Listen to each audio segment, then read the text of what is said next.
Fall is here and winter is coming, and you need to shop Lowe's Customs.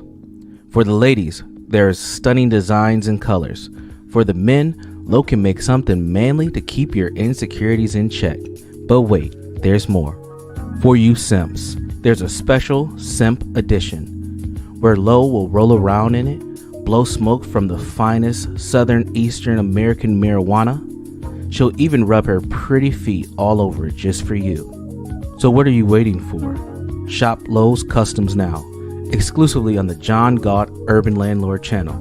Let Lowe help you stay cozy and warm this season. Shop Lowe's Customs today.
Fall is here and winter is coming, and you need to shop Lowe's Customs.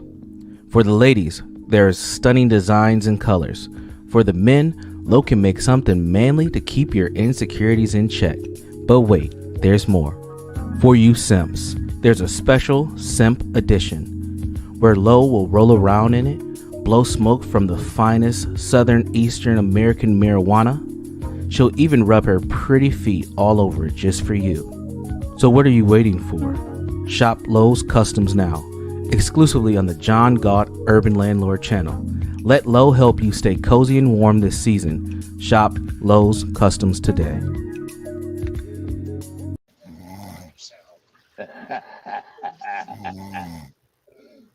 Get cracked. Wake up, motherfucker.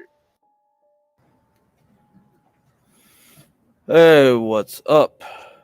What's up, guys? Shit, can you hear me? God damn. Let me check my audio. Hello? Yeah, you can hear me. Portia. Yes, we can hear you, sir. You sound like you just woke up, or like you're still kind of. Well, yeah, I woke up like an hour ago, but I'm still like, thank God for Stanley. I can actually sleep for once. I know. Oh my God. I'm like, oh man, I couldn't do another month of like just catnapping and shit. I think I would have died. I would have got murdered. I was thinking about, like, I called into T show last night and they were asking like, how do y'all do it? And I'm like, listen, Stanley, we got Stanley up now, but I was like, between crack taking naps and me taking naps, listen, that's not good long term, you know? John can do it, I guess, but he's like a superhuman. He's like out of a lab. I swear to God, he came from a lab. like taking like the cat naps. It's like I feel like you know I'm gonna like black out. You know, like spaz out on something. Yeah. I mean, that's why humans can't do that kind of shit. Yeah. Yeah, So, it's like, man, it's just like, but you know, I mean, maybe back in the day we used to do it like that because like we got hunted and stuff, but But that's probably why people went cray cray, right?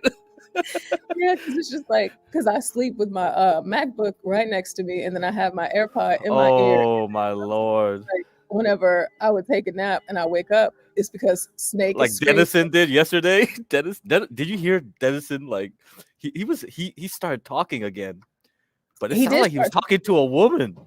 Yeah, it Because did. at first, oh my god, I was like mute. Oh, what the hell? Yeah, like you're still here, buddy.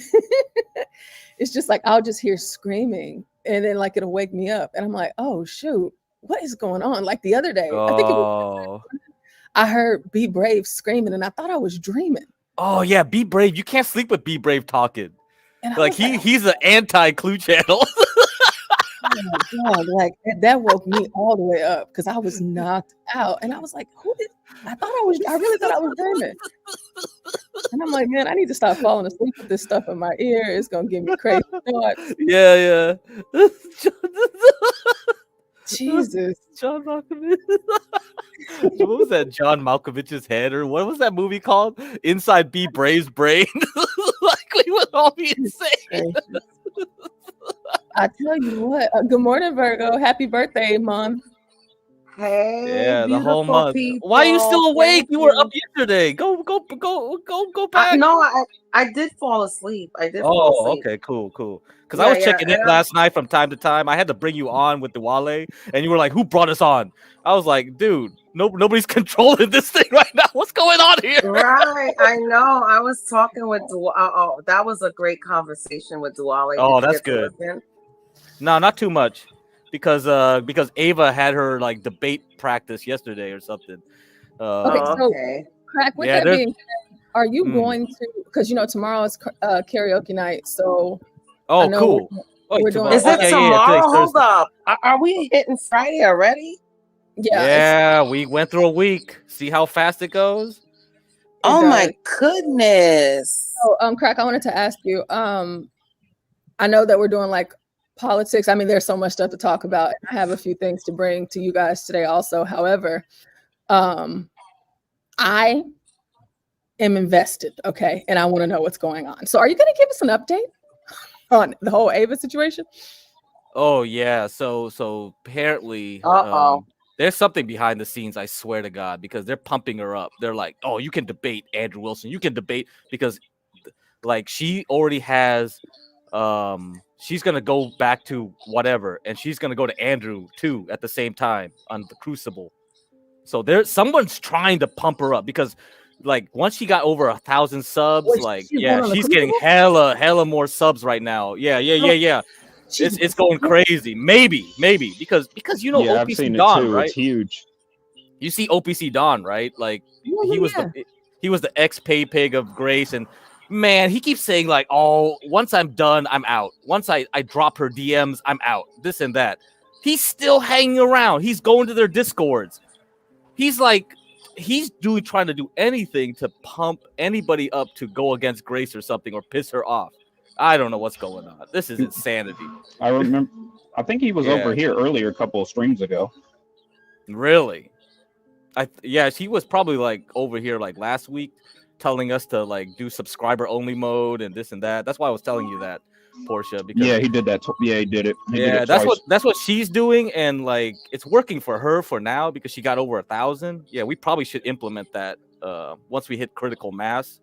Yeah, we can implement it now because most of our listeners are already subscribed.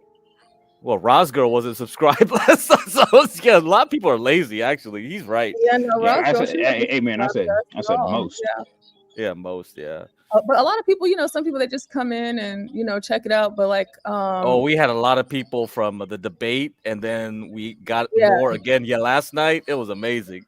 So whenever we had this, and I think I forgot to turn it off. Oh well, it's fine. It's a new stream now. It's what am I thinking? Like, whenever people start subscribing in subscribers only mode, we can actually see who's actually subscribing. I'm like, God, no, y'all here every day. But a lot of people don't chat, so they're watching from wherever, the mobile or TV. They're not gonna chat. Yeah, but then like too, it was a lot of people that chat too, and I'm like, just go ahead and give us just go ahead and do real quick, just real quick. You don't even have to turn on all of them. You know, I added a bot to the comments that that was you. It writes a message when someone subscribes. Oh, is that John? Yeah. What, really? There's a bot that does that? God dang, we're advanced now. Yeah, bot Ricks. Oh, the bot Ricks. Okay. Yeah. So it'll issue a welcome. We can customize the message, but I just use the standard one, whatever. Okay, yeah. How's your work week going, Portia? Oh, it's been really hectic this week. It's been really busy. My school, we start homecoming week early, so this is our first week of homecoming week. And next week is our actual homecoming dance and game. So because I'm at a charter, are a little funny, so we've been having games every day this week. And my daughter's actually in a charter a choice school. She goes to an art school, so she does dance. Oh, okay. Yeah, so she does dance, and my God, it is so expensive. Let me tell you. Because the dancing I have to pay, and we do fundraisers, of course, to lower the cost, but my God, it is so expensive. But luckily she's what graduating. Percentage of the fundraisers? Huh? Oh, I'm sorry, Virgo. You can keep going. No, go ahead. You said what percentage of what? I was wondering what percentage of the money is fulfilled by fundraisers. Well, okay, so let's just say if I have to pay $300, which is actually what I have to pay every maybe like 3 months or whatever. Maybe if we do the fundraisers, my costs will be lowered down to maybe 200, 150. So it just depends on how much you invest into the fundraiser, you know. Yeah, that's not that bad. Yeah, but it's still expensive. But luckily she's graduating this year, so yeah, she'll be graduating in May, leaving high school. Oh, then the next chapter. Oh boy, man, let me tell you, we counting them down. We counting them down. She'll be graduating. My husband's son will be graduating as well. Oh, same time. That's convenient. Yep, he's the same age as her, so they'll be graduating. And then we just got one more. Oh, one more. There you go. Yeah, she's 15, so she'll be graduating in 2 years. She just started the 10th grade. Whew. Man, you made it through then. You made it through almost. Crazy teenage years with the hormones and all that. Oh, God. Yeah, now she got to get a job. And I must say, we got some good kids. Some good kids, man. Yeah, that's always important. I think that's one of the reasons I didn't want a kid, because like I self-regulated myself a lot of times. Like, oh, go ahead and have one. Go ahead and have one. No. They're wonderful. Forget that. No, they're wonderful. I'm telling you, they are wonderful. You're gonna have a hard time getting your sperm to work, man. You're up there in age. Yeah, I'm up there in age, but man, I still feel like I'm young. I'm doing all this 24-hour crap and listening to all these boomers talk. How old are you, Gift Crack? How old are you? Yeah, about mid-40s, almost mid-40s. I mean, okay, well, it's different. It's different for men. If you get yourself a 30-year-old woman, you know. Yeah. Gary, what are you talking about, buddy? Now, if as a woman saying mid-40s trying to have a kid, yeah, that's difficult. Because our clocks work different. Like not a man. Yeah, that's what I'm saying. It's like, yeah, you can be 90 years old. You could be 90 years old and you know get some. I mean, look at in a girl. Look at what's that actor's name? Crack. What's that actor's name? Jesus, what's that actor's name? The Italian guy that had a kid at like 80. Oh my lord! I don't know. You'd have What's to look his it up. name? Oh, I don't know if he was 80, but you know. Is it you talking about? I only know one French actor right now, Vincent Cassel, or that other dude. No, Gerard he's not French. Depardieu. I think he's Italian. Oh, Italian. Oh, no. I mean, I know an actor just had a baby recently, but I don't know his name, and I don't, Oh God, it's I got a brain fart right now. What's his name? Maybe somebody in the chat will know his name. Let's see. Pacino. Yes. Really? Pacino. He had a kid? No. Pacino. Yes. Pacino just had a kid like last year or something like that. Oh my lord. At freaking 150 years old. Oh, that is wild to me. Us women can't do that. De Niro also had a kid. De Niro, yes. De Niro, yes. De Niro, yeah, De Niro. That's who I think I saw the most recent one. Yeah, he had a kid last year, I think. Oh God. Oh, okay, so it was De Niro that had the kid last year. Okay, my bad. That's insanity. That a lot of people know. Link Little, good morning. Distant Lights, good morning. Master Kim, good morning. Synthetic Future Entertainment, good morning. Samuel, Tyrone, hi everyone. Welcome in. Master Kim, why don't you get on, Master Kim? So talk to us. I saw that Let's have some coffee talk. You played your intro. Do you have any stock updates?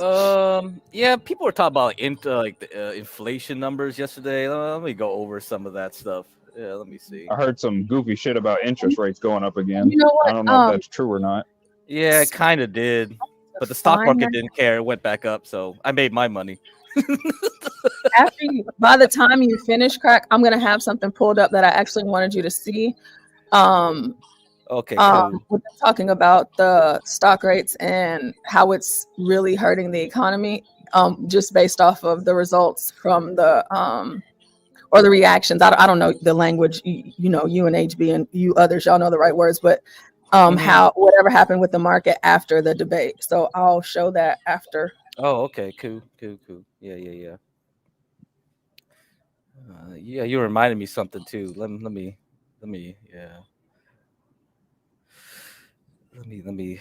talk about that too. So yeah, I've heard interest rates are supposed to go up, and I've heard they're supposed to drop. So I don't know which one is true. So yeah, I'll go over like the probabilities next after we talk about this. So yeah, the U.S. core consumer prices, and they take away food and energy. So if you complain about eggs and gasoline or diesel and chicken prices, they're not gonna care about that. But that's removed from this number here, but still it rose to 0.3% month over month. Okay, so it's climbing back up here. It's climbing back up.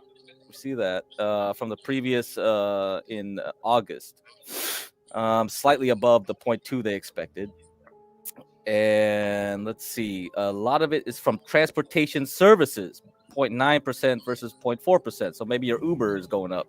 Shelter 0.5% versus 0.4%. Yeah, your rent and clothes too. Apparently, apparel 0.3% versus negative 0.4%. Annual basis, core consumer prices rose by 3.2%, the least since April of 2021, the same pace as July. So we're flattening out right now. It's kind of like, yeah, we're stuck at this 3% range. You see here, you see this? Yeah, so 3.2%. So we're not getting any lower. So the high of COVIDs were like above 4% year over year. So this is a year over year number. Let's see what went up. Motor vehicle insurance plus 16.5%. I wonder why. Haven't we been talking about something that's causing those insurance for your cars going up? Is it?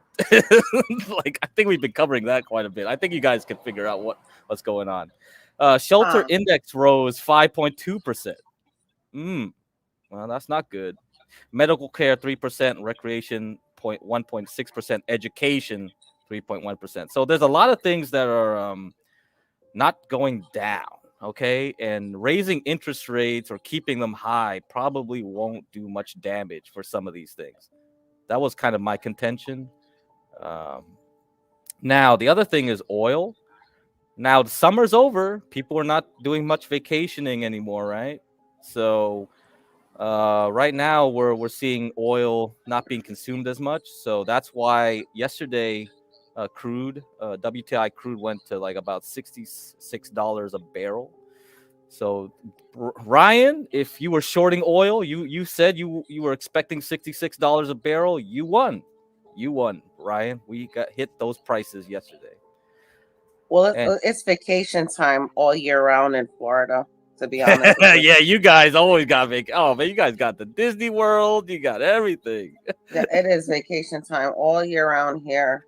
The key lime pie. Yeah, get that. I don't like key lime pie. Oh, I hate that thing. I'm just making jokes. Have you been to those little island chains? What, the Keys? Yeah, the Keys. Oh yeah, I visited a lot of Keys in Florida.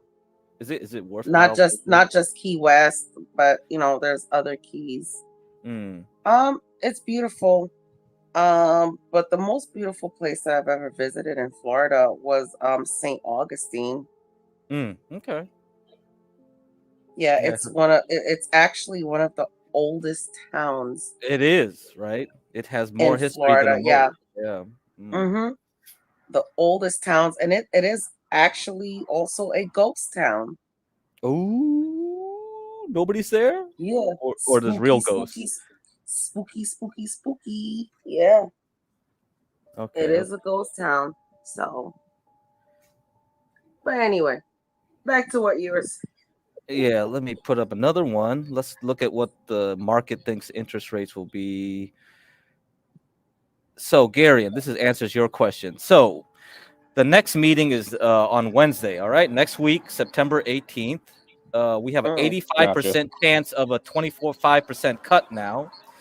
We have a 50% for the November 7th meeting. So, the interesting thing is this is going to be on Thursday because Election Day is on a Tuesday. The Fed will meet from Wednesday to Thursday and announce what they decided on that Thursday.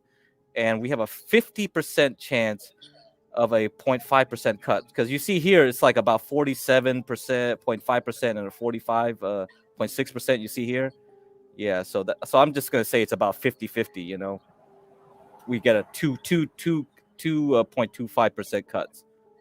So that's going to be interesting. So if the stock market starts dropping on really bad economic data on October because they don't meet in October, the stock market will crash, and maybe something will go on with the elections, because you never know. There might be some uncertainty as who wins. So if there's a 50-50 chance of what the Fed will do, 50-50 chance of who's going to win the elections, market doesn't like that.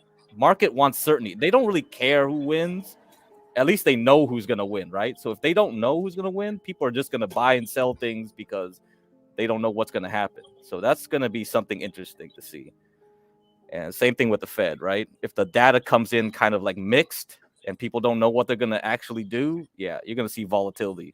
Volatility increasing means up and down, up and down. It's going to be crazy.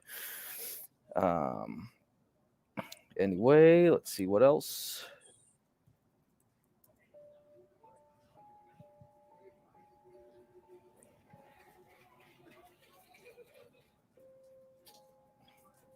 Right now, though, the stocks are doing okay. So we got our data yesterday and we got PPI today. So CPI was yesterday, PPI today. So when you have those two pieces of data, the market can guess what the PCE will be. PCE is what they're going to look for. I think that's personal consumption expenditures. So that's the one they're going to use to determine what rates to pick. So I think once the market figures those two numbers out, they can guess what the actual PCE will be like. I think they release that number next week or whatever. So we're smooth sailing until like Powell talks in Wednesday. So whatever they say Wednesday, we'll decide if this thing can move back up. So I bought the dip right here and here at the end of these two red candles. Yeah, pretty basic. And now it's going up, and I'll probably start taking profits ahead of Powell. So hopefully the market will keep moving up until here, and then I can sell some. And if Powell says good things, we can jump back up here. Now, the interesting thing is if Powell really is very nice and very calm about how he thinks the economy will be, and we end up here, I would highly recommend anybody still long the market to really consider selling once we head into October, because you know how the news cycle works. Somebody's going to drop a whole bunch of bad news just to take advantage of something. So, yeah. So that's going to be the best time to buy stocks is around just before maybe Halloween, maybe up until the elections, maybe 1 or 2 days into the elections. So watch. I'm gonna try next month to start a list of stocks to buy and things. Maybe some crypto. Let's go. I need to use my new accounts. Yeah, you got your accounts. That's why I tell everyone, set up your accounts. Virgo, did you set up any account yet? Anything? Just set no. up. And this is why I stay quiet while you're talking about this, because I don't know anything about this. You know, so I'm not an expert on this. I don't know anything about it, but I'm learning. I'm sitting here and I'm listening to you, and I'm actually, I appreciate you for doing this. Yeah. So just try to go on Fidelity. It's free to open. There's no minimum. You can start right away. The IRA account I talked about, also open one. You can open with it. Yeah. Well, so I'm gonna give you my email on the back. All right. Yeah. Give me your email. Yep. I told DJ MFB to email me too and stuff. Because I am very interested, but I don't know anything about it. So you know, I can't sit here and chat about it because I don't know anything about it. So I'm just sitting here listening to you and like, okay. This is cool. Email. We can set something up. Yeah. Now silver is doing quite well. This is what I kind of expected from the inflation. Very good. So silver mining stocks doing very nicely. I think I recommended one risky one for people that want to gamble. Up 9% now. So I don't know if HB bought it in this area yet, but this was the one I recommended. Let me zoom in here. Yeah. So this is the bad boy. I said this might go up because it already went up like 232%. So that's like a triple if you buy at the low. Obviously, people are not going to catch the exact low, but I'm just giving you an idea of how it moves. It moves pretty fast. So if silver and gold pop, boom, we're gonna see these silver mining stocks really ride up, really go far. So if you got like an IRA account, you know, you want some penny stocks, this is one I'll recommend, because you can hold it for like a year and get triple and don't get taxation on it, right? That's good. Or quadruple, or maybe quintuple. I don't know. Things might go crazy next year. True. Things go up and down. That at least I do know. Yeah, but just at least I do know that, you know, things go up and down. But at least you open the account so you have like your option to get in, you know. So that's why you, because like it takes time now. They'll ask for your ID because you know how things are. There's so many identity thefts that it's not like when I opened an account. When I opened like my brokerage account, it was easy. It's just like you just put an email and you're done. Yeah, but now it's like, well, what's your social security? This and that. You're this and that. They wanted my social security number. They wanted my they wanted my address. Yeah, they wanted my mom's like info. Yeah, exactly. They want your work info, and then they asked my mom, "Oh, did anybody did your husband die? If your husband died, give me your death certificate." I was like, "What the f is going on here?" I just put unemployed, and it went through fine. Okay, yeah. Did you get the email? Okay, correct? Yep, I got your email. Yep, I'll email you. Okay, cool. Yeah, lock it in, and once you email me, I'll give you my phone number. All right. Yeah.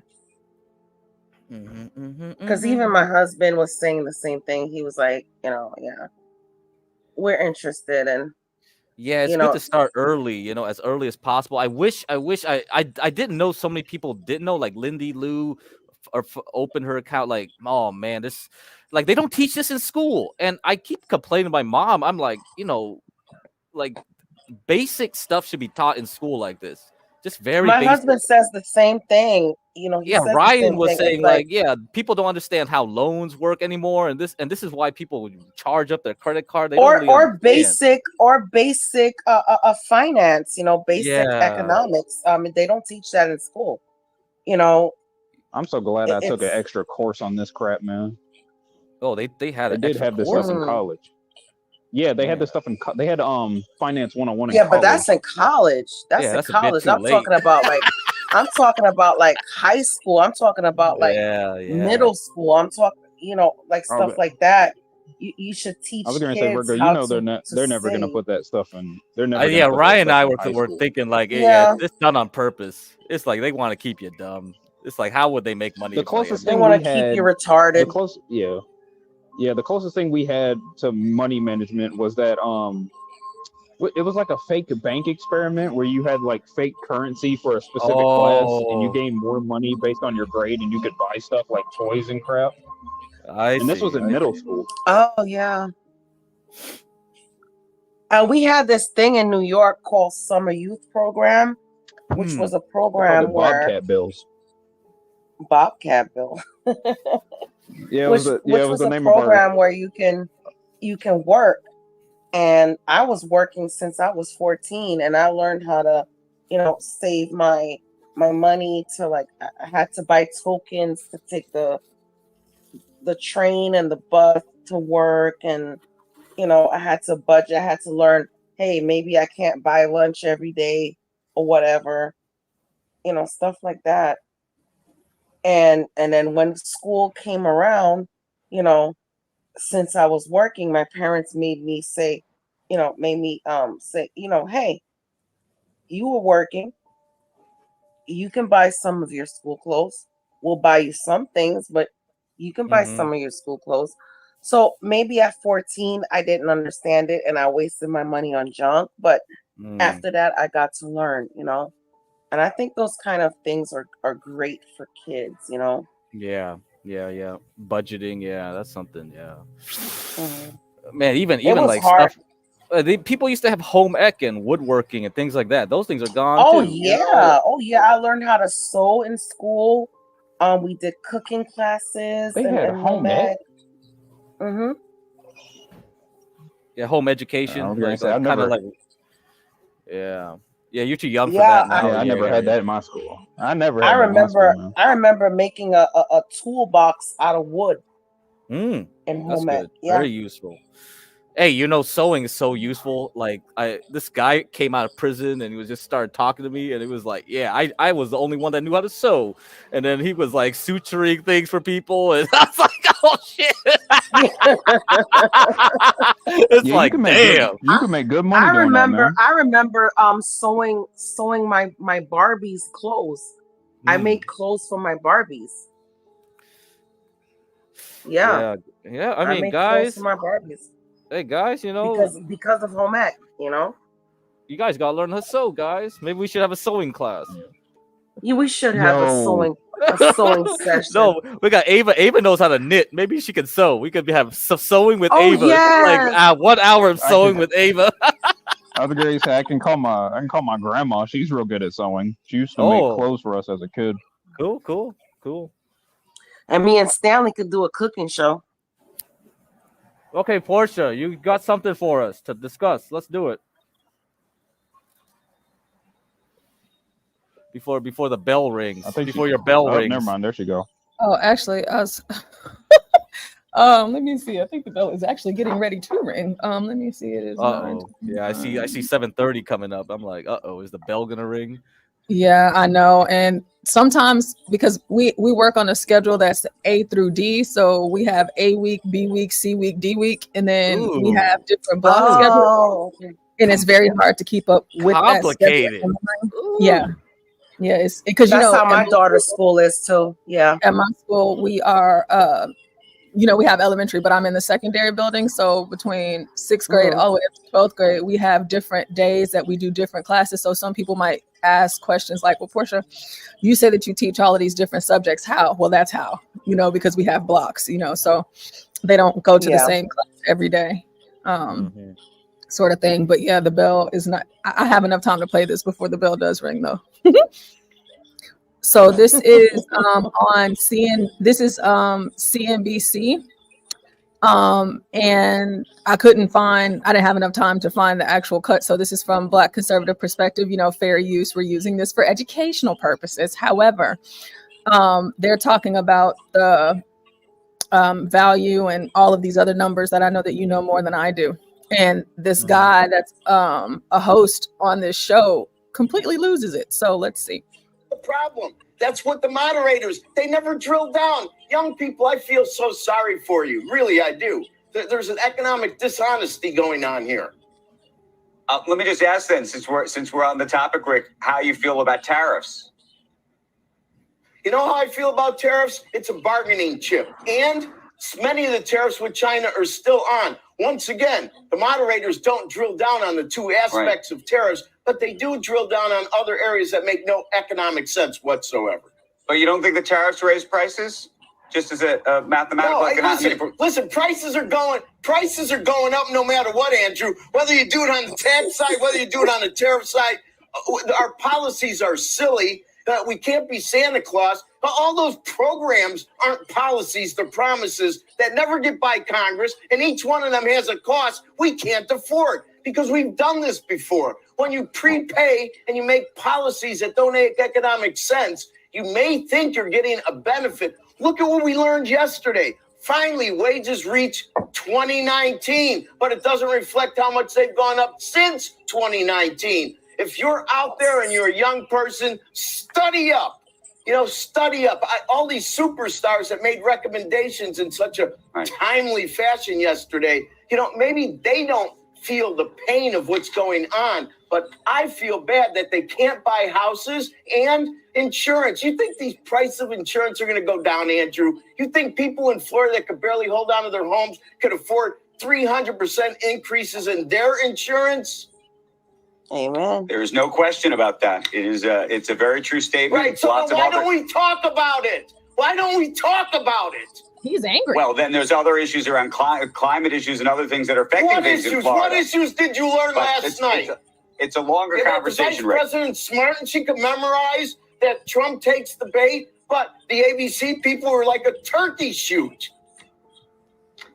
Rick, we're going to continue the conversation right now about CPI. I want to get everybody's take on what we're just hearing as it relates to this inflation data. Okay, she was on a script the whole night. I mean, this woman was so scripted, so fake that she started to make me uncomfortable watching the debate because her facial expressions that she was making when Trump would say anything were literally the same exact facial expressions throughout the whole night. She literally spent 120 minutes making the same exact weird. Nas 415 Portia sis, you Venezuelan gang taking over hotel in El Paso. We're going to talk about the Venezuelans in Texas. Today as well. Hey, Portia, Weeb Grinder was asking about futures trading. Can we clip out all the CKJ3 appearances? Maybe I'll have to go dig them out myself. Yeah, if you find the timestamps. Okay. Yeah. What I've been working on is adding the timestamps. Yeah, I'll go try to find her appearance with T spells. That was a good one, and another one where we were arguing with so many crap. Yeah, we were arguing with lasagna. That's another good one. Maybe. Yeah, the lasagna argument was probably the most. Yeah, but that stream got deleted, so we'll have to use the backup for that one to find it. I'll go try to find it. Yeah. Because that was the one where somebody porn bombed somewhere. I don't remember what happened. Oh, yeah. I remember that. Yeah. Okay. So that got deleted. Yeah, John was going on a tirade to get him. CKJ3 clips. Yeah. I can actually. Well, you know what? I'll actually add all of that to your okay. playlist. My task. Some of the things maybe some of that content we have a lot newer viewers probably since the last time he did it. So if he's comfortable coming up talking about it again, it may be redundant for some people, but for other people it may be brand new or a necessary primer because some of this stuff is a little difficult to understand off the first hearing of it. Yeah. You know what, John? I don't ever think. I know that some people might, because we have a lot of regular viewers that think it's redundant, but I always think that repeated information is the best. Yep, You know, it is. Mm. It is. you got to keep hearing it, no matter what. Like So some people, they'll say you're beating it, like beating a dead dog or whatever. you have to. Like, That's how you teach people things anyway. exactly. They gotta. Mhm. That's how it's repetition. A lot of times it just is. So, and so they were talking about insurance. Like, yeah, I was talking about this stock. Progressive, is a very good insurance company. So look at that, from the 2023 low. That's basically up to $250 from $100 basically. So yeah, insurance companies, out of all the financial companies, like so a lot of the ETFs, when they do finance, they couple with banks and insurance companies. Insurance companies counts as a finance. So that sector has been doing very well since COVID. Very well. They're making tons of money from charging you guys. So if you're getting overcharged by them, think about it. If you're getting overcharged by utility, look at utility company. Do they have a stock? Buy their stock. Get your money back. Yeah, if you get overcharged by insurance, buy their stock. Get your money back. That's the way to do it. That's the American way. Maybe we should tell Shelly about it. See if she could mitigate some of her pain about the migrants crashing cars. Oh, that's true, huh? So like, you have any free capital? I don't think she does. She probably doesn't. So like, look at this utility company. I don't know. She's a nurse. If she's real good at money management, she's got to have some capital up. Yeah, let's see. We got to talk to people about that too. Save your money. Try to save your money somehow. This is another one. NEE is another utility type company. I mean, I got a spare 10,000, so it's not. Yeah, can't you be got a too spare hard to save. 10,000. Yeah, get your money back, guys. And if you do options, oh man, you really don't need that much money to make a ton of money if you want to go that route, right? And yeah, we'll see what we can tell people. But let's start the basics first. Hawaiian Electric, HE, yeah, that's another one. So we'll discuss more of this as time goes on. Let's see what else. Oh, the buy now, pay later stuff, Yeah. What time were you planning on discussing the stock information? Like October? Yeah. So I'll start listing more and more stock tickers, putting a watch list together, getting stuff together. If Stanley's taking over the late night, I get more time. Yeah, definitely. And so a firm, buy now, pay later, 777 was recommended this stock. So it's doing pretty well now. It bounced off that area blue line, because it went a little lower when all the stock markets were crashing. And then once it had earnings, it's right back to the resistance area here. So once it breaks out, so I'm guessing it's going to retest this zone here at 33. I probably would recommend a buy. And then once the election's over, this thing should start flying. So that this chart looks very good. It's building a nice base. So it's a very long base too from 2022. So I'm expecting it to might fly to, man, it can fly at 200. Who knows, right? If people think the coast is clear, economy is not going to crash, if they get really pessimistic in October and really get optimistic in November, December, January, oh my God, everything's going to fly. Another one is a drug maker. So remember that guy who came on here, that crazy dude with the green hair? He was talking about like ketamine and stuff. Here's a stock for you. You want mushrooms and LSD? This is the stock for you guys. They got FDA approval. They bounced up. They're right back to the 5 zone. Buy this. Maybe we'll see 50s again. Maybe this will be a 10xer. So this might be a good one for your IRA if you want to do penny stocks, risky stocks, and you don't want to pay taxes on it. Hey, this is a good way to build that account. I'm going to say like around 3:50, 3:54 o'clock. I have opening, so I'll have some time around it. Say that one more time. What time? Around like 3:50, 4 o'clock. Can I call you back at 3:50? Yep. All right, sounds good. Thank you, man. My name is John Galt, and I'm calling from the YouTube channel, The Urban Landlord.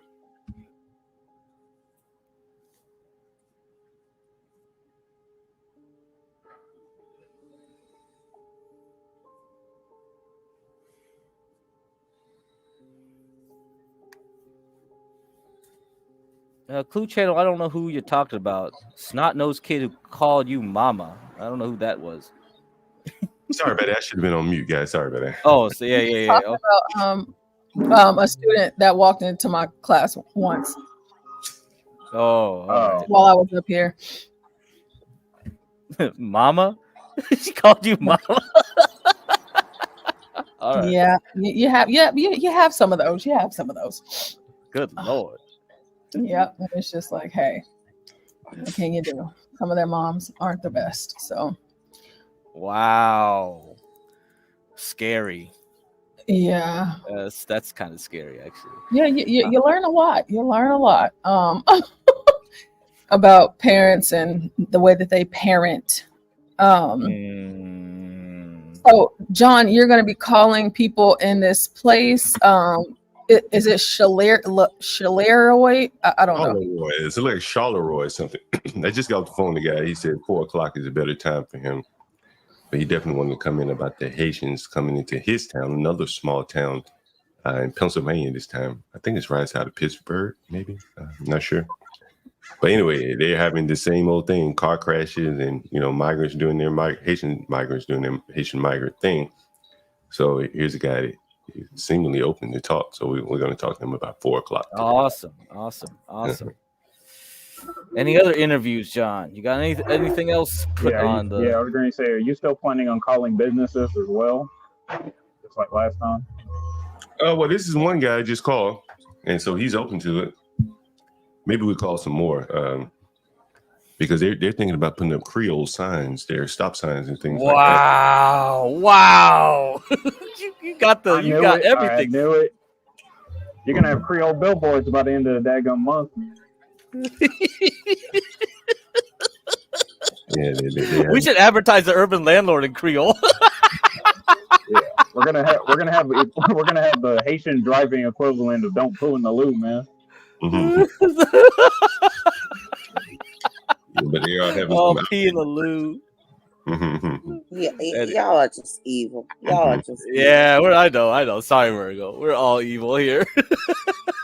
Y'all are just evil. Well, you don't have to defend that 1/4 Haitian you got flowing through you. It's just 1/4.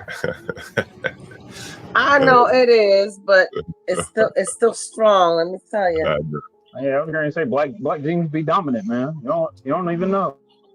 Hey, Virgo, are you as passionate about your other sides of your absolutely. Like my Cuban side. Oh, absolutely. Mm-hmm. Absolutely. I love my dad.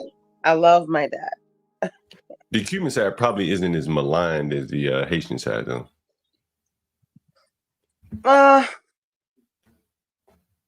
Well, let me put it like this. My dad is a Republican and my mom is a Democrat. So if that says anything to you. Yeah, that's not and I try to talk to her all the time and she doesn't get it. Oh, HB, if you're listening, Nat Gas is about to pop, so we're going to try to get into this range again. So if you're watching Boyle, HB, we're trying to see if it can get back to 13 in next week. All right. So maybe it's because of the hurricane or whatever. I had no clue, but we'll see. Oh, and talk about politics. Let me see. Lithium stocks popped after the debate. So this week it went up about 12%, the ETF. So if I know a lot of people are asking about lithium, like all the stocks were like looking like trash. SGML is like my favorite one to play. I used to play it over here, and then it went up. Well, did I buy it that low? Probably not, but it was pretty low, and it went up to 40s, 30, 40s, and I got out my last piece here because I was like, oh, it's gonna go down more, and it did after that. So it's back to like below $10. It's 10.26 now. So let's see. Might be a good time to buy them back. If you think Harris is gonna win anyway. I don't know if we want to play something before the election like that, but that's something to consider. So I think the stock market didn't like Trump's performance. Let's look at that. Let's look at it that way.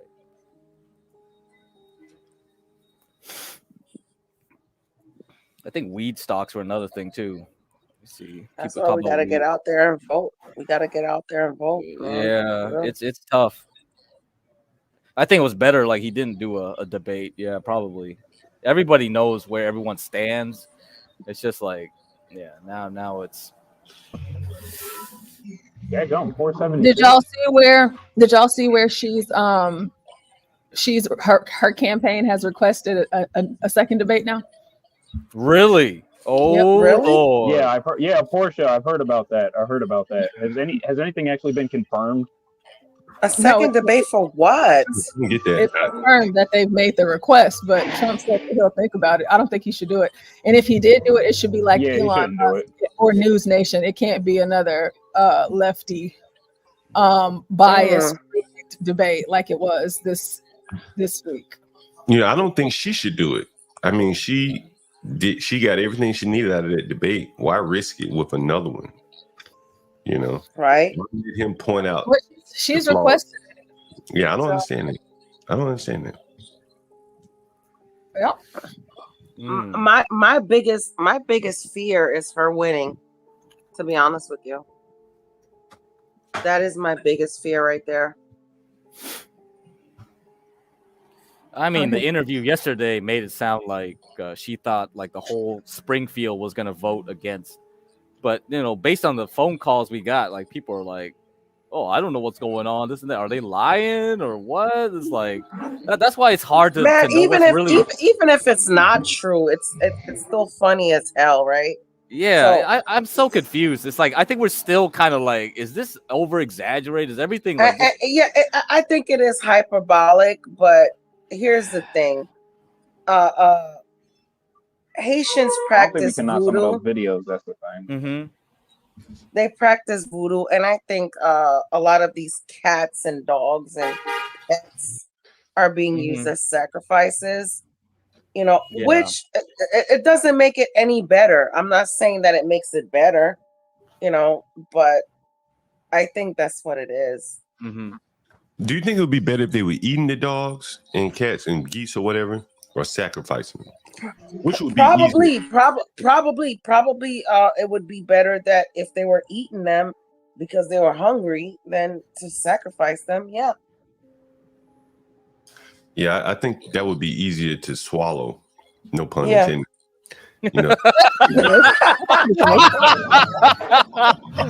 Thanks.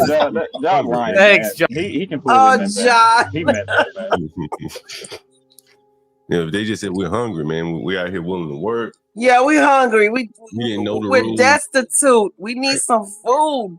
We didn't know Give the us rules. the dogs. Give us the cat. Give us some food stamps, whatever, to keep them from killing the geese, to destroying.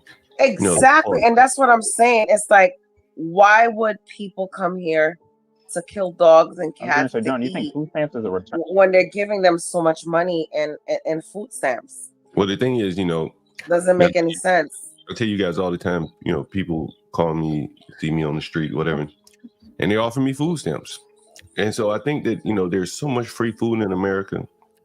Their food stamps have become like an income source. Let me know where the free food is at, because we don't have free food. Let me know where it's at.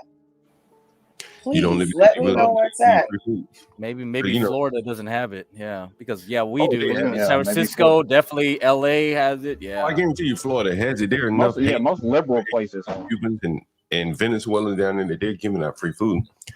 The problem is that they're giving it out in their neighborhoods, and you probably don't live in those neighborhoods and want to go in their neighborhoods. Oh, okay. In the inner cities, that might be the issue. In the inner cities, I told you that they give out free food probably every day. It's just a matter of you being hip to know where it is. Sometimes you don't even have to be hip. Shit, I'm riding around. Sometimes I see lines formed, and I know they're not. Sometimes I even have to we have to take a back and be like, okay, can we afford steak this week? Maybe not this week because we had to, fix the AC, or whatever, Yeah, a lot of people don't have those choices these days. And so, food stamps isn't more, I think about it, become like a UBI. Are anyone familiar with UBI? Yeah. Yeah, it's a universal basic income. Arian, yes, you get $2,000 a month. Once I feel it's you know, a good time too. Gary talking about the microphone earrings. Did y'all see How's my that mic, guys? article? Is it okay? Yeah, Juan, you're actually doing really good. You doing better. Okay. Has anybody heard from Angel? Where's Angel? He Oh, disappeared who after knows? the other night. I'm sure he'll be back eventually. John, I have two things for you. So I haven't got the direct link yet, so I wanted to show you some from the teas last night. Well, there's actually three things, but I'm only going to do two for now, or the one, and then whenever I feel like the vibe is right, I'll introduce the others. So Texas is bracing for a migrant caravan this weekend. Wow. And over the next couple of weeks. And so I know earlier this week and last week, and it's great that Juan is here for this. Now, I think he's here. Isn't Juan here? Yeah, there he is. He's at the top. So there's cameras all around like the border where you can actually watch you can watch it live. You could just, go to the website, texas.gov, whatever border. Yeah, you can see it. So I was showing footage from it the other day. Now, as we're bracing for all of these immigrants to come, there's people that's been going out there talking to them, better than me, because I can't do it, John. However, I wanted you to see some of it because I called into T's show yesterday, but her and Speak had the controls, and so he played this video. And Crack, do you mind if I pull it up for a second? Yeah, go ahead. Portia, while that video is being pulled, if I may let you know, the migrant caravan, it's not on its way here. They're here. They're actually 3 hours south of me in a town in Tamaulipas called Ciudad Victoria. Yeah. Oh, wow. We're talking like hundreds of thousands of. How many?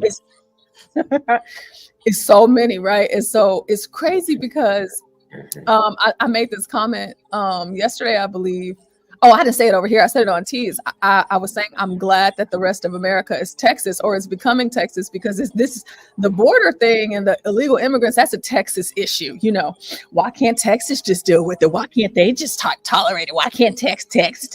And it's just like, okay. Texas has been dealing with it for a while, like 20 years or more. This is my life, and this is the only thing that I've ever known. I don't know anything else, right? And so the reason why I'm so passionate about it is because this is all I have ever experienced, right? And then now you hear all of these stories coming from other states. And so I'm not being like facetious whenever I say it. I'm happy that these people are experiencing what they're experiencing, because this is just not a Texas problem. And so whenever you think about the one state in the whole entire country that has the biggest population, it's 30 million people here, okay? Huge, lots of people. So what do y'all think in states that don't even come close to the population in Texas? Whenever we have millions of people pouring into the borders every single month, thousands every single day. How do y'all think we feel? You don't know, but now you're starting to find out, okay? But John, in this video, you're gonna see who is there right now. So let's take a look. 1,000 people. Oh, hell no. It already crowded. And how long better come to Texas? We got it. Trump, get him up out of here. They better come to You talking Texas about this then. caravan portion? Right here. Where you from? Where you going? They better come to Texas. Thank you. You? Yeah. Oh, I seen this speech. Thank you. You? Where you going? India. Thank you. India. Where you going? They're going to New York. Where you going? California. Thank you. You? India. California. They ain't say Georgia. Say good. Where you going? California. Who you? Where you Oh, no, going? Georgia's coming up. Watch. Okay, thank you. Where you going? Yeah, Texas is. Where you going? Where you going? Where you going? Michigan. Where? John, you see all of them Africans or Caribbeans, whatever they are, all of them Indians, them red dots. Oof. Getting rough. And you see, it's all these men. Let's keep going. Let's watch. Where you from? ¿Dónde vienes? Where you going? Where you going? Where you from? Ya vienen los India. Where you going, penacas. sir? New York. Thank you, sir. You? Thank you. Where you going? Thank you. Where you going? Thank you. What state are you Texas. going? And you? Are you going to New York? Where you going? You? You? They look Who's Haitian. you? New York, you? Do you see their ages? New York. These are military age men Come on. Yeah, they're young. Young men. Portia and John,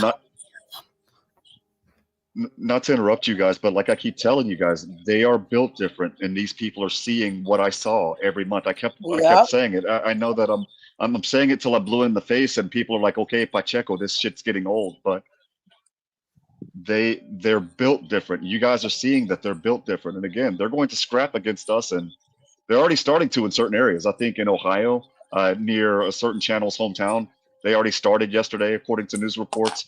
In El Paso, they tried to take over a hotel that failed miserably, but you're starting to see them act out, and we're folding. You say it failed miserably. What do you mean it failed miserably?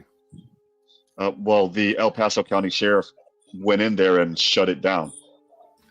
So they shut it down with. So they shut the hotel down.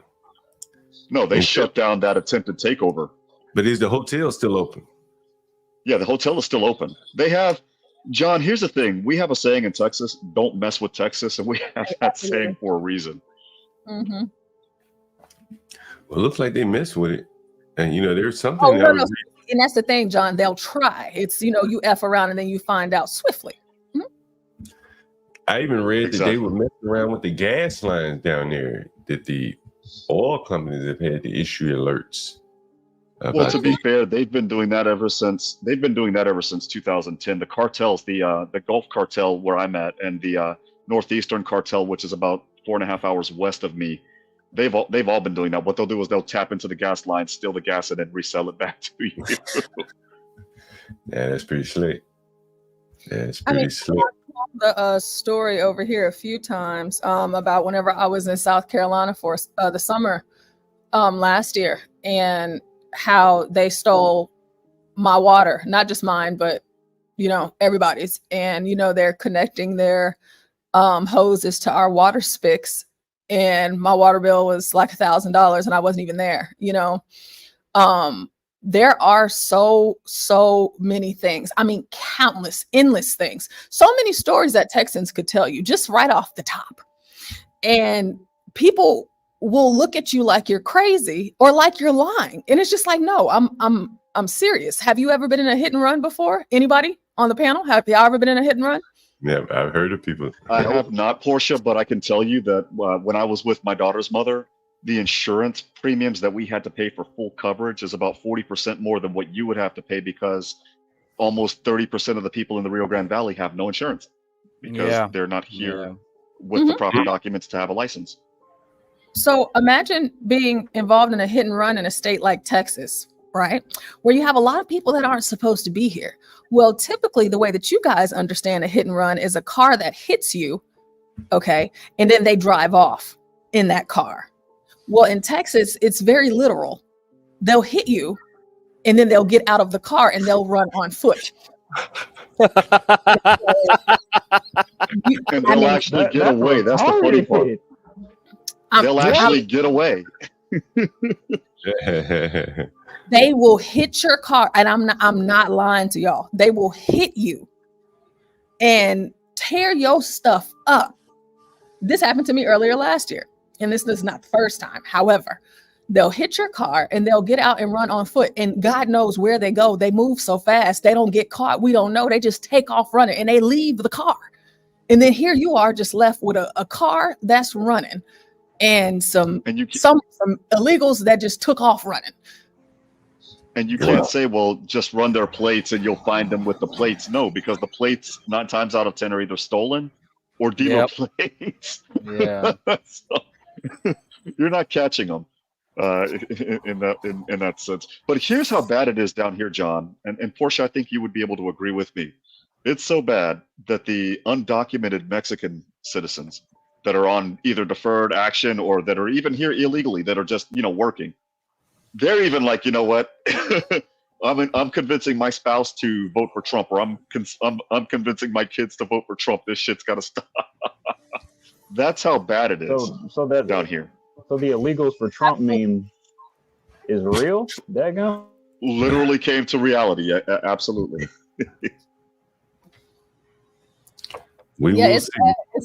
It's bad. And then the thing is that I I think the issue is, sorry, hold on.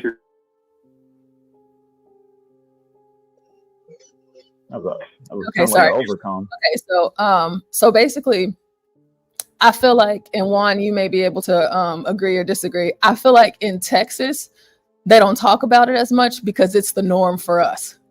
So it's good that they're talking about it in other places, but it's so much stuff that happens here every single day. And Texans have to defend their properties, you know, and defend their things and go on this, you know, protective mode. And then I wanted to say to White John Galt, he says, how do you know if someone is from Texas?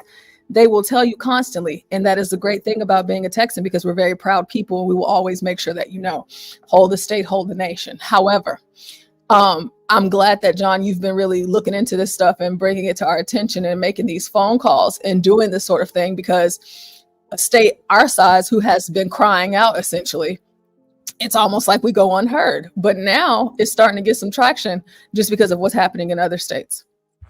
Yeah, yeah. Pull up fire. The one's comment.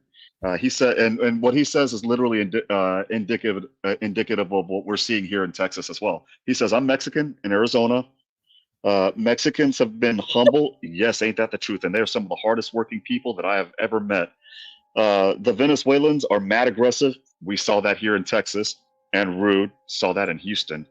And their rep is shaky already. Here's the thing here in Texas, because of what's going on. I told you about the attempted migrant takeover in El Paso that got shut down. There were a couple of Venezuelans that tried to break into homes in Austin and in San Antonio. They got met with pew-pews. You know, they don't stay here long, believe it or not. It's almost as if our rep as a state is preceding us. So they'll get here and they'll hear two things. Number one, don't go to the brown guys. If you go to the brown guys, you're going to go to jail, because here in Texas, if you trespass and you're illegally in the country, it's a felony. That law passed in January, went into effect in January of this year. But the other thing is, don't mess with the Texans, because if you ruffle their feathers, they can actually shoot you. That's the rumor that's proceeding. So they get here, and literally within 48 hours of posting their bond or getting their NTAs, they're on a Greyhound bus or they're at the airport and they're out. Yeah, getting out of here. I wouldn't want to come all this way just to die, you know, in Texas. No le mete con Texas. Don't mess with Texas. Yeah, I wouldn't want to myself. But John, go ahead with what you were saying. I think that I heard you. Oh no, I was just saying, you know, that's, you know, really amazing how you see those caravans of people. And it's been like that for years now. You know, I can't even imagine what the real number of the illegal, whatever the classification for them. The number has to be probably triple what they are officially telling us. Because they were saying like 5 million, and then I know on the debate, like Trump said, I know that they're saying 15, but I know it's more than 21 million. Give or take, for me, if I can make a guess, and Juan, I mean, you know, this is actually your line of work, so maybe your guess would be greater than mine. I'm pushing more towards 30 million in the country, within the borders of our country right now. There's no way it's 5 million. I mean, we've docked more than 10 million here in the state of Texas alone. So we take the Democratic number. We take the number from the Democrat Party and we multiply it by 3, and that's usually either the real number or it's close to the real number. So they're saying, the Democrat leaders or the leaders of the Democratic Party are saying that there are roughly 9 million people over 4 years. You multiply that times 3, that's roughly 27 million. So yeah, about 27 to 30, 35 million at the max. Yep. But you got to understand, that's the southern border. We also have a lot of people that have crossed the northern border as well. And those people are the more dangerous people. I played it on the Diablo Pacheco Rumble channel. This guy that was like, if you are so smart, you will know who I am, but you are not smart. But one day you will know who I am. You know, those type of people. And those people also you don't want to mess with. Those are the people that we blew up their countries in 2000, 2001, 2002. Hey Juan, what's your Rumble channel? Put in the back chat. I'll promote it. Yeah. I'll post it. Well, I don't have anything. Oh. I don't have anything. I haven't had anything on that Rumble channel for the past 2 weeks because I have a day job, right? But Yeah. I'll go ahead and Doesn't post it in the matter. back chat. It's You want to promote it. Yeah, it doesn't matter, Juan. Yeah, You post. I've seen your posts, man. You post frequently enough. yeah, it's Hablo Pacheco. I speak Pacheco. You know, just me talking about the stuff of the news du jour. Yep, I got my notifications turned on.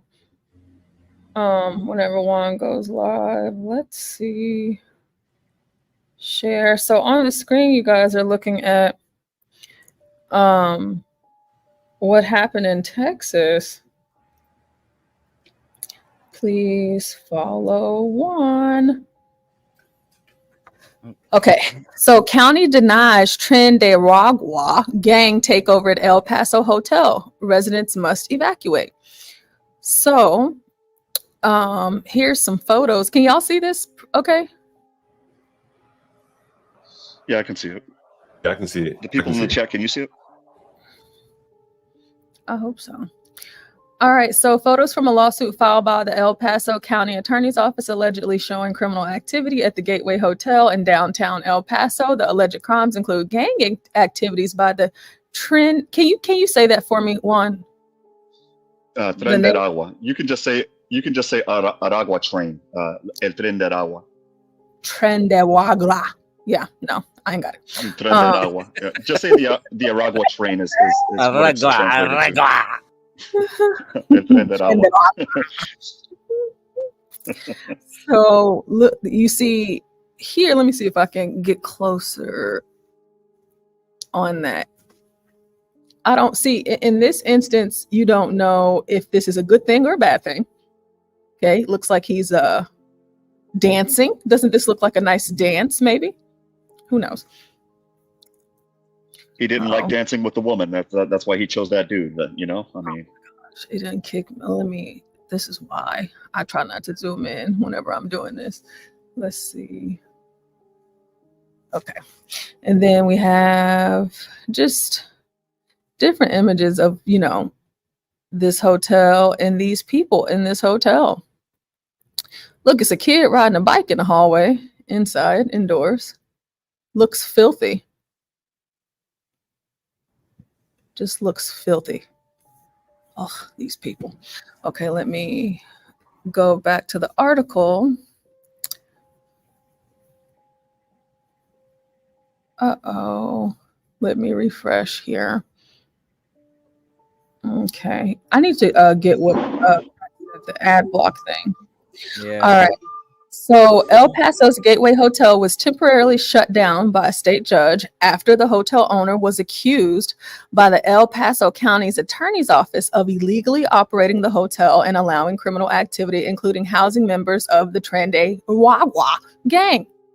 Judge Maria Salas Mendoza of the 120th District Court granted a temporary injunction Monday, September 9th, few days ago, shutting down the hotel until a hearing is held Monday, December 9th, to determine if the hotel owner violated state laws and allowed criminal activities on the property. El Paso County attorney officials said.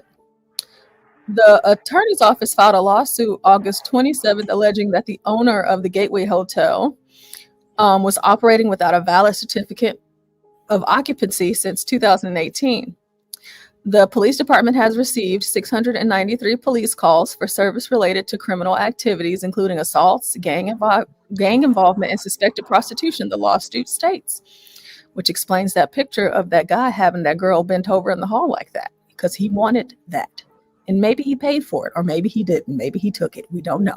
The defendants in the lawsuit are the Gateway Hotel, Gigant Enterprise LLC, and Howard Danny Yun, the owner of both.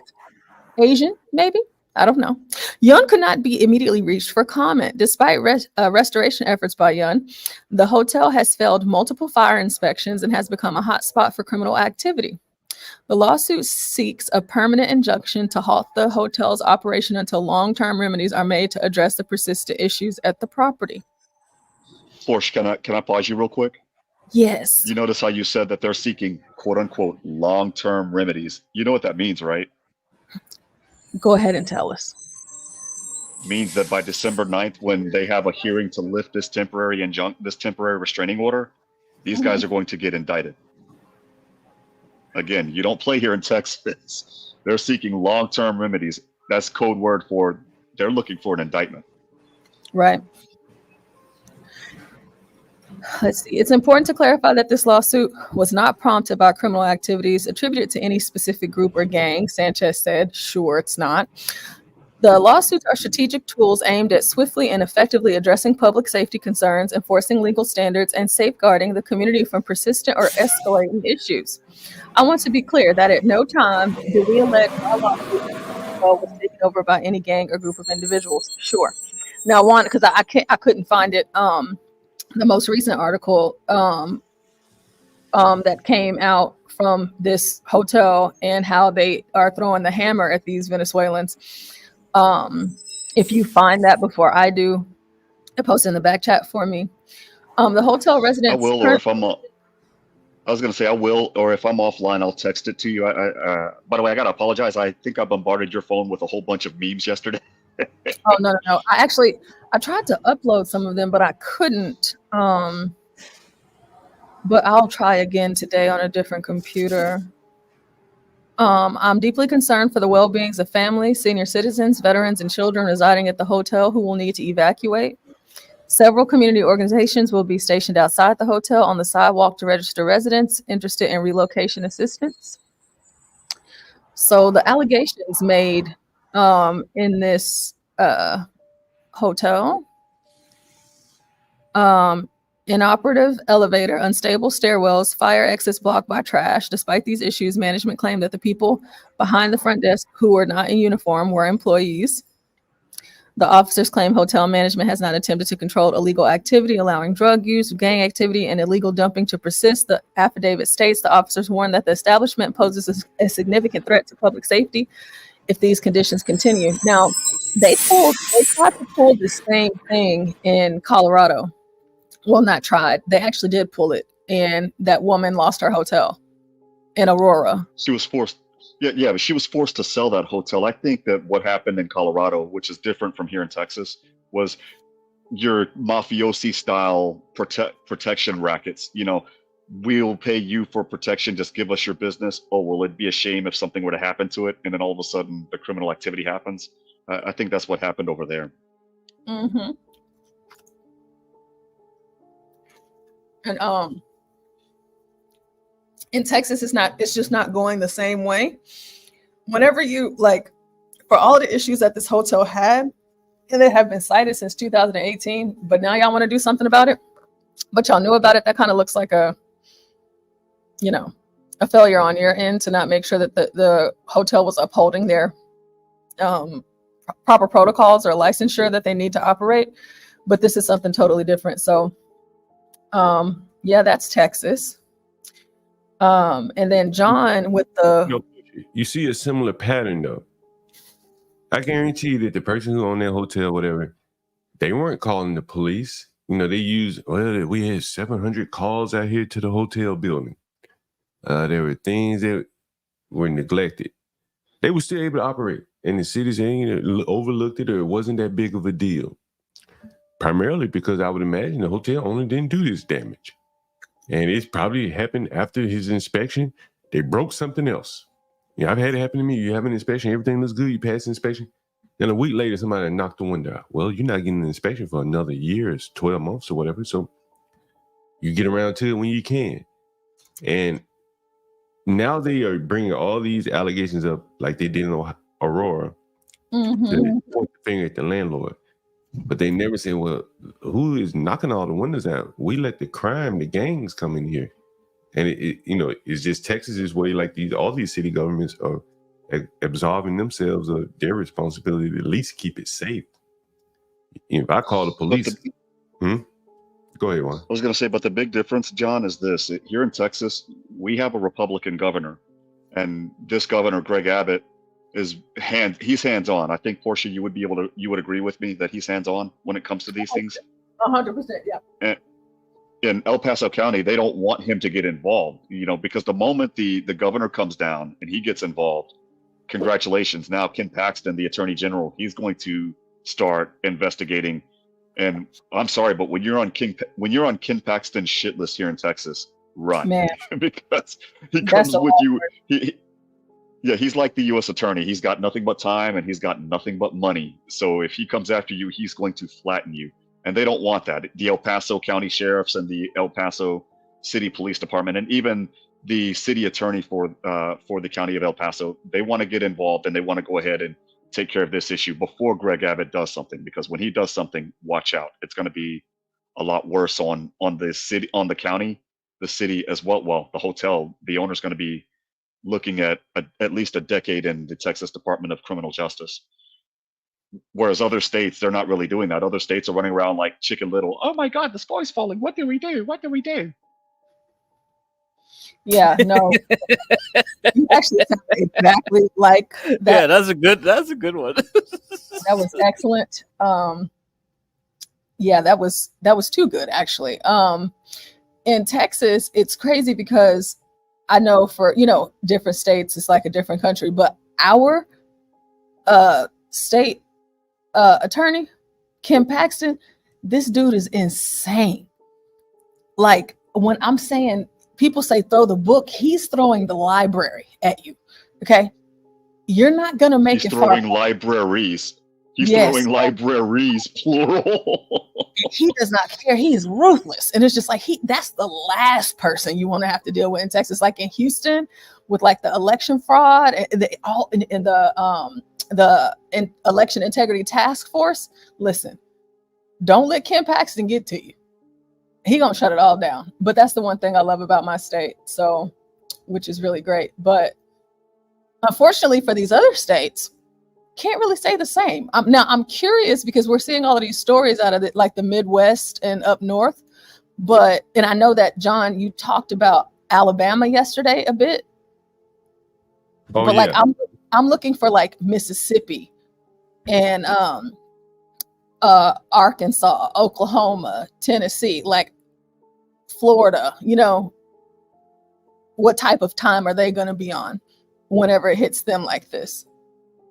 Like the southern states, or even you can go up, the Montanas, the Utahs, like places like that where it's really, people live there, but North Dakota, South Dakota, like how are those people going to respond once these people make it into their communities? And not to say that they're not there already, but just like last night with Shelly, I believe her name was, whenever you mentioned to her about the bus incident, and she was like, y'all just heard about that?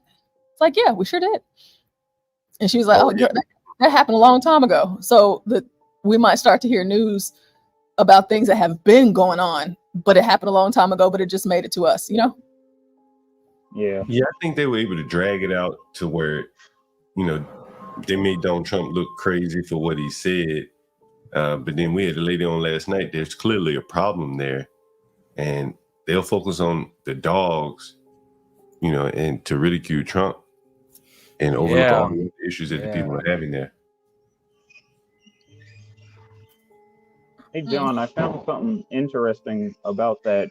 What's it called? Cherryol or Crariol, however you pronounce it? Charleroi. Cherryol? Cherry Coke? Yeah, I don't know how to Cherry Coke. Cherry Coke. A couple of days ago, there were a couple of businesses that closed down permanently, one including a large 300 employee gas mask plant. And I was wondering, because this happened right after the Haitians came in. I mean, not right after, right before. And I was wondering, do you think there's a correlation between the two?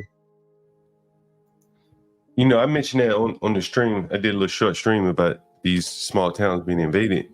And of the three that we've talked about so far, not including Aurora is a little bit bigger city. They're majority white small towns, low income small towns. And, I'm from a small town like that where the whites and the blacks tend to be a little bit older. The children moved on to the bigger cities, things like that. Mm-hmm. So, I came to the conclusion like, damn, these are towns would offer little resistance if you drop some people like that in there, as opposed to if you drop them into Montana where maybe more hardy live off the land type people. Well, those Haitians would have to kind of learn to live off the land too. Yeah, they'll live off the land, all right. But you know, it's a little bit harder. You know what I mean? It's a lot harder to live in Montana than it probably is Alabama. The weather, the things you'd have to do to make a living. But Alabama, you put these people in an abandoned house, or you know, have Habitat for Humanity fix up some of those old abandoned houses, and the resistance from the small town would be tempered. You notice the black lady, the one thing she kept saying, look, we don't have any money in this town. We broke. We just, anybody come here and spend some money, we'll take it. And so I think that's really, you know, why they're so open to taking, or why there's a certain group of the people that were open to taking them, because of the money. Yeah. I also found out that you and one other person are the only videos on YouTube that are currently actually covering that whole incident with the migrants right now. Yeah, I'm sure there's some others. I'm sure, you know, there's a guy that Anthony Harris. I didn't see him. I only saw two guys. I only saw you and another streamer. I think the Logan guy. There's people that are covering it. There's a guy Scano. He's covering it as well. I've seen him. Yeah, there are quite a few. I think it's going to be an issue that's not going away. You're not putting those people out. You know, I just don't believe that's going to happen. So we'll probably be talking about this for a while. Yeah, you really don't think Trump is going to deport any of the migrants? Did he deport any last time? True.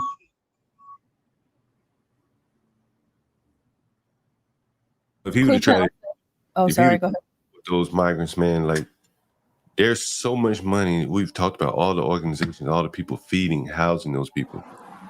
You'd have Democrats and Republicans, and I'm using Democrats and Republicans, you know, just as a catch-all phrase, but you'd have people on both sides of the aisle would fight him tooth and nail. It's billions of dollars at stake, trillions maybe. You know, I tell you, the Pakistani airline owns Roosevelt Hotel. These are big businesses, man, and they want that money, man, and they're going to make sure that the gravy keeps rolling. And I don't know how Trump could fight that. You know, he'd basically be taking money directly out of their pockets. Yeah, but that's Trump's main bread and butter. Like, his whole thing was based on deporting migrants. At least that's his main foundation anyway. If he doesn't fulfill it, or at least to an extent.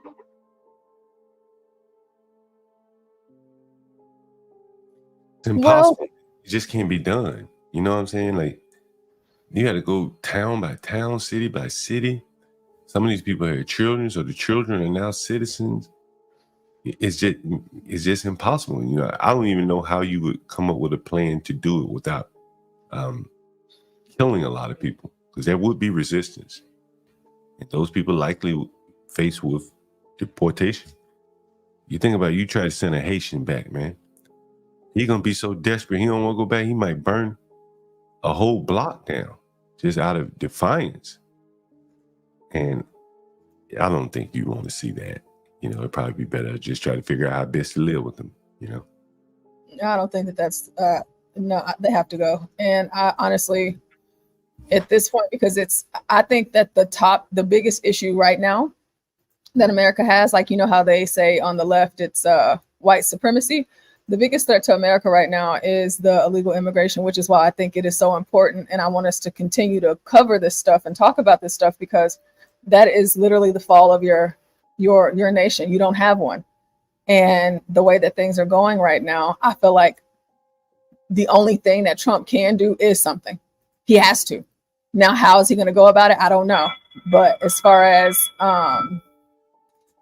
you know, I know you mentioned like the deletion of individuals, which is, you know, there's a possibility of that. But yeah, that might happen. You know, come in, y'all come in. You're the white man, right? The man from Springfield said he preparing. Good morning, y'all. Oh my goodness. Okay, I'll be back. All right. See you, Portia.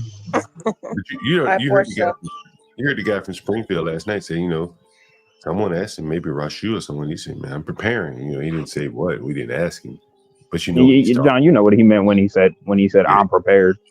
You know damn well what he meant. You know, and you know, we asked the lady, "Are you preparing to move?" She said, "I'm not moving." So they're not moving, but what are they preparing for then? What is he preparing for? They could easily just move and not have to worry about these things, but they're hunkered down.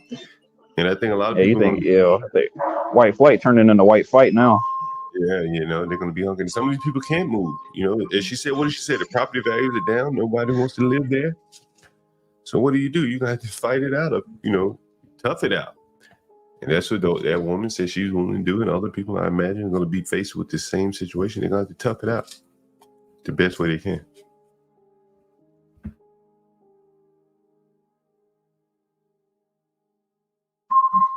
Anyway, Craig. John, did you hear?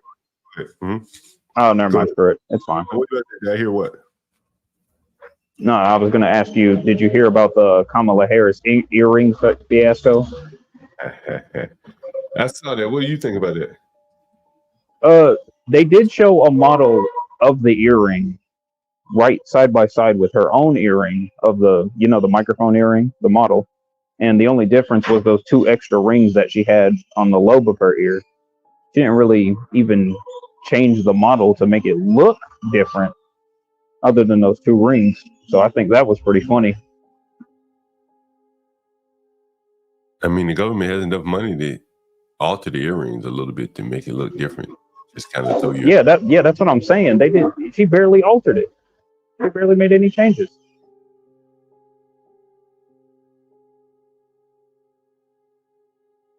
You think it was those earrings, though? You think it was they had audio capability in the earrings? Yeah, I do. What about the rest of you guys? Crack, did you see those earrings? I don't know what you guys talk about. What earrings? What's going on So here? apparently there's some earrings that are made where you can transmit audio. and they look just like the earrings. It's like, it's like some DJ MFB type of tech where it's supposed to be a disguise. It's actually a microphone. So they're thinking like in the debate she got help like with the answers. And shit. See, look, all she did was add those 2 little rings onto the lobe. She didn't even make it look different. Oh my Lord. It's like someone cheating a spelling bee or something.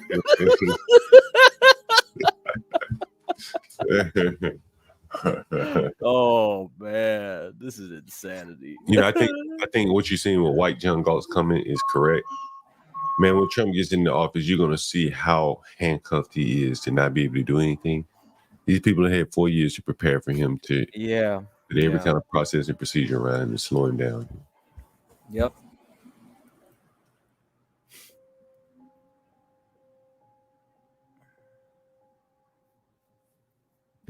That's what I think. Anyway, Crack, I did a small short stream on Charleroi, Pennsylvania, man. And I tell you, it seems like they're bringing the migrants, the Haitian migrants at least, into small white towns, man. Very interesting. Very interesting. Springfield, Sylacauga, Charleroi. So are these people like, what's their median age? Maybe we should go to every little town data and see like what's their population. Between 15 to 30. But their median age is around, I think it's in the 20. It's 20 something, if I remember correctly. Yeah, I'm interested. Because a town like Sylacauga, I would imagine it skews pretty old. Demographics. Let me see. How old is? Didn't it say it was like the medium demographic, not the migrants, but the citizens? Wasn't it like 35 to 40? I'm looking for it right now. Let's see. Yeah, Springfield's median age is like 37. Yeah. Oh god, probably be kind of old, right? Would they be fairly old? I'm not a population guy, but I thought this was interesting. You brought that up. It's like maybe we should start analyzing all these towns that are being quote unquote invaded. Let's see what their median age is.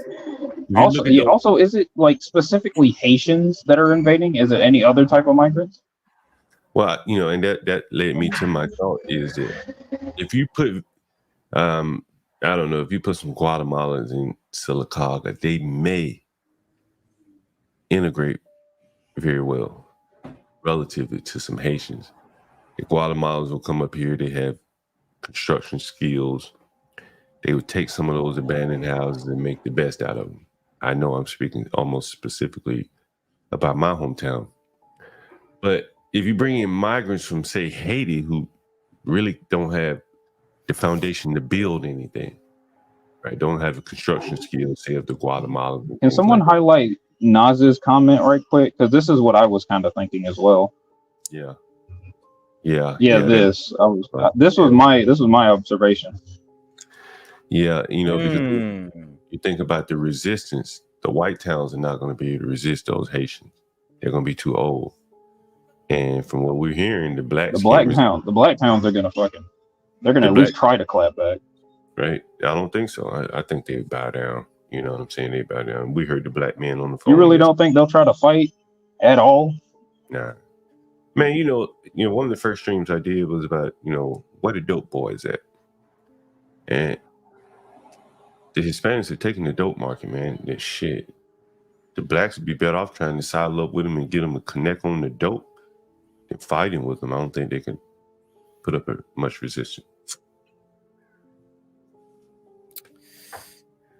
Damn. I wonder what the average age of the Haitian coming to these towns. 20s, early 20s. Yeah. I mean, just looking at that caravan, most of those got the oldest looking guy looked like he was in his like early 30s, maybe late 20s. They're coming for HB's job, man. They're coming for HB's job. Where did they put the Somalis when the Somalis came here? Where did they put them? Wait, hold on. They got Somalis? Where's Universal Jones when we need him? Minnesota, right? I'm pretty sure. In Minnesota, Elian Omar, right? White town. Didn't they take over? Didn't they just completely take over though? White town. They're running for government now. Very soft, liberal, mushy, white state. Go along to get along white people. They're very nice up there. I've been there, right? And they brought in some of the damn worst Africans you could bring in. And white people didn't stand a chance going up against the pirates coming in from. I don't think Somalis are the worst. They're not the worst. They might be the worst in Africa. They're up there. I'm sure they're up there. No, John. The worst is the Congolese, man. Oh, them Congo niggas are built different, man. Oh man, Somalis don't compare to the Congo niggas. You can thank the Belgians for that. Oh, the Belgians. I've met Congo niggas, man. They're aggressive. Oh, I don't know about that, man. Like, pound for pound, man. Like, them Somalis small too, man, but they can wreak a lot of damage. I get it. Somalis, they can do some damage. I mean, they tore up a whole country. All our lifetime, that country been damn near unlivable, right? And they made movies about them. Captain, what is it? That movie, this ship. Captain Phillips. Look at me. I don't know, man. Who's the governor now? I am the captain now. I am your captain now. Do you think that's how Dewale? Do you think that's how Dewale got to Germany? He had his own little pirate crew. He just sailed up there. I don't know. Here's what I discovered. Do you want to hear it? Yeah, what's that, Ryan? So I have a list of 55 different quote unquote organizations that have received money, federal money, right? So what's happening is the federal government is pumping money to these organizations that are then distributing these migrants in various places. And a lot of the cities don't want them, so they're shipping them out too. So when they go to a town, basically, New York City will pay as many migrants as they want. They'll say, okay, look, we don't want all these stupid migrants here. So they will send them to some town. They'll give them a bus ticket to the town. Just here you go, right? And then there's an organization that'll take them. There's 55 different organizations. A lot of them are in Texas, just so Portia knows. I got a list of them. Hey, John, I posted a link in the back, John. You might want to take a look. Right, you might want to take a look, John. All right, I'll take a look. You might want to take a look at that, John. We have credible evidence with documented police reports. You just cut off Ryan. Now go ahead, Ryan. I'll get to you. Yeah, I was going to say you a little late when it comes to that. Ryan, were you saying something? You blanked out there? But here's a picture on the screen while we're waiting on Ryan. The community helps Haitian students. All right, am I back? Yeah, you're back. Go ahead, Ryan. Hold up, John, listen. I was trying to click over and read this, but basically it says fiscal year 2024 emergency funding, FEMA funding, right? And it's like 600 million for just these few organizations alone. There's billions that go into this, right? But they're just literally giving these organizations that are refugee settlement programs, like coordinators, right? And I guess they're funneling the money through that by way of FEMA, not ICE, not Homeland Security. They're doing it by FEMA, and they've given out about $1 billion to these groups that then send them places and I guess pay for them to stay there. So the federal government's paying for them, and they're just putting them wherever they want. And New York's like, we don't want them. We'll give them a bus ticket there. You see what I'm saying? So the federal government's the one making the choice, not the little town. The little towns don't have a say. I think they're getting run over. I think the problem is that they want to be in New York. You can ship them to Charleroi, Pennsylvania, and right after their prom, they're going to be headed to New York City. Yeah, good. That's where they should be. Man, if I were a migrant, I want to go to the big city, man, where a lot more people like me. You know, not all of them, but clearly it's going to be a critical mass. Look at this picture here, the prom in Charleroi. The community comes together to help Haitian migrants go to the prom. Some of these damn men look grown. The women too. Remember last night the lady called in, she said her niece was in the same classroom, 10 years old with a 16-year-old. How do we even know how old these people are? In sharp tuxedos and dazzling gowns, Charleroi area upperclassmen danced the night away. For 7 Haitian students, it was a dream come true, thanks to community help, to make sure they didn't miss an important part of American culture. An important part. John, that's not the thing we need to focus on. You need to focus on delegitimizing the system.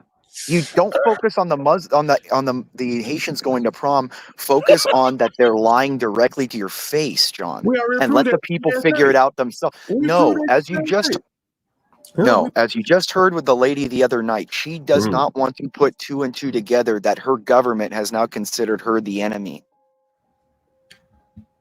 I mean, I think that's what people don't want to realize. You are now at war with your government. Yeah. That's the point. Nobody wants to. It's John. I just posted the link to the interview that Taylor went down there yesterday. Yeah, we played it. We've been playing it. Yeah. Yeah. We played that video already. He's one of the best citizen journalists, and he's finding more today. If you look, he's posting more and more.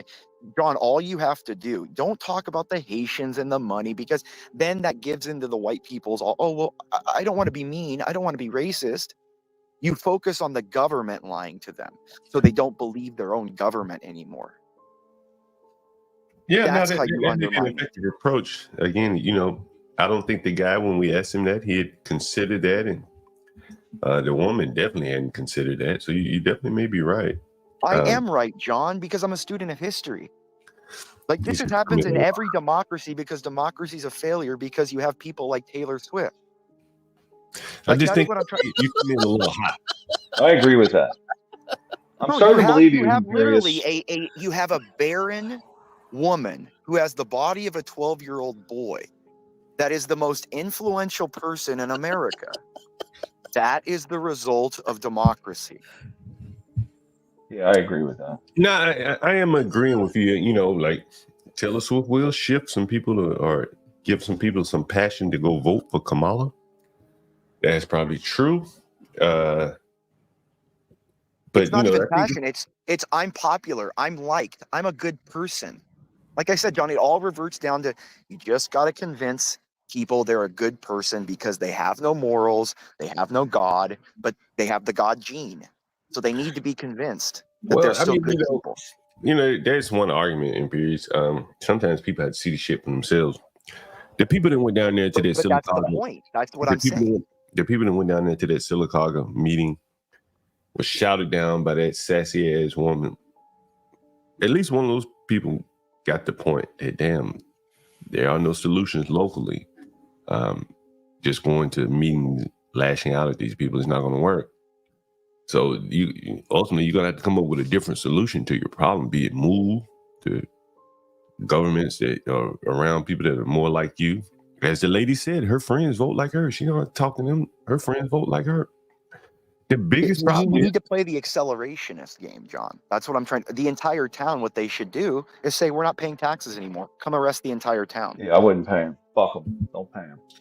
That's what I'm saying. I would not pay another day and say, come arrest a 50,000 person town in the Midwest. Show me how that politics looks. Right on the bed of election. That's what I said with COVID.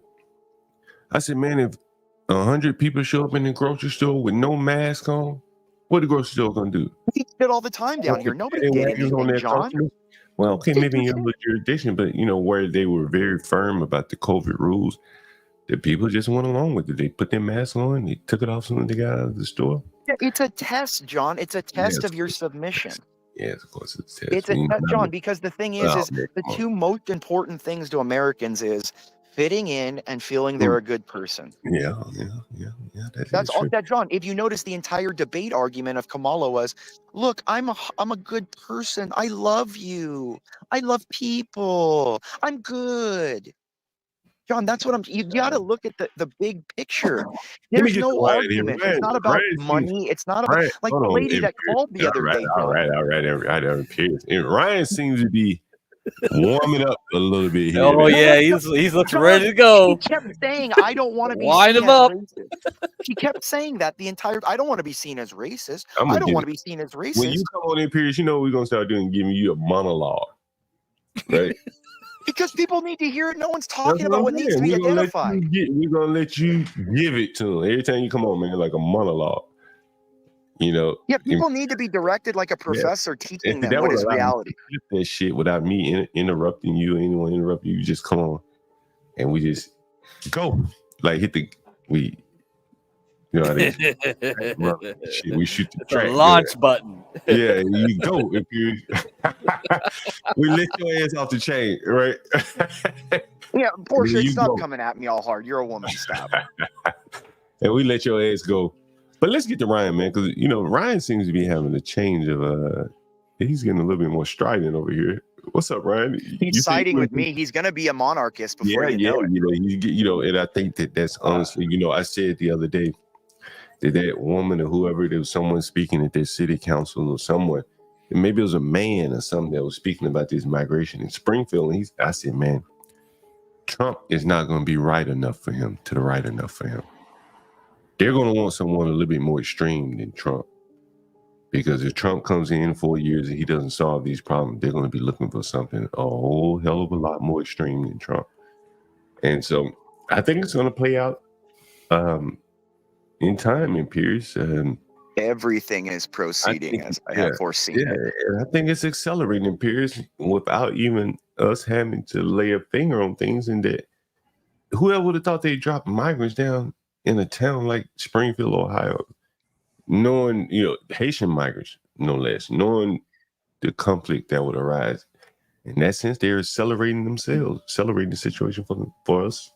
They're doing it. Alex Jones probably already said so long ago. Yeah. Well, John, they're 10 years ago. They're confident in knowing you will not do anything. Let's get to Ryan. I want to hear what Ryan has to say, because Ryan is the person who, would you call him milky toast? Can we call Ryan kind of milky toast? I don't think he is. I think he's more conservative milk toast? Yeah, milky toast. What's milky toast? Milk toast? Milky toast? Like, John, what the heck is milky toast? Milky toast? I thought it was a new slur. Hey, John, he trying to Ryan, John trying to call you. Ron trying to call you a bitch, man. John, you're coming up with new slurs, dude. I like that's that. not what he means. What he means by that is, I'm not going to give a controversial answer. Yeah. Like, I'm almost political in a sense, right? But I He's will like, yeah, say you that ain't white enough. You ain't white enough, bro. Okay. I usually don't get emotional on these things, right? Yeah. But I will tell you that one issue that I have is I am thinking I'm not trusting democracy as much because Damn, you straight up calling him a bitch. Yeah, you called him milk toast, man. It's better. Yeah, John. Milky John, toast what? is John, better. you should have. John, you should have left that definition. You should have just let him. You should have just been quiet, man. You called him a bitch. I should be telling y'all niggas, shut the fuck up. Then we would call it so, milk toast. Go ahead, Ryan. You so talk. the issue that we have is Call me feeble. That's fighting words. I don't know if democracy is functioning correctly when the person and the group that let in these people, okay, that are currently going to the harm to the U.S. taxpayer and populace is it's not here yet, right? They're still kind of covering that up, but eventually they will be paid for by everyone here and others that pay federal taxes and state taxes. And so I'm moving away from democracy as a functioning form of government and believe that we might need something like Viktor Orban, maybe the guy running Poland that has a very staunch immigration policy.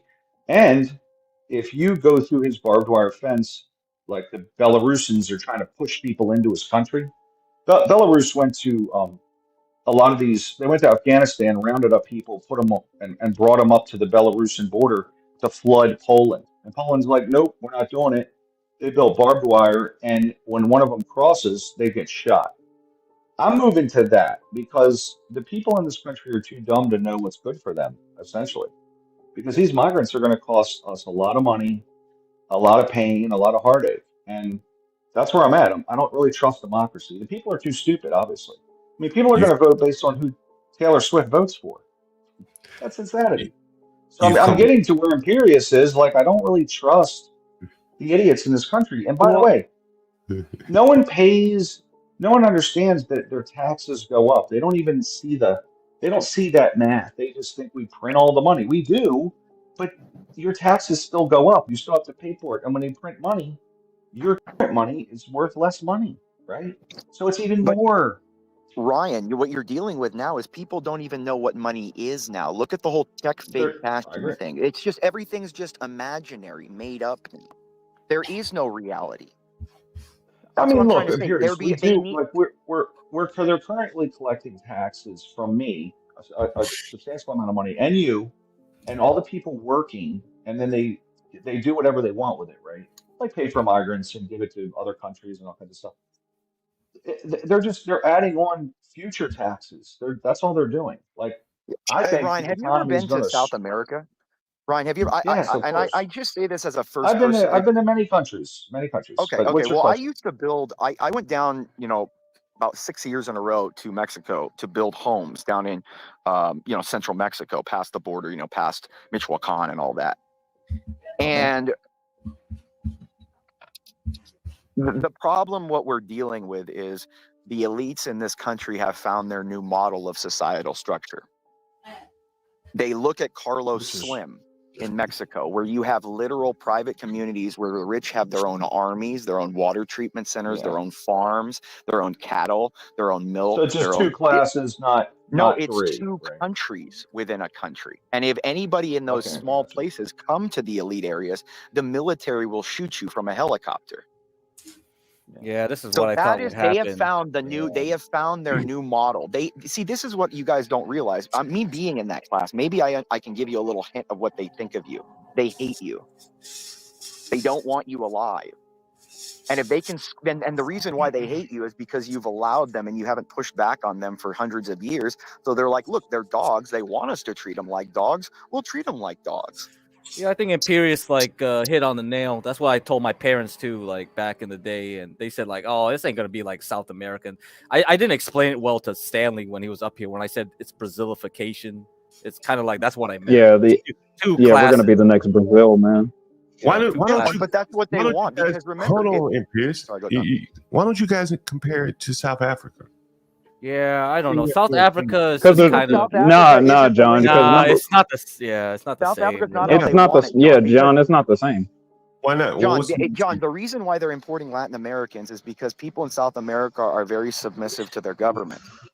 They will not. They accept whatever the society they live in, and they just go, oh, You're okay. gonna say, John, do you see a bunch of farmers getting killed? Like John, when you go down to like Ecuador or Colombia or Nicaragua, like these people don't care how they live. They're just living in the second. So they never have the conscious idea to go, oh, my government should be doing better. It doesn't even come across their mind, John. All right. Here's my thoughts. I think that John thinks everything is South Africa. The Hispanics can, I think not all of them, but we've been clearly able to assimilate the Hispanics by and large. We go eat their food, tacos and shit. A lot of cross-cultural, interactions. We've adopted soccer. We go play soccer with these motherfuckers. Yeah, got the World Cup coming here. The World Cup. I know what argument John's gonna make, and I think it's just terrible. John's gonna be like, these niggas though. But yeah, the Mexicans are all right. But these niggas though. These niggas, man. These niggas can't function, man. These niggas. It's about these niggas, man. These the problem. These niggas be the problem, man. That's why it's gonna be like South Africa, because there's too many niggas. The reality is that the integration, John, in our culture is that the Latino people are used to submission. They will not rebel or fight or overthrow their government. The Africans will submit too. They don't overthrow their government, John. They've had more coups in South America. All they over have Africa. coups by their own people of John, no. They're military coups. If it were up to me. Not right? citizen coups. If it were up to me, right? They had a football game in Brazil, that's true. If it were up to me, and I go back to that Andrew Tate video. Kick out all the niggas. I would surround poor people with a whole bunch of more poor people. And they'd be so busy trying to keep their head above water from drowning, they wouldn't even have time to fuck with me. I was in charge. I'd flood their ears with Africans and third world people. And they'd be fighting and arguing with them third world people like that lady was last night. And they wouldn't even be able to direct their attention at me. That's how I see it. And that would be the most effective way. You look at the people in South Africa, they're not rioting against the government. They're rioting with each other.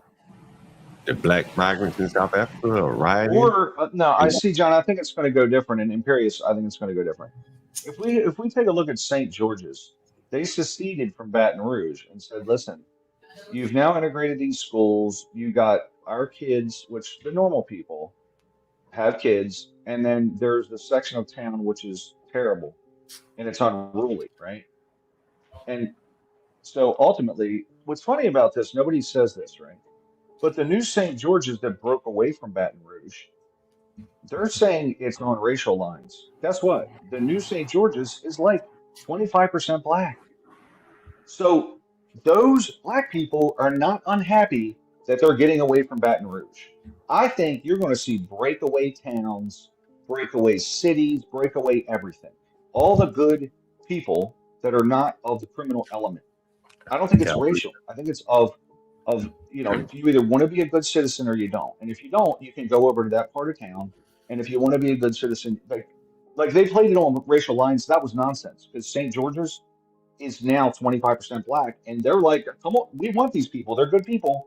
So they're white, black, and I think Latino in that section, but they're all hardworking people. They don't want to be around the disgusting rest of Baton Rouge.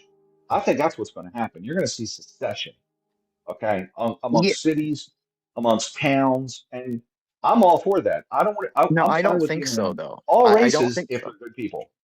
Why not? I don't Why think wouldn't so. they? Because They just did it in St. George's. 50% of the population right now is already an ex-convict or has been arrested. I don't think it's we're high. a dying society, sir. By 2030, they say 42% of America will have a felony. I mean, no. You have to understand the people here are trash and need to be cold too. This is a bigger issue. I'm cool. Call them as well. I don't want to be around criminals. Yeah, this is a spiritual war, sir. And unless you're ready for a crusade to cull and make sure the world is reflective of God again, there is no answer. All right, let's lighten it up a little bit. Anyone ever been to Germany before? The beer gardens in Germany. Anyone ever been before? Yes, I've been to Germany. I'm I've been to surprised. Ramstein Air Force Base. I've been to Munich, and I've been to Berlin. Thank you for giving us an exhaustive list there. Let's take a look at this video.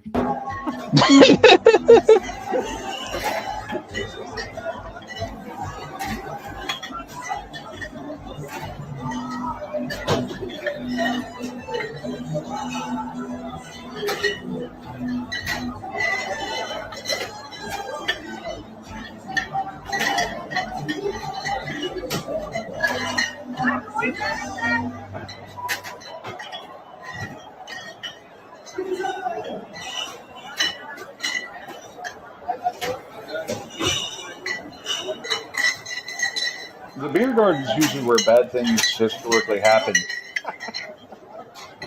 Not in Germany. The Austrian beer garden is not a place for most. So that's where the mustache comes from. Hey, John, why are you showing this?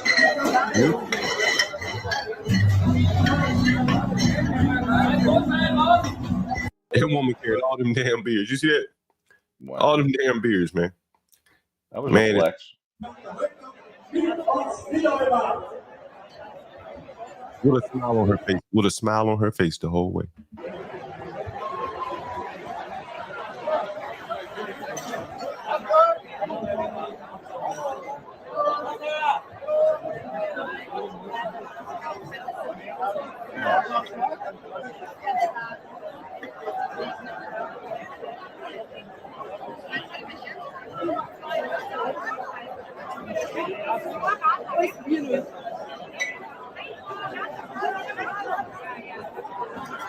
Das ist nicht der Tag. With a smile on her face the whole way through. With a smile on her face the whole way through.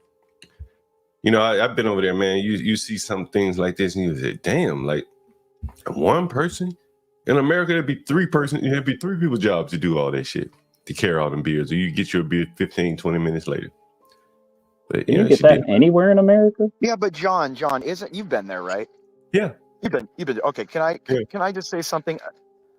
See, this is what I'm saying. That right there is a reflection of why they're a dying society. See, this is what I'm saying. We need to start taking life seriously. It's not about fun. Your fun comes in eternity after you die. Right now, your life is dedicated to upholding God. I don't agree with that. I think but that's the point. And why you don't agree with that is why our society is dying. Because you're fighting against a will that is their idea. You're fighting against a will that you will lose against, John. Nah, I think that's and so you're already destined to lose, whether it's 10 years, 100 years, or 500 years. You're destined What's to the lose. suggestion? What's the suggestion then? The suggestion is you go back to Rome. Every building built is a cathedral. There are no bars. There are no TV. There is no sports. There are no fun. The world is about sacrifice and sacrificing for God. You want to win against the... No, that's the point. Do you think when we built everything, this Western society, when all of our forefathers were building everything and making everything... Do you mean the current Rome? The current Rome? The current Vatican? And because that's why most people shouldn't... You know what the current Pope says? You know what he's saying about migrants? What's he saying about migrants? What's he? I mean, I just read what he was duty to not let people die on your border. Yes. Yeah. Yeah, he's like, let them in. It is. Let them in. Yeah. No. Even though the Vatican's not letting them in. Let them in. Sir. Did he? No. This is my point. You didn't read what he said. What does the Catechism of the Catholic Church say? He cited it, section C-134. It says that any migrant and any nation has the ethical and moral responsibility and right to determine the duties to which migrants have onto their country and can export them or import them as their wish. You need to read up on what we are. We are Rome. We are the reason everything is the way it is. The Italians are Ryan. No. The Italians are not Rome. Rome started in Antioch. Well, I'm just saying, the Greater Italy, which Rome is of the Catholic Church into Rome. That is Rome. The old Republic of Rome is dead. It died a long time. Can we go back to talking about finances and stuff? You want to talk about the serious issues in life. Go talk about your finance when money has no value, and then hold on to your secular values. So when you say Rome, you mean the Roman Empire? You'll lose. The Roman Empire. This is what I'm saying, John. These are stupid people that are out to have fun and gain money when that's the point. You do that, you aim for that, you're their slave. You are their slave. You must extract yourself from the things that they control you with. This world. See, that's the point. All of you are all obsessed with money, things, buying stuff. What does that matter? You're dead in 50 years. What are you going to take with you? That's my point. No, this is why it's all about fun and games with you people. That's why you lose. The reason I'm successful is because I don't spend money. I don't enjoy it. I do it as a reflection of God. All my money, yeah, and you can laugh. But you talking about $600 fragrances earlier on? Like, what the heck are you talking about? And I donate. I'm getting ready to buy a drone. I don't know what's going on. I don't know what's going on. Ryan, I wholeheartedly recommend you buy a drone, man. You please get a drone. They're amazing. Yeah, we gotta get Avada 2, Avada 2, DJI again, Avada 2. more distractions. I'll pick up my new version of the Ignatius Study Bible in November when Dr. Hahn, and that'll be my drum. Okay? See, you're dealing with somebody who's a real believer. You're not dealing with some fake kid here. And the problem is that, guys, me following that has made me better than you. So maybe you should take take account of that. I've been more successful. I'm smarter in every metric. And why? Because I followed God. I love this. You must follow the ultimate power. How do you It's like that scene. No, it's that scene. It's that. How do you resist the ultimate power in the universe?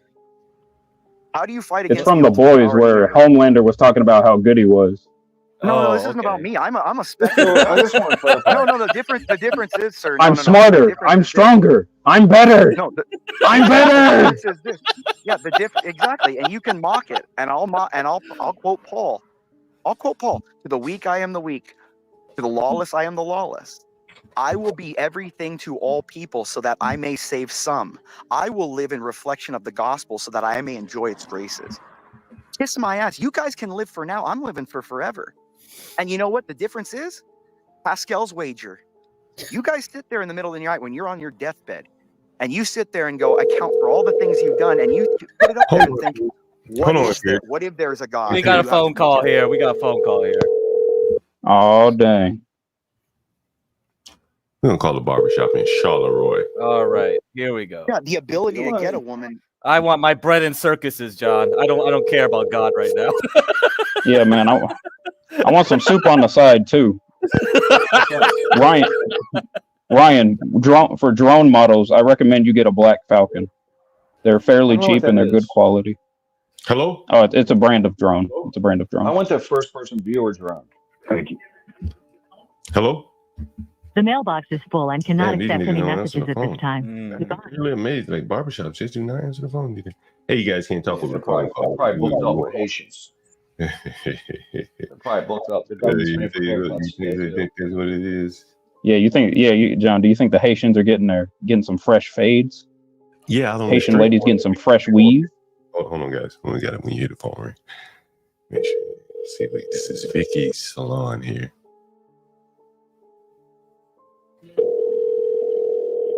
Vicky's. Hi, Vicky. Hi, my name is John Galt, and I've been reading about the Haitians coming into Charleroi. Do you have a few minutes to discuss it? Who are you? My name is John Galt, and I'm calling. And what are you doing this for? Well, I'm doing it to kind of verify some of the information that we've been hearing coming out of your town. There's been a lot of fake news that the Haitians are coming in and they're causing problems. So I wanted to just discuss it with you, just a private resident, to give us kind of your point of view on what you're saying. I'm not a private resident. I have a business. Well, I want to discuss it with you. Charleroi. Yeah, I just want to discuss it with you as a private resident. You don't have to discuss your business or anything like that. But just what has been your experience? Is it even true that there are a lot of Haitians coming into Charleroi? Oh yeah. Have you rode through Charleroi? Not recently. So that's why. Where are you from, John? Pittsburgh. Where are you from? Pittsburgh. You're right. Hey, this guy on here wants to know if there's a lot of Haitians in Charleroi.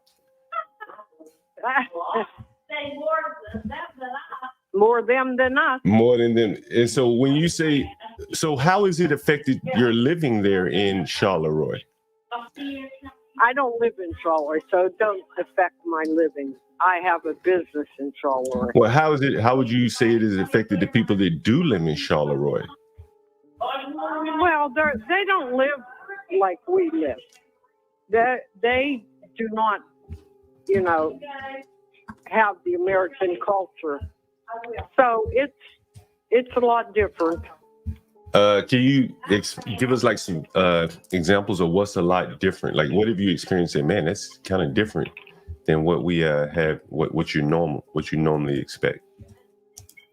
Well, I really don't have anything that I can say that I see myself besides the storefronts and all that. It's starting to look like a World War III country here.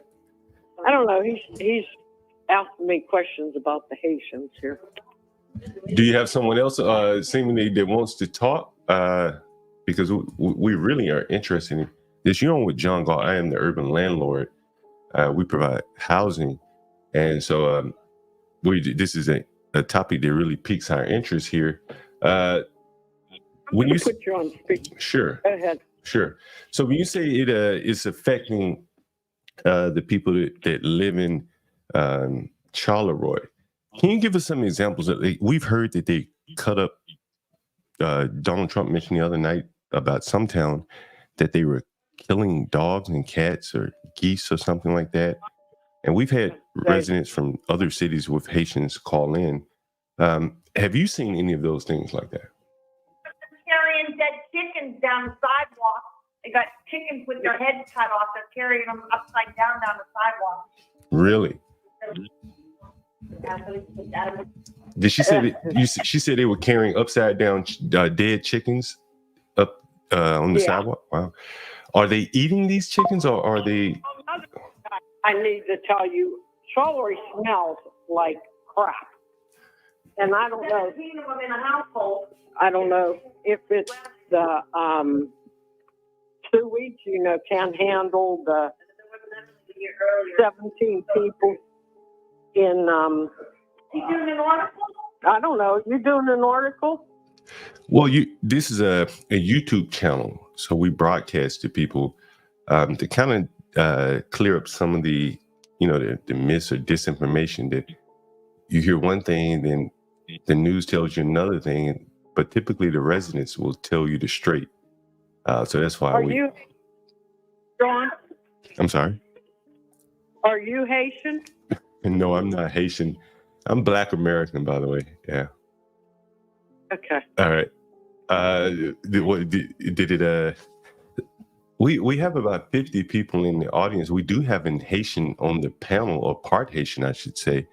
Would you mind answering a few questions from the people in the panel here? In the town? No, this is a YouTube channel, so we have about 50 people watching right now. And one of the things that people wanted to ask about is like housing. Where are the Haitians living? They're living in houses, 17 to 30 of them in a house. And who's paying the rent and who's renting to them? Tell us. We all probably are. People want to know, are you Trump or Kamala right now? What's that? Are you Trump? You're in Pennsylvania. It's kind of like a swing state these days. Are you favoring Trump or Kamala? I don't think that has anything to do with this. Okay, fair enough. How was your city responded? I was listening to an interview from your mayor, and he was talking about a lot of car crashes in. Oh, yeah. In fact, I just seen another one today on Facebook. All the time, car crashes, every day. Now, why do you think they're crashing cars? Pardon me? Why do you think they are crashing cars? Because they don't know how to drive. Plus, they don't know how to read the stop signs and the red lights and all the things. Every day, someone on Facebook is posting that they wrecked into them. Now, what Facebook group do you follow? I don't know. Oh, okay. Oh, Charleroi ramp. I'm sorry. Say that one more time.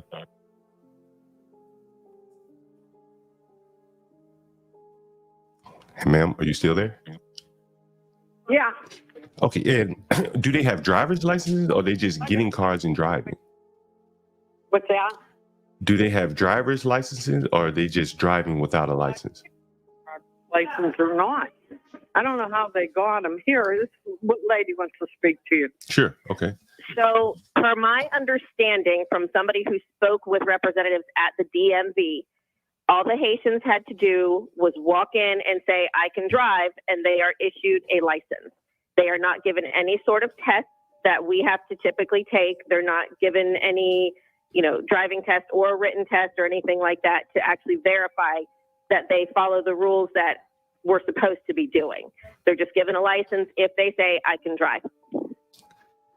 And what do you think about that? Have you seen the resulting car crashes in your town?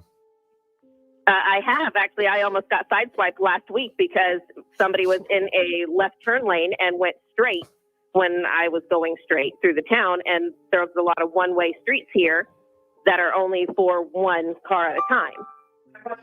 Now, someone saying she watched him yesterday morning do what? She watched them run the red light right here. They use the red lights as though they're stop signs. They don't actually stop and wait for the lights to turn green. I heard your mayor talking about getting Creole signs that maybe that would help them navigate the road better if the signs were in Creole. What do you think about that? You think that would help? I think it would help if they were made to take the same test that we are when we're supposed to drive. Now, can any resident go and get the same type of driver's license without a test, or this is specifically for Haitians? There's a test that everybody has to take. When you started driving, you would have taken the test. I had to take it when I got my license and everything. Mm-hmm. They should be required to do the same thing to verify that they can, in fact, follow the same road rules. Well, I'm asking now, if a Charleroi resident wants to get a driver's license, can he follow the same route that the Haitians and not have to take a test and just say, hey, I can drive? Or does he have to go about it the normal way? They would have to go take a test. But the Haitians are being given exemptions. Is that right? Correct. Wow, that is pretty amazing. How does that make you feel as a resident that they are allowing people to just drive all over the streets while they would punish you if you drove without a license? Or I'm assuming that they don't have insurance if these are very poor people. Is that correct? I don't know how all of that's working. Well, I don't know how it's so. Now, I hear that there is a lot of that they're getting, big food stamp allotments. Are you aware of that at all? For the food stamps and stuff, all they have to do is walk in and say that they need them. Again, they are not being run through the same processes that regular Americans are being gone through. And how does that make you feel? You're living in America and they're just giving out everything to some people that, don't even belong here. And while regular Americans can't get anything or can't get that. Understand help them. If people need help, I understand helping them. Mm-hmm. However, they need to be treated the same way that the rest of us are. So you're kind of okay with them coming to your town, but just not giving them a disproportionate benefits. Is that right? If they're going to be here, they need to be treated like the rest of us. Do you think they should simple as that. Do you think they should bring more Haitians to your town? I don't know if we can fit too many more. Now I see that a lot of our schools are being, we're packed to the max at the schools right now. Some of the kids are struggling because the teacher can't give them the attention they need because they're too busy trying to translate and make sure the Haitians understand because they don't speak the language. So that's causing a conflict. And, they have specific stores that they are shunning at white people or, whoever else are not allowed to shop at. Wait a minute. Can you say that again? Can you say that again? You said they have stores that white people are not allowed to shop? Correct. In Charleroi? Yes. And so there are stores that if you walk in and you are not of color, they will not serve you. Do you have to be Haitian or do you just have to be of some color? I believe Haitian because you don't see anybody else walking in there. What are the names of some of these stores that you've experienced that in?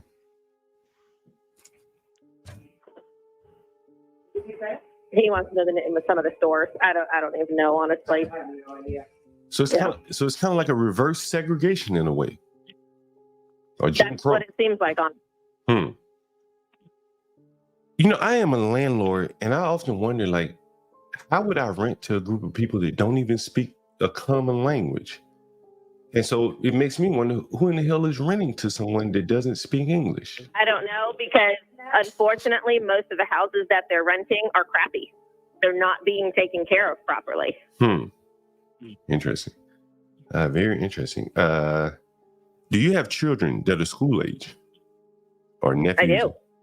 And are your children going to school with these Haitians? They are. And can you give us some of the kind of the comings and goings? Are there fights, conflicts over? In the elementary level, it's honestly not as bad. The biggest struggle is the language barrier. Okay. So I'm assuming that you're... Go ahead. High school level, there have been some issues. Like what? One issue that there was last year was a 19-year-old boy against a 14-year-old girl on the school bus. Were these both Haitians or was it like a Haitian on... Nope. A 19-year-old Haitian boy versus a 14-year-old mixed girl. Her parents are one black, one white. And what was the reason for this fight? Do you think... Well, let me ask you this question. Do you think that there's a lot of jealousy? You know, these are poor Haitians coming into towns that, you know, you may not be rich, but you're better off than the Haitians. I don't think it's a jealousy issue. Because I've seen a lot of the kids trying to accommodate. I think it's the language barrier and a lot of, how do I put this without it sounding horrible? You can sound as horrible as you like here. I'm just trying to sound. Well, just give us some honesty, honestly, if you can just be honest. They're opening up business. They don't even have licenses. Wait, someone said, what type of businesses are they opening up without licenses? Grocery stores, hair salons, markets. I mean, you know. And they don't have licenses for these businesses? Shoe stores. Without license. Now, how do you know that they don't have licenses? I'm not doubting you. I'm just curious to know how you know. You have to go to school to do hair Oh, okay. And they're doing hair. for a year. Wow, that is. Inspected by. Now, what about the your city government? Go ahead. Sorry. Number of them down. I couldn't hear the last part. Can you say that one more time?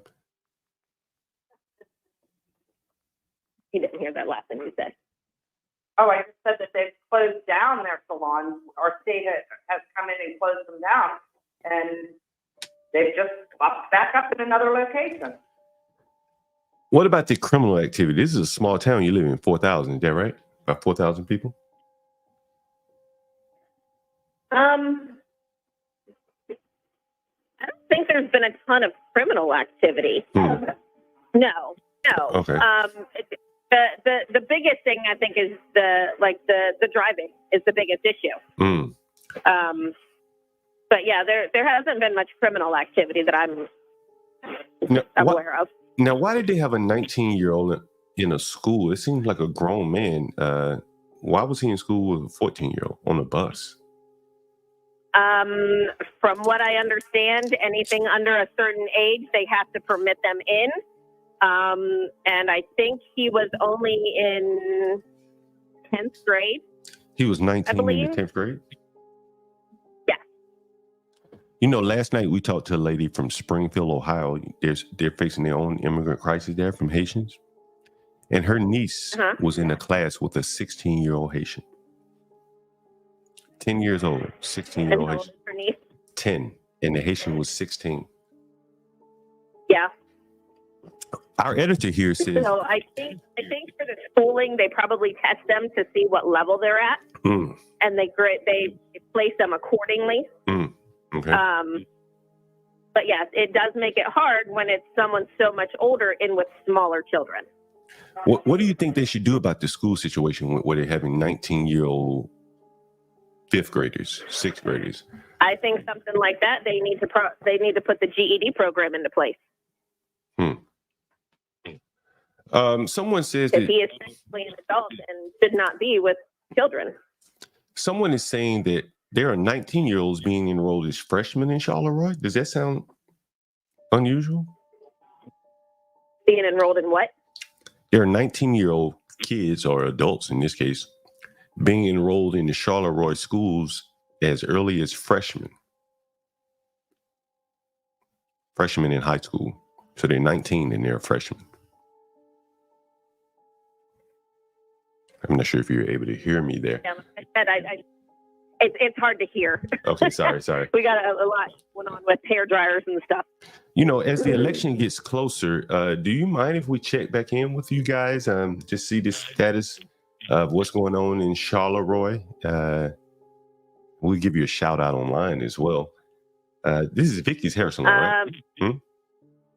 Yeah, hold on. He wants to know if you'd be okay with him calling you back. Just to kind of check on the things later. Whenever at random. She said she don't care. Yeah, if she can't talk. How about you, ma'am? Would you like to also be like a guest panelist chiming in from Charleroi? No, actually, I'm not from here. So, and what YouTube channel is this? This is the Urban Landlord, and I'm John Galt. You can look us up on YouTube. Please subscribe and share it with some of your friends in and around the area. We've been covering the migrant crisis across the smaller towns as well as the bigger cities here in the States.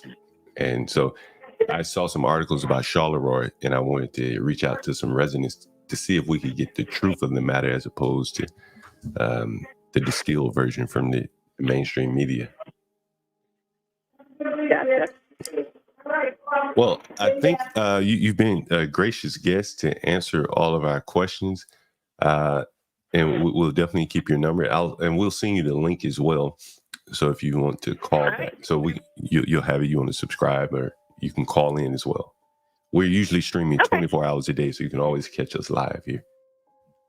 Oh, by the way, before I let you go, would you happen to have any, or would your friend happen to have any pictures or videos of the things she's seen with the Haitians in Charleroi? Personal ones, probably not. But if you look at our Facebook, the Facebook page, what was that? Charleroi Rambler. You can see stuff posted on there all the time. Okay, Charleroi Rambler, right? Yeah. Okay, thank you. Thank you very much, ma'am. You've been great. All right. Thank you. Mm-hmm. Have a good one. All right. Gosh, I wanted you to leave you know how you did yesterday with that lady?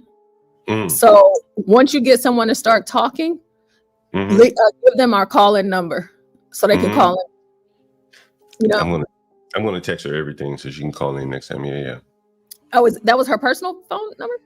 Oh, this is her business, yeah. Her business? Okay, I don't know if you can text them.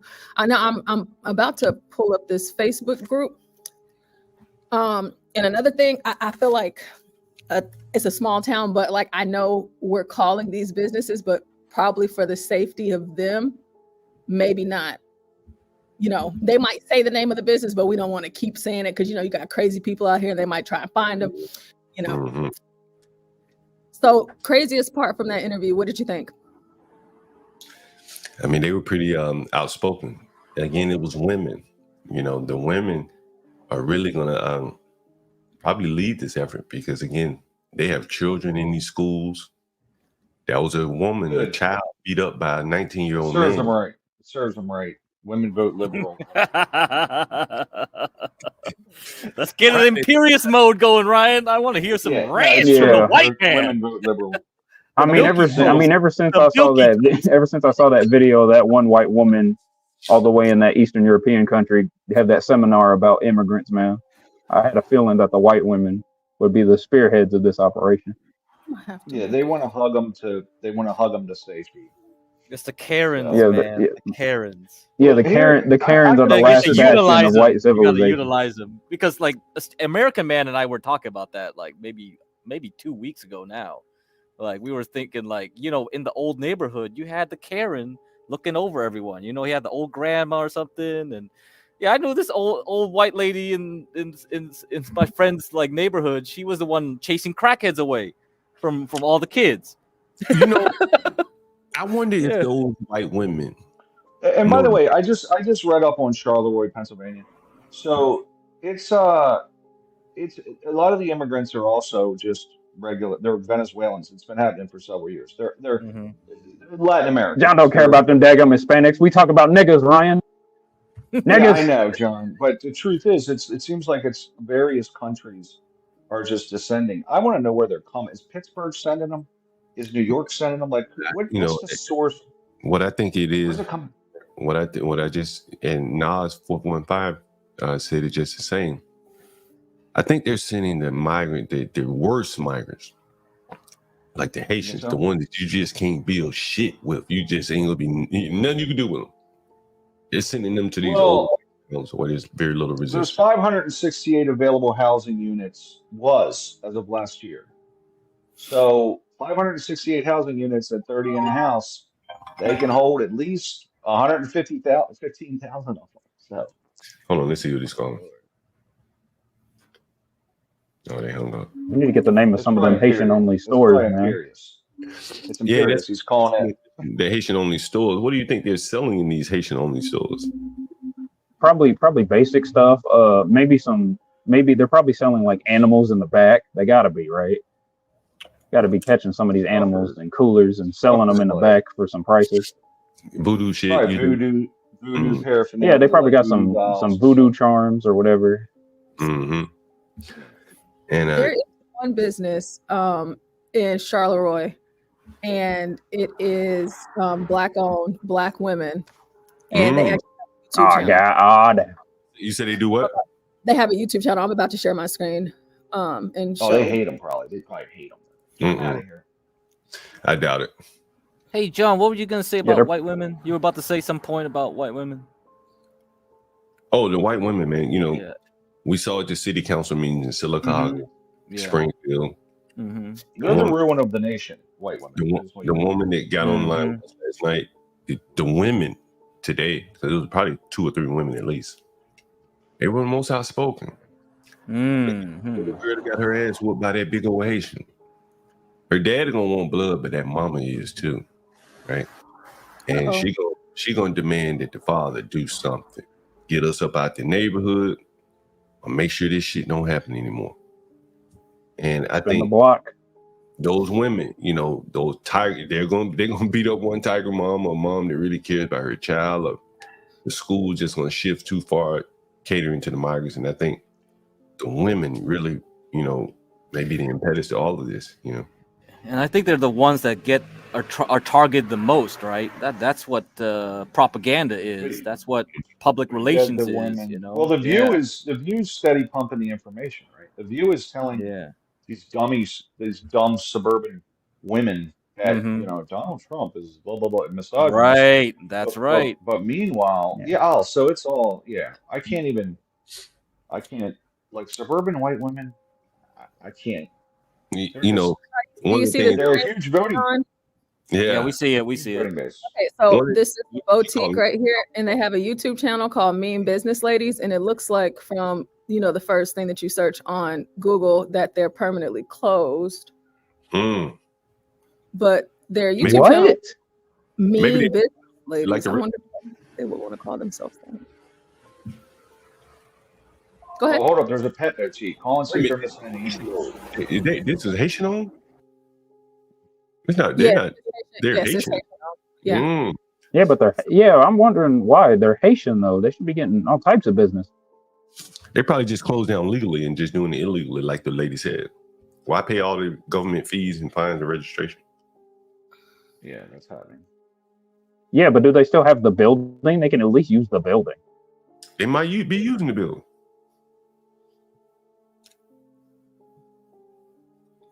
I wasn't playing the sound. I was just gonna show it and y'all talked or whatever. But Okay. Some hardy Haitian women, by the way.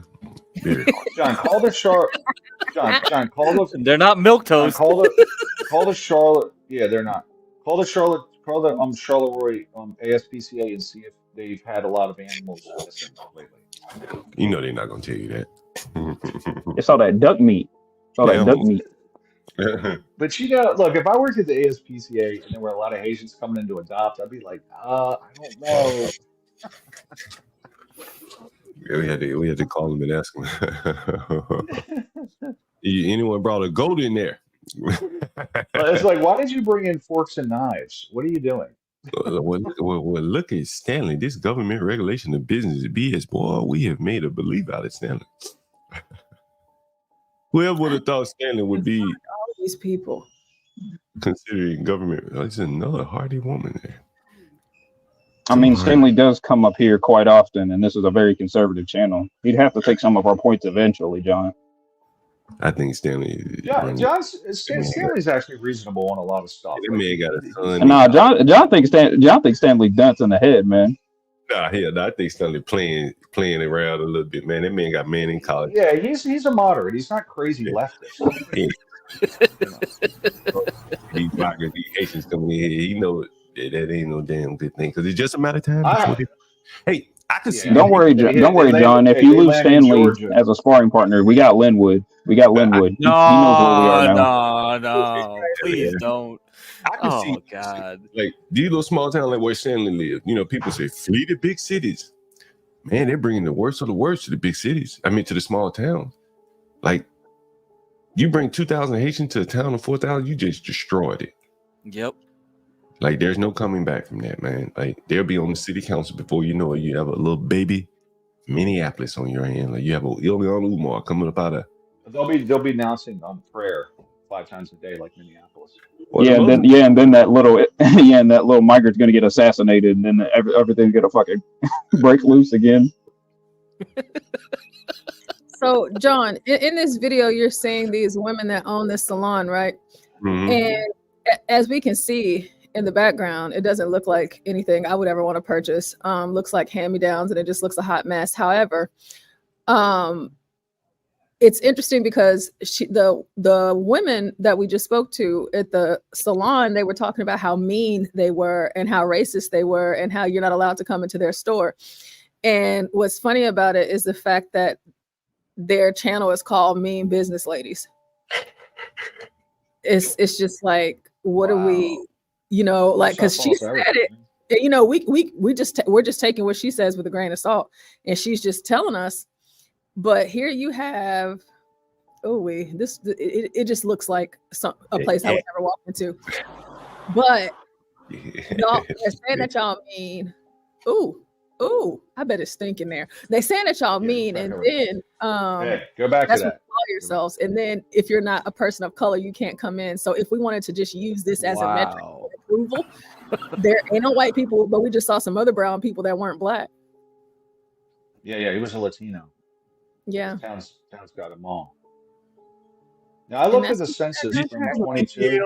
Do you think she got BB? Is that real? Sure. That thing got baby hair too. Look at that baby hair. Hold on, is that weave? Yeah, that's weave. Garian, Jesus Christ, you're African. Man, Garian. Africans wear weave. I stepped away for a bit. Forgive me if I'm behind. Somebody said it's real. He said it's real. He said it's real. I don't know, man. Of course. That hair ain't real. Can they buy that baby hair? Do you have to buy that shit, or do you just slick your own hair down? Oh no, it just depends. But John, nowadays you actually can, whenever you buy your frontals, you can get the attachments of the edges to add to the frontals whenever you get a sew in. Like an attachment, like a weed eater, you could apply a chainsaw attachment. You could attach a little dot. Chainsaw attachment. Yeah, it's just John saw that as DeWalt. Sew it on, and then they put a drill on it. But I think about it. I think about shit. But I turn my weed into No, that doesn't work, man. You need gas, buddy. Oh man, they got attachments for baby hair now every day. Every day. Look at that. Look and look at this. This is the downtown Charleroi. This is a town of 4,222 people. This downtown is fitting for that. And these people are coming from Haiti, right? And of course, Haiti sucks and it's trash, right? But you would think that they wouldn't want to come to a place like this when you come to America, because most Americans don't live in places. I don't want to say most Americans, but like most of people that we talk to, interact with online, they don't live in little small towns like this. Okay. And so they're in this little tiny town and it's being overrun with Haitians. Well, as I say, you start to ask your questions, the question does become why. Again, you look at the demographics of the 3 cities that we've covered thus far, majority white.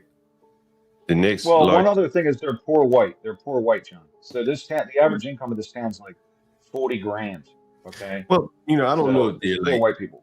Like these aren't people living in mobile home whites. Oh no, they're just low cost of living whites that can still keep their yards cut.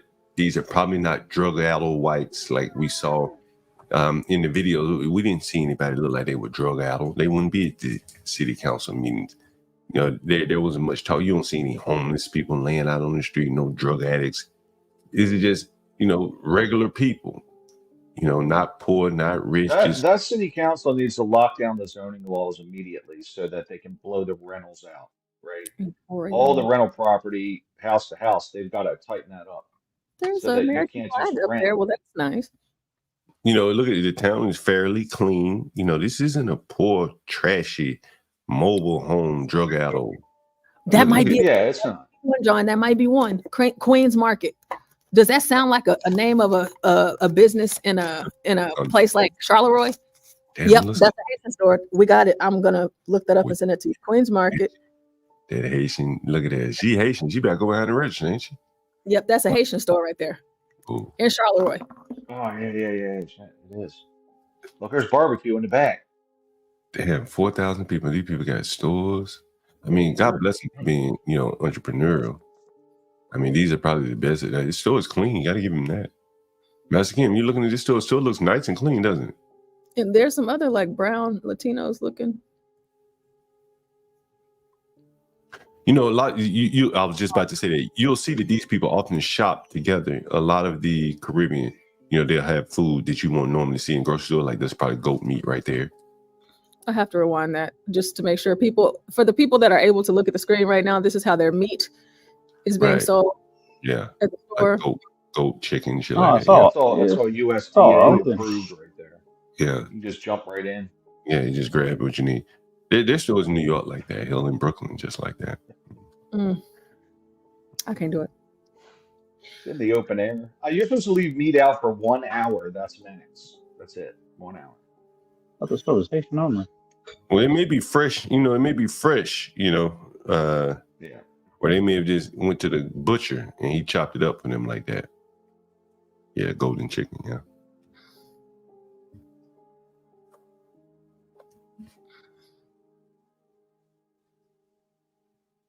Do you think she had help opening up that store? That's the better question. What do these people eat? How much would it cost to open up a store like that, Master Kim? She might be there for a long time, though. She may not be new. Market. Master Kim, Look, if she wants to open a store and she saved her money and invested in a store, that's one thing. But if the federal government is paying to dump people off on the doorstep of the town by tax John don't dollars, think that she invested. But if she's an entrepreneur, that's okay. That's fine. Do they have a website for the store? Yeah. Yeah, for the store. Yeah, I'm pulling it up right now. Maybe I'll call them and tell them we want to profile a Haitian American business. Yeah, and whenever I pull it, you should be able to see it like now. Can you see it? Should I call them Queens Market? Yeah, and there's the phone number right there at the top. Y'all want to hear a profile of a Haitian American business owner? Yeah, absolutely. Yeah, that's why I whenever hold on, let me pause this video because I don't want to miss nothing. Oh, she all digging at her nose and everything. Y'all missed that, but that's fine. Yeah, so I think for this one, John, because I don't want to try to see what's going on with them, I think it would be good to just I think the YouTube angle would be good because getting them more publicity because of how like the owner, what seems to be the owner, is there. But like kind of getting the perspective of like the Haitians or other immigrants, and if you were looking to move there, like what can you expect type of thing, I'll be very complimentary and tell her we just want to. Yeah, so that they don't get you up out of here. Right. Yeah. All right, what's that number right there? It's 724. Okay, you see it? What's it? 565? 5425, right? 5425, yep. Queens Market. Do they have her name on there? I doubt it, right? Let's see. Oh, there's a cell phone for the store as well. If they don't answer that business phone. Let's see. It's looking like she's calling herself Queen. Queen at Queens Market, yeah. Email too. Let's see what she says. Your call cannot be completed as dialed. Please check. Okay, so John, on the building right here, there's a store cell. What's that, 410? It's 480 274 3801. Let's go. 480-274-3801. See if she answers.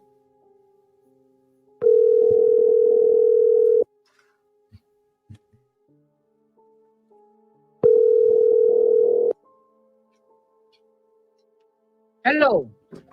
Hello. Hi, my name is John Galt, and we're doing a profile of Haitian American business owners. And we found your store online, and we'd like to do an interview with you. Are you Queen of Queens Market? I'm sorry? I'm busy right now. Is there a good time that we could give you a call back and we're doing a profile of successful Haitian American business owners, and we found your I'm not Haitian. Oh, okay. I'm not Haitian. Okay, well, we're under the impression. Oh, what is your background? You're Caribbean, sounds like. Is that right? African. Oh, African. Would you mind doing an interview? We're doing an interview. It's more or less among the diaspora there. So if you'd be willing to do an interview, we'd love to talk with you, and we could promote your store as well. Like I said, I'm busy. Customers in front of me. I can't talk right now. I'm sorry. Can you say that one more time? Talk to your son. Sir, my hands are busy right now. You're on speaker. I cannot talk right now. What would be a good time to give you a call back?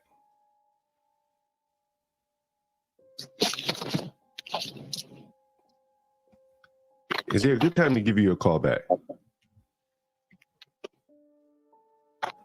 I'm not interested right now. Okay, thank you.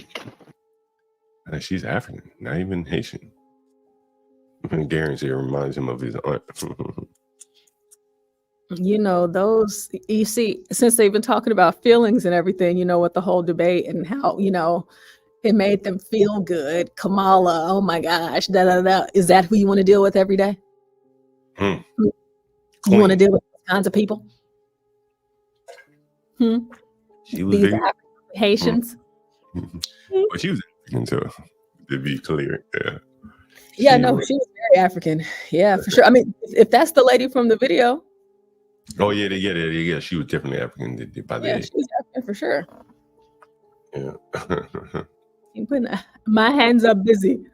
My hands are busy right now. I don't want to talk to you. I am busy. Why are you calling me? Talk to my son. Talk to him. Do not talk to me. My hands are busy. Little boy.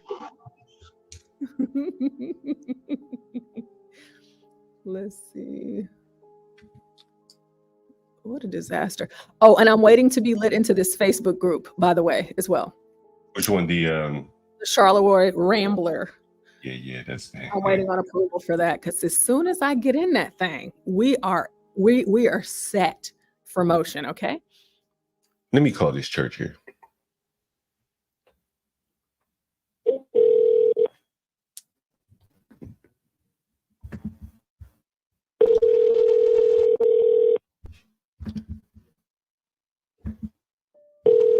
Kimmy Cakes in the audience here.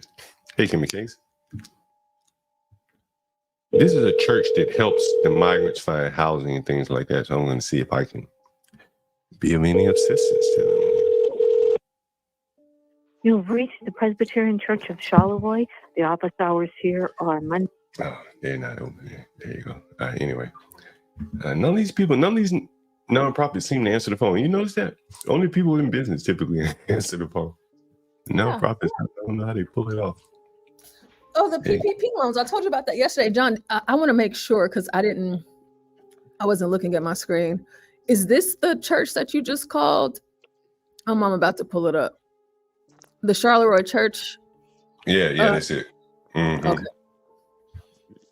Presbyterian Church of Charleroi. Oh, okay. Yep. Charleroi Presbyterian. Yep. Mm-hmm. Okay, Hey. and they didn't answer, so whatever.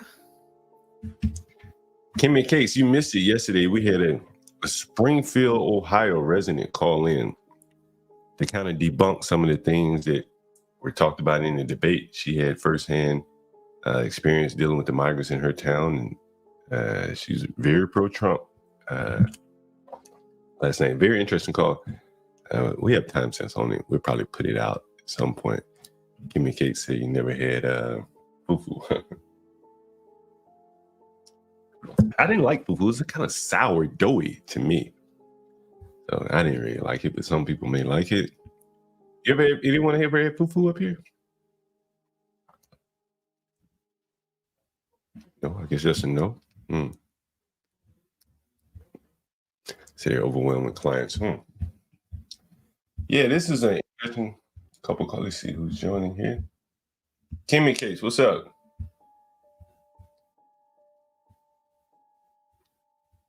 What's up, Kimmy? Wait, I'm here. I didn't realize. Hey, Kimmy. Hi, everybody. Oh. Hey, so good to see you. See, I'm just trying to get my camera together. What is going on here? But was it about the? Wait, what was going on in Springfield? So we had last night we had some Springfield, Ohio residents call in. Oh. And you did you watch the debate last night, Kimmy? They had another round. I thought it was just that one time. I'm sorry, the other night where Yes, I did. eating dogs and blah blah blah blah blah. Yeah, I did. So and then Kamala was shaking her head saying, no, they're not, right? Mm-hmm. So we decided to call some Springfield, Ohio residents to get their point of view about everything. Mm-hmm. And we couldn't get many people, but the one lady we got, she had a lot to say. Oh, wow. So then she called back later that evening, and we got her back on the phone when she was away from work, her and her boyfriend. And they just talked about, everything that's going on in Springfield, the migrants, and how no one wants to live there. Houses are being, sold for a little bit of nothing. Just the whole gamut. Where's Springfield again? This is Colorado? Ohio. This is a small town. Midwest. Okay. 50,000 people. And then we called Sylacauga, Alabama, where they're bringing migrants there. Haitian. They're all bringing Haitians to these little small white towns. Sounds accurate. Then we called Charleroi, and there were a couple of women that were on the phone. They all had something to say about how the Haitians are coming in, having car crashes, just lowering the standard of living and things like that. And they're just wondering why so many of the Haitians are being flooded into their towns. So it's an interesting conversation. It's mostly been women. That always happened historically with Haitian people.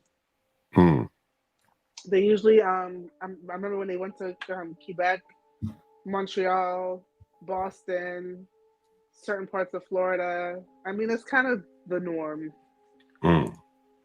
Yeah, no, it's very interesting. I think the thing is, like, if you go in the mainstream news, you're not going to hear any of this stuff. But if you call these people, it's clearly newsworthy to talk to these people about. Their whole towns are being turned upside down. This was a town of 4,000 people. Wow. And, but it's not even on the news. Once it hits the news. Do they know about how much Haitian migrants are in the town now? Or just migrants in general? 2,000 Oh Haitians. wow, that's about half of what their current population is. And the lady last And it's night a was small town, so it's very visible. Okay. The lady last night was a nurse, and she was talking about how the added cost. I didn't even think about this. The added cost of C-sections because of all the STDs that the women have coming from Haiti. I never thought about that. Well, that's just the case in America too. About But 80% of women in America have an STD they can't get rid of, which leads to higher C-section rates because, you know, a child could catch that going through the birth canal. But you know, bringing in a bunch of Haitian people or any group of people, I don't want to focus on Haitian, but you know, if you're having to do emergency C-sections for people who you know will never be able to pay these back, it becomes a burden on the system. Like most people that are able to have a baby vaginally will have it vaginally. The surgery. I would say with the Haitian people though, they kind of in some ways lucked out because Haitians are typically very hardworking. They don't like to rely on government benefits. Like they feel kind of shameful about it. Especially the men, they tend to feel very emasculated because they're very traditional in terms of like marriage and family and work. And a lot of them are very, very, very well educated. Don't get it twisted, just because they come from a third world country, and they speak almost 3 languages, which is usually Creole, Haitian Creole, Spanish, and English. Almost all Haitians speak Spanish, and if not, Spanish and English. And when they come to the U.S., they usually go into nursing and certain fields, and they will take all the hours because they want that money. You know, so even though I think it may look like upfront, like, oh, they're just taken from the system, these are not a group of people that just sit on their ass, historically speaking. They work. And in some ways, we can look at it like a loan. You know, they'll pay it back. They work and they buy homes, and that's like the Haitian way. Well, they talked about homes and where they live. They did talk about that. And imagine if you live next door to your next door neighbor, him and his dog and his wife or whatever. He moves out and then 15 Haitians move in. Mm-hmm. 2-bedroom apartment. They're not going to all be in that apartment all day. No, they work. And a lot of they even do that to help each other out. On Saturday when they're off work, they're going to be standing outside in front, and all of them ain't working clearly, right? They're going to be standing outside in front of the building, hanging out, or wherever the hell they hang out. And I think you have to be honest. Really, like, if these people were such hardworking people, Haiti wouldn't look the way it does. But I'm glad you mentioned that because I was just going to say that even though Haiti is a third world country, they don't have a third world mentality. Like Haiti's not that way because of Haitian people. Haiti's that way because of corrupt government and corrupt Americans who went there, like the Clintons, and destroyed Haiti. Haiti should be one of the richest countries in this world. What? I would argue is that very well all that could be true. It is true. But they've had their time to build at least the Dominican Republic, and they've been unable to do it. But people didn't do in the DR what they did to Haiti. I mean, we could come up with a million excuses of why they have not been able to do it. You can blame the Clintons, you can blame this or that, or earthquake, this or that. But sooner or later, man, you got to pull yourself up by your bootstraps. Like, there's an island right next door to you. They're not suffering those same things. Because what happened in Haiti? John, do you think they can pull themselves up by their bootstraps? Well, I mean, I don't think they can pull themselves up by their bootstraps here, where things are much more advanced. They stand a better chance in Haiti than they do here, where they can set their own rules. So, for example, Haitians, one of the things that the Haitians used to produce that made them a lot of money and they were very independent was rice.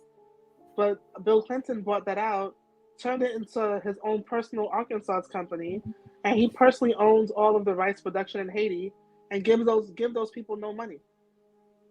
Well, with the gold, 80% of the gold in Haiti is owned by Hillary Clinton's brother, who was a janitor and a security guard.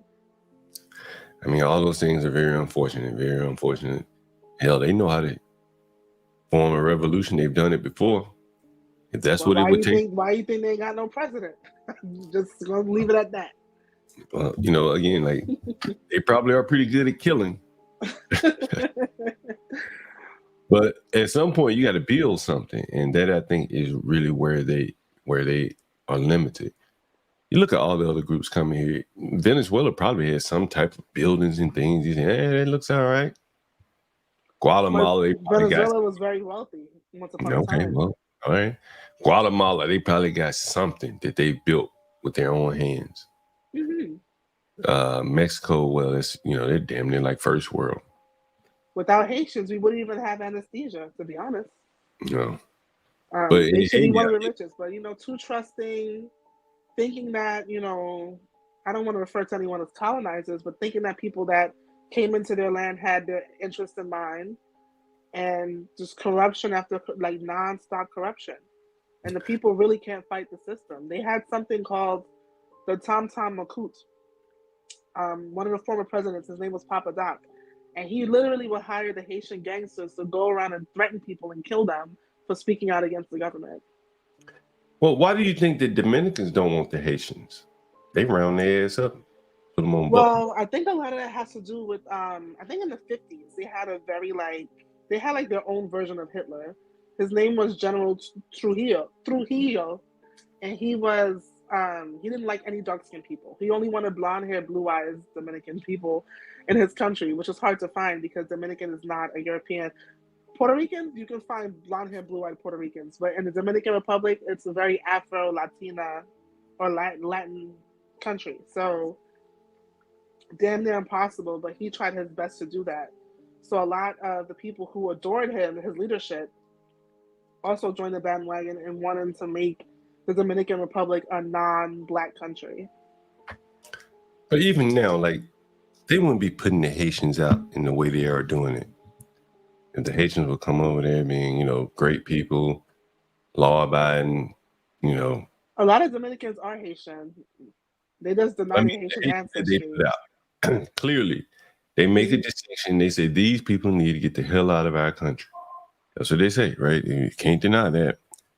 And it's such a distinct difference between those two countries that you can't just blame it all on political. Well, DR is different because, first of all, they deny their blackness as much as they can. Even in their museums and stuff, you don't see a lot of African art or African history. It's all a lot about the Europeans that were on the land at the time. DR has the I guess the privilege of benefiting from tourism in a way that Haiti does not. Well, and that brings in a lot of money. But also DR is very much a struggling country too. And they have a lot of crimes as well. Yeah, I mean, crime is one thing. The crime is everywhere. People still go visit Chicago and New Orleans, a lot of crime. They come to New York. They come to New York. Yeah, Chicago's actually pretty nice. I like Chicago. It's one of my favorite cities. But I mean, I was showing pictures of the other day, Haiti, trash just flowing down the street. The inability of the people to come together to form some semblance of a government, just anything. Give me anything, man.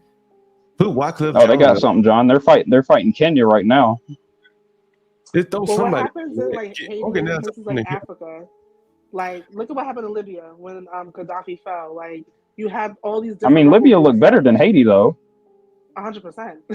But you have all these different rebel groups that show up and try to take over. So there's no collaboration and all right, this is what we're going to do. This is how we're going to redo an election or whatever. The people are just everyone's trying to grab at something. There's no real sense of let's do this collectively as a country.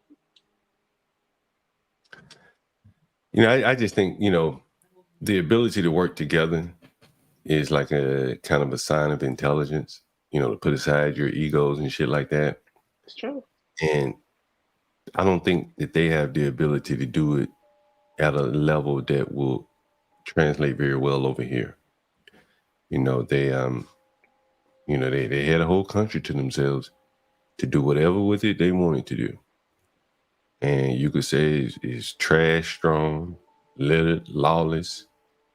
And if you think they're going to come here and just leave all those behaviors that are inherent in them behind, I mean, I'm not an advocate of that because behaviors, it's a pattern. Behaviors are a pattern, right? For all of us, that's true. But I just know that Haitian people are inherently hardworking when they have the opportunity. They believe in home ownership, having their own in a sense. And when they come here, they kind of, in their own Haitian community, they actually help each other out. I think, as Virgo says, they're probably, how they say blacks move up from the South. There was the first group that was hard working. And by the time you got to the second and third group, you're like, man, the worst of the worst is finally making their way. And I think it's kind of the same thing here. Maybe the first generation of Haitians, second generation. But now you're just getting people that just don't want to do shit in their home country. Yeah, just look at our country. Right. They just want an easy ride. So they come here, they get stocked up with a welfare card, that gives them a bunch of food, they don't have to work. And and that's a problem for us because we already have that problem. We already have that problem with our own. Portia just profiled a Haitian beauty salon. They call themselves Mean Girls. The white woman that was living in Charleroi said the Haitians are mean. So you said, well, they go into the healthcare field. Hell, I don't want no mean-ass Haitian trying to draw blood from my mother, right? Some naturally mean-ass woman, right? Emptying my mother's bedpan or my bedpan when the time comes. Someone that just views me as like a job, or a means to an end, as opposed to doing compassionate healthcare. And in some sense, that is what we're importing in. They work hard. They come work every day, do their job. But that may work in a factory. But when you are doing jobs where it requires some compassion as well, I don't know if they are a good fit for that. The Mean Girls. I mean, I don't really know either. And I can't take a scenario of one or a group of people and then say that all of them are like that.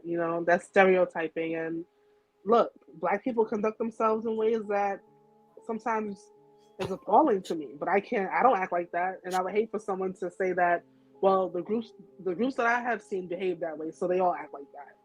Yeah. It's kind of hard to kind of make that generalization. Yeah, I think that is the difficult thing with this migrant situation. I think a lot of Black people feel like hesitant to, cast a shadow on the Haitian migrants because, that shadow can end up being overclouded over you, because how much different do you look or do I look from a Haitian? And so you're kind of protective of that, where you don't want them to be seen as violent and criminal minded because that shit may end up, being smeared on you. And I think that's what Black people are hesitant to criticize the Haitians for, or in some cases even defend them. Very interesting. I mean, there's good and bad. There's good and bad everywhere. And the majority of the people destroying our country are us, right? Americans. Haitians are such a minority in our country. We can't say that all of the... Yeah, no, we're not all Haitians. Yeah. No, I mean, happened in 2020. That wasn't migrants doing that. No, it wasn't. I've known some good Haitians. Hell, I've dated one. So I don't have a problem with Haitian people. But I do think, to put the lowest of the low Haitians, there's some Haitians migrated to my town. They were nurses and doctors and shit, like many of them are. I wouldn't have a problem. I don't even notice it. But if you drop off 2,000 poor ass Haitians, right, that's killing chickens, that's a different kind of Haitian, right? That's one that may not even speak French, right? He's still speaking Creole, right? And that's what the people have talked about. Like, they can't speak English or Spanish or French. They're just Creole speakers. And we don't know what they're killing them animals for because, they have certain spiritual beliefs that are just, they do that. They sacrifice animals. That is true. That is true. Kimmy Case, I got to get back up there to New York soon. May get up there this weekend. Okay. You've been coming out a lot. That's good. Yeah, John, when's the next set of street interviews, man? Oh, man. I think I may do one down here at Buzzborn Poets. That's a good liberal spot. It's a Thursday night. I reached out to Park Nightclub. He said this is not a good time for it. So we'll see. We'll see. Kimmy Case, you still going to do the bathroom with Lolo? Lolo says she's definitely interested. When is that again? Whenever you're ready, I'll see the pictures. And it's just the bathroom? There's nothing else to I think you'll have a lot of content because we only need about 30 minutes, really. YouTube going back over, or even 15 I'll minutes. check my Yeah. email again just to see when it's happening. Yeah. But I'll do it. Yeah, I'll send you the pictures today. You and Lolo, I'll send you the pictures, and then we I think you sent them already. I feel like I Oh, saw did it. I make sure I send it? I'm gonna send them again. Just make sure I send you all the pictures I had. No problem. Matter of fact, I may send you a worse bathroom, one that I am about to do some work on, and Okay. that will give you even more content because it would be like, what should we do to this one, as opposed to how should we make it nicer? This one probably needs to be totally redone. So, yeah, I'm going to send you some updated pictures of a new bathroom. That'll give you 30 minutes of good content because it needs a lot of work. Yeah. Anyway, what else been going on, Kimmy Cakes? You got some New York news for us? New York news. Let's see what's happening here. No, not much. People are threatening to move out of New York because of the migrant crisis. So they keep putting up new shelters in places. Interestingly, COVID just disappeared. Like, I was looking for my air purifier. I'm like, maybe someone took it out of my office. So I went to ask about it. And the custodian was like, oh yeah, we took all the air purifiers out. I said, but where are they? He's like, they're in storage because the city doesn't want to pay $100 per purifier to change the filters. And I'm like, why is that? They said the COVID funding ran out. And I'm like, but people are saying it's going, like, COVID is coming back around again. Like, you know, and I said, I like the purifier because I have no windows in my office. And he was like, well, look, that's it. And I was like, well, since it's just sitting in storage, can I just take one home? Because y'all are not using it. And he was like, well, we have to keep them in storage in case the city says we need them again. But right now, they're not paying to change the filters. The COVID monies are done. So it's just in storage. Someone just said Caban resigned. And the other Negro in charge of the schools, what's the Negro in charge of schools? Banks. Oh, yeah. He on the fire too, right? They got an investigation on his ass, don't they? Do they? Everyone's always under investigation. Everyone in New York right now. It is almost a normal way. They haven't mentioned that because you're still in the New York City schools, right? Yeah. Well, who's in charge of New York schools now? The mayor. No, I mean the chancellor. Who is that? Was that school chancellor? David Banks? Is that Banks? Because Philip is over the PD, right? Yeah, his name is David Banks. David Banks. Yeah, he's on the investigation, Kim. I think they raided him. I heard about that. I don't know if it had to do with something about his brother and the political connections, or it was something that happened that was like anti-Semitic with him. Let me read you this article from New York just recently.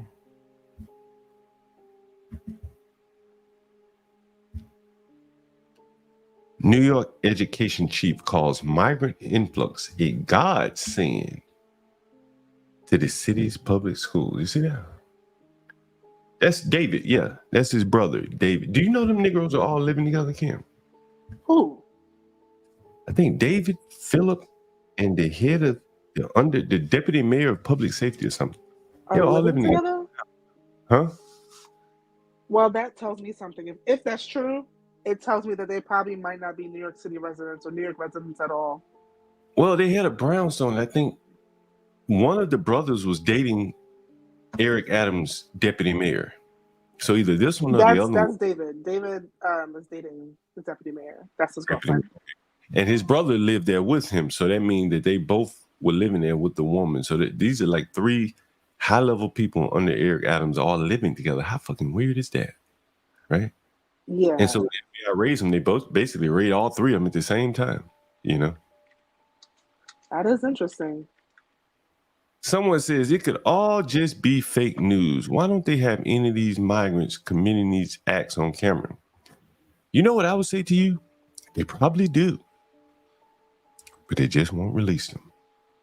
I mean, they do in New York all the time, like the mugging in Central Park, or like when the people were getting robbed while they were dining outdoor. Like they released that.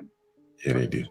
I think a lot of the issue is we can't really see who these people are because of the masks. Yeah, the masks. But some of them don't wear them, and they're able to identify. I mean, at least just put the image out to the public. We showed a jewelry store being cleaned out in 3 minutes by a group of Hispanics, Venezuelans. I think they say they were. So they do show some of it. Actually, I don't know if the media showed that as much as or they couldn't avoid it because it was surveillance footage from inside of the store. But they cleaned that place out in 3 minutes, bro. 3 minutes. So they are committing some crime. Yeah, they gotta move fast. You know what I mean? They gotta move fast. You Can't commit a crime and move slow. But yeah. Samuel says, my problem is that you don't need all these scary stories of migrants being told to recognize that this influx is problematic. I think the one thing is that outside of this channel, there's some other channels clearly. But if you turn the TV on, you're not going to hear this. No news media right now is going to do what I just did, what we just did right here. Yesterday and today is call some of the residents. Right there in the Trump debate, what they said? Well, we called the mayor and he said wasn't nothing up. He's a politician. He got a reason to lie to you. And I don't know. Like with mayors, their terms are so short. Like, and not all mayors have repeat or necessarily reelected. It's highly likely that most of them aren't. So it's kind of like, I don't know.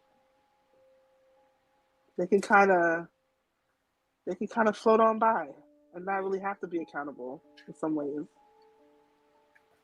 Yeah, like everything that's happening with the chancellor and all that, like honestly, there's going to be an election, I think next year, and once it's decided, let's say for example, Mayor Adams is not reelected, everything changes. The whole staff everything just changes.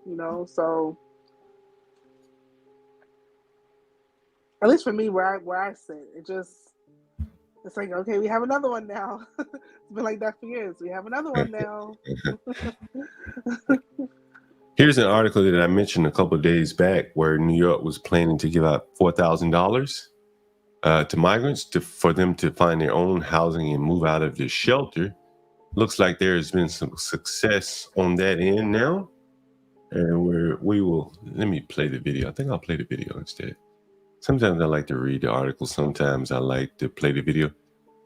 Adams taps ex-FBI official as an interim police commissioner. It's probably a good move for Adams. So this article is about this pilot program that the city is implementing to get the migrants out of the shelters. Let me see if I can maximize this. Give me 1 second. You can see my screen, right? Trust. Yeah. New York City is giving $4,000 grants to migrant families staying in city shelters in an effort to move them into permanent housing. The city is struggling with space as 65,000 migrants are currently in shelters.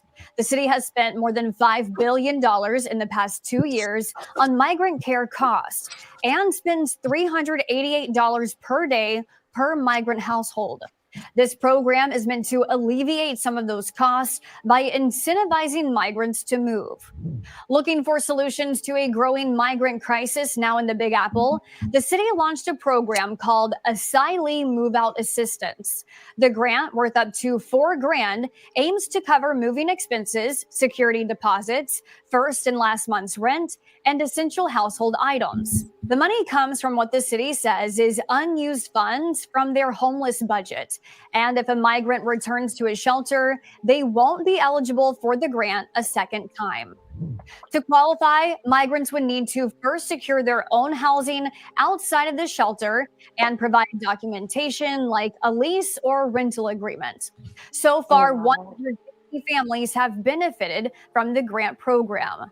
More than 350,000 people are homeless in New York City as of June of this year. 130,000 are sleeping inside city shelters.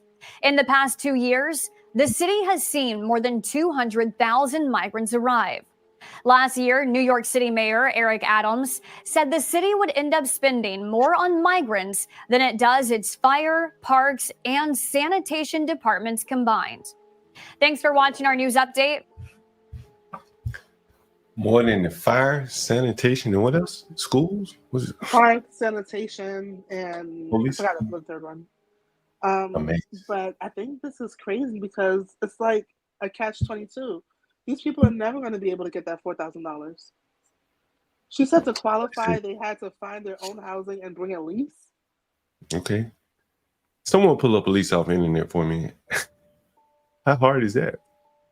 What else they need? I mean, it's hard because you need at least $6,000 to get a lease in New York. So how are they getting? And then, oh my God, what a disaster! They can get a lease There's for no landlord in the city that's going to give them a lease for free, with the hopes that they'll get $4,000 from the city at some point. No, what I'm saying is you could print a lease online, fill it out, and say, hey, give me my $4,000 now. You could do that. But it all depends because a lot of times here in New York, when they give those rental monies, when they say they're giving it to you, they mean that they're paying the landlord directly. Yeah. You don't get that money in your hand. Well, that's even better because now the Spanish people will go to one of the overlords and say, hey, a matter of fact, the overlord will go to the Spanish people and say, hey, I have a flop house for all you guys. Here's some paperwork to fill out so I can get my $4,000 for each of you. And I'm going to put your ass in this flop house, right? Where it's 10 of you on a floor or something. Kim, you remember there was a fire back in Harlem a while back, and the firefighters went in there and they got trapped and shit. You may not remember, it's just an inconsequential fire, so it seemed. But they ended up arresting the landlord because he had put up trap wall, like fake walls and shit to make rooms. You know what I mean? So when the firefighters went in, they got trapped because, you know, the layout, what they were expecting was like, you know, walls up here and there. And yeah. I guarantee you that the migrants, the overlord from the migrants, he's going to have houses chopped up smaller than I would chop them up with bunk beds and shit in there. Like he had them in Queens or whatever. And he'll get that $4,000 for each family unit. The only way Guaranteed. I can see a landlord wanting to do that is if they plan on abandoning or selling their property after they got the money. Because you have the potential now of dealing with squatters after you collect that $4,000. Why should they pay you? Especially when the housing is illegal. Well, you know, I told you that New York City has opened up their Section 8 voucher program, right? Yeah, After people all are these actually getting the vouchers now. I know a lot of people looking. They may have the voucher, They do. but you got to have the landlord on the other side. Exactly. You gotta have me on the. I got to be on the other end saying yay or nay. That's Without right. me, that voucher is just a piece of paper. You got that right. With no value. And so you factor in someone like me, and I had my choice of an American coming to me with a voucher versus a Spanish person coming to me with a voucher and $4,000. Who are you gonna pick? Probably the Latino. Latino. See, I speculate that one of the reasons why the Section 8 voucher waiting list has been closed for so long is because no one wants to rent to the people that's currently on the list. Yeah. I had my buddy Felipe up here. He said, man, I'm not renting to those people. Right? I'm not renting those Section 8 people anymore. But maybe not him. He's a little bit risk averse. But someone like me might say, I don't want to rent them Section 8 people. But with the money the government's paying, I take a chance. So with the bottleneck of me not wanting to rent to regular Section 8 people, hell, just close the list. No one's renting to those people, right? Yeah. The regular American, primarily blacks who rent on Section 8, no one wants them. Just close the list. Fuck it. It's inconsequential. Nobody's going to rent to them anyway. They just walk around with paper in their hand. But someone will rent to these migrants. The inducement, the $4,000. The government's probably going to pay you even more to house them. But the migrants are not getting Section 8. You don't believe that? Hell, they blend them by houses. Not in New York City, which is why they're coming up with the $4,000 and other stuff. Just like the food benefits, the migrants can't get that here either. So that's why they give them the debit cards. So they'll have a workaround. Let me put it. Are you familiar with the New York One card? New York One card? No. And New York One ID? No. We talked about the New York One ID card. I'm surprised you never heard of it. No, I can look it up real quick. Really? Well, yeah, we talked about it. You should look it up. I am And right you now. see all the benefits and everything that you get from the New York One card. And one of the benefits of being on the New York One, getting the New York One card, you can go right there in Grand Army Plaza and get it. You get access to affordable housing. Ain't that about a bitch? Is it the ID NYC? I don't Yeah. see New York One. Oh, that's it? Yeah, I'm sorry. They used to call it New York One card or Let me something. see But benefits. yeah, you get a. We went over it on the stream. You get to go to museums and everything.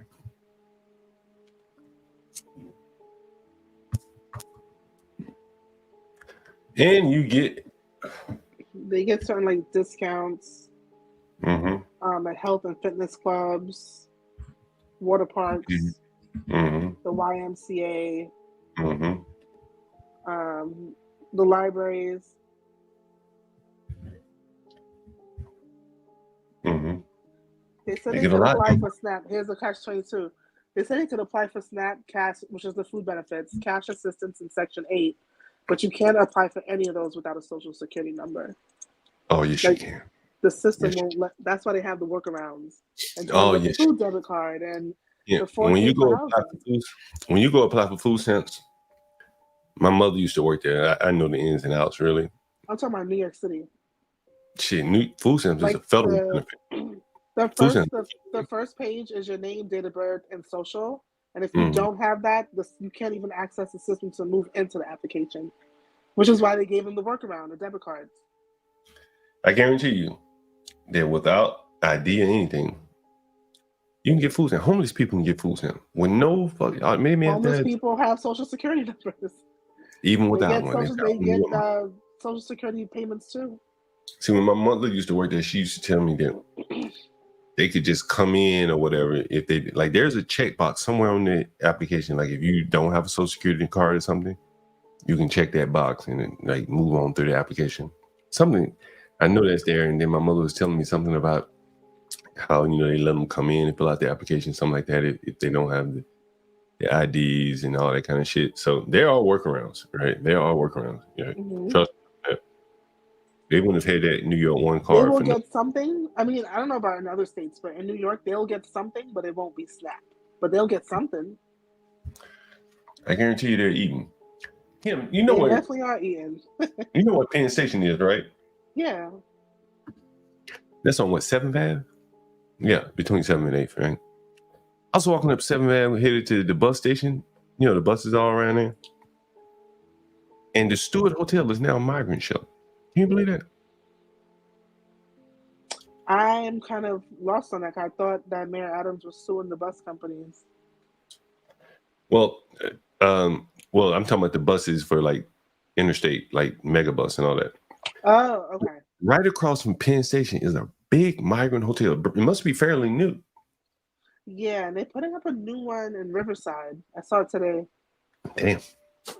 Yeah. And the people try to protest it, but the city's like, whatever. We got this money. We pretty much paid someone to take them. Amazing every day. Kim, have you heard about the Chase Challenge? No, what's that? Damn, no one's heard about this shit. Even when it be happening.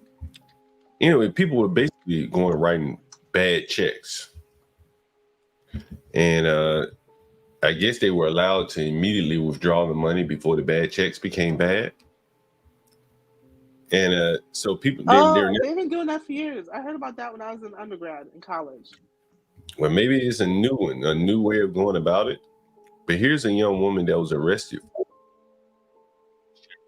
Do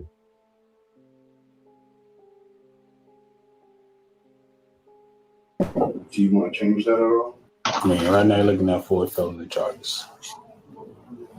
How many? 4. 4? 4. All right, Hello. So, Hi. this is Deputy Gruber. Mm-hmm. Just want to talk a little bit about the checks you've been cashing. So, there are 2 checks, right? Okay. Do you want to change that at all? How many checks you want to cash? Where you got some funds and they said, look on your arm. So real quick, I have a question for you as well before we go down any road. How did you get here? I was dropped off. By a white van? No. I mean, it's whatever. I mean, it's not anything far like, but I understand where y'all coming from. Mm-hmm. Cool. So, I've got you trying to cash some checks for $1,500. I've got a couple different branches. One was here this morning, so I have that one right now. And we did do it for you because you're an existing client of ours for quite a while. You've never had any issues. But then I also had it going to multiple other branches cashing the same checks from the same person for $1,500. You just kind of looked a little suspicious, so we were looking at it more. I understand. Yep. I know I did the two. Mm-hmm. I did give my card to somebody for a while. Okay. But I won't tell y'all who because, I mean, at the end of the day, y'all can put it on me. So I'm never throw nobody up on the bus. Okay. So yeah. But I know I am trying to get my car. Okay. Do you want to change your statement about having a checks in petty cash? Or are you just sticking to? Just keep in mind, if you go into a branch, I'll have you on film. Yeah, okay. Sure. It was me. Okay. You said that was your aunt, right? That wrote you those checks? Mm-hmm. Was it your aunt? Yeah. All right. How old are you? 18. Okay. So here, before we go much further, I'm going to read you your rights. Have you ever had your rights read to you? You have? Okay, that's fine. I'm going to read them to you. And all you got to do is just give me a verbal acknowledgement that you understand or don't understand something. Understand that?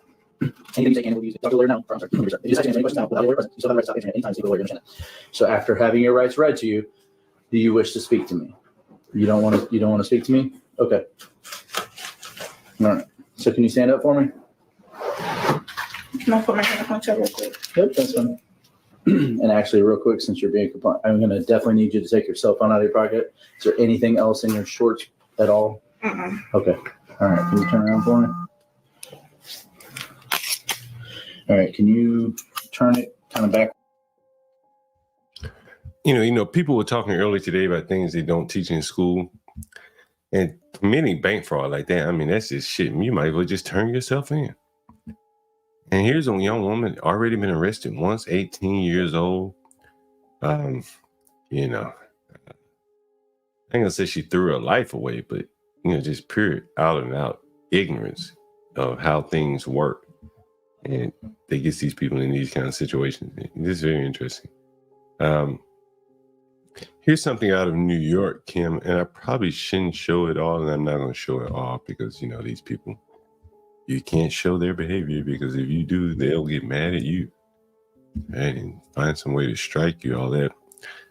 3 Hispanics yell racial slurs as they chase down Black child on the subway and beat him in New York City.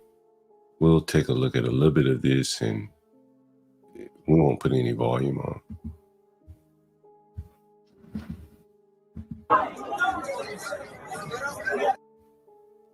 This is the A train. You know what this is, Kim? A train. But they're way up on the A. They're like 180 for something. It changes when you go up there, right, Kim? Yeah. Look at that. I think I've seen this before. Oh, just old? Yeah. I've never seen this. This is 181st Street. It's a whole different world up there. It's a girl.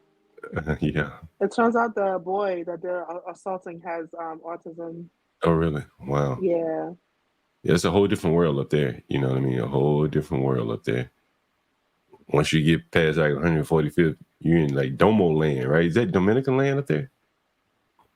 What do they call it? That area? I think Washington Heights. Yes. Yeah, Washington. Dominican neighborhood. Domo, yeah. Okay, she won't let him go either. But it's also being very much gentrified at the same time. So we'll see what it looks like. Yeah, she won't let him go either. I didn't know he had an easy. I didn't know he had some kind of mental illness. Okay. Yeah, it came out that he Like she didn't like him because I think she thought he was rude or mean or something that he did, but then it turns out that he's on the autism spectrum. Yeah.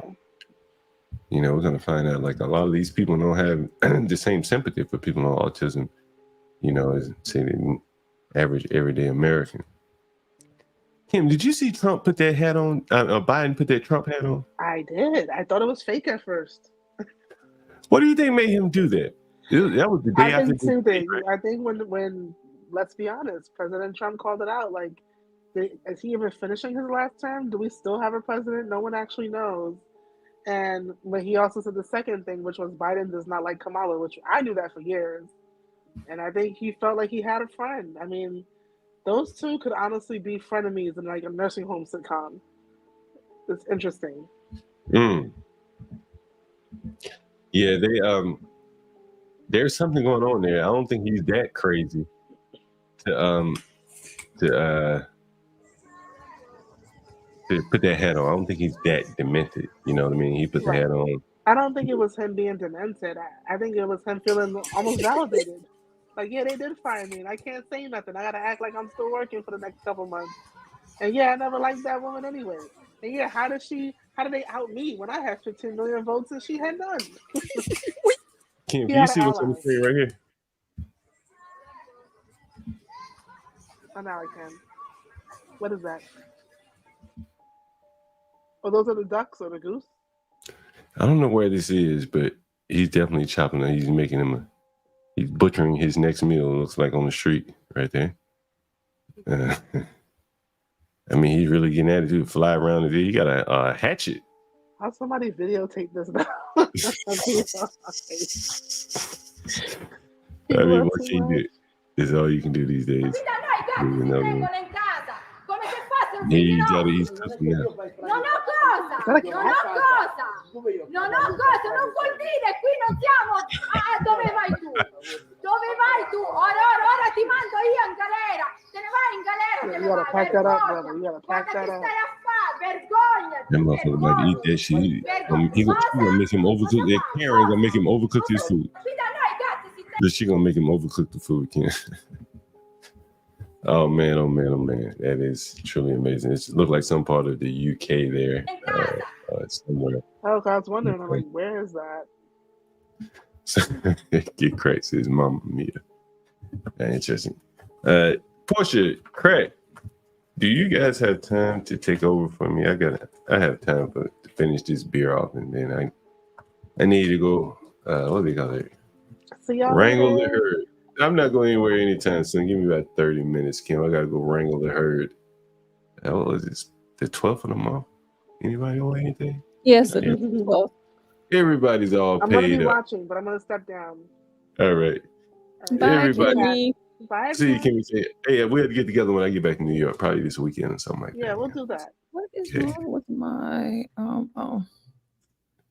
Yeah, I got about 30 minutes. Portia, a crack. If anyone want to come up, I can hold it down, but no, 30 minutes. I think something's wrong with my StreamYard. Or hold on, wait, no, maybe it's. So, Portia, you think the Texans are going to be able to hold off the migrants, huh? Oh, yeah. I have to think that I have something I want to show you. Let me go out and come back in because something is wrong. Give me 1 second. All right. While we're waiting on Portia, I'll pull up the game for tonight. There's a decent game tonight. This is week 2 of the NFL. And I think the Buffalo Bills play the Miami Dolphins. That's a pretty evenly matched game. Quarterback, head coach. The way I look at it, this is what we have here. Miami versus Buffalo. Who do you guys have? I think I'll go with, it's at Miami. I think I'll go with Miami again tonight. I think Tua and Josh Allen about a push. But Mike McDaniel is pretty offensively. He has an edge over the coach of Buffalo. So I'll go with Miami. It's all about offense these days. We'll see what they can do. Anyone picking Buffalo? Anyone think Buffalo has a chance at winning this game tonight? Tell me what I'm missing here.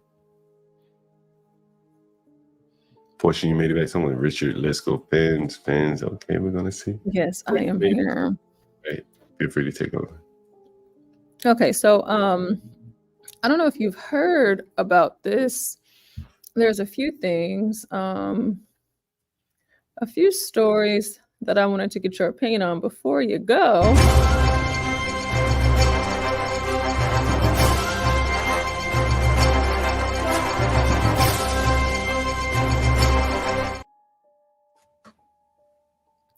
So, did you hear about Usher on The View? No, I didn't hear about this. Oh, okay. So it is Usher and all, you know. So Usher was on The View and they decided to ask him about Trump and Kamala, you know, since what's this girl? Taylor Swift, since she came out in favor of Kamala and all of that. So he's on The View, you know, talking about what he's doing in his life. And I don't even know why these celebrities like get into the whole political atmosphere or the arena, because once they do, what they're starting to realize, and which I think the way that he responded, they're starting to realize this, like, hey, I don't want to hear about your politics, okay? I just want to love Usher and watch him and just be happy every single time I see that man perform. That's all I want. I don't want to know who he's voting for, okay? But they couldn't help themselves, John. Couldn't help themselves. So I am showing this from Black conservative perspective instead of from their channel. Fair use, so that we can see this. So take a look. Much about music and art. So you're supporting Kamala Harris in this election, I understand. Yes. Well, good for you. After the assault on the old guy last night, do you feel sorry for him or at all? You know what? I feel sorry that I didn't get a chance to watch it. I was actually performing at Barclays and felt a little irresponsible to have 14 people's undivided attention on something that they really should have been focusing on, which was the debate. I mean, it's been a lot of talk this morning, huh? But you know, Taylor Swift has now endorsed Kamala Harris. Yes. And she was I thought, very smart the way she did it. It was like, you do your research and you decide for yourselves. But I, a single cat woman, as she points to, I am voting for Kamala. Do you think, I always say that in this emergency that we're in, I think that behooves artists to come out and speak for Kamala against Donald Trump, because he is an existential threat to the country. What do you say to that? You know what? I don't get too deep into politics. I didn't get a chance to watch the debate last night. I obviously have been watching like everybody else. I think voting is an individual choice. And I think that you're right. You have to look at the reality of the country that we are and the country that we want to be, and find the candidate that you feel both are who fits the category of where we want to be. And that's it. And that's what you vote based off of, who you highlight and how you choose to highlight it on whatever platform you have is your prerogative. Yes. Yeah. Beautiful. Because really, you know, everybody is not built to do that. Yes. You know, everybody is not built to do it. And all you can do is hope that the people you revere have good sense and they're going to be doing the same thing. But what they do has nothing to do with what you do. That's right. Okay? This is yours. Voting is an individual process. That's right. Yes. This is our election to win or to lose. Okay. Anyways, those old heifers over there. What do you think, John? You notice how the black woman said, you ain't built to do this shit. You know what I mean? It's almost like a poke at him. You know, like. Right. Like they're taking a dig at him. Like, come on out, nigga, you can't say it, right? Fuck you scared of? Oh, you're not built for this. It's like a jab at him. You know? And it's like, who do you think you know, you can just tell, like, I cannot stand The View. I cannot stand it. However, that was Whoopi Goldberg, you know, who was she? In Color Purple, what was her name? Do you remember, John? What was it? Shit, oh gosh, I was trying to think of a moment. Maybe it'll come back to me. But Whoopi, Miss Seeley, Lord. Yeah, Missy, that's it. Miss Sealy, and then Joy Behar. I don't even know. Like every single time a Black person comes up, on The View, they always put them right next to Joy Behar, and you could tell that Usher was uncomfortable answering that question. But I'm glad that he didn't fall into that hole. But he already said he was supporting Kamala. He came right out the gate with that. He just didn't give them more. He just didn't pile on. Right. Like give them what they wanted, like what she was seeking to get out of him. Like, she's like, yeah, I think, more celebrities should come out and, no. And like Kimmy, she asked in the chat, she was like, but can they even endorse candidates? So fun fact, myself or John or any of you, unless you have some political standing or you have some type of recognition from a government agency, whether it's state, federal, or local, all you're doing basically is saying, this is who I'm voting for. Official endorsements come from PACs, nonprofits, 501c3s. They come from, organizations, well, not all organizations, but mostly nonprofits. So like Kamala Harris, she's an AKA. And they're a nonprofit. Like in instances like that, they're not going to come out and support or endorse a presidential candidate because it can go against a lot of their funding and how they receive funding from government. But in some instances they can, in some instances they don't care. And then of course you have a lot of PACs, you have a lot of, police entities, union groups, things like that. But for like Taylor Swift to come out and say she's endorsing that candidate, it's not so much so like it really matters. It's just Taylor Swift is just saying, hey, I like Kamala. Yeah. She's just more than trying to influence. They're just influencers. Right. They can say whatever they like. I think it's just like a church can't endorse a candidate. They can bring the candidate up and put him in the pulpit, but they can't say go vote for him. Right. They do. Right. No one's going to go out there at Black church if they're endorsing Obama or Raphael Warnock or something like that. No one's and that's the thing. That's why I always say, because 501c3s, they're not supposed to, but the thing is that a lot of them do. And so it's just a matter of whether or not you care. Because if you go to a Black church, let's just say Raphael Warnock, the churches that he spoke at, even what was her name? The lady that was smashing the attorney. Fani Willis, yeah. Yeah, Fani Willis. They go and they literally say, hey, vote for this candidate. You need to vote Democrat. This is what, a lot of them do this, so. Rules for thee, but not for me or something like that. Exactly. That's just kind of how it goes. Now, John, there's another thing that happened yesterday or the day before yesterday, but I saw it yesterday. And I saw people talking about it in the chat yesterday, and they were saying it was CGI. However, it's actually not CGI. This is a real thing that actually happened. Oh yeah, I saw that. Yeah, that was crazy, right? So for those of you that aren't aware, Biden wears Trump hat as 9/11 unity gesture, says White House. And this is from the BBC, a word that Lasagna loves to say all the time. Mm-hmm. So here we have President Joe Biden. And let me see if it'll give us this video here. And whenever I saw the comments about it, I was like, yeah, there's no way Biden actually did that. But he actually put the hat on his head. Yeah. And so then, of course, the White House has to come out and say, oh, no, it's just a gesture of unity. And then Kamala Harris comes out and makes a statement as well, talking about how people are tired about the divisiveness in the nation, even though they are very responsible for a whole lot of it. Most of it. Majority of it. I can see them just really isolating old Joe after doing something like this the last month or two he has, just isolating him. Mm-hmm. So let's see. Let me get the volume up on this. So this is Joe Biden yesterday. Yep, 9/11. Presidential hat. Presidential seal on it. You want to autograph it? Oh, sure, I'll autograph it. Huh? Yeah. Remember your name? Wait, can we pause for 1 second? Yes. Do you notice all the kids' shirts that he had? The kids, those red shirts? Yeah, they have on Trump shirts. Yeah. Go ahead. Yeah, so the kids in the background have on Trump shirts. Or, you know, you can see some other kids that have Jesus Saves and other Trump shirts and Trump hats. This is a Trump loved area that he so seems to be in right now. Let's see. I'm in the old part. Yeah, I know, man. I'm an old guy.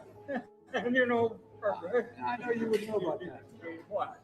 About being old. Oh, I know. All right. I'm a young timer. You hear how the guy called him an old fart, and then the guy says he's laughing at him. And then Joe's like, yeah, you would know about that. Joe, he ain't as old as you. But Joe is definitely cognizant here, right? He's not like just blabbering on. He's cognizant. Yeah. Mm-hmm. Yeah, you know, it's just always funny listening to, you know, two old people have a conversation to me. He reminds me of the guys that grew up with. There was always one in the neighborhood. Well, I'm the only one. There you go, man. I need that hat. Want my autograph? Hell no. You know my name. Come on. I ain't going that far. Yeah. There you go.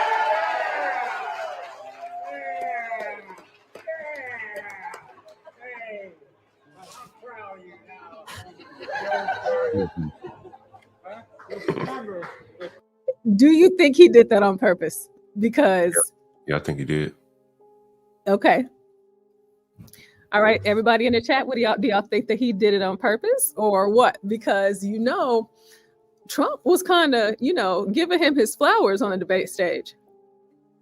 He was, you know, where's Joe at? Like talking about how they staged a coup and how, you know, they just took it up under his rug and, you know, did all of this other kind of stuff like that. And so then you got the next day, here comes Joe Biden put on the Trump hat. Mm-hmm. Oh, sorry, Kimmy. I'm at work, so I didn't hear y'all talking about that. Sorry. So we can move on.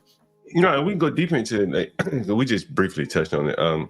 I think, you know, in those factions that they probably have in the White House, you got, you know, clearly got in some influence from the Obama group. Mm-hmm. I would imagine the Clintons are probably getting their influence, their little wing of influence together. Then you got those permanent bureaucrats that are angling to stay in power or gain more power. And Biden doesn't really have any relevance to any of those groups because he's on his way out. Mm-hmm, And for him to kind of upset the apple cart like that by putting Trump's hat on, I imagine it pissed all of those groups off. You know, all of them angling for power over Kamala. It pissed them all off. And as I say, I don't think we're going to see much more of Joe for the next month or two. That's my thoughts. Yeah, he's probably done. He's going to go Trope said it only took 4 years to get one presidential moment. Mm-hmm. Yeah, I thought that was a good moment. And he actually seemed more mentally astute than he has been lately. Mm-hmm. Oh, I didn't even see him in the back. Sorry, Angel. So last thing, have you heard of Teslyn Figaro? Never heard of him. Oh, it's a woman. Oh, her. And she calls into the Breakfast Club quite often, or like she's like a host of sorts. Okay. And she's the Black lady who was acting real ghetto and ignorant with Vivek Ramaswamy whenever he came on. Yeah. She was asking some stupid ass question. She kept repeating the question over and over. Mm-hmm. I can't remember what the question was, but go ahead. I'm looking at the chat. Kimmy, hopefully if you get more time later on today, or just at some point whenever you get more time, I would love to hear what you think about the debate because it's been very divided kind of over here, and I would like to get your take. And because she said right here, Kamala is going to fold. I see it already, and I agree with you, Kimmy. And I would like to hear more of Kimmy's thoughts on that. Now, there's something called Revolt TV, and foolishly, or maybe not so foolishly, they decided to give this woman a show. And on this show, she does what she does best. You know, she acts like one of those kinds of Black women, you know, the ones that you want to stay away from. And here, I'm just gonna show you bits and pieces because this is a full live stream, and then there's some cut up clips as well. However, they were having a watch party like how we had, but of course in this.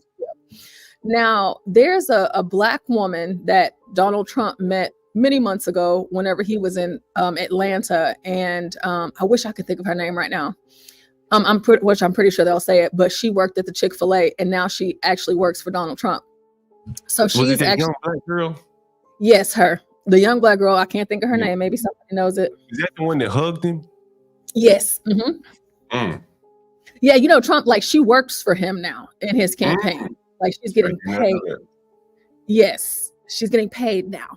So she's on this stage, and there's several others. So it's going to be, John, it's a mix of Democrats and Republicans on this stage for with Teslyn Figaro talking about things. And I wanted to get your reaction to this more than anything, because I felt like you might have a lot to say, especially with the way that she opens this up.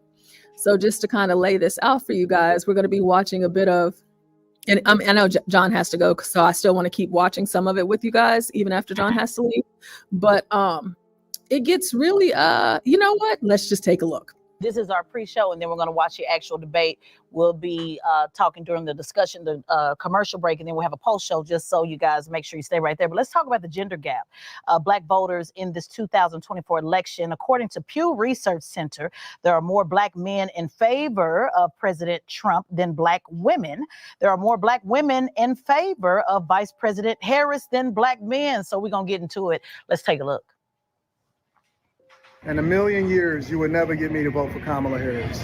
You can put a gun to my head. They are actively out here villainizing Black men for not wanting to vote for Kamala Harris.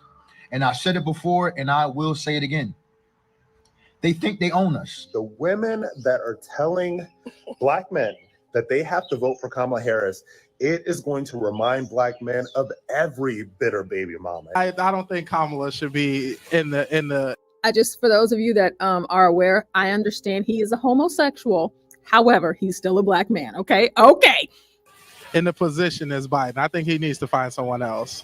They offered me $10K for an interview with Kamala Harris. I don't want your money. I think she if she anything, she Black and Indian, but she's not really from that life. You know what I'm saying? Like, she didn't grow up the Black life, you know what I'm saying? The thing that hurts Kamala the most is that she has been part of this administration since day one. And the American people are just fed up with it.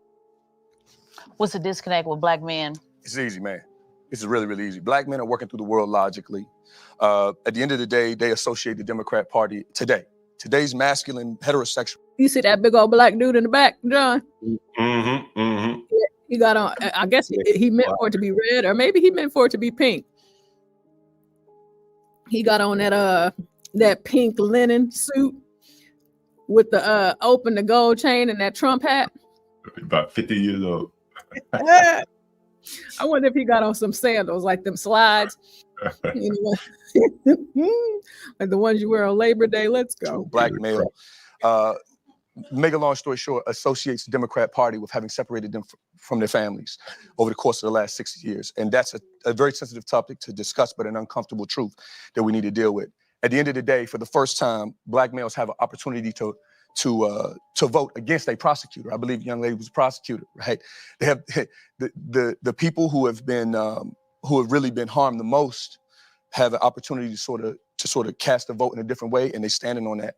And that's again, I get the privilege of being in the community, and that's a recurring message that I hear. Other side of it. I believe that one of the guests, come to the mic if you have something to say. After you get to him, no, I want to hear from Black men. So come to, let's go. Somebody can come to the mic. If somebody wants to come to the mic next, let's get into it. I believe us as Black men are suffering from misinformation. That's been my main platform on my socials. What I've been speaking about is the misinformation plaguing the Black community. Number one, look at exactly who you showed on that screen. These people do not know what the issues or know what even they want from the presidential nominees or anything like that. When it comes to the stimulus check, the conversation surrounding that people feel like that Trump gave them the stimulus check. I always wondered why he wanted his name on it so bad. I didn't know that the United States Department of Treasury's name is on every single stimulus check that has happened. Obama gave us one, Bush gave us one. We've always had these. Even Biden gave us one, but no one talks about that because they were not so vain to do that. But Trump had the ideology that, hey, if I put my name on it, they'll associate with it and they'll thank me for it. And I didn't think that was going to work, but clearly, based on what we've heard from a lot of these people, that's what's happening. Can we keep it real? Can I ask you a real question? Sure. Are y'all feeling a way that she's with a white man? Are we gonna be honest? No. I just want to know. I didn't have a chance. I mean, Yeah. So you know. Okay, I haven't watched this on purpose because I wanted to watch it live with you guys. What do you think, John? In response to the black guy that's in the blue versus the other black guy, what they said. I think that a lot of the black men that may be favorable to Trump are more or less favorable to him because of COVID, stimulus and unemployment and shit. For many of them, honestly, it was the best time of their lives. And I don't think that you can really build a coalition of people that got behind you for free shit. That's just my opinion. You ask most of the black men, why you like Trump? They're not going to mention, well, you're going to do something about this immigration. The economy was good. They were like, man, I had money during Trump. Well, nigga, how you get the money? Oh, COVID, PPP, unemployment. Like, I wouldn't even want them voted if I were Trump. I tell them motherfuckers, ain't going to be no more of that shit this time around. Right? Major ass lame the first time. And you see how many black men would be like, oh, man, fuck that. If he ain't coming back with some of the same shit that we had last time, I ain't voting for him. And I think that's the basis of why many black men are supporting Trump, to be honest with you. You know what? That is a take that I was not expecting from you. I don't know where I'm going to go, but I didn't think that's where I'm going to go. You keep hearing all these blacks, PPP, right? That's all they talk about when it comes to the good times with Trump, right? Yeah, that's true. I mean, it's always complicated for me whenever we talk about the basis as to why a black person may switch to the Republican Party.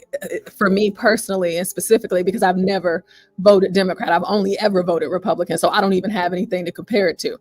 So I can't say, why would you switch? I can understand because I've never voted. And then I don't even like a lot of their policies. And Stanley is the only Democrat that I can tolerate. But for you to say, that was probably the eye-opening thing. I think I can agree with that because I've heard that so much from black people, period. But I'd like to think that I knew he was going to hit the link. I knew he was going to come up here. Hey, American man, I knew you was coming because I know this right up your alley. What you got to say? Go ahead. Sorry, I was switching my mic, but I'm not here to stay. I'm only going to be a few minutes. It's a lot of noise and stuff. I don't. Here's the thing, right? John, any black men that you've spoken to about Trump, right? Are they do they tell you about stimulus checks? Like real black men that's actually doing something in society? Because I've noticed the black men that talk about stimulus checks, they tend to look what's the word I'm looking for? Because I want to be kind. Not so productive. And I think that's done on purpose. Wash out. I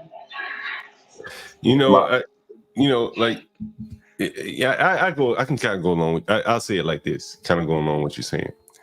You got a lot of men in, what I saw. I'm only speaking from, my world, right? Yeah, let's say you got a barbershop.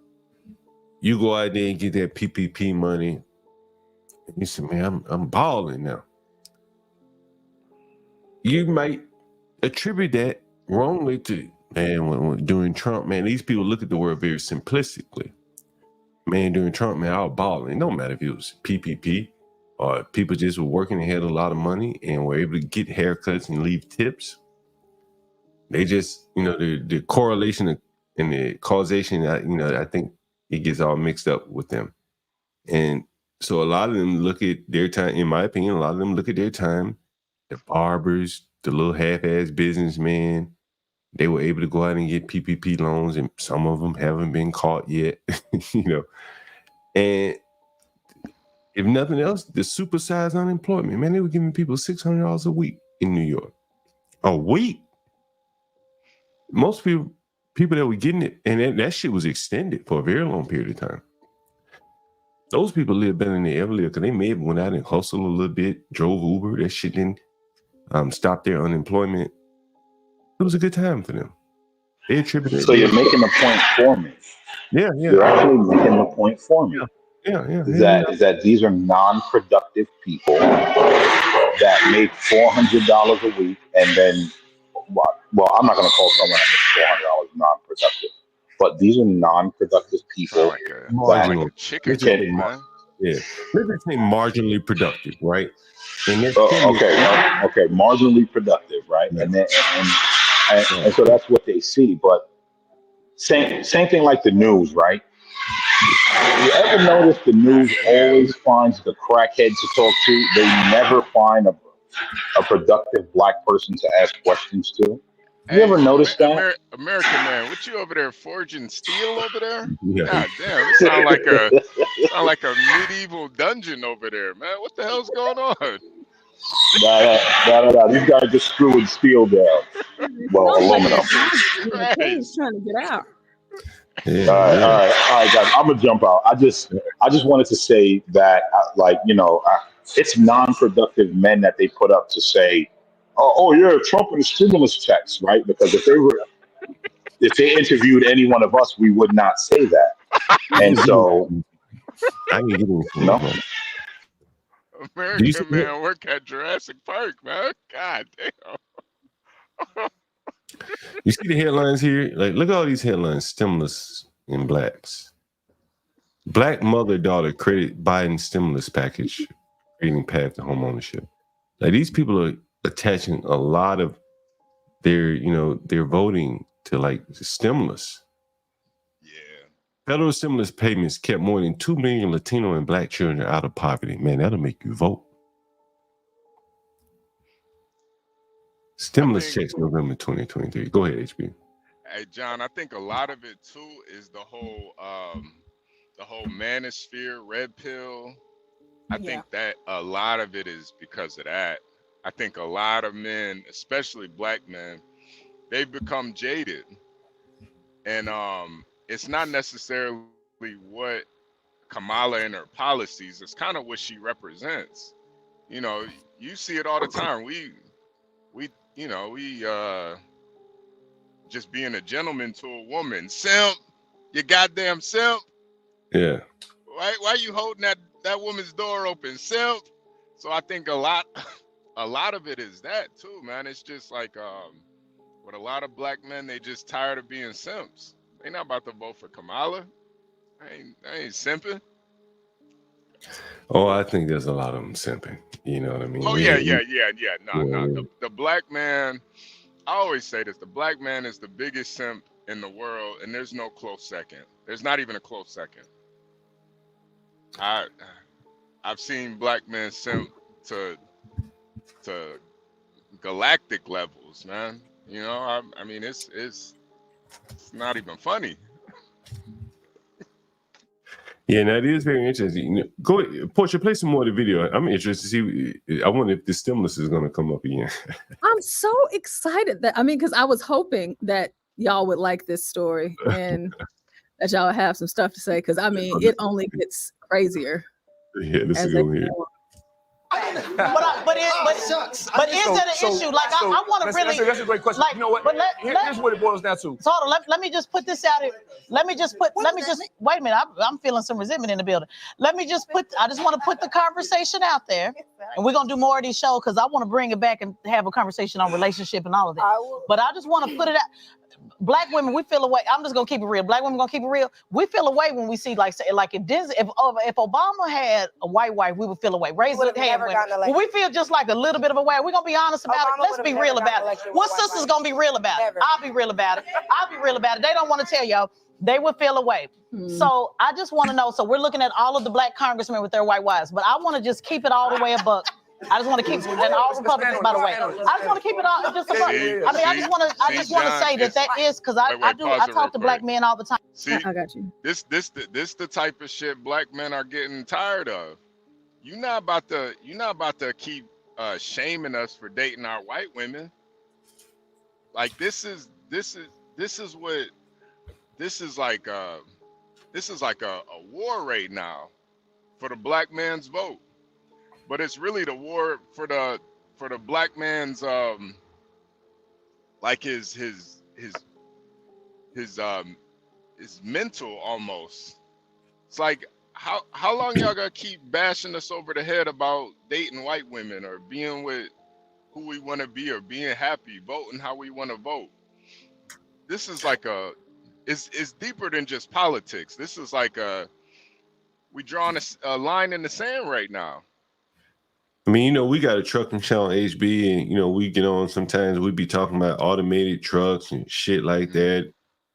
Like, nigga out here working. Who give a fuck who she married to? No, right? Nobody care. Now, them sisters, they probably do care, right? I don't know what the status of these women, but they probably do care. And she want to turn the conversation to that shit where the guy over there in the damn plaid shirt, he probably, somewhere in the back of his mind, he might be thinking about this migration really tearing away the fabric of America. You know what I mean? Like, he might be thinking that. Deep down in the back of his mind, if he works anywhere, he got to, have noticed what's going on. I think she's more or less above it. And so she want to talk about some silly shit. Who that woman is married to, I think it's just, a sign of the times. And, the black women are probably a little bit above the level and they're not worried about things down on the street. She's worried about superficial shit. Who she married to. What she's saying, of course, is, because the videos that they played at the beginning with all of the black men saying what they're saying about Kamala. And she's like, so keep it real. Y'all just mad because her husband is white because she didn't marry one of y'all. That is so low. That is so below the belt to me. Yeah. Because we know how she came up. That's the thing with a lot of black men. Like, we really don't care who black women date. Like, I'm honestly happy for you if you can find some love, especially in 2024. You find some love. But we all know how Kamala came up. They called her Heels Up Harris. We know how she came up. She was on her knees a lot more than she was in. She was on her knees a lot. Let me just say that. She scraped a lot of kneecap meat off them knees. We know how she came up. They have found the honorable black woman, or would you say she is kind of representative, of the black women? They found a very good choice to kind of represent the black women in a way. Yeah, Kamala's the definition of the modern black woman, even though she ain't black, but she an AKA. Yep. She married to a white man. She put niggas in jail. Professional Jezebel. She's quintessential for sure. Yeah, she's the blueprint. She the blueprint. I can't express she's light skin. And all that is, man, is antithesis. It runs counter to what the black man would, would want, out of society. You know what I mean? Like, she's kind of not of that world.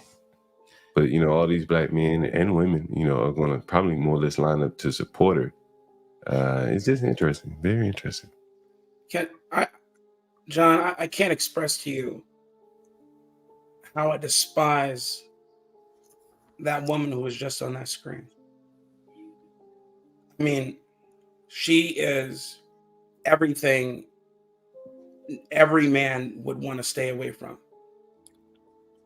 Period. She's just loud and obnoxious, argumentative, unwavering, always has to get the last word, bringing up erroneous topics and talking points when nobody was talking about that. like you said, she wants to bring some silly shit into the mix when everybody was trying to have a serious conversation. She's supposed to be the moderator, but she's giving you her Democratic leftist talking points because she's a paid shill. Nothing of what she said had any relevance. I watched this, by the way, so I know a little bit about it. But nothing she said had any relevance to the conversation. Why am I on full screen? I'm not even talking. I had to read your headline real quick. Oh my goodness. I do want to get back to the video, but I'm curious to know if you know. We don't want to get too far. Is that woman married, Teslyn? No. I can't imagine. Because like, would a married woman be commenting on another married woman's, or even a woman in a relationship? You know, I'm asking from just out of curiosity.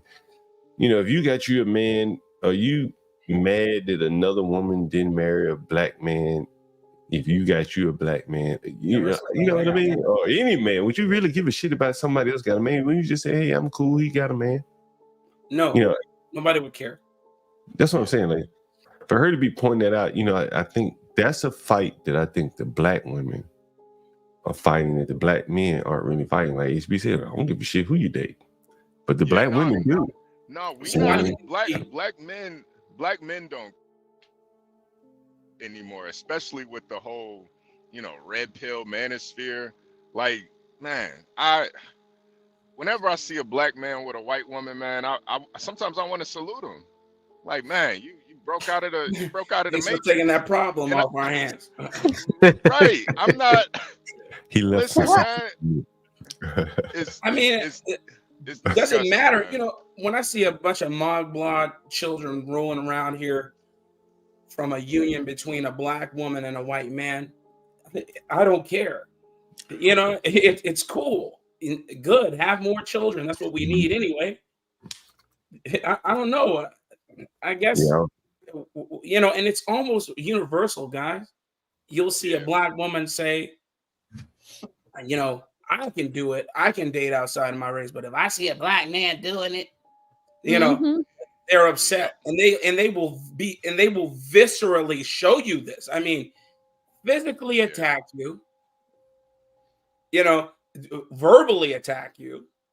Blacks, we just saw it with that lady. You gotta bring the video back up, because I'm saying I watched the video. I saw it. Yeah, he saw it. No, but what black men are so tired of is the hypocrisy too. Yes, you're gonna bring up all these black men that are married to white women, probably Republicans. We get it, conservatives, but you're not once gonna bring up the fact that your Lord and Savior Kamala Harris, she got her a white man too.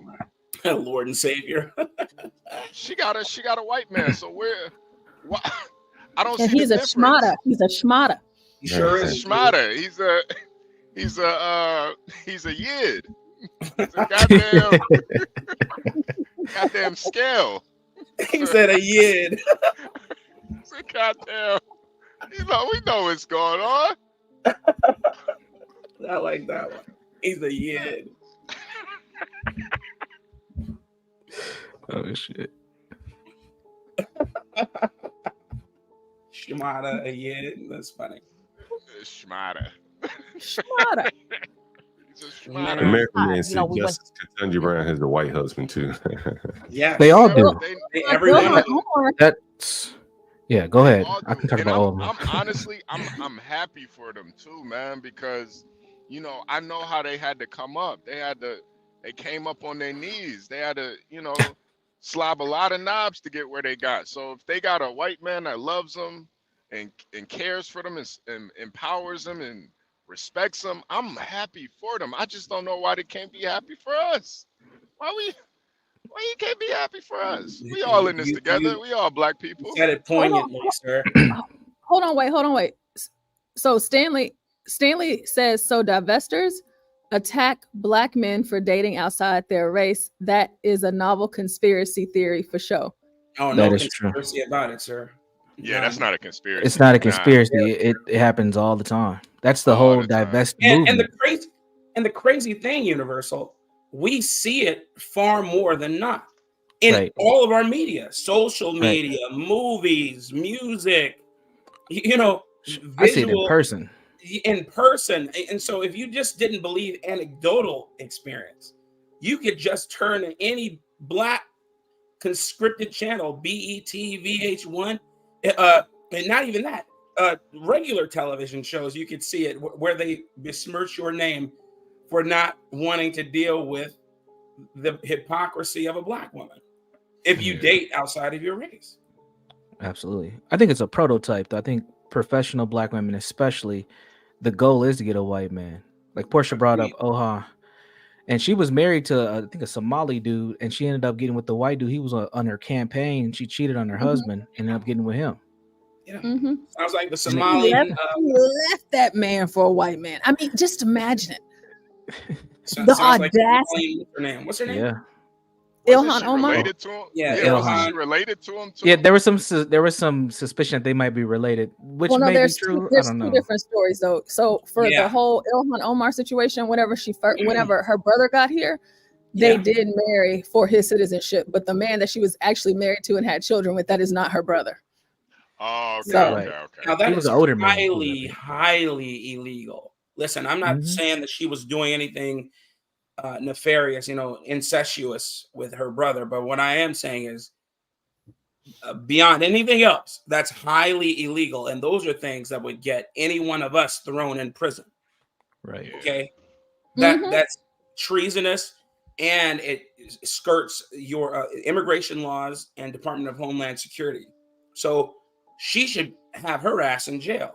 And I remember when it all came out, and they just like, nah. And she shouldn't even be in Congress. Period. Oh, no. Not at all. I don't even know how she got there. She wasn't born. Listen. Yeah. Before we go there, before I go there, Stanley, I do not watch BET. I do not. I do not watch. And I did also want to point out too, but I can't remember. before we get back to it, Teslyn, she is a baby mama though. She does have something. She does have something that Kamala actually doesn't have. Children. Black and a veteran, so I'll give her that. Barbershops, I engage a lot with black men. And I just wanted, since we're here with all black folks, let's just be honest. There's some men, if Denzel Washington had a white one, we feel away. Not so much if somebody, so I just want to be honest about it. Is that a part of it? Is it because I've heard black men say it. I've seen black men say it. If she has that white husband, I got a problem with that because who she sleeps with, like Dr. Umar Johnson have said, and many others said, makes a difference in how they feel in her support for black men. Are we going to be honest about it or are we going to play about it? That's a very true statement. It's a true statement. It's a very true statement. And I mean, she's not going to do too much that's going to make Thanksgiving dinner uncomfortable. So this black girl right here, she is the one that now works for the Trump campaign. This is the black girl that hugged Trump that worked at the Chick-fil-A. Yes. And now she works. She doesn't go by her married name because she doesn't want y'all to remember that she's married to a white man. She's never birthed any black children. So while she's acting like she's about to be the mother of America, you've never had children yourself. And then you go around, parading to Do you have children? Yeah. Yeah, you do have children. So you got a problem look with at women her, that don't have man. children? First of all, woo, this about to really get up under my skin. Man, she's just insufferable. Man. Yeah, I need to take a break. Hey, Kimmy. It's like, I need to take a moment before I start acting I silly. saw it last night. I was like, ew. But I just really came up here to comment on the whole interracial dating thing. As a black professional woman, I could care less. Date who you want. When I was dating white men, black men hated that shit. They did not like it at all. And I don't think the goal is for. I don't know. I can only speak for myself. I don't think my goal as a professional black woman was to get a white man, but the white men just love us. I don't know what to say. I don't know what to say to that. That's a fact. Well, Kimmy, you just got cake. Especially if you have natural I hair. love you. Yeah. There's Kimmy like got three that people talking. I said, Kimmy, you just got cakes, so that's why they love you. Fair. That's fair. Yeah, but they when I was in college, the white guys, I would date them more than the black ones because the black ones didn't like decent black women. Yeah. They like the So- girls from public housing, and they like the crazy ones. I was like, okay. And the white guys weren't going for that. They don't want that shit. It's true. It's true. It's true. That was my A lot of experience. black men. a lot of black men, especially when we're young, we like the lace fronts, the big booties, the cocktail dresses. You know, it is what it is. We like the ones I for the hate to say it. streets. Yeah, we like the streetwalkers. easier. Unfortunately, No, But sir. I personally don't care who anyone. I mean, it's not my business. It's not my problem. It's not affecting my household. So do you? Yeah. That's funny. That is funny. All right, let's get back to it. I'm gonna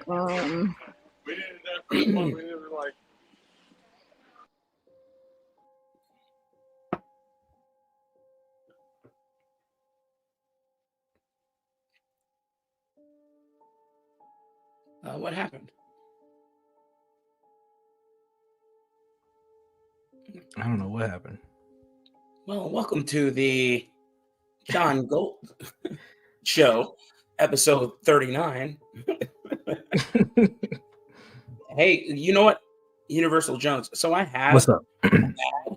I have an ad that I had made here by a Jamaican guy from Brooklyn that I know who makes a hell of a jerk plate. But I would like to have you voice over this or even create a new one. So Okay. I'll talk to you offline about that. You still have my email? I think so. You might. It's just universaljones@icloud.com. Just universal.jones at iCloud. Universal.jones at iCloud. I think I have it in my I think I have it in my Black Suitify email. So yeah, I'll most take a look. likely. Yeah, because I need to buy some. I need to get some more spices from you too. By the way. So, oh yeah, I got them, man. Yeah. I got it, man, dude. There's so many things I'm doing, man. So my baseball team blew up out of nowhere. I didn't think it would blow up the way it did. So now I have 3 teams, and I'm about to add a new, and I'm getting some opportunities to work with the NFL. So not the MLB, the NFL of all things, and guys here who are big names with the NFL. So I was like, wow. I'm like, you took notice. I was happy about that. And so I kind of put my rebranding efforts for Loudmouth Flavors on the back burner, but now I'm starting to revisit it because I still have that smoky fuego flavor that I need to put out. The one that's specifically for barbecue. I can't wait till you guys try it, man. I'll send you. I have a mix, so I'll just send you an unbranded one, so you can try it on whatever you want. Perfect. I'll do a commercial for that too. Get some footage on the grill before it gets too cold. Me and Blacks, we are from the same African clan, Smart Negroes. Smart Negro. So that's why we look alike. That's funny. You know what? Hey, look, somewhere in the annals of time, we probably are related. Who knows, man? I do know. Chances are, yeah. Yeah, our ancestors escaped from the same plantation. Yeah. Hey, look, you got family in Mississippi. I do. If you do, or Louisiana, close enough. Or Louisiana. I was just about to say, or Louisiana. That's where my grandmother's from. Yep. She was born there in 1919, and she was raised in Louisiana, New Orleans. Yeah. And then my grandfather, he's from Florida on my mother's side. And then they migrated up to Michigan.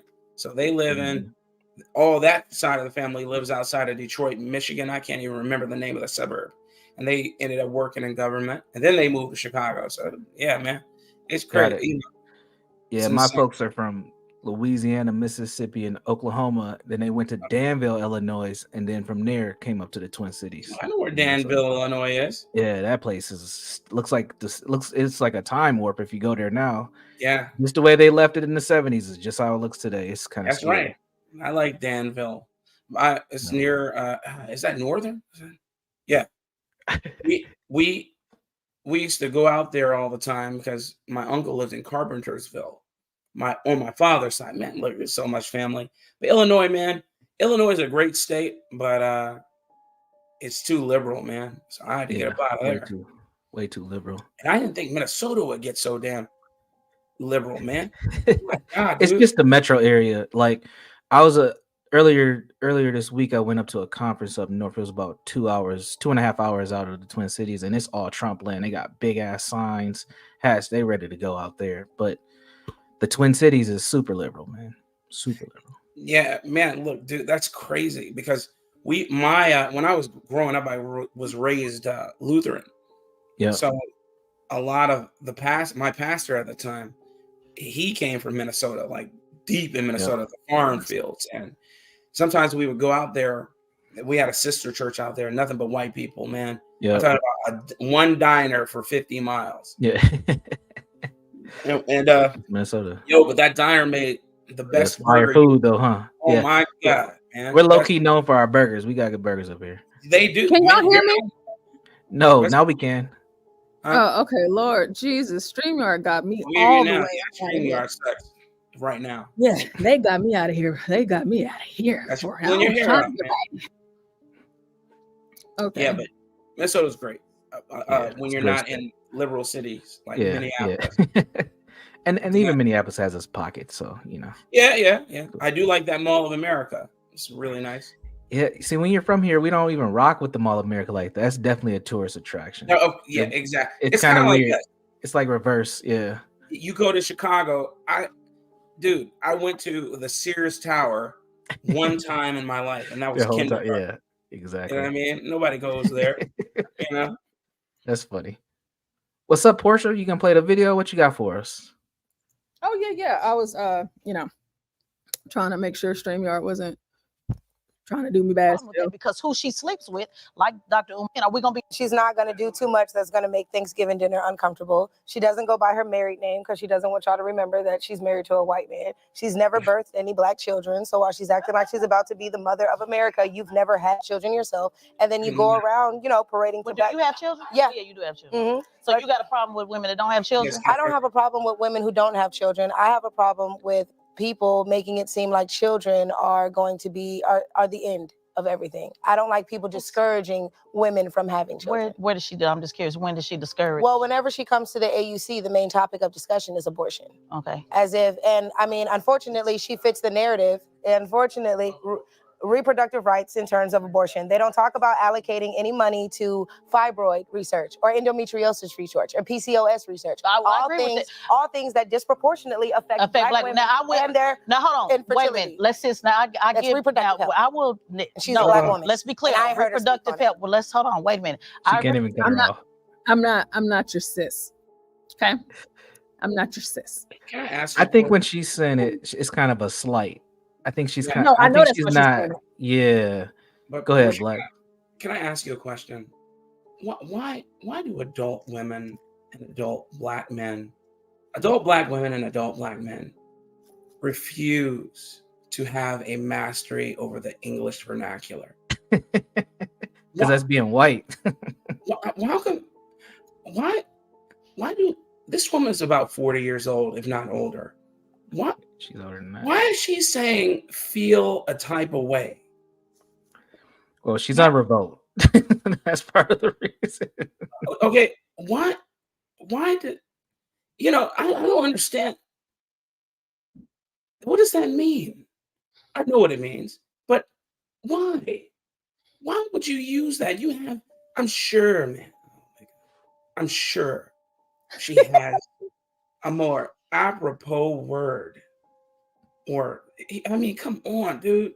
It is. I'm just using her as the test, as as my the subject of my ire right now. But it's something that just ravages the community, man. They just will not. They will not, dude. Oh my God. They use it like it's an adjective. Okay. It is. It's rough. And I say this quite a bit, and I do actually mean it. You would never catch me at anything like this. I just can't go and sit down and talk to these people. Like I said, the only person I can talk to is Stanley. That is it. Anybody else, I cannot. I'm not about to go walk into this arena just to be in it because it's other Negroes up here and we need to talk, even though we have a difference of political, expression and our feelings and how we vote. I'm still not going up there. So I do applaud her for, being ready with her responses so far to Teslyn, because Teslyn is insufferable. Yeah, exactly, insufferable. agree with you on that because they do need to talk more about. We were talking about it in the dressing room about fibroids and IU, because I do want to say that white women are the ones pushing the narrative with abortion. So let's get that clear. Let's stop acting like this is a black woman issue. No, let's get this clear. Every election, it's a black women will die unless abortion is right. But I'm talking about the reality. The reality is when you look at the women who are advocating for abortion, because we're gonna. I'm a mother too, so you're talking to a fellow mama. So we're gonna talk about this. We're gonna stop putting this stigma on black women. I'm not talking about Harris. I'm talking about me and you, mother to mother. It's really important. I want to lay this out, and then we'll get to you, brother. But let's stop putting this black women are talking about abortion, because when you look at these abortion, let me finish. When you look at these abortion rallies, it's white women out there doing it. You know why? Because they got the Ring Before Spring program. So it's not that, did I say it? They got the Ring Before Spring program. In case y'all don't know what that is, these white women are the ones that flipped from Trump to Biden, went from Obama to Trump and back to Biden, and they'll be the ones deciding this election versus Roe versus Wade. Because black women, just let me hear you out, because y'all know y'all love talking about single black women. That's y'all. Let me hear you out. Isn't it let or you hear me out, right? Yeah. Did you say that wrong? She said it backwards, yes. She did. She did. My Lord, today. What she said, let's just a favorite term. Black women have learned that I'm gonna be all right, me and my son, with or without you. So black women have been conditioned, unfortunately, because of the black family issues, been conditioned to say, I'm gonna have my baby anyway. I'm gonna be all right anyway. It's the white woman that's sitting up talking about, let me get the abortion, because they train their young girls that if you have a baby, a ready-made baby, you are now damaged. So this is what we know based on facts. So I just want to be clear. I understand the abortion issue, and I tell Democrats all the time, but I want to be. Oh my goodness. I will be like, do not touch me. I hate the touch. Oh my man. Do not touch me. Bro, do not touch me. Like, I'm telling you, like, no matter the level of decorum I can have, I'm really big on energies. Do not put your hand. I would have snapped full off on her. Snapped full off on her own show. Security gonna have to come and get me. Don't touch me. Hey, I just want to say, I sued her after the fact. I'm like, she assaulted me. Don't touch me. For those who watch this, which way does the sister with the braids lean? Because she ain't said nothing. Does anybody know? So she's a liberal as well. She's liberal. Okay. Yeah, leftist. Yeah, I'm watching this with y'all. And all right, but wait till Young Jock comes out. Young Jock. Oh no! What? Why is he there? Who cares what Jock has to say? I just saw it and I don't know anything about it, so this is like me watching it live with y'all. So I don't know anything that's coming up. Down. Yeah. It's just meet me at the club. Yeah, it's going down. We have to do that on Friday. Karaoke night number 3. Oh my goodness, that would be funny to see. No, everybody on the left is ironically on the left, and everybody on the right, stage right, is ironically on the right. Oh, so homeboy with the Crip shirt on, look like he's the tough guy. He's on the right. Okay. Yes, they go in. They ain't like us. They ain't like us. Yeah, they ain't like us. Those two are right leaning, and those two on the left are left leaning. And I mean, there's not much that they say. There's not much that the people on the left say that you've not heard before. Just shilling for Kamala and illegal aliens, always calling them migrants. They are illegal aliens. And that's what you're going to hear. And then you're going to hear her do more of her tap dance and getting, trying to get them up out of there and cutting them off. Oh, what a nasty, nasty woman. Hold on, I wasn't saying that. I know, but I just want to be clear because I don't want that stigma out there just running with the trolls in the comments. I want to be clear that black women are not the ones. That's why you don't see us in the pussycat hats and all of that talking about abortion. The ones they're promoting this too. Yeah, but you're no, going to die and that's where I'm disagreeing with you, because the thousands of women that are out protesting for abortion are white women. And that's the bottom line. Black women that we need right, but abortions. It's white women. No, but we ain't out there though, sis. So let's be clear. They're telling us that. But who gives a damn what they tell us? We want to be clear. So how did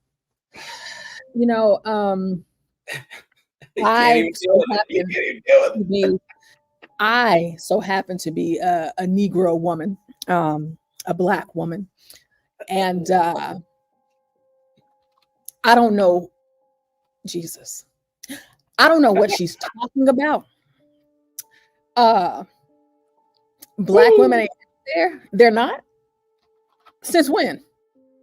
I'm in Texas. I see them out in Texas. Who is she talking to?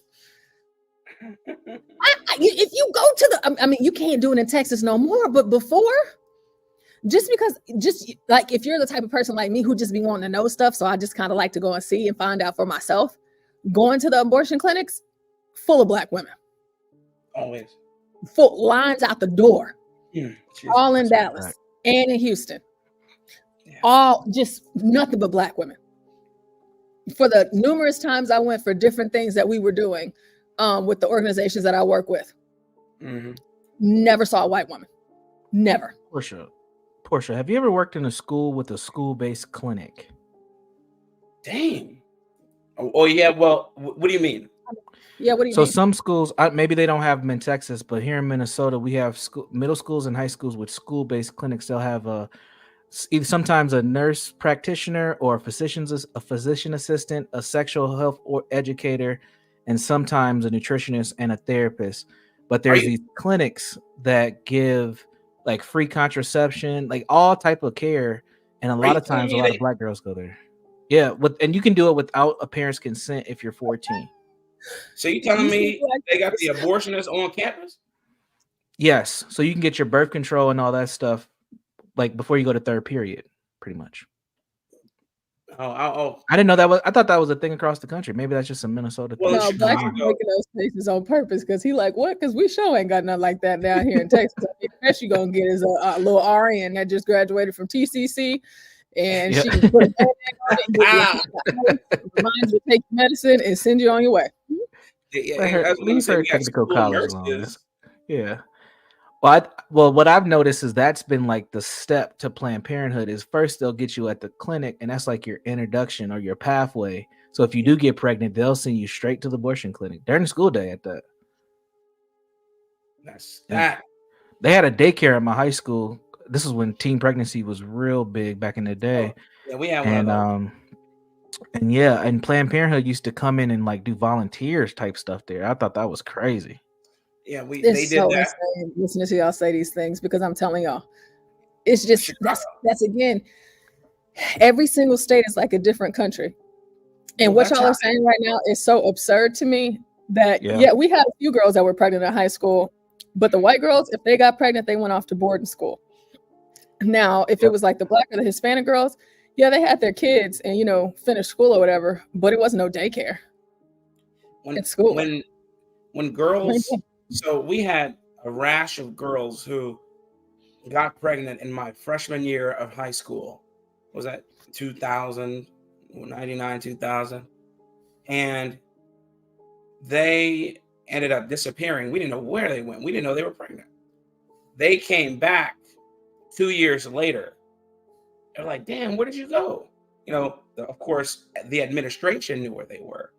They were nursing their children. So back then, they didn't necessarily encourage them to get abortions. They just gave them homework and allowed them to finish their schooling or 2 years of their schooling while at home so that they could be mothers. And then they would come back for their junior, senior year. And I mean, that's better to me than abortion. I mean, that was fine. That's what I'm saying. That was fine. But we never had any student allowed at third period to go to the abortion clinic. And we did have Planned Parenthood come to the school often because the way they build it in those communities, the community I came up in, was like it was a government aid kind of thing. The government is giving you this, the way they bill it, it's part of the government. They're there to help women's health, etc. That's the lie. That's the propaganda that they pushed on all these teenage minds and their parents until you do just a smattering of research and realize that they murder children for a living and don't care about the mothers.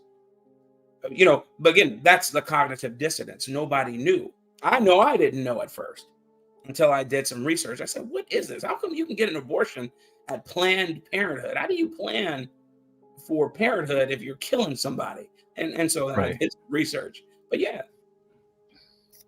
You know, White John Galt said, and this is to Teslyn's point, an American man. I don't know if you saw my comment in the chat. I would never talk to a woman like Teslyn Figaro. I love myself too much. The abortion issue is a white issue. I will admit that. Now, the White John Galt, I'm assuming that this person is white. I don't know who it is, but is abortion a white issue? What do y'all think?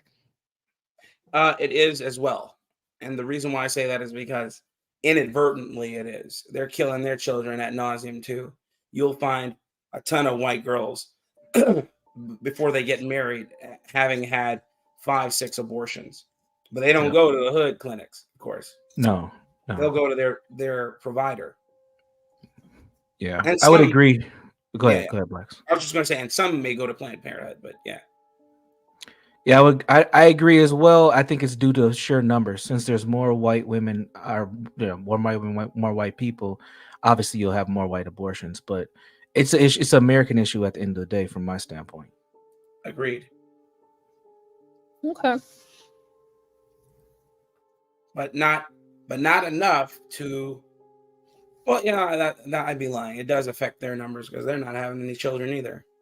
Yeah, they're not having children either. But I still feel, whenever you look at the numbers of Black children that have been killed by way of abortion over the years, since it was instituted in this country, Margaret Sanger and all of the likes, Planned Parenthood, all of that, and where these clinics are located, and who these clinics actually cater to.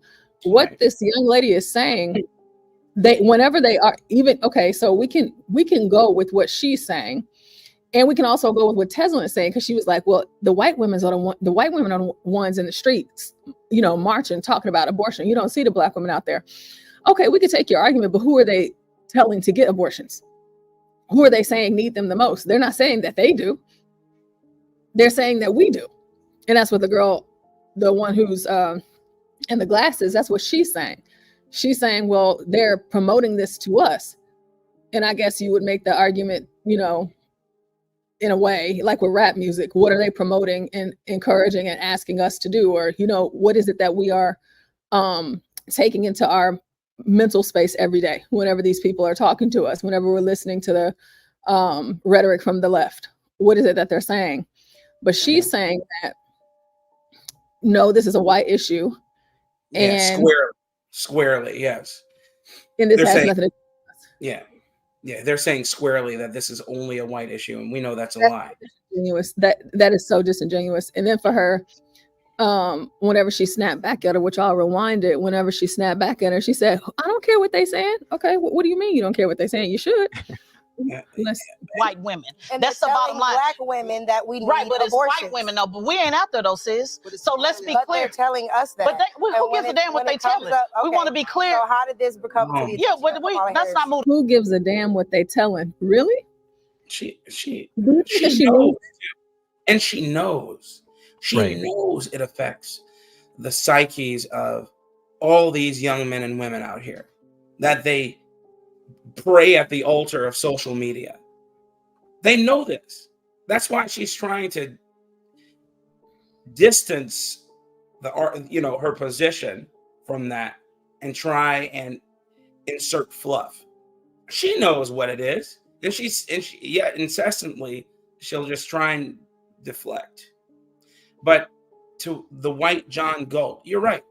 Planned Parenthood isn't just about abortions. It's about selling genetic material to R&D labs all across the world. Absolutely. That's what it's about. All while double dipping into our coffers. Take a look at their, at their earnings statements. Okay? Take a look at where they get the bulk of their money, because they'll get it from the government, okay, to subsidize killing children. But then after that, they'll take all that genetic. You think they just put that genetic material in the incinerator? Mm-mm. Okay, I mean, come on. all that information is out there too. Whenever we get to Rumble, I really want to get into that documentary that I started but I'm going to start over here. And I really want to talk about that with you guys over here. But of course, obviously it would have to be on Rumble versus YouTube because it is a bit much. And the way that I would like to go into that conversation about abortion. She says white women are out in the streets shouting and, you know, promoting abortion. And then the other lady in the glasses argues back. Now, Teslyn says, who gives a damn about what they're saying? So what I'm thinking about right now is if we're talking about white women protesting something in the streets, if we're not supposed to give a damn about what the white people are saying, then why do you give a damn about what white people are saying whenever they are in favor of the right or Trump? Right. Why do you give a damn about what Trump is saying? Yeah. If we're not supposed to give a damn about what white people are saying, then why do you give a damn about what Joe Biden says? And every other white person that you listen to. Because she's a walking, talking contradiction. That's why. Yeah. Being hypocritical is a part of the whole facade. It's controlling the narrative or pushing their own agenda. That's what they do. And that's what honestly, what she's doing is she's just Negro wrangling on Revolt right now. Like this is just, you get two somewhat right hood looking people and two polished lefties. And then you make these hood looking right people look more crazy. And these people sit here and look more studio. Like this is all theater at the end of the day. So the CEO of Revolt TV is a man named Detavio Samuels. Look at this headshot. I'm sorry. This thing suspicious as fuck. I guess anything is possible in 2024 because a CEO with that name. Ooh wee. Detavio Samuels. And check this out. It says Samuels was hired by Revolt TV's founder, Sean Diddy Combs. Yeah, I was about to. Didn't he sell it though? Yeah, a white company owns it now. It might be Sean had to get away from that, boy. Yeah. Yeah, too many. He sold it a while ago before all this stuff went down though. Hey, it was foreshadowing. This headshot's cute. Yeah, that's the chick that I know. She's kind of Middle Eastern looking woman. I know I've seen some stuff on her. Yeah. Roma Kana. Founded by Sean Diddy Combs. Okay, all right. Well, okay, let's see what this chicken head is about to say. The bottom line is black women are not advocating for abortion, but I agree, and I challenge. Baby, listen, black women been doing what we want to do. White women don't tell us what to do. We tell white women to do. Okay. So let's be clear about. I don't know what kind of black women you are, but we the type black we. Okay, you know I'm trying. Blacks, you know me too well. So Universal and everybody else in the chat, I'm so sorry.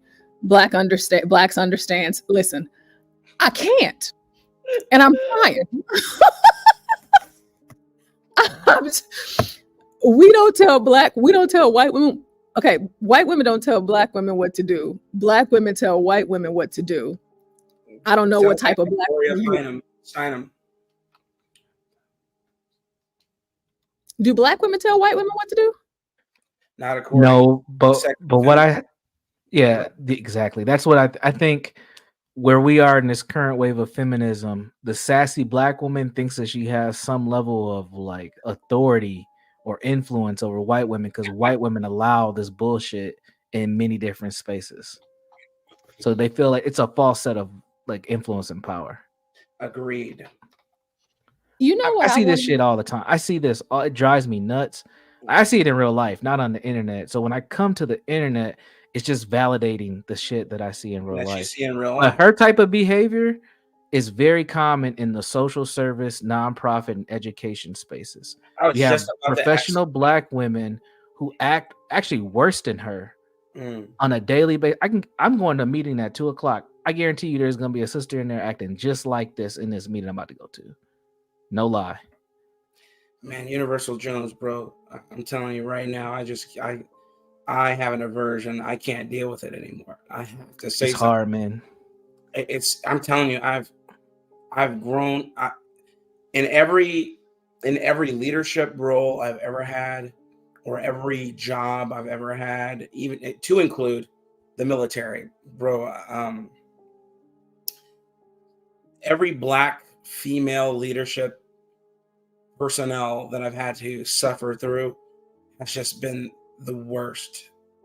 They've just been the worst every time, man. And it's like they're perpetually on their period, man. Especially in the Army, it was terrible. Every time, I'm sure, man. Sergeant Major, Captain, Colonel.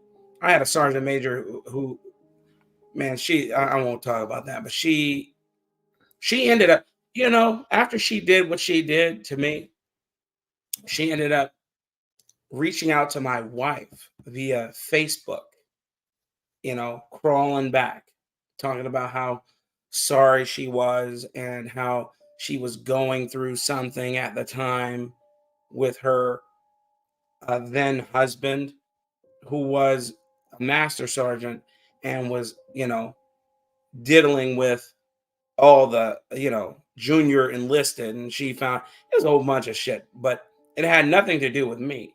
And she took all that shit out on me and admitted. I was like, wow, man. She couldn't fix what she did, but that's what they do, man. Insane, bro. Insane. Yeah. I've also noticed that. Oh, go ahead, Portia.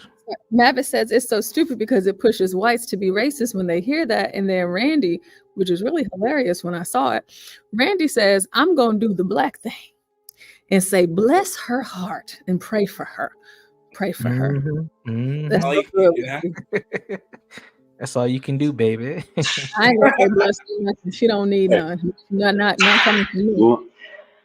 American Man coming in with a whip. What the hell is that?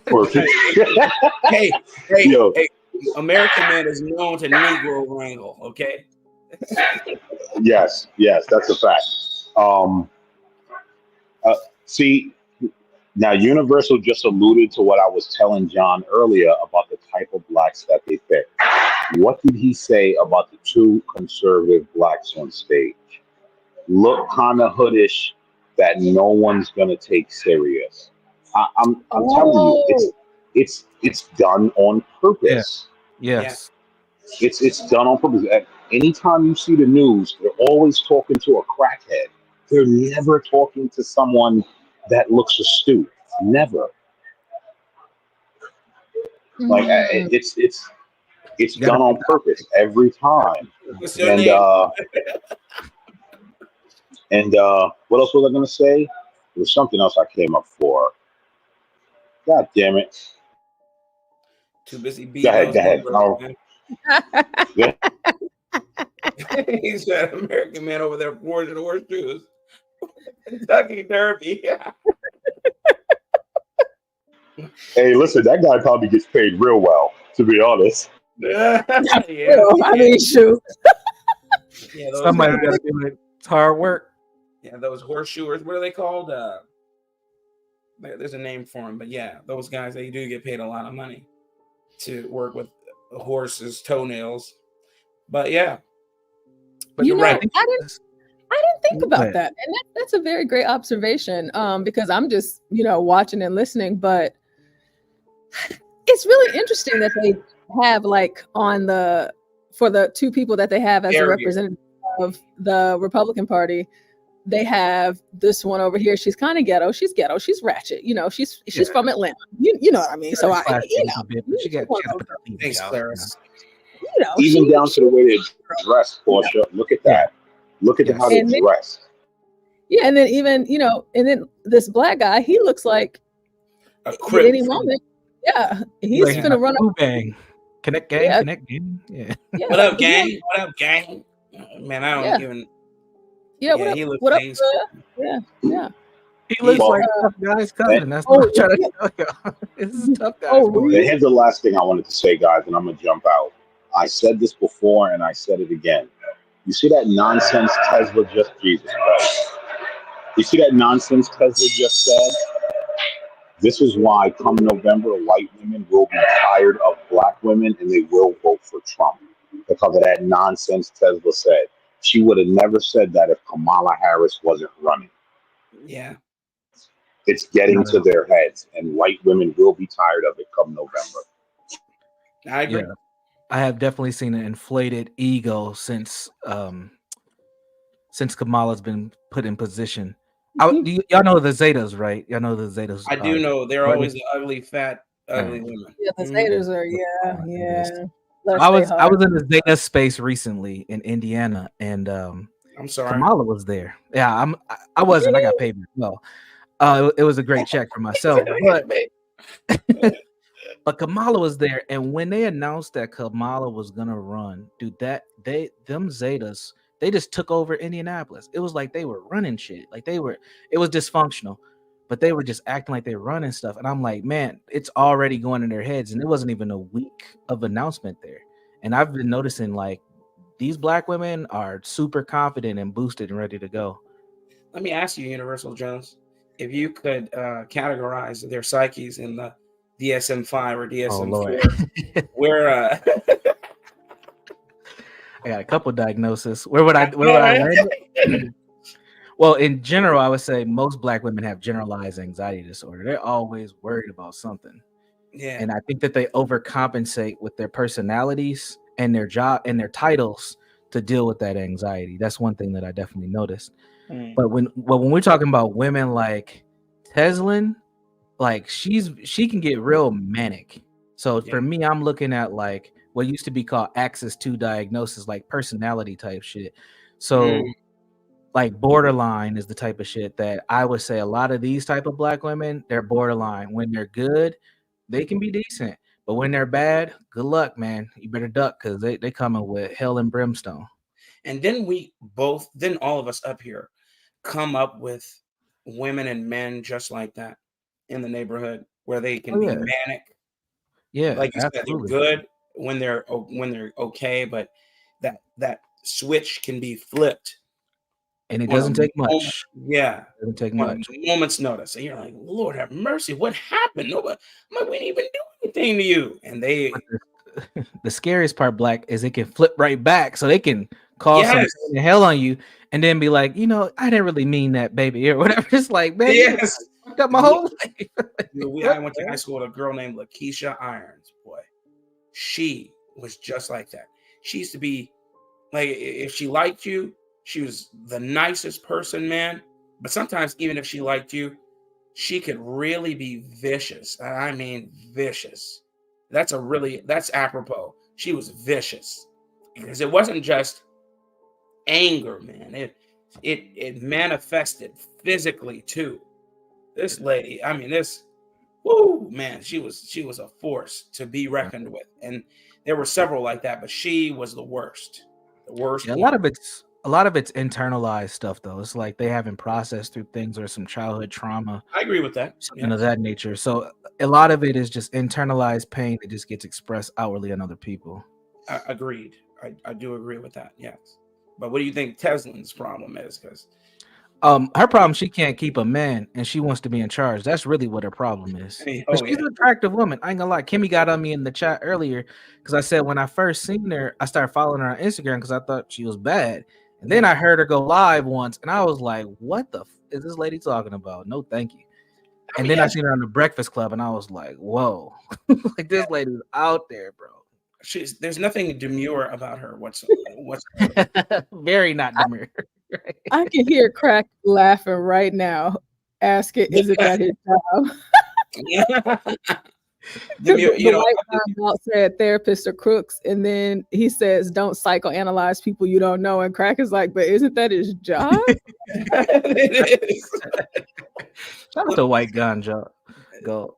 It's funny because I've been hearing this rash of people utilizing that word demure in the wrong context. Yes. Like, why are they?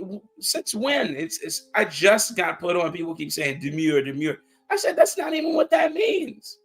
But in this case, the way we utilized it was apropos. But I'm just saying it's annoying. But one thing I wanted to say was last night, I did a deep dive into the leftist sphere, and we need to debate between about if psychology is real. Sure, I don't think we would debate. It'd be more of a conversation than a debate. Yeah. What I was going to say was I was watching. So one of my friends, man, he and I went to school together, medical school. Now he's going back to medical school to finish. And he went, and his wife is a dentist. So she stopped being a dentist. So we're all friends in real life and online. And she is a Taylor Swift junkie. I'm talking about went to go see her movie and everything. And I guess Taylor Swift put out a post that you can't comment on Instagram, talking about how she is so happy that Kamala Harris spoke at that debate and all that solidified her and all this other stuff. And you have all these simpists just constantly just liking it, hearting it, etc. And then I just did an even deeper dive and just started reading their pages. And oh my God, man, it's a who's of dysfunction, man. And you know, and I'm just gonna be straight up, the majority of them are homosexuals. Yeah. And if they're not, they're just a bunch of dudes who are like trauma bonding with these women. Oh my God, yes, dude. It's insane. And sorry, sis. Yeah, you all been here before. Oh my God, Yes. Yeah, I see. I deal with this every day, man. It's hard being somewhat. I would say I'm somewhat right, but I'm more conservative thinking, and I'm in liberal spaces every day, and I just sit there quiet a lot of time. Like, these people are fucking lost. They don't even know what's going on half the time. Yeah, it's crazy. So yeah, it's hard to do. It's hard to look at that other side. I subject myself to it from time to time just to give me perspective. All right, I'm about to jump. I'll swing back in a little bit. Y'all keep doing y'all thing. Peace. All right, see you later, brother. All right, let's watch some more. I want to be clear. But it's important that we be clear about that. White women hold positions of power that we don't. Well, maybe they control you. They don't control the sisters. But listen, I'm telling you that I agree. Like the white man. Are you hearing what I'm telling you, or you ain't listening? I'm listening. I agree. I'm not trying to make it. I just want you to listen. Democrats do a terrible job in talking about reproductive health as far as fibroids. We were literally in the dressing room talking about fibroids. And I said, they really need to be talking about fibroids.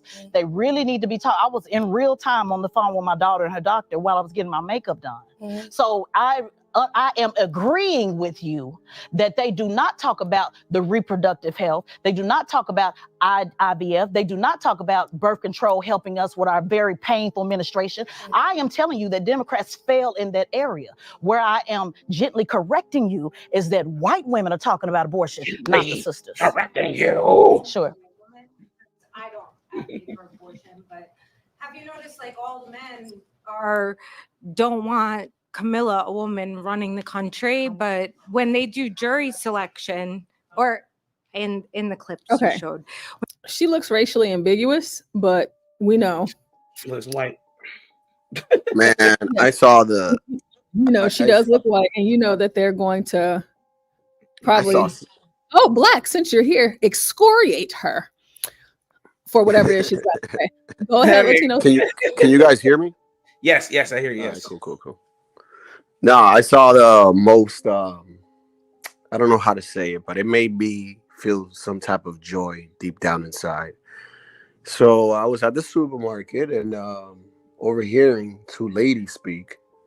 And these two ladies that are speaking are women of color. And dude, the things that came out of these women's mouth talking about Kamala just made me happy. Oh my God, they just bashed her. So I was just like, oh, like I was mad about something. I forgot what I was mad about, and they just made my day. That's good, man. That's always good.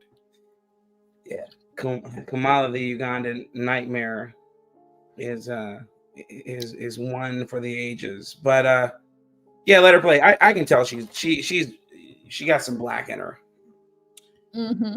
When they do jury selection, they do a lot of research on like different races and genders and how they identify. And they say like white women actually identify as being a woman first before being Caucasian. What are you talking about? And black women identify with their race first. And don't you think like you can find out there's something about being inclusive and like women supporting women in general? Ma'am, white women, y'all in the women's suffrage movement, when black men had the okay, hold on, wait.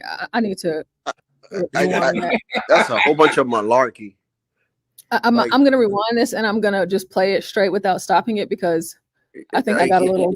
You're not gonna understand anything she said, man. No, Please. We've made so much progress, Portia. Please, I can't deal with. Oh, it's okay. Black shirt, you're here, and I'm gonna need you to stay up here with me for a little bit. So we're gonna have to go through this because I want to see what did you just ask? What did she just ask? So let's go. I don't advocate for abortion, but have you noticed like all the men don't want Camilla, a woman, running the country, but when they do jury selection, or in the clips you showed, when they do jury selection, they do a lot of research on like different races and genders and how they identify, and they say like white women actually identify as being a woman first before being Caucasian. What are you talking about? And Black women identify with their race first. And don't you think like there is something about being inclusive and like women supporting women in general? Ma'am, white women, y'all in the women's suffrage movement, when Black men had the opportunity to vote, it was y'all that said, before Black men get a chance to vote, we're gonna vote. Being inclusive with white women, since you're conservative, let me break it down to you. White feminism that y'all Republicans say y'all against, it was white feminism that divided us, that said get on the white women's side, because the white women. Okay, I gotta take a break. Sorry. That's blasphemy. This kind of stuff really grinds my gears, and this is why I don't like talking to these people. And even like with going to the Black church, because I don't care what Black church you go to, all of the pastors sound the same. Everyone. And whenever you listen to these Black women, except Jenkins. Except who? You ever heard Jenkins? You ever heard of Jenkins? Jenkins. Yeah, I'm gonna pick up my daughter now. When I come back, I'll send you a couple of videos of this guy. This guy, everything that you say, Portia, he says. Is he the one of those? Is he the light skin one? Yeah. Yeah. Okay. Yeah, I know who he is. Yeah. Yes. Yeah. All these motherfuckers. Yeah. I know what you're talking about. Yeah. I love him, dude. But they still like they're. It's not so much so the words; it's the cadence in their voice. Like they all sound the same. And like with this Teslyn woman, that whole angry Black woman shtick, she sounds like every other angry Black woman everywhere. And listening to Black women that are this way and that behave this way, the word that you use, Blacks, it's insufferable. It is. Don't know, but oh my God. And like just imagine like whatever Kamala does her Black speak. Don't know about listen. You better think a member. You better think a member. It's like what? What are you talking about? What are you doing? What is going on? But like, I wonder if this woman is going to say, "I'm not white." I just wonder. Let's decide push white male supremacy. Well, I was born in 1983, so yeah. I I'm wasn't giving a part of that. Well, I'm giving you the information.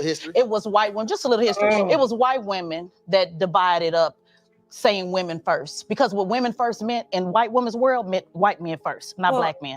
We know that according to the history. I just judged people individually. Oh yeah, well we're not talking about you. We're talking about systems. Okay. So unfortunately, you're not the system. And what I'm saying, the system, when you say we should identify as a woman first, that actually divides the Black family. I didn't say we should. I was just saying like from the one white person. Right. I know that you wanted to say that shouldn't we identify with the importance. Oh, so she is white.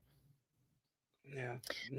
She's a white girl, but you can tell she's nervous. Like, baby girl, listen, if you finna get up and address this crowd, especially since Teslyn is the crowd, you're gonna have to come correct. Teslyn is the type of chick that needs a man to address her. Yeah. Not any kind of man. She need a man. You know what I mean? Yeah. She needs. That's gonna put her in her place. Because he's a man who's gonna put something. Hey, Track. Never mind. Hey, everybody. Yeah. Hey. What'd you say? I'm not gonna say that. Y'all go ahead really quick. Hold on really quick. Okay. Oh, you said hold on. Yeah. So this woman is out of her mind, and she's supposed to be the moderator. And how can you moderate if you don't allow people to speak? Whenever somebody says something she doesn't like, she just can't contain herself. She has to interject. But this isn't the everybody listen to Teslyn show. She may be the host and the moderator, but we need to hear from those who came to speak, not her. And it's insane. She can have the last word at the end of the show. Usually that's the way it works in opinion piece based shows like this. So it's insufferable, man. It's hard to listen to. And I wish she would go away.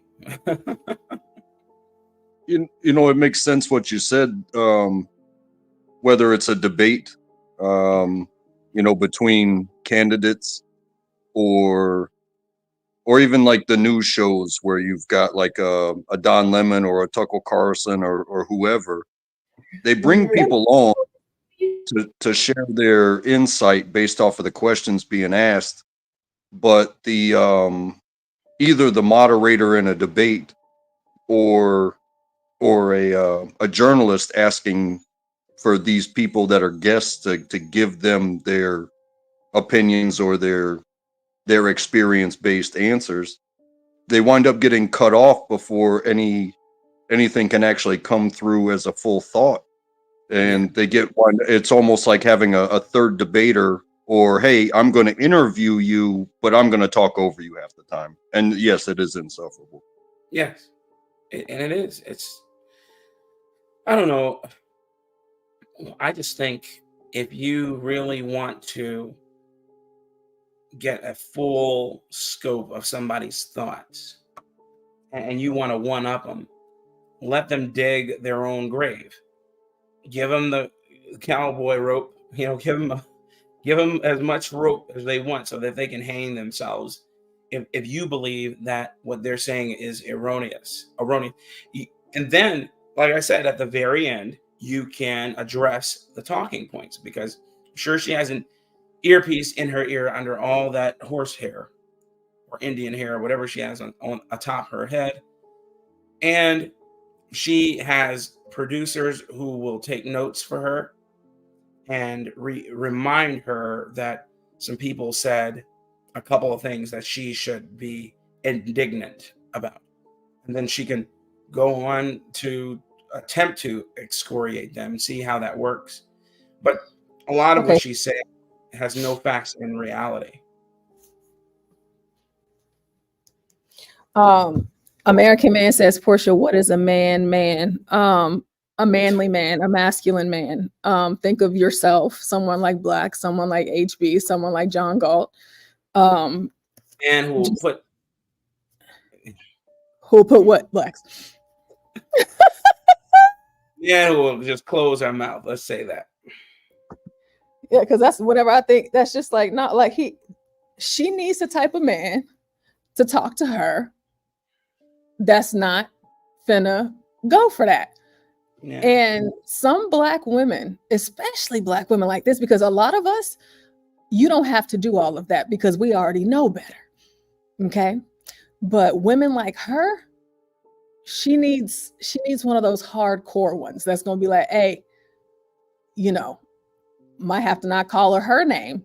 Not saying you got to call her the B word, but you're going to have to talk to her real strong and tough because she has a lot of masculine energy. And even whenever, I mean, the fact that she's talking to members of the audience like this is, ma'am, don't do that. Decorum, do you have any? You're a degenerate. Okay. Someone has to call her on her. And that's like for people like me or a woman like me, I couldn't subject myself to being in a conversation or in a discussion like this because I would crack her face. I would hurt her feelings in real life.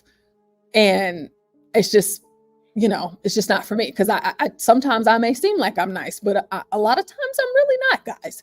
And in instances like this, I wouldn't go for it.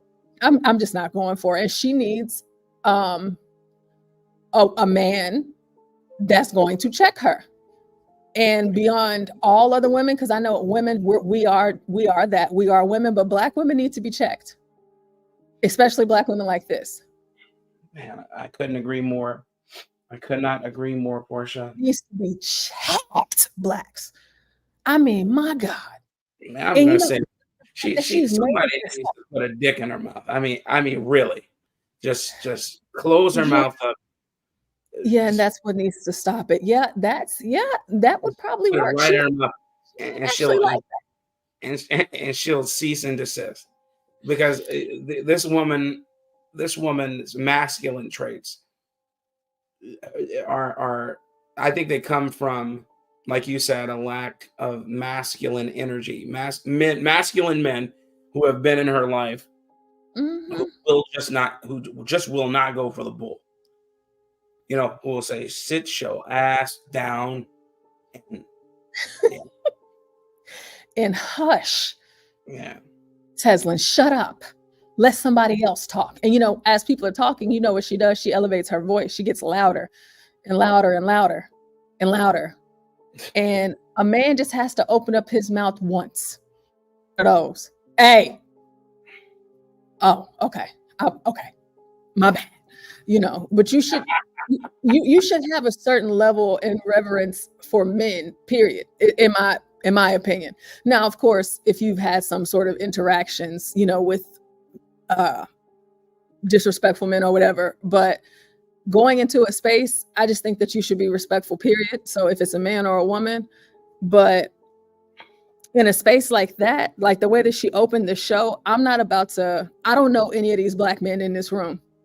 I don't know if any of these black men in this room have a white wife or not, a Mexican wife, an Asian wife. I don't know what they got, but I do know that they came to my show though. I do know that they're here, and the fact that they are here, that means that I have content for a show that I know nobody's watching. And the only reason why we're watching this is because we're looking for reactions from the debate. It's not like, you know, you have some big show that people care about. Yeah. But the fact that these men are here and these women are here and you are disrespecting them at the rate at which you are, you should want to respect everybody. And don't just come out the gate down in black men and attacking black men and saying, y'all just mad because she with a white man. Like, that's not okay. Yeah. It's just not. It's like, okay, when do you love them? When do you love them? But anyways, let's watch some more. Of identifying as a woman first and not color. And I'm letting you know why black women identify with color first. Because when we identified with you as white women first, you left us in the back and our men too. I'm just answering the question. Yeah, well, your ancestors. Your people. Yeah, Okay. it's okay. Yeah, I answered your question, ma'am. Okay. Even like now, you know. But anyway, let's move on to the next. So are we coming back to abortion, or because I saw the call sheet? Are we coming back to it, or if we're coming back to it, we can. But did I answer the question? No, I think so. Relative to abortion, right? You know, our community has aborted 25 million children. And how many white folks? And what white folks do don't set the standard in the black. I know. I just want to make sure we need to be measuring No, you ourselves. don't. We Shut need to up. measure ourselves on our own performance. No problem. I just wanted to know the white folks. That's all. Fair enough. We've aborted 25 million children, and when you said no, you don't. Who are you saying that to her or to him? To her. Shut up. I mean, okay. My God. He didn't even say anything egregious. Yeah, he didn't talk.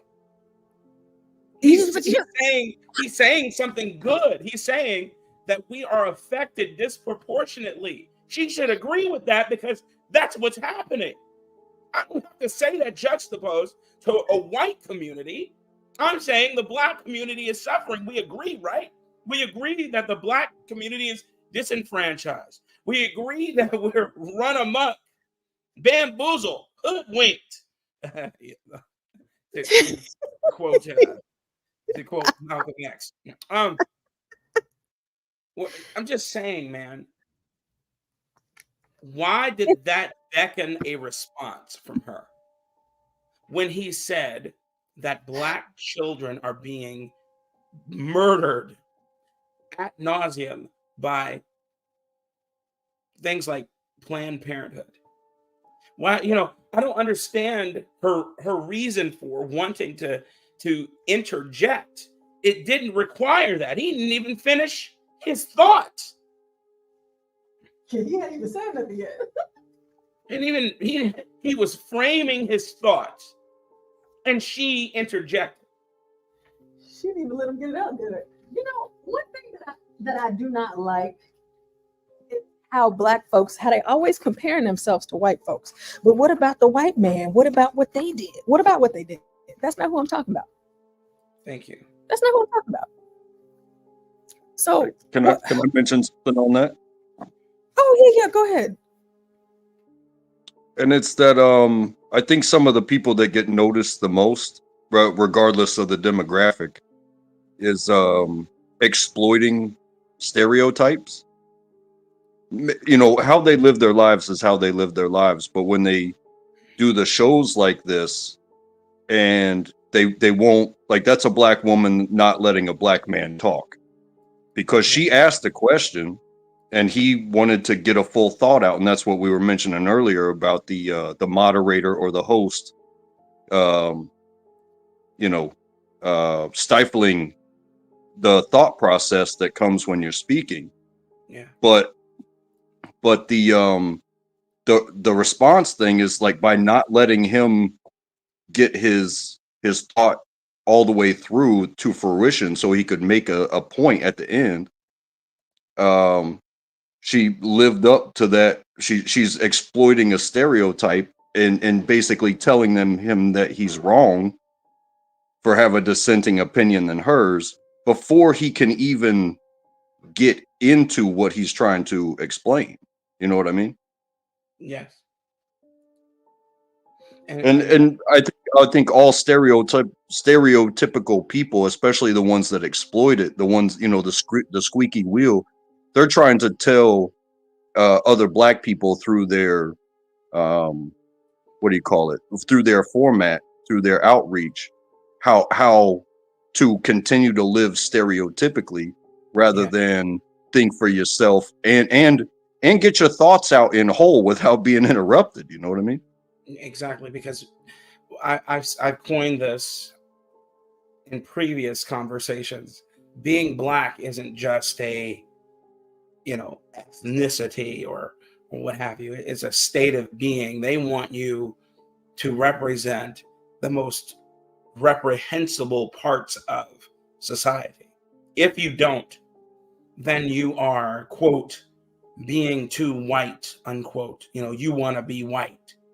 If you have a mastery over the language you speak and continuously, because having a mastery over something doesn't mean you know everything about it. It just means you learn something, you employ it, and then you continuously learn.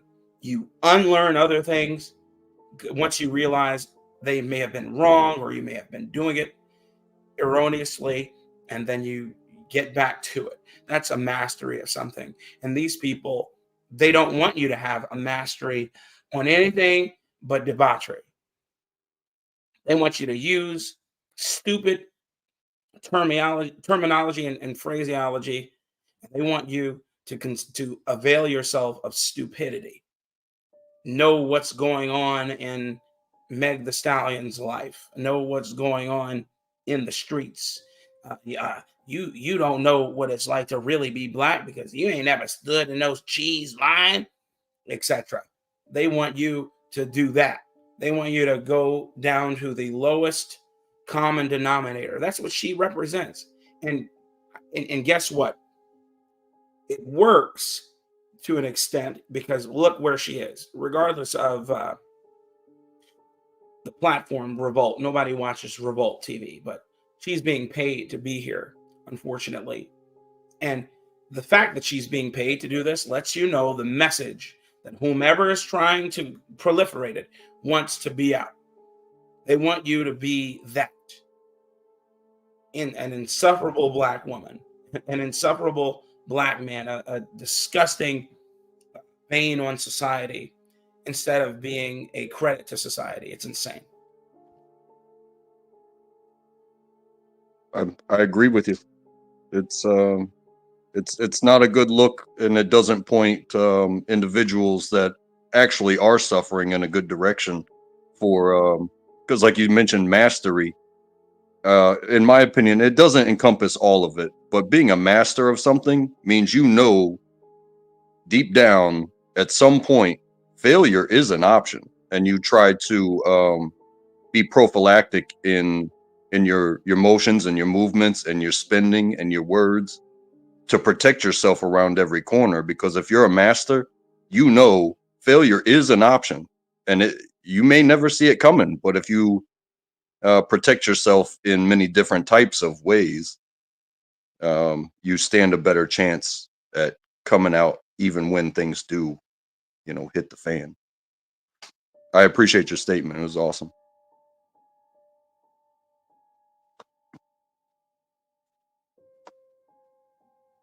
It's my opinion that the world is better with those children in it than not. Okay? Abortion is in many ways a very difficult topic for a lot of people to deal with. But what we're really not talking about is the root issue, which is premarital sex. Premarital sex is the most significant issue. You against premarital sex? So I am actually. I am actually as of today. Yeah. I am as of today.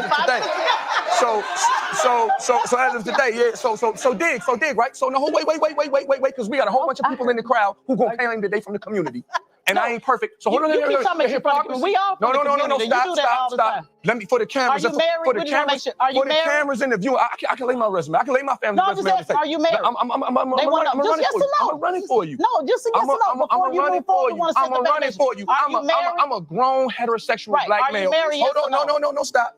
Who has benefited? He won't answer. For the cameras. For the cameras. No, I'm gonna give you more than you asked for. No, but I just want this one to answer. No, but I don't want one to answer for. I just want to know. I am a black male who benefited from the abortion program. No, I didn't ask you that. I asked you what you did this last time. At 18 years old, I benefited with another sister from abortion. But that don't mean that I don't know that it's wrong. Right. See, one of the issues we have in our community.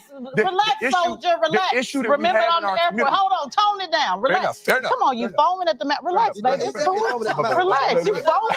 Relax. I need to know this because they want to know. They're asking. So listen. No. I'm a divorcee with a fiance. No. I'm a divorcee with a fiance and children. Let's see what I'm saying? Let's stop because you the one threw it out there. So I just want to know yes or no before we move forward. Are you married? Yes or no? I'm engaged. So I got a beautiful black female. I've been married, right? And I've also leveraged I just asked you a simple question. Were you married? Yes or no? So bottom line, she ain't getting none tonight. So bottom line, she ain't getting. I just want to make sure. Because the people want to know. Ma'am, you ain't getting none tonight because he said as of tonight. No, we are going to. You are diverting from the real issue here. The real issue is people don't want to be accountable to the fact. We accountable, but man, you ain't getting none tonight. That's damn shame because he looked a nice looking man. And he said you ain't. Is being used. We got all that, but I know you ain't getting none tonight, man. Make sure y'all stay tapped in. We got the real issue. We just want to know was you married, and he said he ain't getting none. 90 seconds. We gonna get that. I ain't gonna let you do. We just. But then y'all want raise your hand. The news media don't want you to hear the uncomfortable truth. Raise your hand. We just want to know. That's it. I've called it like it is. I've called it like it is. Baby, we gonna talk about abortion. Relax. But I told you this last time. We was gonna go back. You wanted me to jump in, so I ran in. You got to lay out the premise of the argument. So I'm trying to get there. Since you said you don't believe in no, because I needed to know that before we got to the debate. We need to know because we didn't know if you was gonna get something like that. Hey man. We move it. This is one of my best friends, y'all. As of tonight, we get to listen. 40 seconds until the debate. Watch the debate. We're streaming it live. You see, we're gonna get it popping. Hey, make sure you're right here. And we're going to talk about abortion and how he's not getting none tonight. Let's do it. Y'all make sure y'all y'all make sure y'all tap in. Let's do it. Invite 5, comment, and invite 5 again. We're going to see you during the commercial break. Yes! The best.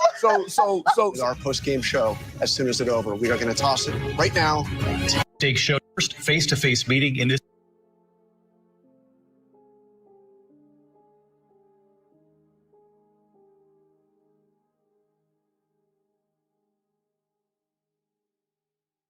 Yeah, sometimes StreamYard conversations go the same way as the TV show. You know what I mean?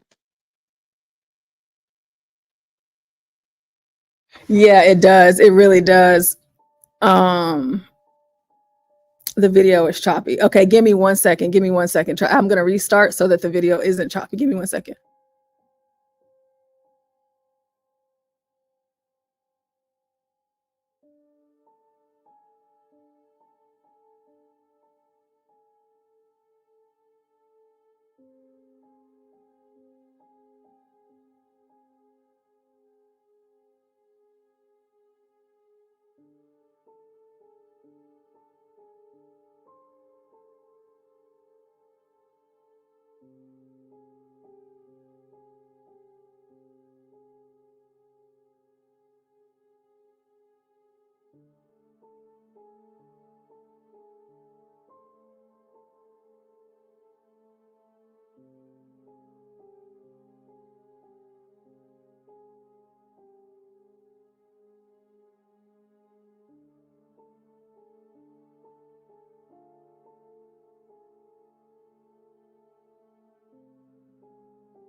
here live on ABC with our post-debate comments. I'm Martha Raddatz. It was a lively debate from the economy to abortion to Afghanistan. They hello. We are back. Wow. No other network does it like this. No other network does it like this. And I'm Good conversation. We're gonna let Mary Bruce and Rachel Young Scott, Jock here our reporters speak on behalf across the of, news division, based on what have the been sister said, updating our the live comments about blog, grabbing them by the looking feet. at some of the allegations made back and forth, doing fact checks. You can find all of that on abcnews.com. But I would like to replay the moment at the feels very like he's start eligible of this to do debate, things like that, because and not, it was quite a moment. not being in recourse.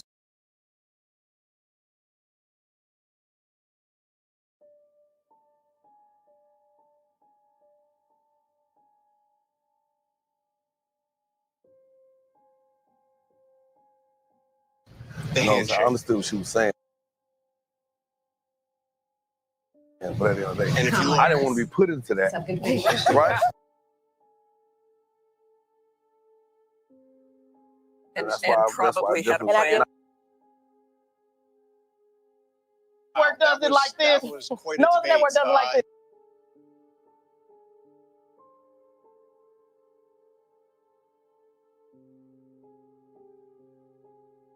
And I'm Good conversation. We're gonna let Mary Bruce and Rachel Young Scott. Jock.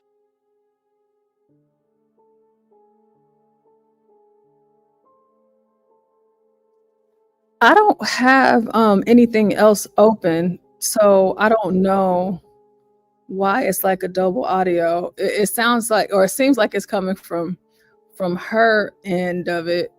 Maybe they haven't turned it off yet, but I don't have any other tabs opened beyond StreamYard in this video. I closed them all.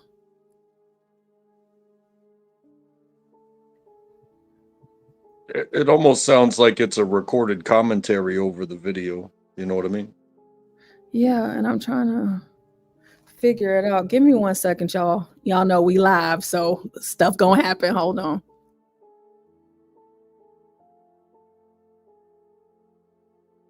I know what you mean. Everything happened at my job today. Just the little frustrating things that just eat away at your time. Comments. I'm Martha Raddatz. It was a lively debate.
Maybe StreamYard wasn't exactly prepared for onslaught of debate coverage and people getting along and talking to each other at this time of year. You know what I mean?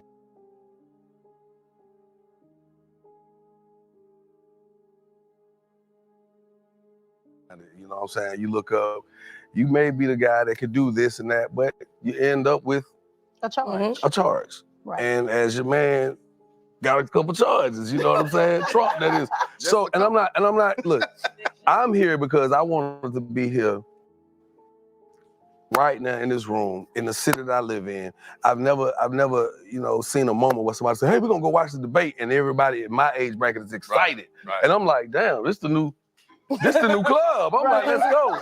And so to come in and witness this firsthand, you know, I do notice that y'all get a little high key, a little hostile with the energy.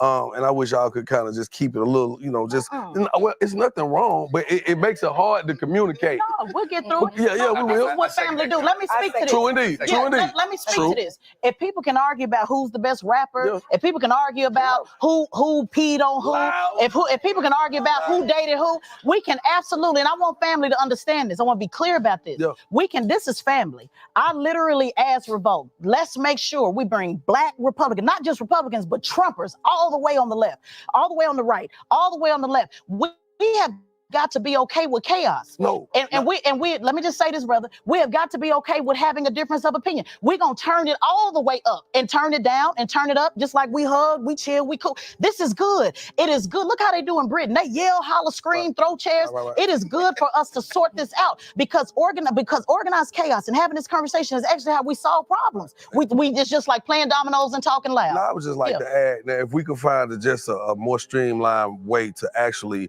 execute this moment than opposed to yelling, because I'm keeping it 100. I would much more rather be yelling and be passionate about these conversations that's going to live on for years and decades for our children and the people that we leave in our legacies too, opposed to me yelling if LeBron or Kobe or Jordan is the best. I do feel like this is a more fulfilling conversation. It's more healthy, but I'm trying to get into it because it's so chaotic, but I love it. Right. I love it. I'm here. But I do want to speak to the solution because what Young Jock's been saying is we got to get to the solution. And I just want to put this. I train thousands of people every year.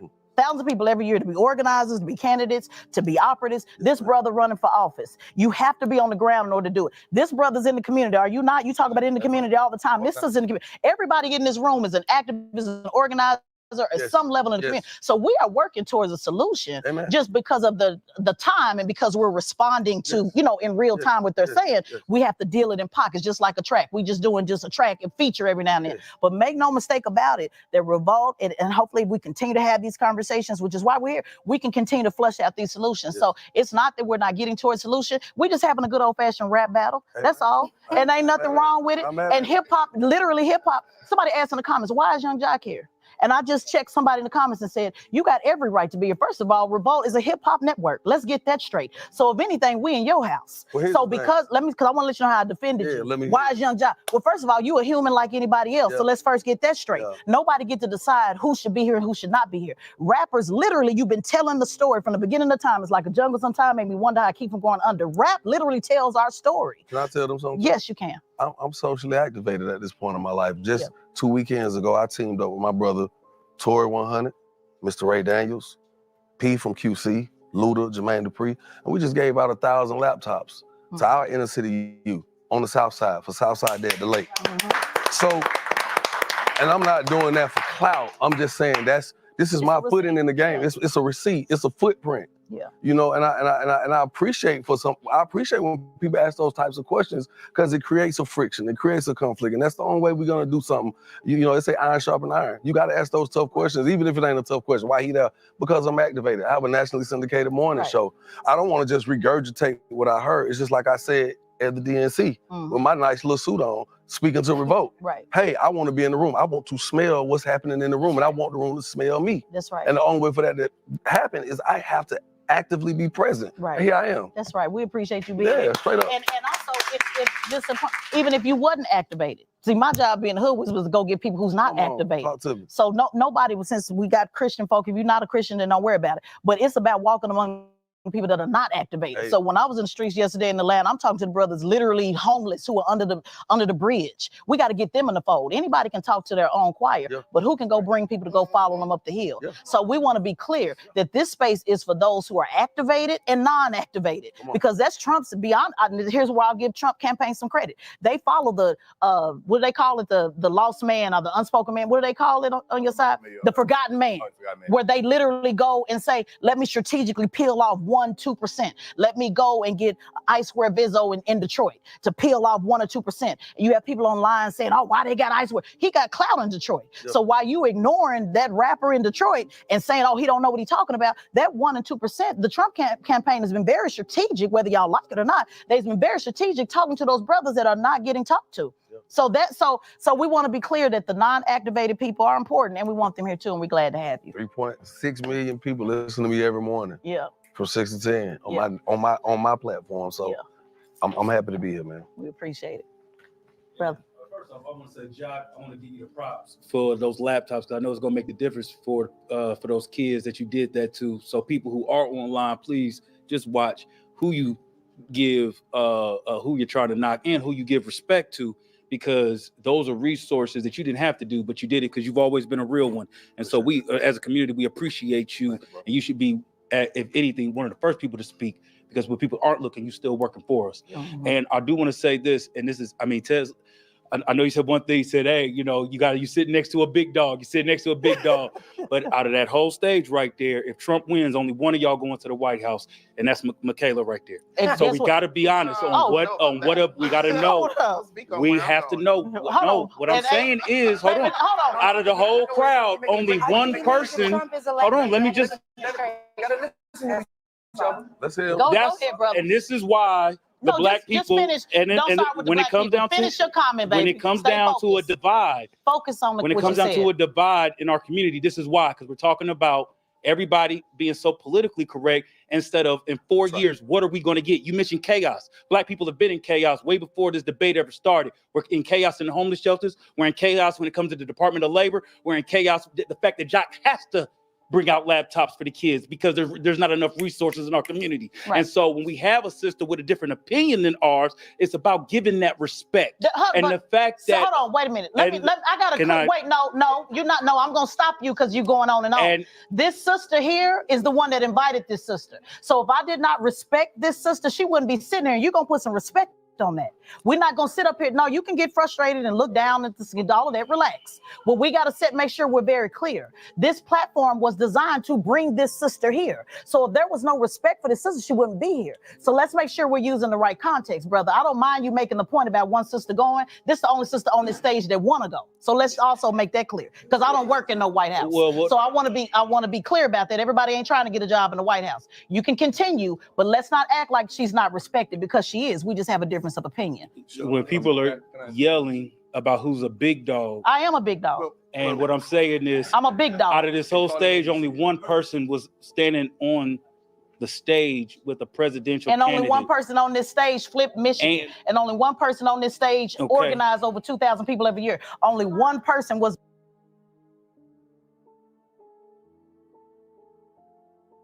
I thought it was 1,000.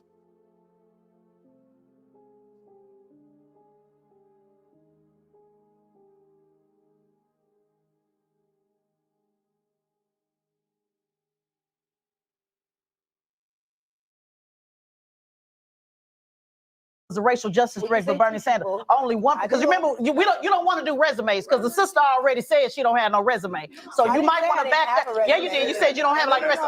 Ain't but one sister the senior public policy advisor for Ben Crump. Let's go on to the next. Ain't but one sister signed the front of the check for 1,000 people. Oh, baby, I know you don't want to start doing the only sister. I know you don't want to start doing the only sister receipts because ain't but one sister served in the United States Air Force. Let's go on to the next person This because is I don't what like this is. I don't like the slight. I don't like the passive aggressive diss because I run these receipts down. We So have let's to- go on because ain't but one sister served this country on this here panel. 4 years go from on now, back to- black 'cause people you have to excited decide brother, what they're going to get I'm at done the talking end to of the you, year. brother, At the 'cause you end talking of to the, a whole veteran. and we're And I'm dealing a with the big dog and we're dealing in the with the game. disrespect I'm a big right dog in the here. game. 4 Go on years. to the next sister. What are black Go on to the people next going to sister, get at because the? you heard us say she don't have the resume that I got. So From- go on to the next sister. I'm not gonna handle your passive aggressive dissing, baby. I run these receipts down on you. I run these receipts down on you. You talking to a whole veteran. We can't. So baby, ain't nobody impressed about working in no Can White you- House. Can you pause it, Portia, please? Are you guys listening to this? What It's is happening? it's very hard to listen to. Is it? And this is why I did not watch this myself, because I knew this is what it was going to be. But is anyone listening to what's happening here? This is supposed to be a political debate, and she's essentially pulling her penis out and swinging it. I think the guy that was speaking from the back, this last guy, I think she did her very best to like shut him down.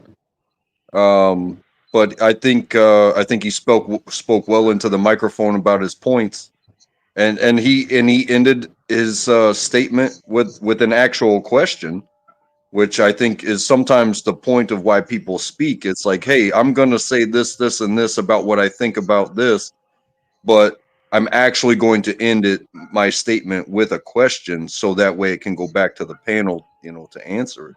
And he did that even through like verbal warfare. He still did that. So commend to him, because he did end with a question, and she's not going to stop. She's even trying to move on before it even goes to the guests. Like, why have guests? Exactly. That's what I'm wondering. Every guest that I've seen her interact with, she's been nothing but combative. That's it. I mean, this is incredible to watch. But And I'll say this too, because I don't usually do I watch the politics, but a lot of times earlier in life it was just for the entertainment value.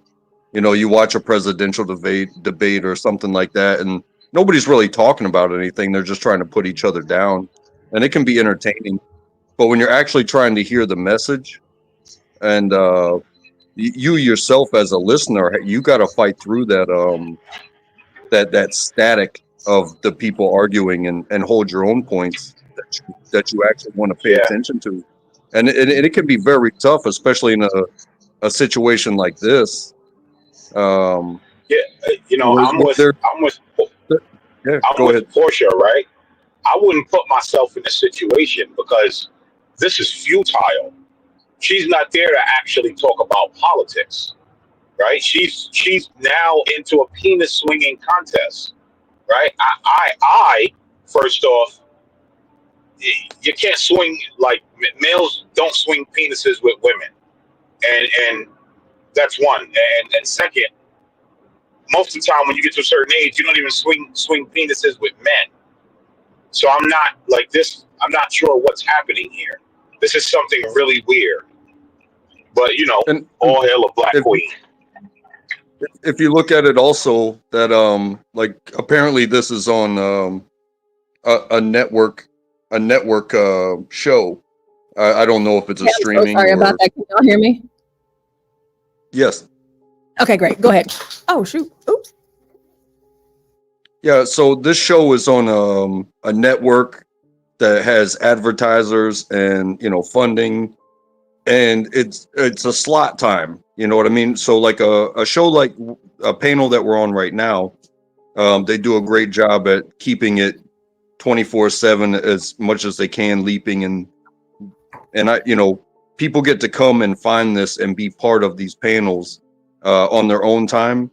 So like if you have something and there's a bunch of chaos, if you've got something in your brain and there's a bunch of chaos, you can always come back at a different time and talk to basically the same people and still be able to bring up that discussion again. Whereas let's just call it an hour, but you don't want to make it look like your guest who has a different opinion than the network agrees with. The host is going to fill up so much time that point it will never either make sense or they'll never get it across in the first place. So that's what I see across the board. So like when you have a show like what we're viewing now, she is crushing it with ownership of time to stop the dissenting opinions or almost anything. Even if you want to speak, just the louder person's going to shut you down. That's the lesson, I guess. Hold on, wait. But they do it across the board Did she on network get into it with Young Jock? No, they didn't argue, but so I couldn't. I didn't hear any of that. I just played it for y'all. Yeah, no, she wouldn't really let him speak because, and he even mentioned, just like we had the conversation here about like bringing it down a notch and keeping it even keel. And he wanted to talk about like humanitarian efforts, like donating laptops and being in the community, even as a hip hop star, and then she took it to, well, this is a hip hop channel, and she just completely shut a guest down to sell the channel and to sell hip hop culture and to, I guess, bring things back to black before she didn't let him speak at all. Oh, Randy says, Portia almost she tried, but Jock didn't take the bait. Good for him. Good for him. Okay. I don't know if Black Thoughts, American Man had anything else. So, yeah, I mean, I'm just listening and watching because I wanted to hear from the left and the right. Well, the black people on the left and the black people on the right. And I'm not sure what this has turned into, because now I'm hearing about my resume and I'll run down on you and all the things that I'm sure no one came there to hear. If we're just being honest. Back it up. No, well, okay, she didn't say I'll run down on you, but I'll run down my resume. I got the receipts and all that. Like what? But you know, what are you talking about? Black, American Man. You know that's what she meant. Even though you know. That's the I don't type want of to put that on her. I don't want to put that on her. I just don't understand why it has taken that turn. That's the thing I don't get. Why? Because, see, obviously, the guy in the audience was saying something she did not want heard. And she's turning it into this level of degeneracy to keep him from being heard. And that's all I'm going to add. Okay, so I'm gonna because I'm not gonna rewind it and make you guys suffer again. I'll just go back and watch what I didn't watch. Not right now, but later. Because I want to see all of it. Because this is my first time seeing it. So in the chat we have his name is Jock. Just in case you didn't know, there is a wonderful Negro spiritual called It's Going Down. And it's one of those Negro spirituals that will last forever in Negro history. And it doesn't matter the years that go on, that song will always be important to the culture. And that man on the stage actually is the artist. And I'll give you a few of the lyrics to this great song. I won't go too far. This is that's the bell. This is a nitty beat. Yeah, here we go again. Bad Boy South, Ghettoville, USA. Of course, because this is America and Negro spirituals. So N-words in my face, damn near every day, ask a million questions like, Jock, where you stay? Tell them College Park, where they chop cars. Get 20 grand, spend a grand at the bar. Just bought a zone, J's on my feet. I'm on that Patron, so get like me. 69 Cutlass with the bucket seats, beat in my trunk, bought it just for the freaks. Catch me in the hood, posted at the store. Pistol in my lap, on the phone counting dough. If your girl choose, let her do her thing, just like her mama, nice ass, nice brain. Everybody love me, I'm so fly. Dudes throw the deuces every time I ride by. I know you wonder why I'm so cool. Don't ask me, just do what you do. And that is a portion of the song. And I tell you, it really means a lot to me, especially whenever you're out and you have a drink in your hand. You can just rock to the left and to the right. So that's Gary and knows. Meet me in the club. It's going down. Thank you. Poetry in Motion. Yes. Yes. It's a great song.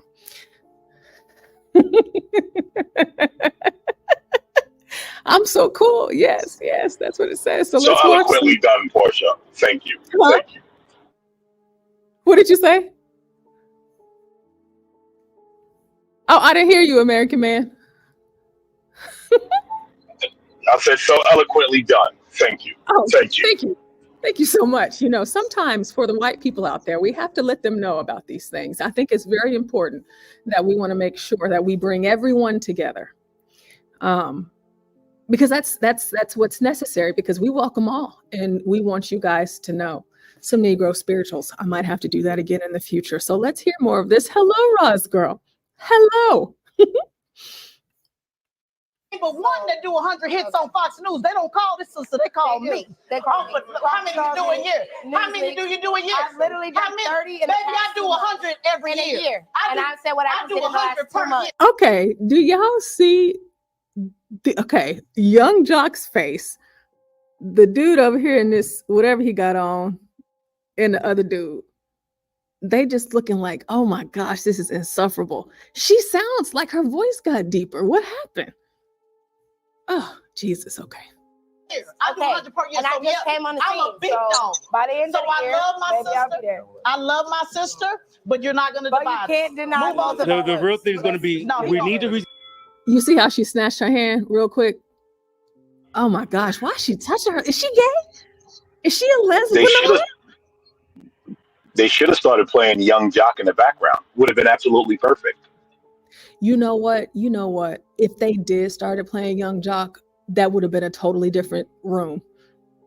You know, like, because I think she really didn't want the other woman to speak. She didn't want the other woman to speak because the other woman was going to start talking like the dudes were talking, sensibly, evenly keeled tone, nice and smooth, with facts and experience. And somebody else just wanted to yell, so she grabbed her by the arm as like, instead of telling you to shut up as the only other woman on the panel, I'm gonna grab your arm and you're gonna know that I'm the one yelling because I'm the big dog, right? I'm the big game in town. Listen, the only reason why I know her is because of Vivek Ramaswamy. So I would have never heard of her if not for that. Give me 1 second.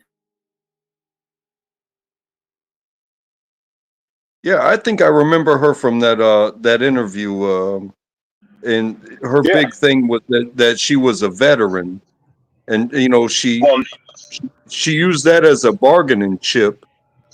But just I'm a veteran as well, and that doesn't give me free reign to just think I know everything about everybody, especially when I have guests that are trying to tell me things that they do and that I don't do. So like, I think she went the wrong way at using that as a bargaining chip. Well, that, and she keeps talking about system, because you notice what she said to the guy. Well, I'm talking about systems, right? She kept just yelling at Vivek, systems, and I'm sure she cannot explain to you what systems mean, but she'll continue to yell them because it makes her feel good. It is this. I mean, I would never be able to sit down and sit through this. But at I got to be honest. I would have told her to shut up at some point. Like they'd have gotten me up out of there. I can't do it.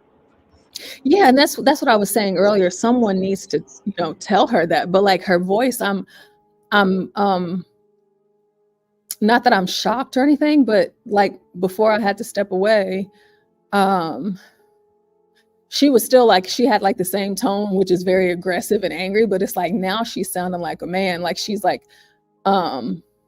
making her voice more deep or something. It's very strange to watch. And then just the way that she just keeps touching this woman as if to say, okay, hey, I'm not gonna let you divide me and my sister. And then like she grabbed her and then she took her hand. See, now where this lady that has the glasses on, which I really wish I could remember her name. I'll have to look it up here in a second.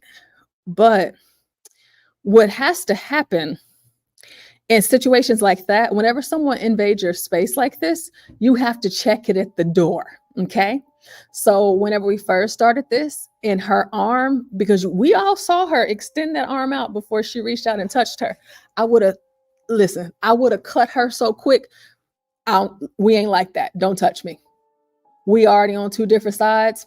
Your energy, I haven't liked what I saw on TV. I don't want you to touch me.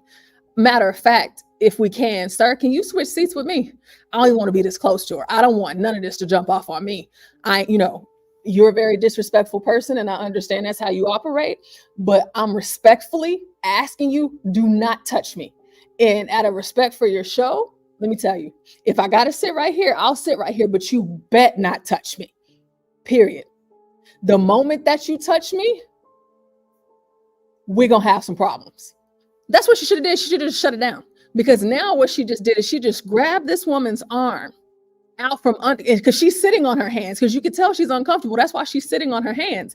And she like just, it's, oh gosh, no. I'm telling you, you got this is, y'all see this right here, how she grabbing her? No, absolutely not. Look at this. For those of you that did not see this, look at this.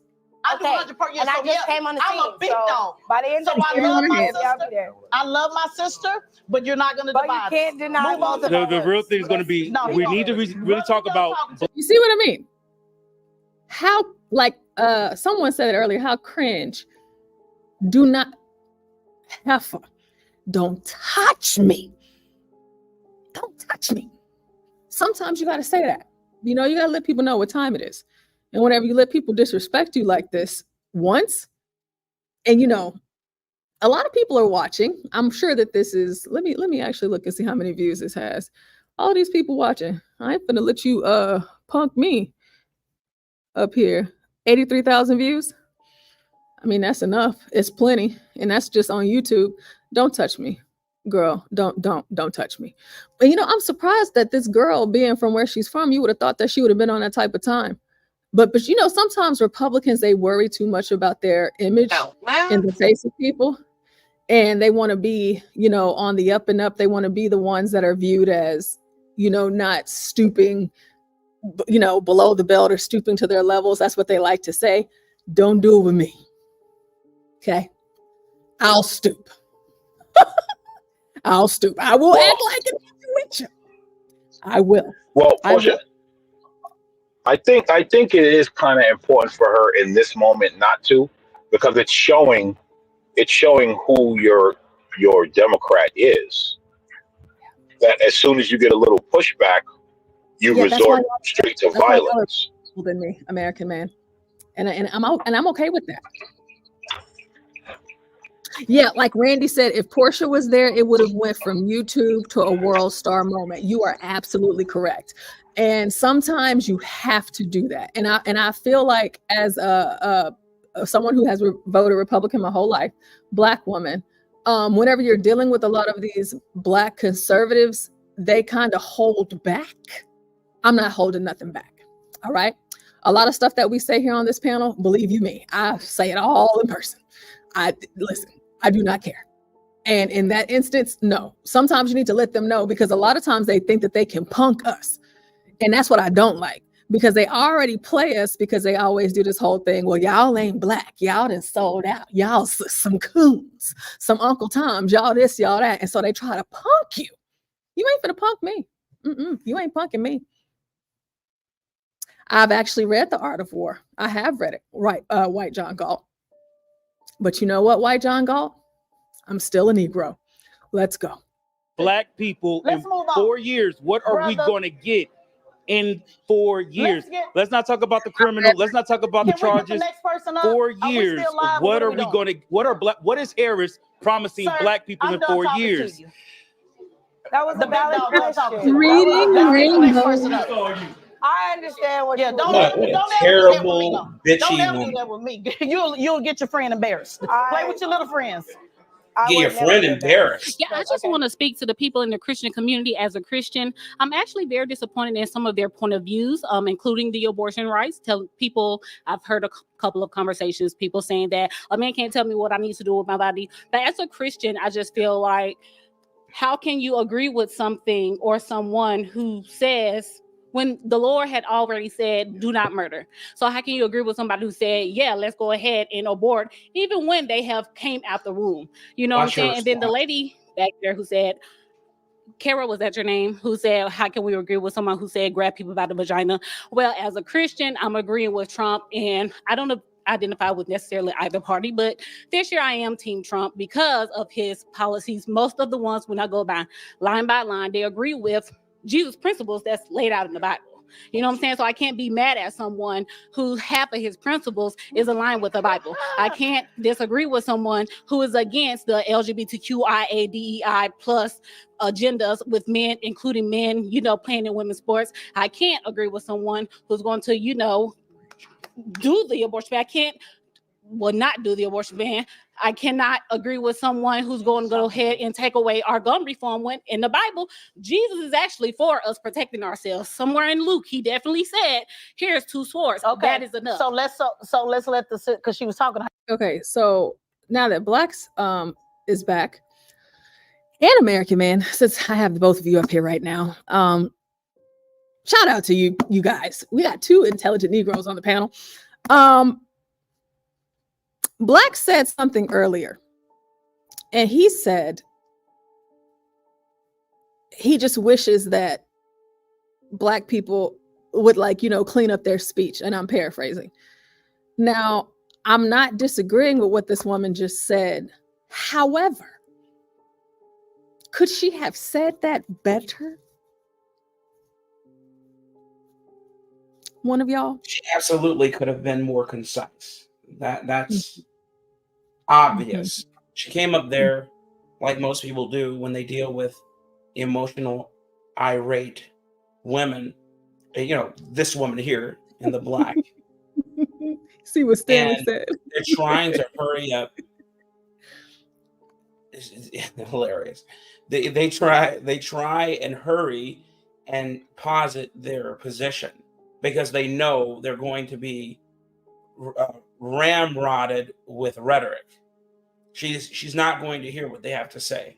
Instead, she's going to frame them as being irate when she herself is irate.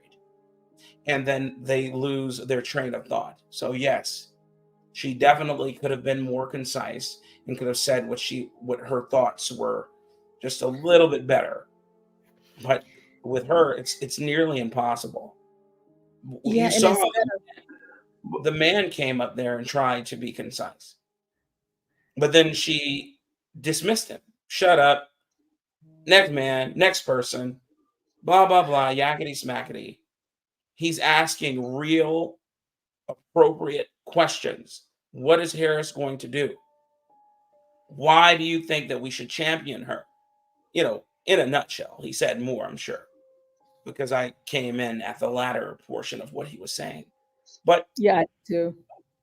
What can Black? Go ahead. do? Sorry. Yeah, I'm sorry. What can you do? Go ahead. Well, it goes back to what I said. They choose these people on purpose. Oh yeah. I've watched this go on for several years, and I say, wait, you couldn't find anyone that can give you a more concise point? Yeah. That can speak English? Instead, it's always the same people every single time. Yes, because they pick neophytes. If that term resonates with you, they pick people who just now came into understanding what conservatism is. Just now coming into realizing what being an American is. Yeah. And they're trying to gather themselves, but in the wrong places. Yeah, like exactly. It's kind of like church, Shout out to Warcliffe Frazier. Go ahead, Black. Like Black's like who we know, our mutual chap. Never. Oh, Chap would never. He would never be here, and he would never, like for the handful or the majority of the people that have spoke, matter of fact, all of them that have spoke today, he would not put you out with his name at all, talking like that. No, he would not. No, he wouldn't. He definitely would not. Chap, you can't even, he don't even want to be a part of the organization, but for you, because everybody's not like you, Blacks, because you're very special. However, you didn't read all of the books that's on our book list, so you're already good, Yeah. You have to read the books. Like, you have to know these things.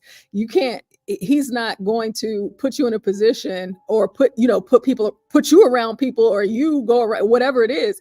You have to know, like, the statute of the state of Texas. You need to know the Constitution through and through. That Constitution, Portia, it needs to be in your purse with you everywhere you go, period. All of these books, you need to read this. You need to know this. You have to know that. You need to go here. You have to go here. You're not about to be just another, Negro out here just saying something. You're going to say something, and you're going to speak what you know about. And instead of just the beautiful thing, Portia, is that you can do this at any juncture in your life. Mm-hmm. You know what I mean? You don't have to, oh man, I wasn't raised on the Constitution, so it's too late for me. No, it's never too late. You can pick up a copy anywhere online. I used to have a copy of Black's Law Dictionary. I need to get another, but it's good. It teaches you laws of the land so that you can keep yourself abreast of the goings on. Yeah, go ahead. Doesn't that require a constant hunger for knowledge? Which most people don't have. Yeah, I do agree with you. I agree with that. I can't even disagree if I wanted to. But since I don't want to disagree, and I know what you're saying is true, I agree wholeheartedly. You have to have a hunger for knowledge. You have to want to know these things. Yeah. I do believe that these people, like, for me, you'll never see me just like kick a Black person that has come to this side, that's willing to put themselves on camera like this and walk into like the lion's den. I admire your courage. However, you can't just think that because this is what, you've had this great awakening, that you're not walking into a lion's den, and that because you had that awakening, that other Black people are going to follow you and understand what it is that you're saying. No, they're going to excoriate you and hate you. Right. A lot of these people, maybe their family does not know. Maybe their friends do not know. And they have not had that harsh reality of dealing with family who just destroy you because you vote different, or you think different, or they don't want anything to do with you because of it. It's so many things that come with a responsibility, if you will, of just saying, hey, and when I say responsibility, this is not just voting Republican or, saying that you're conservative. This is simply the responsibility of what happens when you as a Black person say, hey, I don't agree with this other Black person. Yes. It doesn't matter. It doesn't even have to be about politics. Just the fact that you're willing to do it on something like this. And you already see how crazy this woman is. If I walked into this audience or whatever, and I'm just, really don't know who she is, within 5 minutes of her behavior, I would have excused myself. I don't want to participate anymore. I don't want my name associated with this. Period. I just don't. And you have these women coming up, and I was just listening to what this woman just said. She was talking about abortion, which, okay, good. But then she said, some lady named Kara mentioned Trump said, grab him by the pussy. And then she turns around and says something about abortion, and she still wants to vote for him. And she may not necessarily, it's like she was kind of all over the place. So to both of y'all's points, they could have picked better people. But it's funny, Portia. Nobody holds anybody. Well, I won't say nobody. These people consistently, because she's going to consistently do it. He's going to consistently say, we can divest from Democrats, even though that's a lie. It's a bold-faced lie. She'll say, we can divest from Democrats, but see, y'all can't divest from Republicans, is what she's going to continuously say. But she doesn't do that. Her actions speak differently from her words, because anytime any one of them tries to bring up Kamala, the Ugandan nightmare, she has smoke for them. She wants to shut them up, even though she says she's not in favor. And then, Well, yeah, go ahead. Sorry. No, go ahead. I was going to say that grab them by the pussy. Okay, fine. You know, no one is caping for that term, but it's not an objective. It's an objective truth that Kamala Harris was the border czar. And what does a czar do?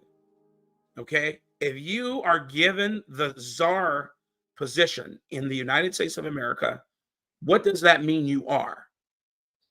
A czar of commerce, czar of the border, czar of medical treatment, whatever. It means you are in control. But we continuously hear these people try and abscond from that point of view. They say, oh, well, she never had control of the border. So that's a bald-faced lie. Yeah. So absolutely. the question Montiero says, grabbing them by the P versus abortion. I don't see the connection. There's a huge difference. And I believe that's what threw me off, because I was like, hold on, wait, she just went from one extreme to another. Like, I'm kind of lost. Like, you know, yeah. That American man. Go ahead. Yeah, go ahead. So I'm trying to figure out what we can divest from Democrats, but you can't divest from Republicans. What does that mean? Is that like more of that shaming language that they do? Yes. Because that, to me, that doesn't sound like it means anything. It doesn't. It's a platitude. That's, you know, it's platitudinous. He says it to sound like she is being she's holding a middle ground, but she doesn't. She doesn't hold any sort of she's not centrist whatsoever. Okay. But I still don't get, if you can divest from being a Democrat, can't anyone divest from being a Republican? Say again? If someone can decide that they can divest from the Democrats, can't someone decide that they want to divest from the Republicans? Yes. So I don't understand what that means. It does, because it means nothing.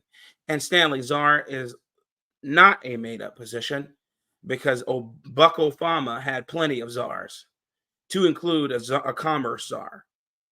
And my point is if they appoint you as a czar, that means you have purview over whatever it was that they appointed you to. And not to mention, this was nationally. This was said on a nationally syndicated news outlet years ago, and then written about ad nauseum by plenty of news outlets. One, I can't remember this lady. What was her name? I used to reference her. But she wrote for a liberal news outlet, but I can't remember what it was. And she wrote at that time that she was in control. Then she rewrote a couple of months ago that where everyone's lying, she was not in control, etc. You know, again, they know nobody's gonna do any fact checking, least of all Black people. I mean, yeah, that's a fact. Well, I think Stanley just kind of proved that Tesla's lying, because I'm sure Stanley, like the rest of us, heard them call Kamala the border czar, and now he's questioning the term czar as if he does not know what that means. And so he clearly cannot divest from the Democrats that now he's turned into a pretzel to defend their antics. But who wants to divest from Western supremacy? I know I don't. You want Eastern supremacy? Eastern being east of the Rhine? Because Western civilization literally means west of the Rhine. Okay? So Germany and the lot, they're not Western.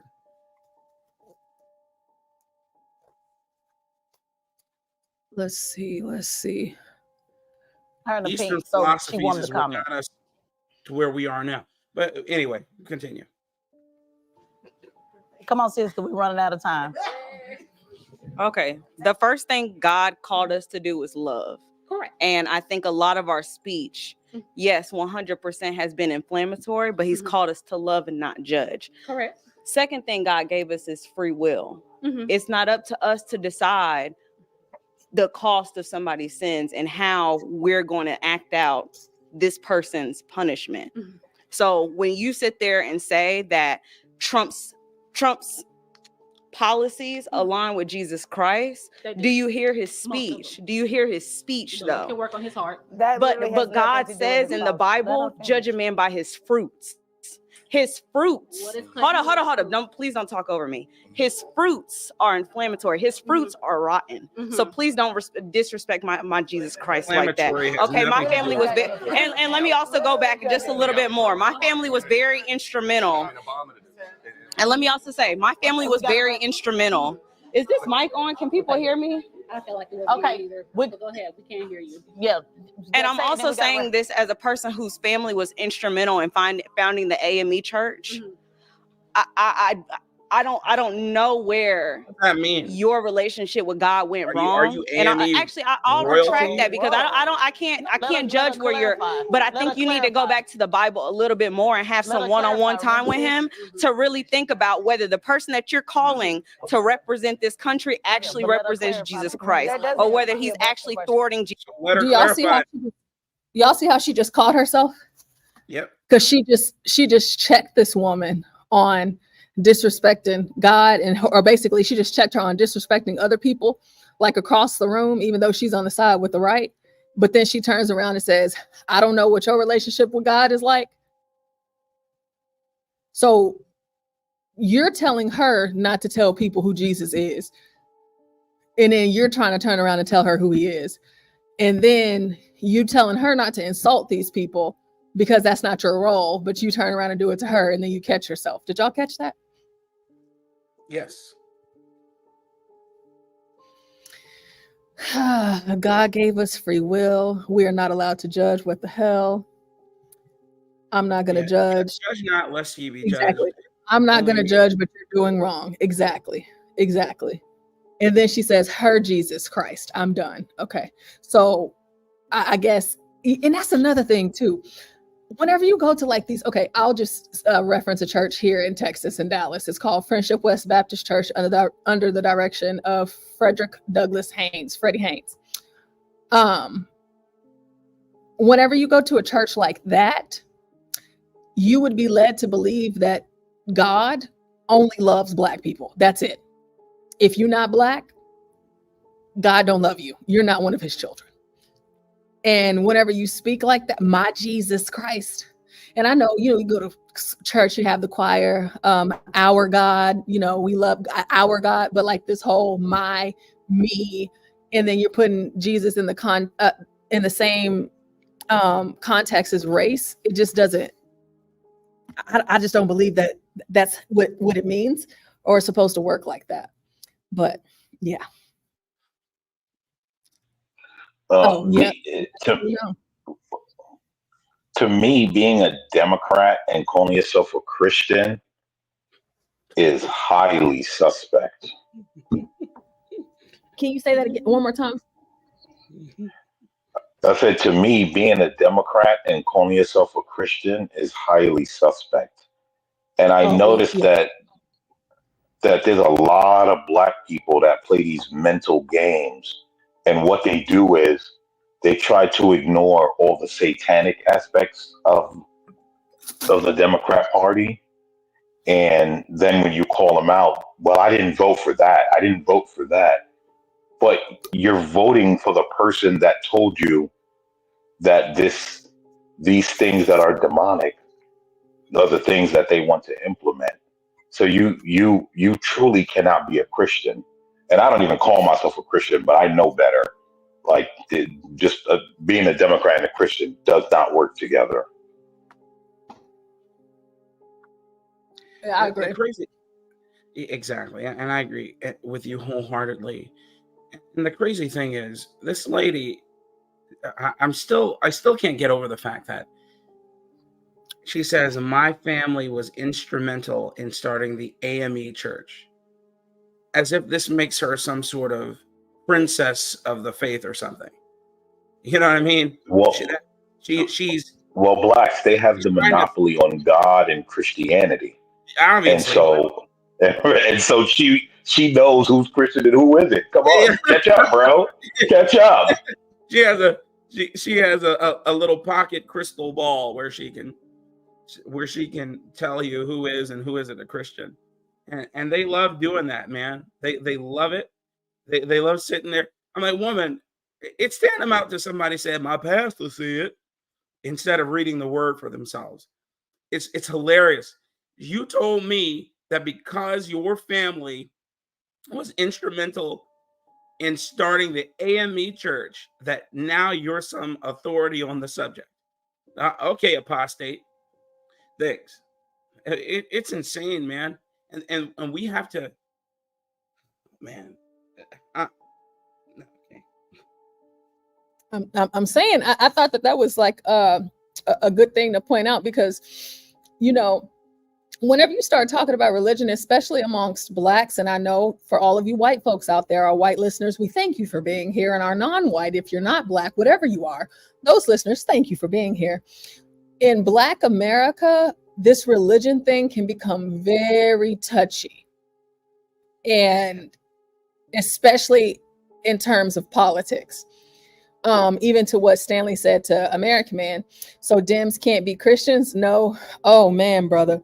And then HB says, nah, Stanley, Democrats can be pagans and Satanists, though, not Christian. Christ came to separate, not unite. Chaff. And then he says she's got a GPS. She's got a Jesus GPS. She knows who is on God's radar. And that's how it is pretty much for me in my experience. I don't want to speak for other black people, but for my experience as a black person in a black church, that is literally all it's about. Who loves Jesus the most? I mean, it's like on Sunday, you got to dress, with the nines, and who's gonna, who looks the best, and whatever drama, or who overdoes it in the choir. And I'll tell you. So one time I was dating a girl, and when I say dating, I don't mean I was having sex with. I mean I was actually dating this girl, and that means courting her. And she invited me to a church she went to, and it was a Coptic church, and I went in, and the first thing they did was, it was a black church. They walked around, they marched around the church 3 times so that they could bring the walls of Jericho down. Okay. And then a lot of ritual. Then the second thing that happened, people sporadically and spontaneously had fits of rage with the Holy Ghost. And this one lady bust her head wide open on the pew in real life, right in front of me. The ambulance had to be called. And then the pastor of the church, in his African garb, said, hey, make sure that when you catch the Holy Ghost, you do so away from the pews. I was floored. It took, it took everything in my being to sit there and laugh in his face at right then and there. I couldn't believe he said that. I couldn't believe it. And here's the thing, because they tell you, whenever, and this is just an aside, they tell you that when you catch the Holy Ghost, right? And because I've never caught it, I don't know, I've never caught that disease. When you catch the Holy Ghost, you have no control over your physical appearance. You have no control over your faculties. So how could she possibly know where she is in time and in space if she has caught the Holy Ghost. So his comment was erroneous because I'm not supposed to know where I am. I'm not supposed to know what I'm doing. But I have to make sure that when I catch the Holy Ghost, I do so away from the pews. I was done. I walked right out of it. Look, man, it was hilarious. You had to have been there. Hey, guys. Hey, Virgo. I'm still crying, bro. Yeah, I've been listening. I've just been working, but I've been listening. Hey, brother, it's real. I couldn't believe it. I'm gonna tell y'all a really quick story, if you don't mind. So I grew up Catholic, right? And our church was pretty diverse. And you know, as normal teenagers do, when I went away to college, you become very rebellious and stuff like that. But one thing I do remember is that one of my roommates invited us to a game in we went to Fort Worth, Texas, and we went to a game, and the only deal was, hey, your friends could come and you know, stay with you, whatever, but you had to go to church. Okay, since I've been to church already, it's fine, you know, whatever. So we got up, mom made us breakfast, and then we went to church, even though we partied all night. And when we went to her church, she was, I believe she was Baptist. And I've never been to any other church than a Catholic church. And when I tell you, the preacher started his sermon with Humpty Dumpty, I'm not even lying to you. I wish I had like a video camera so I could like show you. He started the sermon with Humpty Dumpty, and then he did all the ha and the sat on a wall, and it was just so foreign to me. That sounds lit. I could do nothing but laugh. So now, moving forward, when I moved to Florida, and I had stopped going to church and stuff, when I moved to Florida, I wanted to find a church again. So I had an idea with my kids and one of my good friends that I met here. So I said, well, let's go to different churches to see what feels right, you know? So then we went to different churches, and all of the churches that I went to, they were all right, you know. Some didn't feel, you know, so right. Some, you know, felt okay. But the number one church that I felt so uncomfortable with, and this is going back to what Portia was saying, was the Black church. I felt so unwelcome. I felt like I was being looked up and down and judged, and it was just crazy to me. So I was like, you know what? Never again. So this is going back to what Portia was saying with the Black churches. I just can't do it anymore. Yeah, I stopped doing it a long time ago. If it wasn't for the church that I'm attending right now, I wouldn't be a church at all, if I'm being quite honest with you. Like at Black churches, yeah, like you got to find the right one.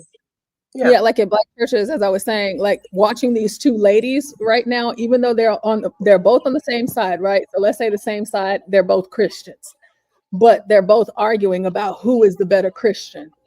And whenever you go into a lot of these Black churches, similar to the one that I mentioned, which that's the church I grew up in, there's always this battle of who is the Blackest, who is the best Christian, who is this, who is that. And then you have to turn around. And one of my favorite words, and I don't know if I've ever said this on a panel before, is the word reverence. And whenever you don't have any of that at all, but you come to church on Sunday, especially for those of y'all that know about watch night service, amen.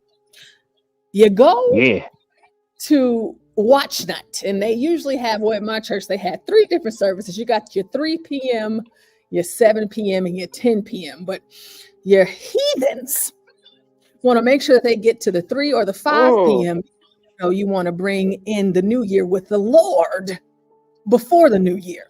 And so you come to church in your club clothes. You do. And you leave, you go to the club afterwards. And then, you know, you just carry on. There's no, it's like everything that's done in the Black church is just okay.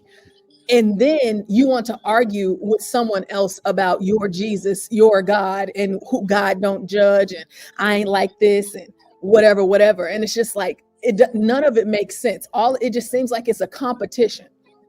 That's it. Mm-hmm. I can't do Portia, it. does your church?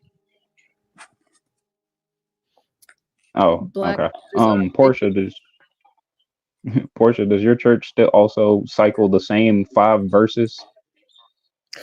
Please, Garion, if I had the time, and I know we stream 24 hours a day, so I guess we do have the time. Yes, I was actually having this conversation the other day, and for all my life, I've been to churches all across America, Black churches all across America. And it does not matter what Black church I've been to, it is always the same thing. It's like they only know a few verses, and that's all they teach.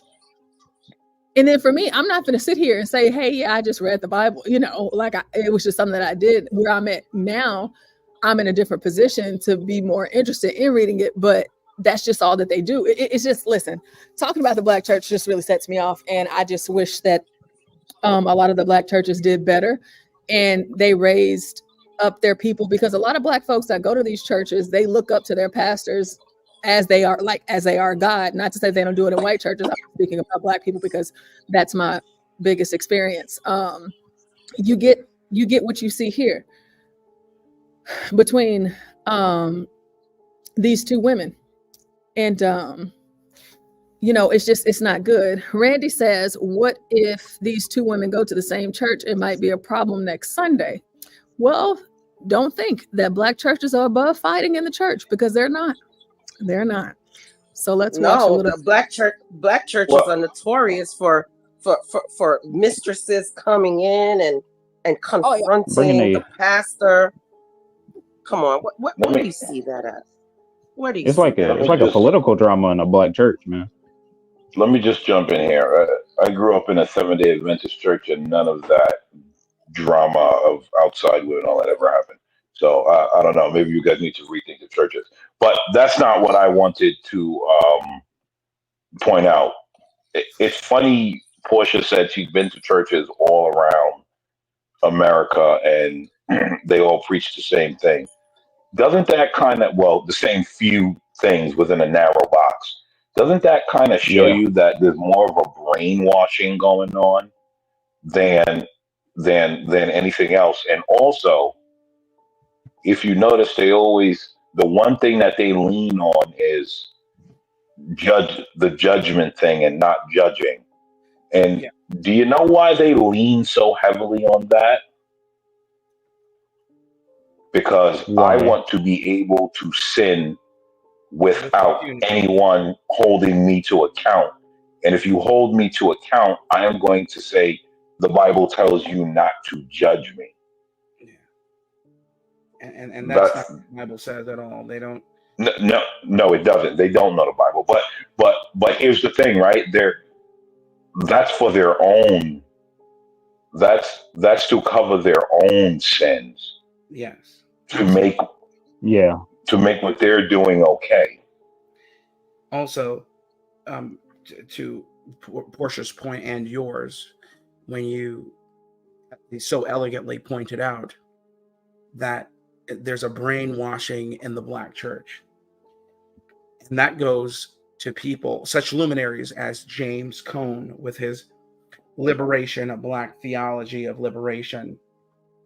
James Cone, who was from, I believe, Alabama, who never experienced racism, his words, not mine, until he, quote, moved to Chicago and went to seminary in Evanston, Illinois, which is Chicago pretty much.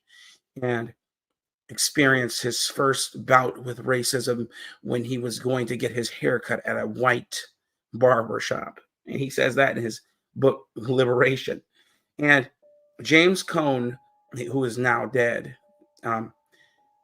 was a fixture during the latter portion and after the civil rights movement.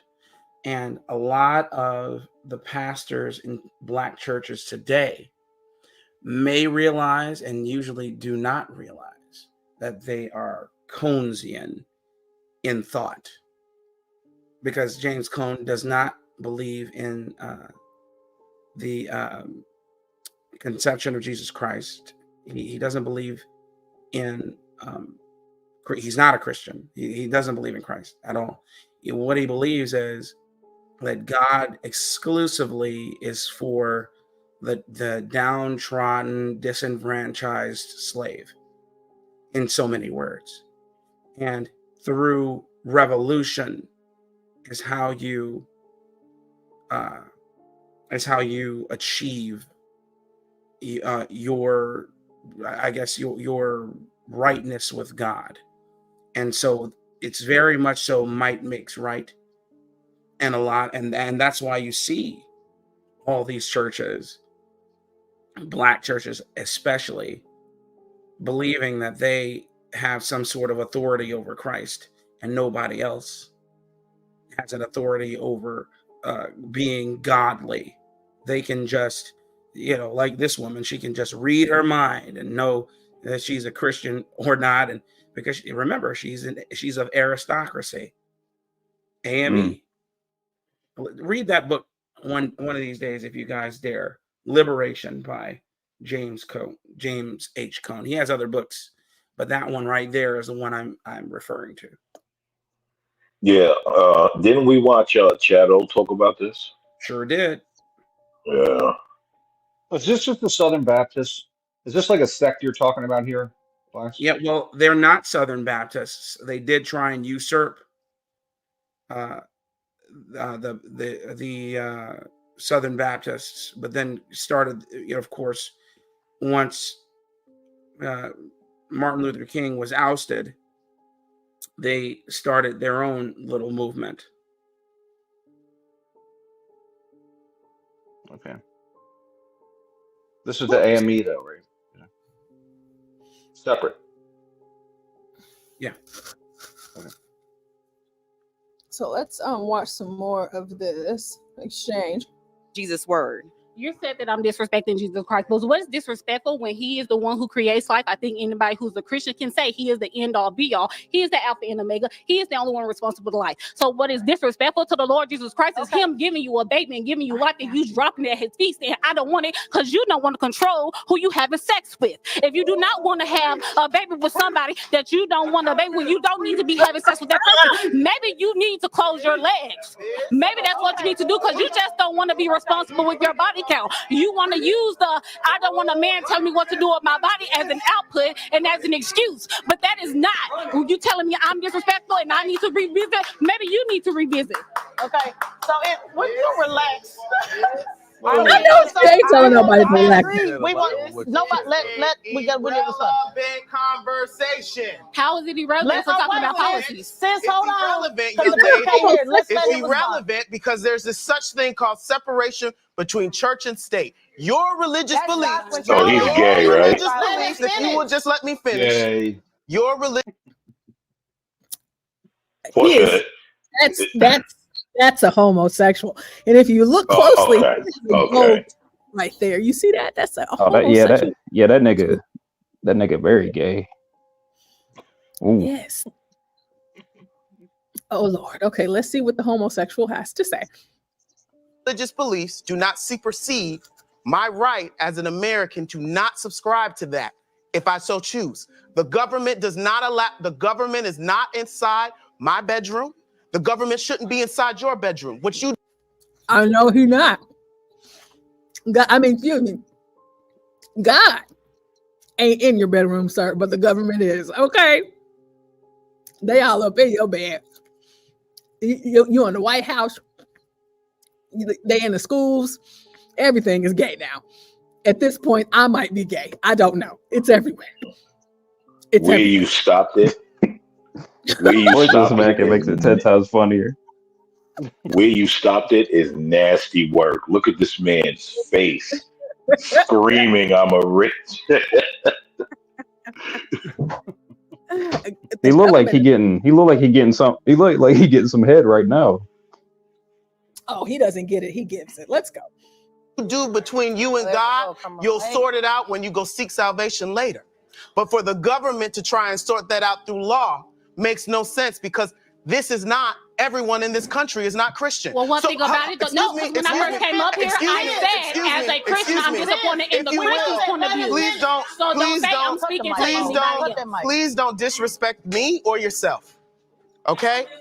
Please do not. The way you just did by saying Please- that you're for killing the please baby do when he not- said don't murder, cut the mic. that disrespect? Is that the same disrespect we're talking hold about? on. Now, wait a minute. Oh, okay. Deaconess Figaro said, let's let everybody Deacon have Figaro, Yeah, go Deacon ahead. Figaro. Let's let everybody have Deaconess. Let him Come on, finish Deaconess Figaro. his point, and then we got to let somebody else come up. Go ahead, because I do want to hear what you was finna say. Go ahead. Yes. What I am saying is that all of that is wonderful. Mhm. You should sort that out with your church. Mhm. You should not be sorting that out with government officials. Because guess what? There are people who also interpret the Bible to say that it justified your enslavement, that justifies you being mistreated as a Black person based on their biblical interpretation. Do you want that codified into law? No. So if you don't want that codified into law on the other side, you should probably just take your religious beliefs and have them inside of your house of faith. I can't. So we're done. Hold on. We're moving on. I just want to make one No. sentence to end it. I No, 'cause can't, I'm not gonna because say they're anything literally about it. having me. We got to move on. We got to Girl, move on. and you got to respect me. I don't know who you think you talking to, but I can get up in here real quick because I was respecting her third. Y'all hear that? That's me. Girl, All I hear is nothing. some yapping. I don't know what time. I don't know what Yeah. time you thought it was. You might have thought it was 3:46, but it ain't. Because I ain't the one. You know, something like that. You know, that's just Black women. That's how a lot of Black women talk. And sometimes, I know that everyone doesn't understand this, but sometimes you have to step into that. You have to meet them where they are. Otherwise, they won't understand you. Yeah, you have to do that. Bar for bar. If she has authority, there's no need for you to jump in when somebody else is speaking. You have been on 10 since we've been in here. You need to Damn, take she your authority big. out of it, because I am listening to everybody else's opinion. It's you who need to take your authority out. Ooh. Welcome to the debate after the debate show. Let's move on to the next topic. I do want to touch on immigration. Y'all, it's all right, y'all. It's funny because that is the foundation that was laid for this whole show. I have to believe in my heart that all Black people ain't ninjas. You know, all of us don't act like that. But the way that the tone that she set for this show was what we have been seeing since other people started to jump in. She has been nasty. She has been negative. She has just been hateful. She has been attacking everybody and everything that everyone has said. She has deepened her voice to sound like her daddy or her daddy's daddy. And she is just off the rails. And so now she has an audience that is mimicking her behavior. And you know, Black people, another Negro spiritual is called Nuck If You Buck. And what happens is that you start to take in this energy, and then it reflects the whole entire room. And so now, which is why the Negro spiritual Nuck If You Buck should not be played around too many Black people, only those that you trust. Because whenever you hear those kinds of words from songs, and whenever you get that type of energy, it just kind of falls off you and you just start acting like that. That's why I said within the first 5 minutes of me walking in there, if I did not know what it was, I would have left. Because you know what Negroes like to do? Nuck if you buck. They sure do. They like to fight. Hands and feet. Absolutely. Y'all, it's okay. Like, it's okay. It's all right. Yeah, I'm with you. Like y'all get so paranoid. So It's all right. It's all right. It's all right. It's all right. Sometimes furniture This gets is moved. yeah, and sometimes furniture needs to In get all moved. fairness, But the Bible does say you are supposed Yeah. to love God out loud. I So got we it. cannot No problem. chastise We're her for not. feeling Let like me her respond. fault should be reflected now on we're her just faith. moving on. Yeah, we're just moving And I on. understood Blacks, you say something? You Couldn't see, hear you over the screaming. that's okay. I just you see who these black women want to lead them, and I'll leave it at that. You mean the gay guy? Oh. Yes. Oh. You can't be masculine. You can't be a man. You have to be adjacent to being a woman. Okay. You have to enjoy a homosexual lifestyle for them to give you credence. A masculine man doesn't mean you are a violent. I think he's the calmest man. one. Maybe it's because he's calm. But they want Yeah. you to be effeminate. Got to be stoic. They want to emasculate you. And then once they emasculate you, they'll allow you in, and then they'll follow you because mess likes to follow mess. And just to add what you were saying, blacks, where else do you see openly gay men preaching or, being pillars of the church other than black churches? Are y'all up in here? No, there's all Other the than churches black that I know, churches. half of them do it. Half of them do it. Yeah, you can go to Methodist, France and all see a these- couple. Yeah. All these Well, you can see a where did it trans church. start? That's I've seen what I'm videos trying of. to say. Oh yeah, definitely a black church. Right. I've been say I've been seeing trans white pastors and priests up in Europe. Yeah, absolutely. It's all in the open now. And I don't know. It's like kind of saying, okay, here I am. I'm a serial killer, right? But because I come to church every Sunday and I praise God and I have the Bible in my hand and I'm preaching.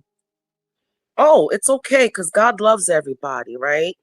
So I'm just gonna keep on serial killing. Well, if you're It a just trans doesn't make pastor, sense to wouldn't me. it mean that God made an error in making you, say, a female and not a male, or a male, not a female? I mean, it kind of says God made a mistake, right? I think that's like an oxymoron if you're a trans pastor, because you're saying God screwed it up, and I came out Yeah. wrong, and that's why I switched by using, puberty blockers and then surgery. We're also slaves to our desires. That's the problem. Along with I think mental illness. I don't know what it is, but we have to know what's right and wrong in society. I think you said it best, being slaves to your desires. We're very carnal.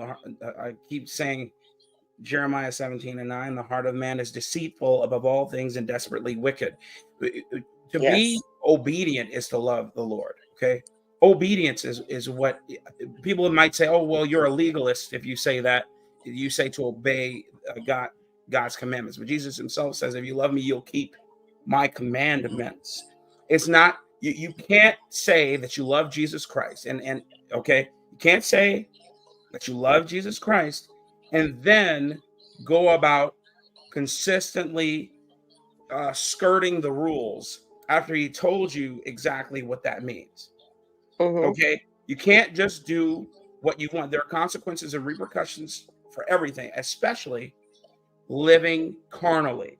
Okay, and no, it's not Protestants who do this, because there are plenty of Catholics, like we see on the world stage, who degrade God's word. Okay, of course. It has nothing to do with that. What it has to do with exactly what your inheritance is. Your inheritance is damnation if you decide you do not want to accept Jesus Christ as your Lord and Savior. That's what it is. Simple, but and it isn't people damning you to hell. It's your decision. You can choose. And it is an oxymoron for a person who is trans to say God made a mistake, but then once I finally get the body that God denied me, now I will go and worship him. I'll worship the God that I said made the mistake. Every time I hear the word inheritance when we're talking about God, as much as I do not enjoy going to the Black church, I must say I do love gospel music, and I think of the blessings of Abraham, and that song is such a good song. And at the end of it, they just repeat, "Get your inheritance, get your inheritance." No, but you can also YouTube it. You can YouTube it, Portia. You But, ain't gotta go to the Black church to listen to it. You can YouTube it. Exactly. That's it. It's literally that black and white, that simple. But they have conniptions when you tell them this, and they want to make it as convoluted as possible. The main things are the plain things, and the plain things are the main things. Okay, there's no nuance about it. It's the reality, and people again want to try and browbeat you into submission when you try and speak that truth. Well, keep it in your house of worship. Oh, sorry. Let me play some more of this. Universal, Yes, I am ma'am. checking my email right now, and I'm responding right now. June, I wanted to make sure everybody else. Y'all like separation of church and state, though. Well, Christians are the 501c3. We just want to move on. We just want to move on to the next. We just want to move on to the next. Excuse me, Deaconess is talking. But the tax exemption y'all makes them a support part of the federal authority. government. So unless they want to get rid of their tax exemption, so they don't like law and they're order. gonna be Do y'all like law and order or not? I'm just saying. The sis, brother, we want to move on to the next. Again, y'all to make sure y'all tell Revolt. I just want to be clear. We want to be able to have longer conversations, be able to have these conversations, but unfortunately we cannot just spend all night on one thing. We want to get to immigration. I want to get your comment, but we want to play a quick clip on immigration because we got to switch conversations. Take a listen. As I started off the segment, I said white supremacist culture will weaponize them. I always put the blame on white supremacist culture because they use immigration as a form to undermine us. Well, for a country that claims to be a nation of immigrants, you would think it'd be an easier process for Congress to make it where people can go from being undocumented citizens to being documented ones, right? It is a slap in the face that we as citizens of the United States of America do not have the resources and support, but you're going to bring people who are not citizens here in our community, in our buildings that we pay taxes for, that you took away from us. Yeah. Most of the immigrants I know that came here have come from absolutely nothing and have never accepted handouts. So while you're sitting here talking all of this nonsense about how these migrants literally are taking everything from you, understand that's not going to make your life better. Thoughts on immigration? So I was born. They said nothing. They didn't even say For my anything. birth certificate. They didn't say a word. Listen, but my mother and they didn't say anything. And you know what's frustrating is that all of the clips that she's played, they're all like social media clips. It's just a lot of this stuff just doesn't synonymize with what's going on the ground. Like, of course, a lot of people spend time on social media, but when you actually get out in the thick, like that's why I was playing the commissioner's court, the hearings from Springfield, Ohio yesterday. Whenever you actually get out and talk to people for real, that's not on social media. It don't look like that. You see one guy who has amigo syndrome, like the group Migos. He has a Migo syndrome, and he thinks he's intelligent because he put a pair of faux glasses on. So now he knows what he's talking about and said nothing. And then you have another sister soldier girl getting up there talking and then absolutely said nothing. Her juxtaposition is, I shouldn't complain because the majority of the illegal aliens she knows didn't take a handout. She also, here's the thing, blacks. She doesn't know any illegal aliens. She doesn't. She knows people that people that came here legally. Bingo. She knows immigrants that came here legally that did not take handouts. And she's probably she's probably most likely from a family of immigrants herself. She's probably first generation something. And so again, all those people stand in solidarity. Like if you've Yeah. not learned nothing, if you've not learned anything over the last 48 hours, all those people stand in solidarity. And so, like, yeah, here's what I found ironic. Has anyone noticed the so-called conservative man here has not talked? We had all the hens talking, including the gay guy. You mean He's the a hen cuck? too. We have no, the hen, the gay guy. We have okay. yeah. He's not a cuck, sir. He's a hen, like he just said. Yes, he's a hen. You have the cuck, young jock here, if that's who you're referring to. He's a cuck. You have the cuck, he talked, but anybody notice old Chuck Taylor's over here hasn't said a word yet? Yes. And what happened to his shirt? They are purposely clowning this dude because you're telling me he's gonna walk on to Revolt TV, but also pay attention to something very interesting here. All the women, Shorty over here got the pantsuit on. Tesla got something that looks like it can be elegant. The bloody butt Fanuc here has a suit on, and look at what the two straight black men are wearing. Just all of this says all I need to know. Yes, it lets you know it's a dog and pony show. It's a circus. It's deliberate propaganda. You saying it's propaganda? Yes. Soak it all in. Soak it all in. See that. I'm saying, right? Listen, none of you It look guys like have he about ever to go met play me. ball.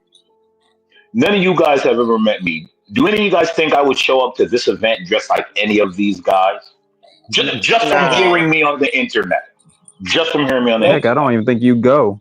I don't think you go. But if I did, right? Do you think I would show up dressed like this? No. Probably not. So either they were forced to dress like this, or none of these guys are true men. I'm just gonna say. They Just held a consent. meeting outside of the meeting. Because this is wild. Look at the two so-called straight men there.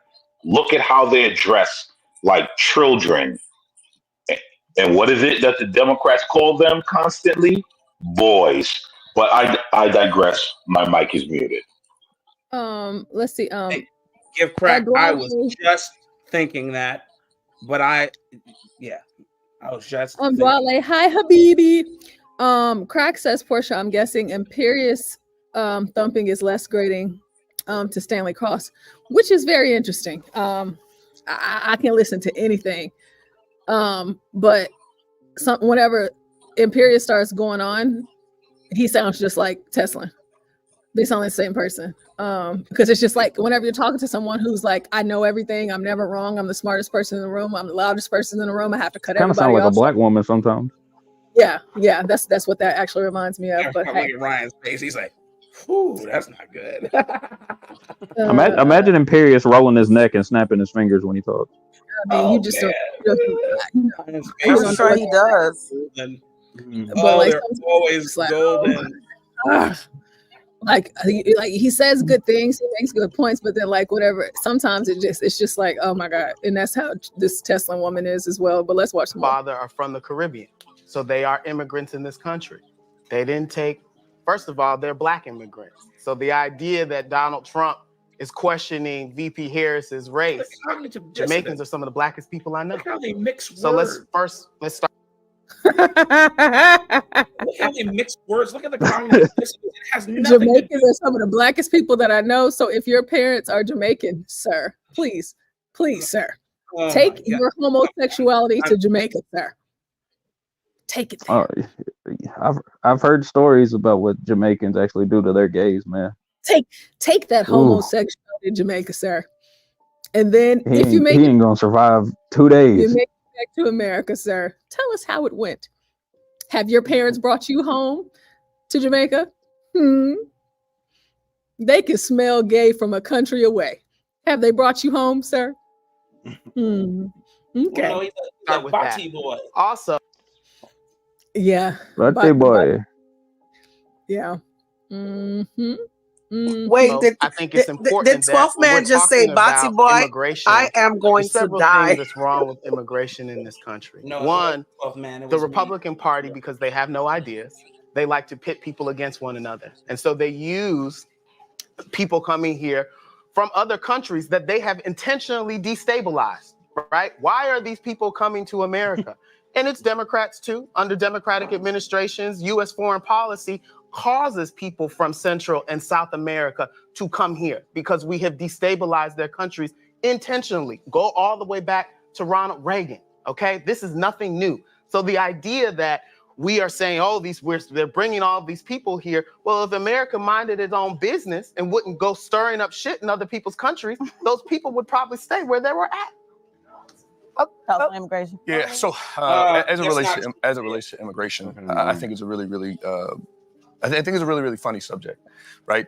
The very folks that say year over year that they can't give resources, right, or that, reparations and everything else to Black Americans in all the blue cities across America. They found a way to give immigrants, illegal immigrants, hundreds of millions of dollars in cities like Chicago. Most recently in states like California, the state Senate passed a bill to grant 0% interest loans, zero down, plus $150,000, I believe it's a tax credit. The reality in this situation is that there is a group of folks that under the Biden-Harris administration have been brought into this country to offset the vote. And that is a legitimate issue for Black Americans today, and we need to deal with it. And oh, by the way, in the process of that, we've got undocumented terrorists that have come into this country that have put our nation at risk. And I have a legitimate issue with that. Biggest people on the terrorist watch list are white supremacists. Well, That's I want to what piggyback every off terrorist agency in the United States says is the biggest threat to America is white supremacists, actually. Okay, well, to piggyback off that, just discussing the resources. As a former foster child, had I aged out, I would have only left the orphanage with a garbage bag full of clothes, and they would have given me a $700 check a month and told me good luck. So I think that it's disgusting, a spit in the face to kids like me who didn't ask to be born into the situations that we were born into, that we would never be able to qualify for the resources that are literally being given to somebody else. Additionally, let's talk about the reasoning why they're coming over here, because we keep talking about the type of people that are coming over here. Let's look about the reasoning why they're even letting them coming over here. Black people are no longer fearing that the Republicans are going to take away our right to vote. These voter suppression arguments are no longer working. Yet if you can threaten an entire demographic of people, it's at 10 million now. We can only imagine what it would be in the next 4 years if this woman wins this office. In which case, now if you tell that large of a demographic of people that they will lose all of their benefits and their citizenship if they were to vote for a Republican, you can guarantee that you now have a new loyal voting base. So in the same way that Black people have been prioritized last, every time we're prioritized first during campaign season, prioritized last during an administration. We're going to go see us be kicked out of the room. We won't even be on the list once these migrants have come over here. There's already 10 million. There's only 49 million of us here. There's only 49 million of us here. Yep. And then if you think about the voter apathy that exists within the Black community, there's not 49 million of us voting. But you can guarantee every single one of those illegals who can get out there and vote is going to go vote. When we have more time. If they're not U.S. citizens. Yeah. Okay. Now, me and Juan talked about this earlier. And, the little, that cute little number that they're throwing around, 5-10 million, that number is cute. Okay. Double it. 30 million. Triple it. It's about 30 It's around million. 30 million, like y'all said. 30 to 30. Illegals. Okay. And so whenever we're talking about that, and this is one of the things that really offends me, especially when dealing with Black people, especially Black people that tell me that they're not going to vote or that they don't vote. And this is just my own personal thing. That doesn't mean that we can't have conversations. Voting is so important to me because of what it took for us to be able to have the right to vote. So I'll never, ever take my right to vote. Granted, I take it very seriously because I do think about the ancestors in what it was that they did and how hard they fought and died for us to have a right like this.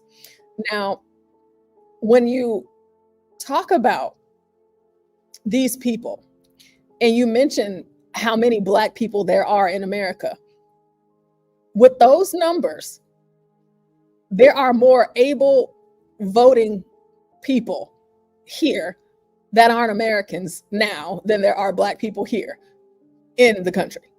You have your convicted felons. You have some of the Black people that we called the other day. Oh, I ain't voted yet. A lot of us don't even vote. And I know that this homosexual man is saying, but they're not citizens, so they can't vote. Okay. You can say what you want to say, sir. Yeah. We know what y'all are doing in New York, in places like New York and California. We know what y'all are doing in a lot of these blue states. We know what y'all are doing, okay? And it's fine. You don't have to call it that, but we know what it is. They're already getting jobs. In a lot of states, they can get IDs. Why can't they vote? Why do they have more of an opportunity to surpass any citizen in what it is that they do? But do I fault the illegals for that? Or do I fault Black people for that? Because I can get upset and feel all sorts of ways about whatever, but if Black people as a collective are, one, gonna always vote the same way, I wouldn't put my eggs in your basket, because y'all are gonna vote the same way every single time. I don't have to spend my time on you. I don't have to sway you anymore. I don't have to promise you reparations. I don't have to reach out to you. I don't have to cater to your group. I don't have to do that anymore. I don't have to George Floyd anymore. I can just give you crumbs because I've given you a lot, but y'all still lazy. I've given you a lot, but you still complain. You give these people a little and they give us a lot. So as she's saying these things, I hear you. I understand why it is like that for me and others, but at the same time, like, it makes sense as to why they do these things. Black people, it's just so hard to take us serious. Listen, I tell you.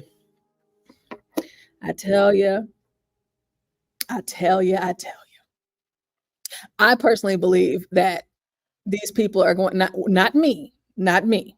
Okay. But other Blacks, these people are just going to run them right out of their neighborhoods, just take over everything that they have. And Blacks who think like this homosexual here that thinks that it's not a problem, well, maybe he'll be protected because he's, LGBTQ, but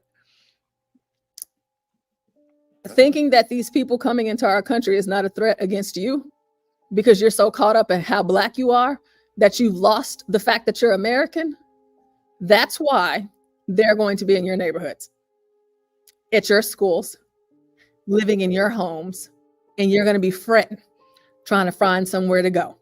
Because these white folks, oh yeah, we're seeing this stuff right now, but these white people are not going to let this stuff go on too much longer. They're not.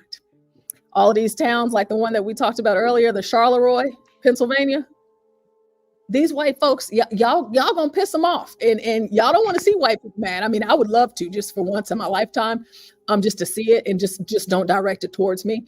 However, they gonna get them up out of there. Once they get them out of there, where are they gonna go? They're gonna go where you are, Negro, because you accept everybody and everything. Let's go. They're literally voting in our election. But I do. Was that American Man? Well, I just wanted to ask you something, right? Well, ask you something. Let me ask you something. Like the body spray. Here's the thing, right? Now, if I was the person running this country, and for years I'm listening to Black people be anti-American, want to call themselves African, want to do this. I mean, wouldn't you bring a new class of people in?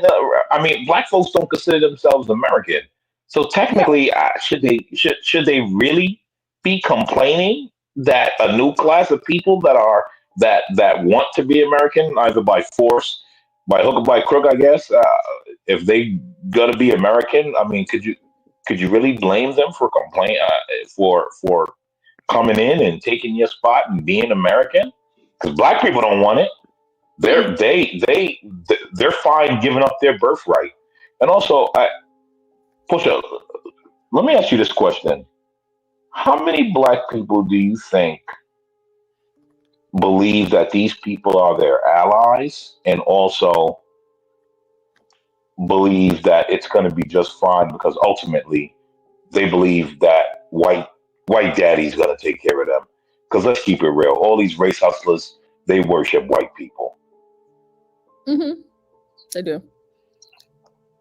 So, Honestly, I can't yeah, say go because ahead. it's honestly, I really don't. I don't know. It's like I'm torn. It's like I'm 50-50. Like on one end, it's like they're gonna get it because like people down here in Texas, we get it, you know. And like because I don't live everywhere else, so I can't reach out and touch and see or know beyond what I look up and see on TV, which is why I love what John has been doing for the last few days. Is we're actually calling and talking and having conversations with people that actually live there, you know, that know the everyday workings. I can't say. I would like to hope that what's going on with immigration and the illegals, you know, running rampant is that it's making Black people realize what time it is.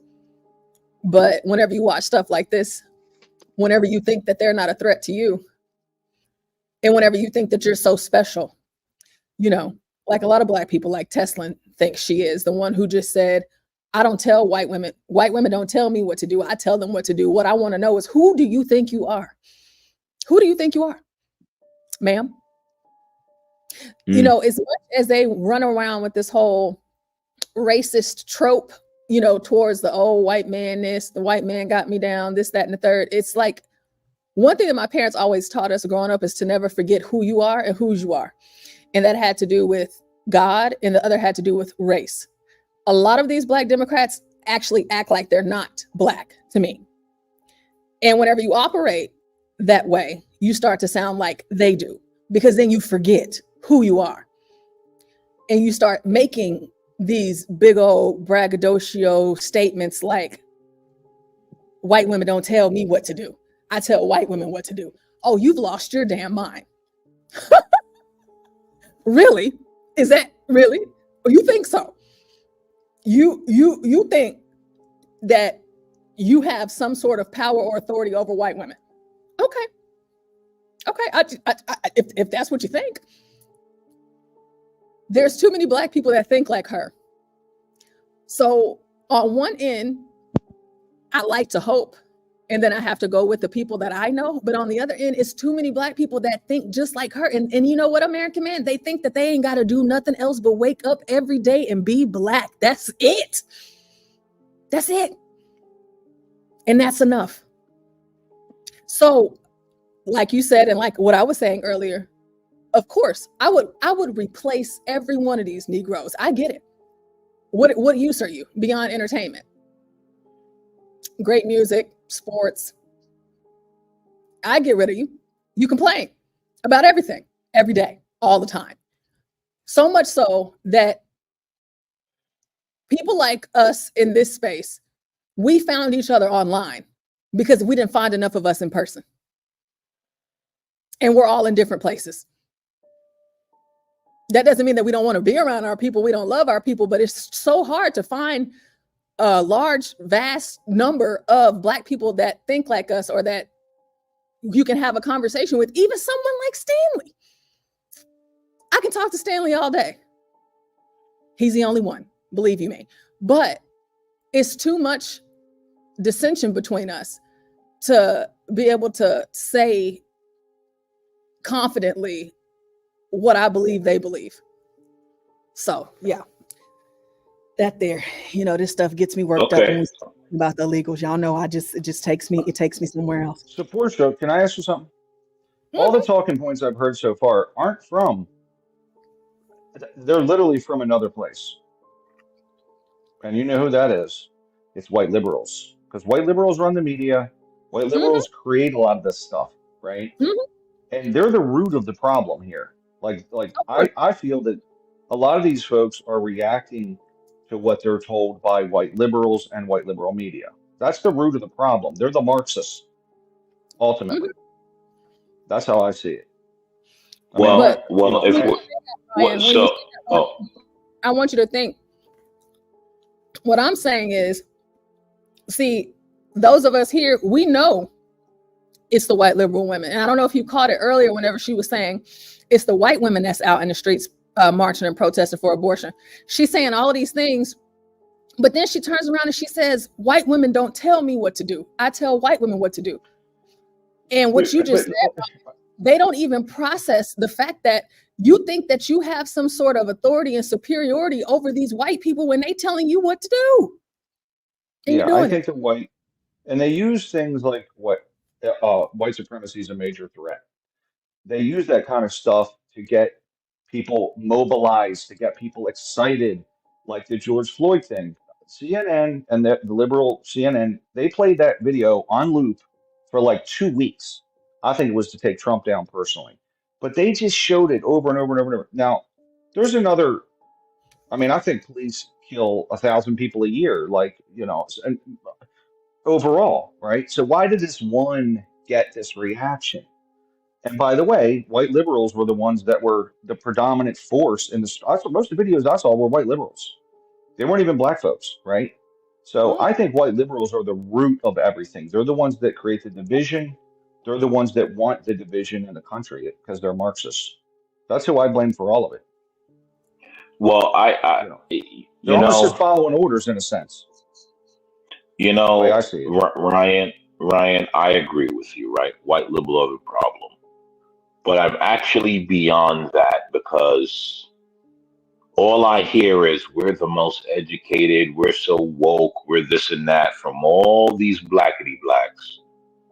And yet you can't see that these people are leading you to your demise. And so at some point you have to put the onus on the person. Because if I keep saying it's the white liberals and the black people don't know any better, then I'm infantilizing them, correct? I'm saying these people are children that have to follow an adult. Now, in any other context, wouldn't that be considered racist? Yeah, it's true.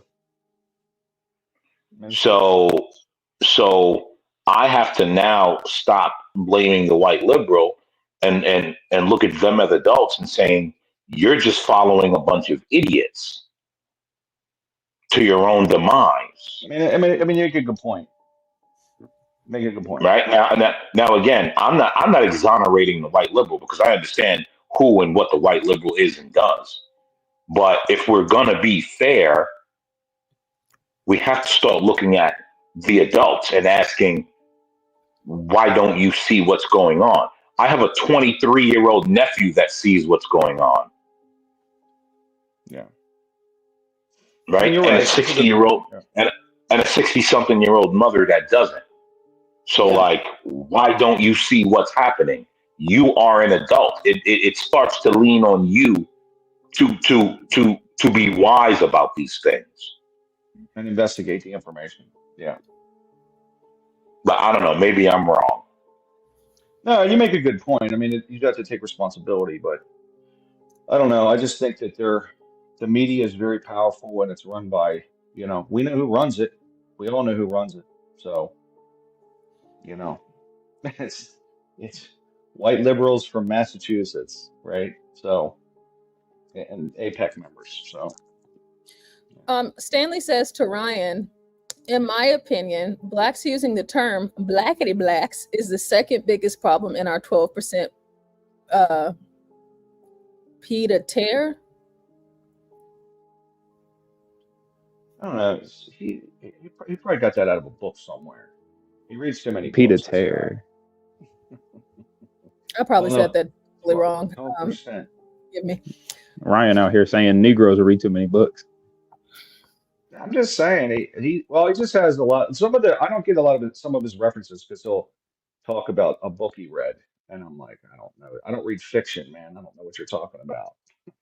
Well, Stanley, I don't know if you guys kind of noticed Stanley, and it's sort of a backhanded compliment, Stanley, because you and I, but Stanley is kind of a educated Linwood, He's just an like intellectual. no, He's an intellectual. just like Nah, well, don't American man, don't compare Stanley to don't Linwood, do it, please. don't do No, it. Okay, don't I'm only do saying it, that because Ryan please. said he reads so Stop. much books. Apparently, Linwood Nah, reads those stop that, weird man. books. Okay. Well, You know what, Linwood Linwood's only Stanley? has I like take four that no, books, back. and they're Linwood. all I take that back, the ones Stanley. that I Linwood take is a that back. word salad having Spurg. he Hell just reads no. books by Stanley's way Fuller, more and that's competent. it. I take it back, Stanley. I'm sorry, bro. I take it back. No, he reads that. He says sometimes that I don't get his references. Too I love far, him. Gary. Too far. Okay, let's watch some more. Make them citizens. Not even just vote. You can guarantee every single one of those illegals who can get out there and vote is gonna go vote. When we have more time, if they're not U.S. citizens. Yeah. They're literally voting in our elections. but I do. Well, the left is looking to make them citizens. Not even just make them citizens. They're getting IDs as soon as they get over here. Citizen. Are they illegal or are they not? They're illegals, and they're voting in our They elections. can't be one or the other. They got to be. Are they illegal So should or they be not? citizens or not? Right So should now, they be citizens but no, or not? we're talking about this The election should right is now. what the Don't Young Jock look like Savage Red? Whenever he want to say something on the panel, Yeah, you Yep. do. raising his hand. That's I mean, at real, least he's respectful. that's real nice and respectful, like how Savage always is. He always Oh yeah, waits he's raising his hand. and he always raises his hand and he waits to be called on. You see. He'll open up Crossing with a his leading feet all the question. time too. Yeah. I just had just real quick. Why would a so-called straight man be arguing with a gay man on matters of anything? You're completely confused. You don't know what you're talking about. I there's no way you and I can have a back and forth on anything, especially not anything important or intellectual. Okay, then thank you.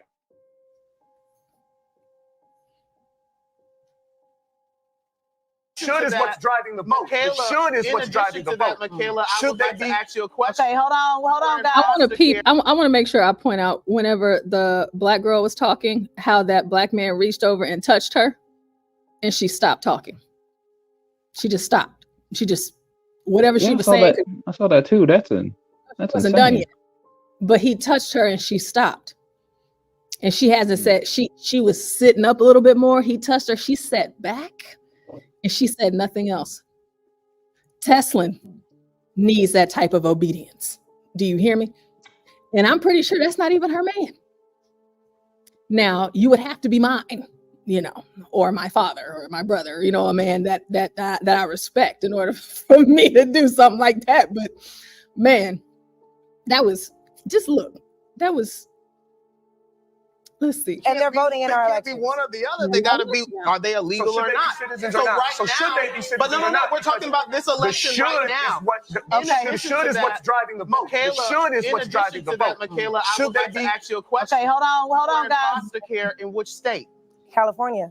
The same California that is giving $150,000 And can I ask you to this? illegal migrants. But if my 0%, sister, zero who down. just aged out of foster care But they 2 want years to give ago, you she wasn't Hold on, getting that. wait a minute. I agree with giving black Americans the money first, but I do want to ask you this because again, this is where this Republican talking point always gets me Yeah, confused. did you aged notice out of what something age? too? No, I didn't age out. Did you notice how the gay man, when confronted by the straight man, what was his pivot?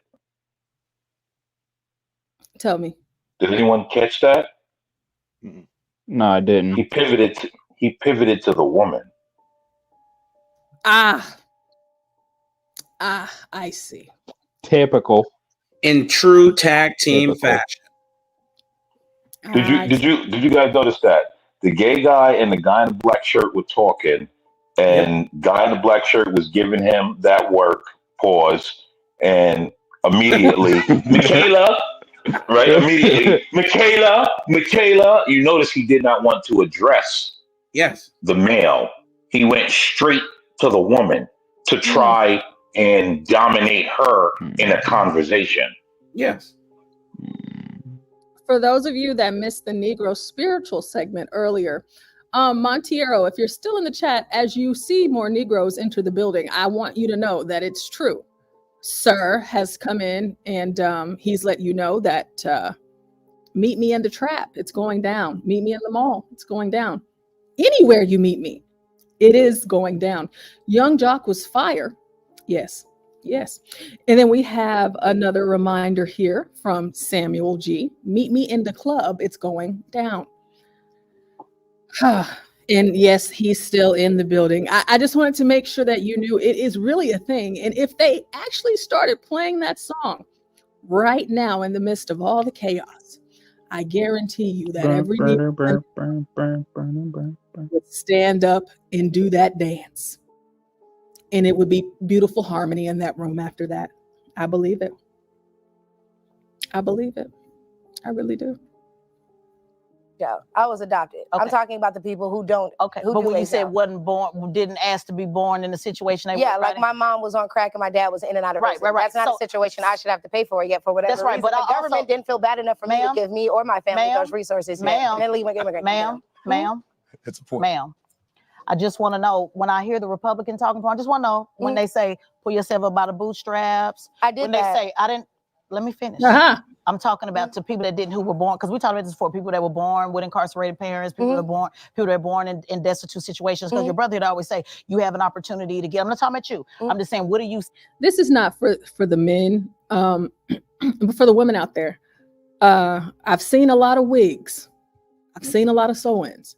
And I must admit, whoever is doing Teslyn's hair, that wig is gorgeous. Okay. That is a great weave she has. Let's go. Say to the Republican that says that despite the situation you were born in, because none of that is systematic, none of it matters. I'm giving the opposing side. None of it matters. Pull yourself up by the bootstrap. You're not a victim. Don't be a victim. Don't cry. What is your answer to a lot of conservatives that say, regardless of the situation you were born in, that you didn't ask to be born in? I'm not answered talking it, you immigration, I'm damn black cow. Americans. Yeah. What is your answer to that? I thought that she did. Didn't she? She's answered it ad nauseum, and she won't let her. She's not listening. She wants her to give a different answer. Apparently, this is a portion that I was really just done with. She answered her question. She said, "I'm all those things. My parents were deadbeats, yet I still succeeded."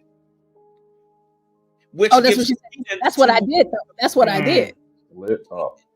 which gives credence to her quote Republican talking points, which they are not. This woman is okay. But that's what they hate the most, right? Never mind watching them getting millions of dollars and making it from wherever they came from. No. Pulling yourself up by the bootstrap is wrong. Choices, hey, American man, choices. Blacks, you gotta let it go. Nah, bro, but you're right. Choices, bro. It's wild. Let's see. Because Republicans say all the time to stop being a victim and to pull yourself I up by the genuinely bootstraps. believe that once you stop believing that everything is set up against you and that you can't win, But you just a will minute win. ago, you said it was set up against you because they didn't ask to be born in the situation. They were asked to be born into this situation, yet for whatever reason, they're not offered the same resources that But I'm not somebody talking else the who resources. also. The conservatives Okay, say pull I'm listening. yourself up by the bootstrap. They say don't worry about resources. Okay, Conservatives say so- don't worry about resources. They say don't worry about it. She conflating because this is confusing me. She's making I think what she's trying to do is, or what she thinks she's trying to do is trap Michaela by Michaela giving this example of her being adopted. Okay. I'm not adopted. All right. I know who my mother and my father are. Thank God. And I could not imagine what it feels like to not know who they are and where I come from and who I am. Now, she was still her, even though her mama was a crackhead, her dad was a felon and he was locked up. They're still Americans though. And so is she. And so you're trying to make this comparison between the illegals coming over here and them getting benefits. And, despite their situation and it not being their fault, she's trying to compare that to Michaela. These are not the same things. It's not the same. Am I right or am I wrong? Am I missing something? It also is kind of their fault Nah. if they're seeking asylum and it's really not asylum. Like if you're seeking asylum, why wouldn't you bring your family? It's mostly single men that have come here. So did you leave your family back home in that country that you're fleeing? Because I don't know Yeah. if that's, I mean, it's 80% men. I'm like, where's the women? You don't care about your wife and kid? You just came here by yourself, right? So a lot of the asylum seekers aren't, it's just for money. That they just want to make money and send it home. So yeah. I mean, But earlier, it's not the same argument. It's not the same argument, right? You know, yeah, one but is about illegals, one's this about argument is so bootstraps, disingenuous. I was yeah, showing John inflation. footage from the border because we have like border cameras, and there's a caravan because I was expecting the arrival of the 300 to 500,000 of them that are supposed to be here by the weekend. Juan, you know, because he's out that way, let Is us it know real? this Hold morning. on, are you serious? There's that many coming? Oh no, they're already here. 300, And so 300 I to was 500,000? Yeah, I was looking at the cameras on the border earlier, and I'll pull them up after this. But I was showing John a video of the ones that Speak got from last night because they go all, you know, all 24 hours, and you can't rewind it or anything, so you just have to get it whenever you see it, you know. And it was just men. It was a few women, but it was nothing but men, and they were like from, you know, different countries in Africa, India, China. I mean, and it was just so many Seeking of them. asylum. And they didn't They left have their no families home, kids. even though they're seeking asylum. It's Yeah, crazy. yeah. It's not the same thing. Her story, and then I think it is so jacked up that she's even trying to do this to this woman right now. It's not the same thing. She literally didn't ask to be born in that situation. And we're not, whether we're talking about illegal kids or whatnot, their parents brought them here. They didn't bring them here to give them up for adoption, though. You know, like Michaela's parent. You know what? Let's just keep going. Regardless if the parent was with born on Democrats crack. being in power, ma'am, again, we're talking about context. We're talking about context. Okay. Conservatives say all the time. Pull yourself up by the including bootstraps, this correct? brother. Correct. Pull yourself. Okay. So I'm And saying, if regardless the of whose Democrats daddy are was willing on to crack, help these people pull themselves up by the I didn't bootstraps, ask you that. they should be willing to help others. That's pull right, themselves but up I by the didn't ask bootstraps. you that. Now, this isn't a Republican talking I point, because asked you. Republicans wouldn't give it to anybody. Right, I know. Okay. So there's that. I came up, I didn't have to get any of that. And yet I walked into a six-figure job. I dropped out of college and did the same thing. Raising my dollar by myself. I don't believe that telling yourself things aren't going to work out for me, or, oh my God, I have messed up. Once you believe that, that is your life. I'm not talking about believe. You tell I'm talking yourself, about, I'm going to win. I'm going to win. We got that, but I'm just saying people that born. I just want to see your opinion on people that born into. I went to the illustrious Clark Atlanta University, and they told me to find a way or make one. So anybody born in any situation will do just that. Then there's no point in talking about that destitute situation. It is. Let's move on. Because right now people are being allocated resources, and we have people who need those those resources. resources. We're talking about the fact that we're not prioritizing American citizens. No, but that Good job, Michaela. Good You job. heard me say at the beginning of what I said that I believe it should go to American citizens first. I said that, ma'am. Okay. I just asked you I'm what was pointing your out the fact that when we're talking about immigration, we understand that Republicans would not give out these resources. That's all I wanted you My to say. point is Democrats are only proposing that these resources go to a certain group, and black. You see, ma'am. Hey, you see that hand? Don't touch this chair. Do you want to get touched? Don't touch it. Teslyn, don't touch it. She should have told her a long time ago. Teslyn, Teslyn strikes me, and I know that y'all are probably getting irritated with me continuing to stopping this and pointing out whenever Teslyn does this. I'm sorry. No, you're good. You're good. Reminds me of all of the signs of a woman that puts her hands on men. And the fact that she is as aggressive as she is, and in this whole entire exchange, she hasn't done it to anybody on the right of her. She's only doing it to the people on the left of her. Those are people that disagree with her. And so just imagine if that man was in that chair. I can see her doing the same thing, but I can also see her doing the same thing in a relationship with a man whenever he doesn't agree with her. And she thinks that the way that I'm going to calm you down and bring you down is by putting my hand somewhere on you. And that's what she's trying to do. And that's why I asked, what did you mean by man? Because I think she's beyond man. There was an actor, I can't think of his name right now. I think he said sometimes you got to give her a little slap. That guy. I wish I could think of his name. He said, Sean sometimes you gotta Connery. give her a little Sean Connery. Sean Connery. You just gotta give her a little Oh, yeah, slap. yeah. I Wasn't do it a not Bond movie? putting your hands on women. However, sometimes, you know, you put your hands on their shoulders, you know, get a good firm grip and be like, hey, Shake them. You shake like them. that. Yeah, I'm with you. Just a little. And You know, even if you don't touch them, even if you don't put Shake your 'em. hand on their shoulders, you Get a know, hold of yourself, woman. Get a hold of yourself. because she's too and comfortable do you doing it. believe she's gonna respond positively to that? Like No, Oh God, let's no. really sort this God, out. no. you know, Let's sort she's this out. she's gonna call 911 and get him George Floyd. Right. That's what she's gonna do. She's one of those. You can just tell this is a very toxic woman, and just her body language alone. And it's just like, why do you keep on feeling the need to have to physically come over into this person's space because they don't agree with you? Jesus Christ, God, I mean, I know her baby daddy just got to hate her. He has to. Black people need to pay attention to the fact that y'all won't get those resources.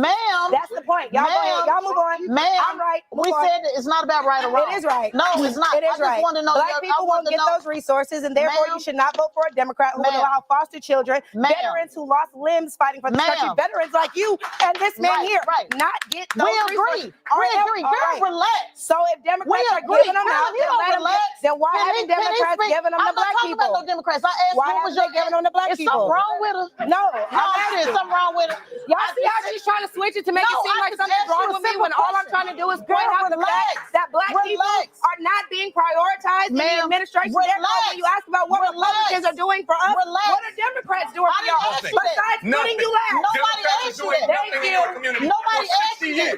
What I'm asking Oh, Michaela had enough. Please go ahead. Michaela had enough. I'm asking to shut it down. I didn't ask you any of that. Girl, relax. I had to put it in there because I saw where you were trying to pigeonhole it, and I wasn't going to ask you a simple question. You the one that was in the chicken. For our non-black listeners, Michaela is having a Negro moment. A Negro moment. Like, wasn't you? No, yeah, it was okay, me. yeah, I thought so. What does that make? Does that prove a point of some sort? No, I just want to know. Since It's a simple question. Why y'all can't answer simple questions? What's wrong with it? All right. Let us finish. Girl, relax. No, but people try to associate Chick-fil-A and No, I asked because I wanted to make sure there was one because you was in there. And you see, black people do that too for the non-black listeners, because she did work at Chick-fil-A, but you just heard her mention she makes 6 figures now. Why do you ask? Oh, because she works for Trump now. And even after the campaign, she has a job. So y'all calling her the chicken girl, but y'all out here selling food stamps. Okay. Y'all calling her the chicken girl, and y'all getting down on her because she came up in a way that you didn't. And all she did, she was that chicken girl at Chick-fil-A. You be glad she was. She be glad she was. That black girl, that chicken girl. Fried chicken is good, by the way. Chick-fil-A is very great. If you have not been there, I encourage you to go. The mac and cheese is heavenly. She was a chicken girl, and now she is making 6 figures. Her life has been changed completely just from meeting that man. But let's go on. But I was also the girl who spoke at the rally. I was I'm also the girl who mobilizes HBCU students every year. I'm also the one who provides internships and jobs to these kids. So stop acting like all I am is a girl that showed up at Chick-fil-A. Did you see the neck roll? You see? It's coming out of her. Oh my God. Sometimes I'm trying to tell y'all. You have That gay nigga enjoying this a little too much. You have to. Yo, Gary, and that's a fact. You have to Look at him smiling, man. That neck to the left, then she rolled it to the right. Listen, I'm telling you, sometimes whenever you're in the presence of Negroes that act like this, you have to meet them where they are. You have to meet them right there. Okay? Talk to them in the way that they understand, to a point to where Teslyn, who hasn't been relaxed this whole entire 2 hours, 36 minutes, and 41 seconds, Teslyn has not been relaxed. She's telling this woman to relax. Now, Michaela, it's your turn to make them uncomfortable. Negro moments on the Urban Landlord. Do you want to do the receipts again? I had the opportunity to meet a president, and it happened to be a Chick-fil-A. I'm going.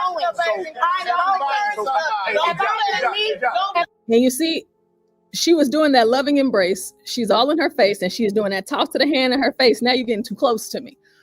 Now, the nuck if you buck spiritual, hopefully it don't come out, but it might. I want to try to find a president, you gonna lose their How many people in this room have never led? work together. Okay, can you let him care speak? where you meet him at? Because If I ran into Trump at a gas station, I would have been just as excited. So trying to we act get like it. You ride for Trump. We get it. We get it. Or You gonna be in the White House. high offices, and therefore, yes, I would be honored to meet a president, regardless of who it is. Go ahead. They are literally, the people are literally asking you to stop so we can move on. Tell them, they didn't ask you to stop, but it's my show, man. See, that's the problem. You keep business. Oh my God. Moderator, we should do that. So- We shouldn't be going back and forth with the moderator. But No, actually you should. It's okay. Actually you should. I didn't see that happen at the debate, but okay. So All right. there's some things we can all align. Respectfully, right? When I first got the opportunity to talk, I spoke on the concept of us, being passionate about what we believe in our beliefs. And the simplest assessment that I could come up with tonight, from being back in the green room, watching y'all before I got out here, I realized we all get riled up for both of these parties, right? And the only time I seen everybody calm down and all that shit subside, where we could talk like adults and actually listen, is when we all realized ain't nobody really did shit for us when it comes to reparations. And that's when y'all all got quiet. When you start, when y'all start talking about these immigrants getting it all, they're getting reparations. So Really, basically. He don't believe in reparations. But okay, even if he doesn't, I noticed the room, the air changed, the climate immediately. It got. Hold on, wait. Was that Teslyn cutting him off, saying that Trump don't believe in reparations? Did y'all hear that? Yeah, she tried. Even that She tried. masculine for her. Huh. Okay, because I was like, what is that? Okay. Still for a second, like, oh, now everybody agree, ain't neither side done any of that for any of us. That's fine, but he don't believe in reparations. So I started to realize that Obama, we're talking about him. this is where the divisiveness comes. Jesus. Oh my gosh. This woman makes me want to just say every You cuss know, word. ignore that diarrhea mouth heifer and continue going. Jesus. In that, at that one moment when we all came to this point of realizing that ain't nobody got no reparations in this room, nobody look like us, but it don't matter if he believe in it or not. I noticed that everybody in the room was like, oh shit. Everybody else getting, but we ain't. So are we all getting played on either side of it? Now you see, now she's touching him. Do you see? Now she's touching him. I'm telling you, somebody, listen, let me not say that. But Jock, they never say, no, this is important. But Portia, do you understand? Even in the midst of what he's saying, she keeps trying to talk about what Trump doesn't believe in. That is to make the Negroes think that the Democrats has done something, or to make them forget that the Democrats has done nothing. And so that's why she keeps trying to, he don't believe in it, he don't believe in it, he don't believe in it. Democrats don't believe in it either, because if they did, you'd already have it. But then she also said that this black guy on the one who the Crip, earlier, he said that he didn't believe in reparations, but then he said, but whenever I see these illegal immigrants coming over here, because all they've told us is that we ain't got it in terms of Black Americans, but we're seeing, in a sense, the illegals are getting, if you want to make that comparison and call the benefits that they're getting reparations, okay, we can, use that logic in his example. That's not saying that he doesn't believe in it for Black people, if you will. He's just saying that they told us that they didn't have it, but they're giving it to them.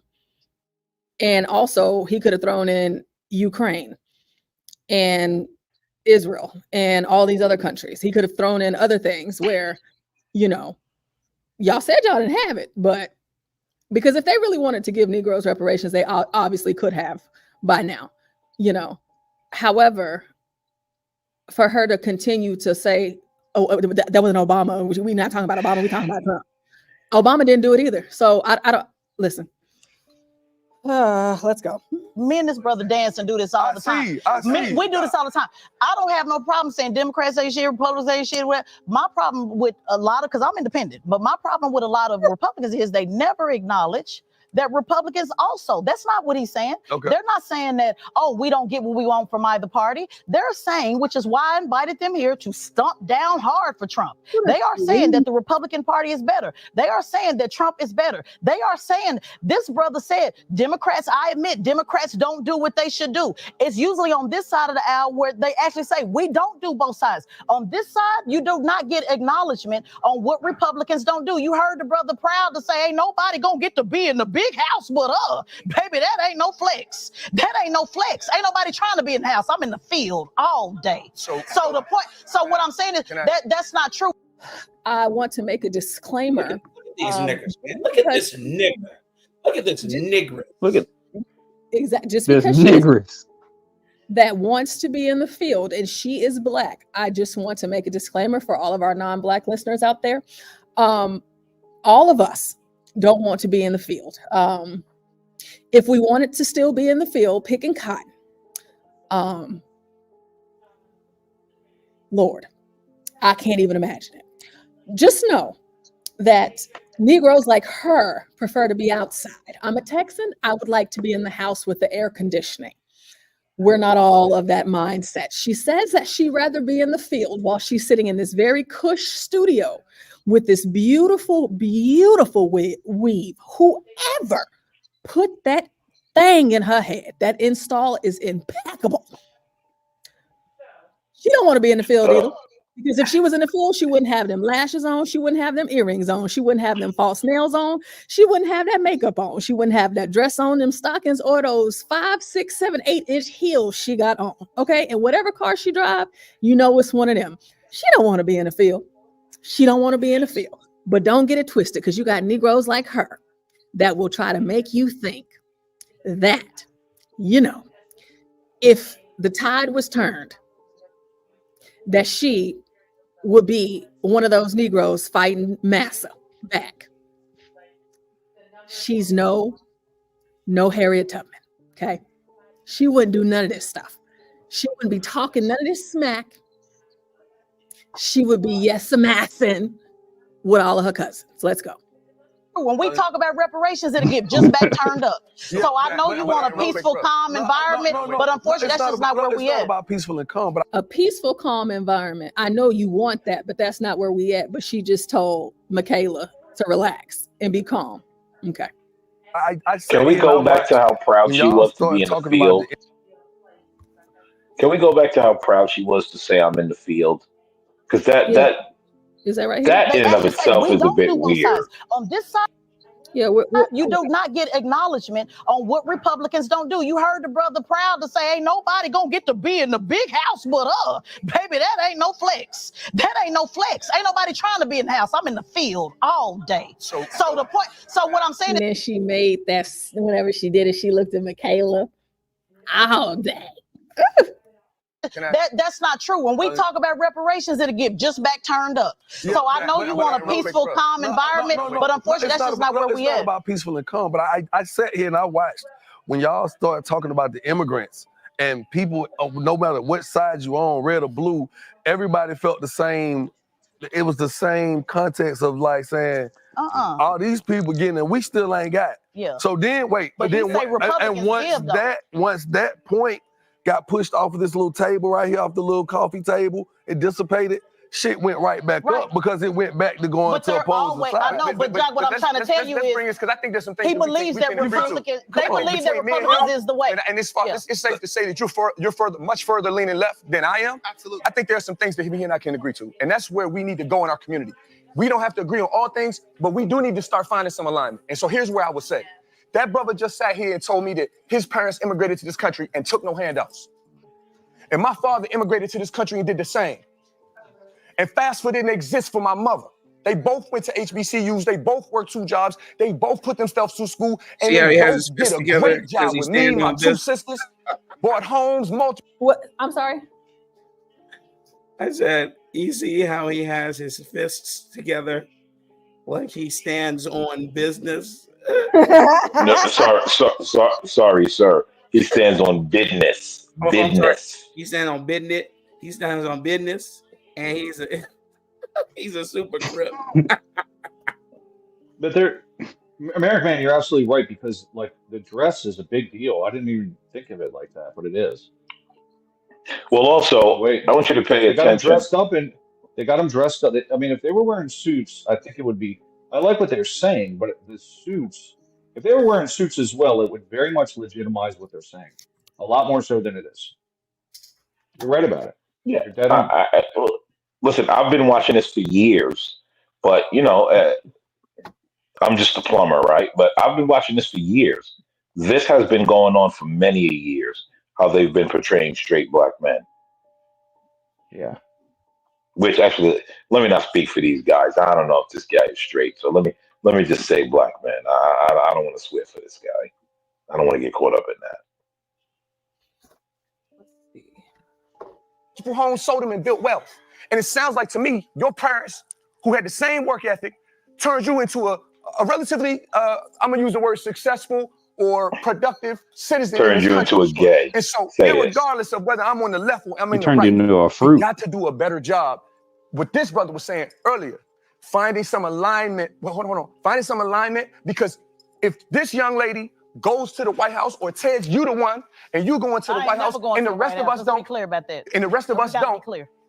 What we need in our community is black Americans that are going to represent the concerns of all black Americans, not just those on the left or the right or independent. Brother, the problem that we have every single time is you never talk about what the Republicans do wrong. And I'm going to keep pressing you that all the time, because although he said, yes, his parents picked himself up out of bootstrap, he's also a Democrat that believes in a safety net to give the resources to those who were born in difficult situations. And we've had this conversation. No, but we've had this conversation, and we ain't going to sit up here and play no game because Young Jock got y'all feeling good about, oh man, we all aligned. We all aligned that we're not getting what we're supposed to get. But brother, each and every time you still don't say that Republicans do something wrong.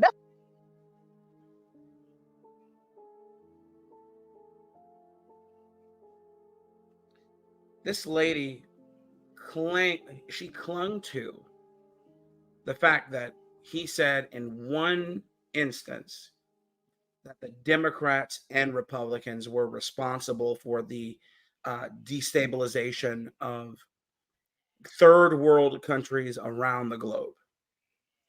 And that's what she is trying to juxtapose her position with, too. It's amazing, the cognitive dissonance. She wants him to renounce Republicans. That's her goal.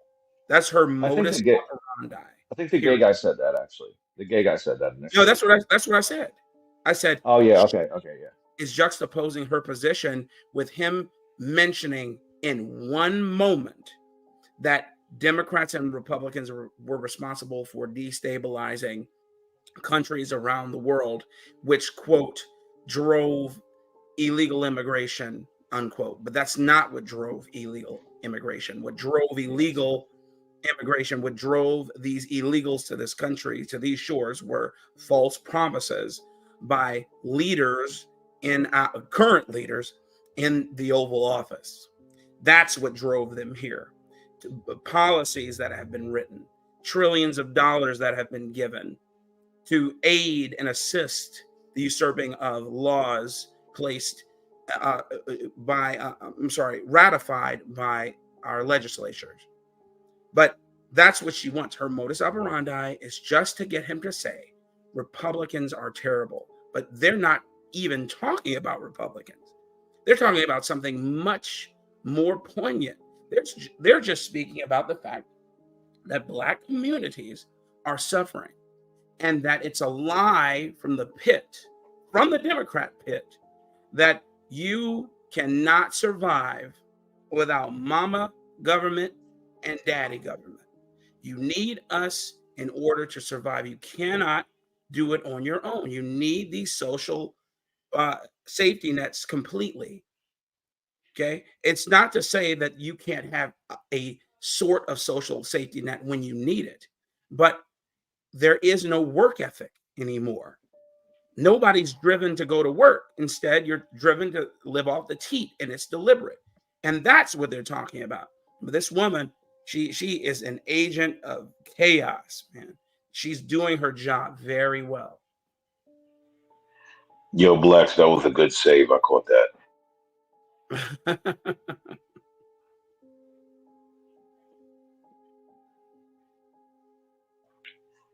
And yes, you are correct. But that's what governments do. Yeah. Well, Yeah. Democrats do. Excuse me. I'm just over That's here what running my Democrats do. American Millennial. Hey, American Millennial, welcome in. American Millennial says, I remember when she was on the Breakfast Club and was very rude and disrespectful to Larry Elder. When is she not? Oh man, I remember when Vivek Ramaswamy took this heifer to church. My He God, sure did. it was a thing to behold. She didn't know what to do with herself. She was so incensed. It was wonderful. If Tyrone only says mammies are added, instantly says mammies. She just kept yelling. She just kept yelling systems at Vivek Ramaswamy. Systems. I'm telling you, man, like this woman is just, she is just, gave this woman a show. That's all. Oh, that's what, so young Jock, she was like, just because he got y'all feeling good, and here she go again, touching them. I got y'all feeling good about, oh, man, we all aligned. We all aligned that we're not getting what we're supposed to get. But, brother, each and every time, you still don't say that Republicans do something wrong. That's all. I'm gonna let my jump in. I done got beat up in this debate all night. Yeah, man. Ask a question. Actually, a couple of things. One, I think it's a huge misnomer that all immigrants are Latinx, right? I think it's a lot of African people of African descent also make up a large part of the This immigrant gay nigga population, say just like he just Latinx? said, and just like he's already spoken to. Mm-hmm. So we Yeah, are he did. actually helping our own people when we help immigrants, right? Because if Yeah, American man, you got to use the proper Hey, you don't, pronoun. we all agree, we're all do you don't remember this guy, do you? He got into an argument on a panel we were on once before, because he said he's illegal alien as well, living in New York, remember? And Who's we? You and I? Yeah, me and you. I can't remember what panel we were on, but it may have been Snowman's or somebody, and he got up there talking about how incensed he was at Black people for not recognizing illegal aliens. And I remember. This is him. And remember, he's been doing the work. He's part of a non-profit or a radical left organization that has been doing the work. You remember this guy? That's him. Yeah. Now that you say about the he was mad at Black people for not recognizing illegals. Yeah. I remember this clown. Oh, let's see. Descent also make up a large part of the immigrant population, just like you just said, and just like he's already spoken to. So we are actually helping our own people when we help immigrants, right? Because if we're all people of African descent, don't we all agree? We're all people of African descent. So we are helping our people when we help people of African descent that are coming from Belize, that are coming from Honduras, that are coming from Jamaica, that are coming from DR, that are coming from Haiti. Those are people of African descent. So those are not Haiti. that we're helping. I think they use that they say that it's Latinx people to kind of confuse the issue, but when you really look at the numbers, there's just as many people of African descent that are immigrating into this country as well. The other thing I want to talk about though is wait, hold on, brother. Wait, because he's really about to go in. So I want to show, just like for sake of young Jock, because he really wants us to be kumbaya. Y'all agree that y'all pulled up by the bootstraps. Immigrant, my parents wasn't no immigrants. So no. Why does she want there to be dissension?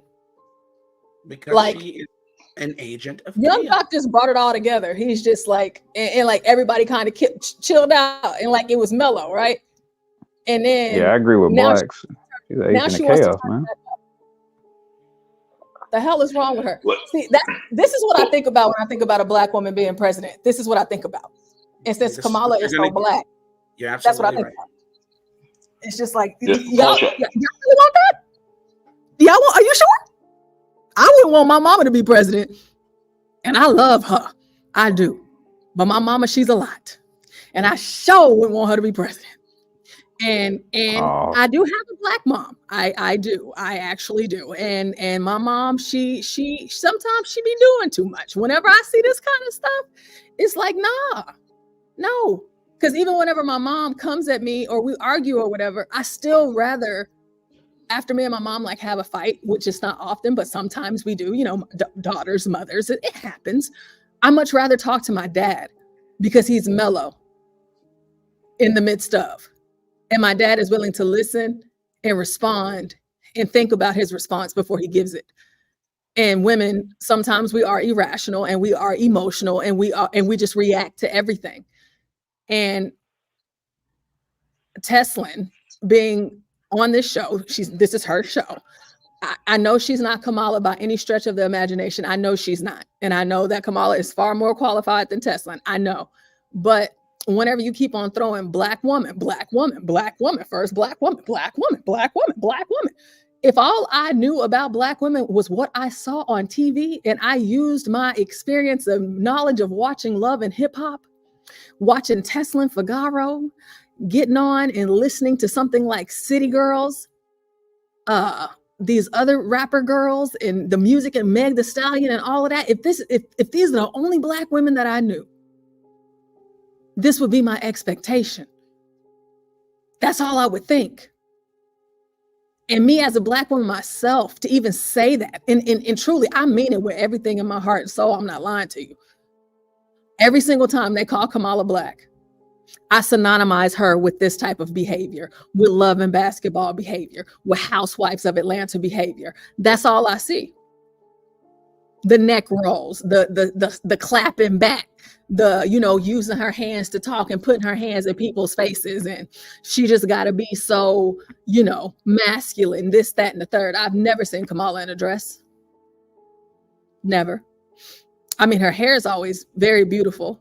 And I think she's a beautiful woman, but she does not scream feminine anything to me. Of course, I guess maybe you wouldn't want femininity in a masculine role. However, black woman president, this is what I see. I don't see anything else. And then it doesn't help that Kamala also has knee stains from all of the carpet burns from always being on them. It's like she is the epitome of the black woman that they want us to look up to in the entertainment industry, as well as now in politics. I don't know much about Ketanji Brown Jackson, but I don't get that vibe from her like I do from Kamala, you know. But this is what I see. And I just like, do you ask yourselves, do you really want a black woman to be the leader of America? Really? She's not black, but I mean, since this is what we've adopted her and called her black, is this what you want? You think that with behavior like this, you can sit down and have a conversation with other world leaders?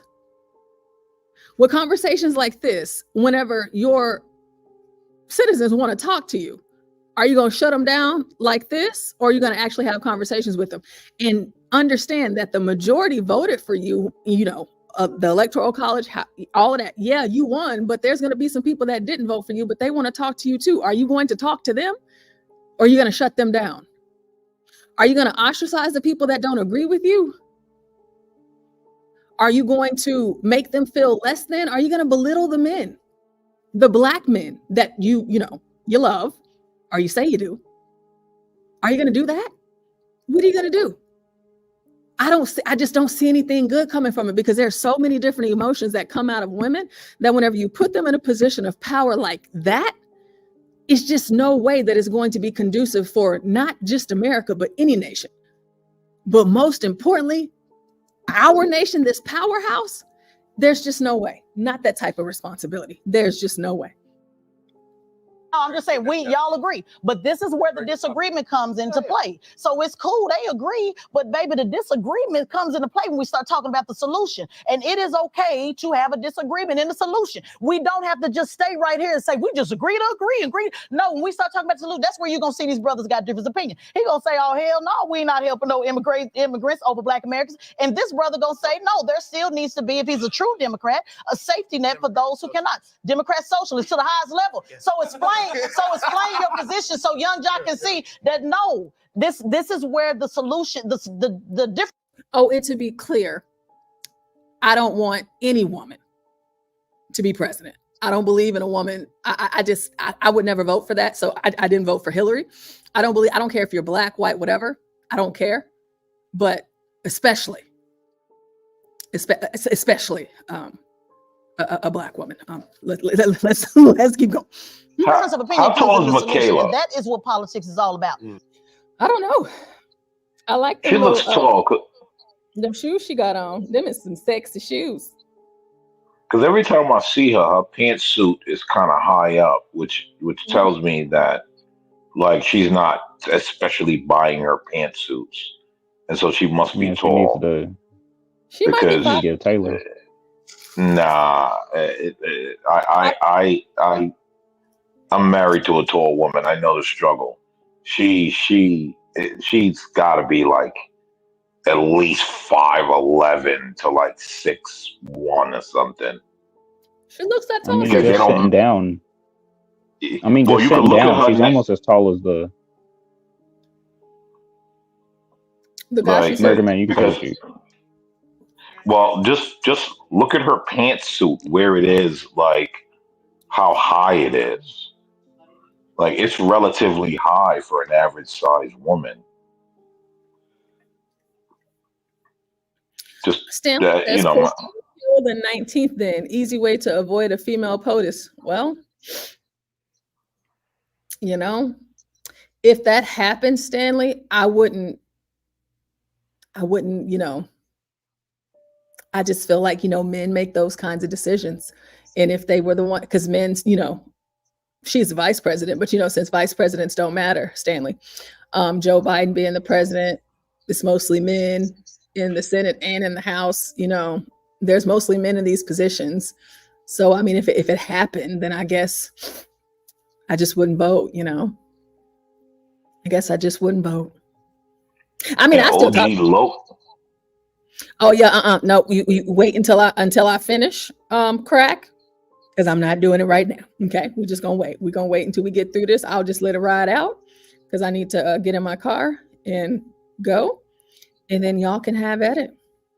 So even though y'all agreed that y'all pulled up by the bootstraps, what is your position when it comes to immigration and helping immigrants? Let's just put it on the table. We already know y'all disagree. I just want to hear his opinion. Great. Yeah, so a couple of things. I think one, weaponizing local law enforcement to enforce immigration policy is wrong, right? Because we know that harkens back to the times where you had to check your freedom papers. The fact of the matter is that whether you're black from Jamaica or you black from Atlanta or you black from Mississippi, when that police officer pulls your ass over, they see a black person. They don't care if you got an accent or not.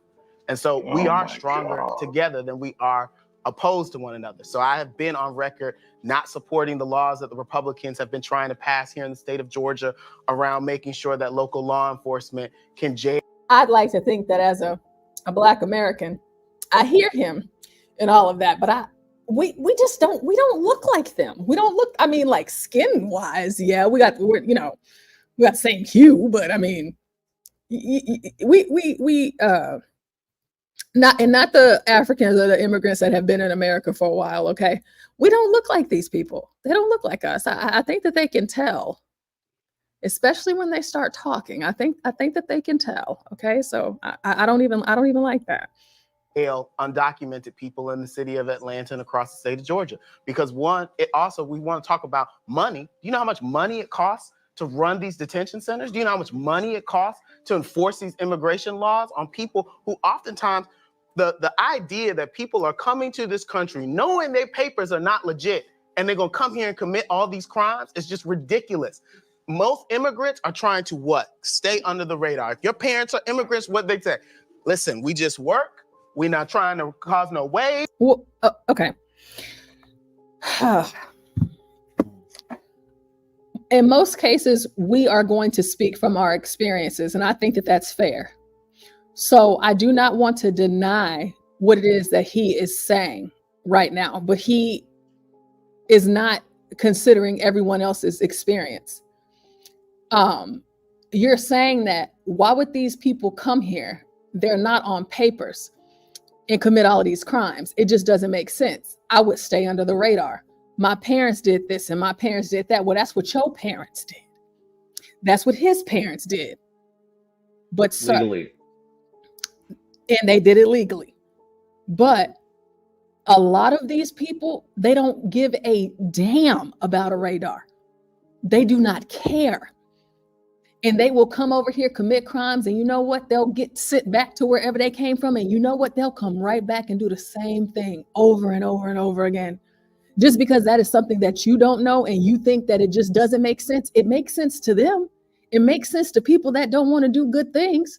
Everybody is not good. Everybody does not have good intentions. Every single thing that every single person is not who you are or who you expect them to be. And that's the only thing that I try to remind myself whenever I even start going off on my tangents.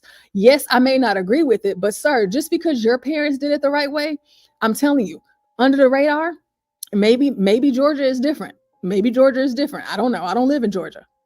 They do not care. They come and enroll their children in schools without papers. Okay. And they don't have them either. They, pile up 20 people in a 1-bedroom apartment. They all sharing a car. They be all over the place. They'll rob, steal, kill, rape, whatever. They do not care. To make it out that immigrants, all of them, illegals, all of them are good people, that's just crazy. And then for me, myself as a woman, whenever I hear women argue in favor of this and you see who's coming over here, they ain't sending nothing but men. What does that mean for me? I don't have a daughter, but if I did, what does that mean for her? What does it mean for my little sister, my niece, my mother, my little cousins? I come from a family jam-packed with women, all of my homegirls, my students. I'm not thinking that they're going to be like, oh, hola, or wherever country they come from. That's not my expectation, because in a lot of these countries, running women down and raping them and stuff, that's okay. They're doing it all across the country. Here in Texas, I'm not sure if Blacks is still here because I'm on the YouTube screen, but here in Texas, I kid y'all not, we always get Amber Alerts. But the way that they have been on fire the last 3.5 years, I've never seen it like this before in my life. All day long. Snatching kids left and right. Trafficking in Texas is crazy. It's insane. And yes, they use their women to lure kids in too. I get that. But just men walking around roaming free that don't have these rules to follow. And then the women here, yeah, they might look better than, cleaner or whatever it is. They have nice things. They have things that the women where you come from may not have, whatever the case may be. I worry about that. All of these men just out here doing what they do in their home countries over here.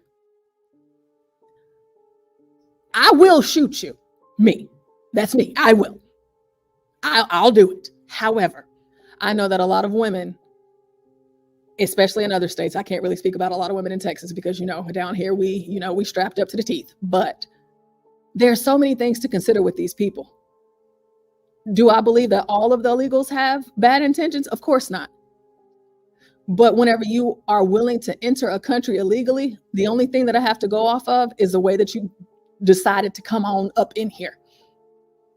Desperation, fine. Refugee, I get that. There's still a proper way to do that. And this is not the right way. So if you're willing to break the law just to come over here in the first place, you're already down bad to me. So no, absolutely not. We're not saying none of that because they already know they already are coming to an extra level of scrutiny just because they have that undocumented status by their name. And so I believe that we're throwing good money over good by spending so much money on enforcing these immigration laws instead of creating a pathway for people to have citizenship. Right. So that's all I'm saying, Jack. It can be nice and quiet for just that 1-2 minutes. Now, where's your once we start getting into the solution, that's where things I'm gonna wait till I have the floor. Go ahead. Go ahead. Go ahead. We talk about the resources and what it takes to run a penitentiary, right? Okay, that's absurd. Democrats said that $5 billion was too much to build a wall. And today we spent $450 billion on policies and programs and resources for migrants. And that pretty much sums it up. That pretty much sums it up. You're talking about the we wall. can't complain about You're talking resources. about the Hey, wall. Portia, can you pause I it don't just hear 1 second? anybody in I just want to point something out. He just blew the whole I'm gonna thing say this, apart. and I'm gonna. He just crushed them. Yeah, he did. Yeah, he did. He did. But let me say this, right? This is why I want you to pay attention, right? This is why some of us say even the legal immigrants don't belong here. Because look at what they're advocating for. They're advocating for illegals to now come and flood the country under the banner of immigrant. That's it. That's their only alliance is immigrant. And these are your so-called legal immigrants that so-called love America. This is why even some of your legal immigrants have to go. Don't belong in this country.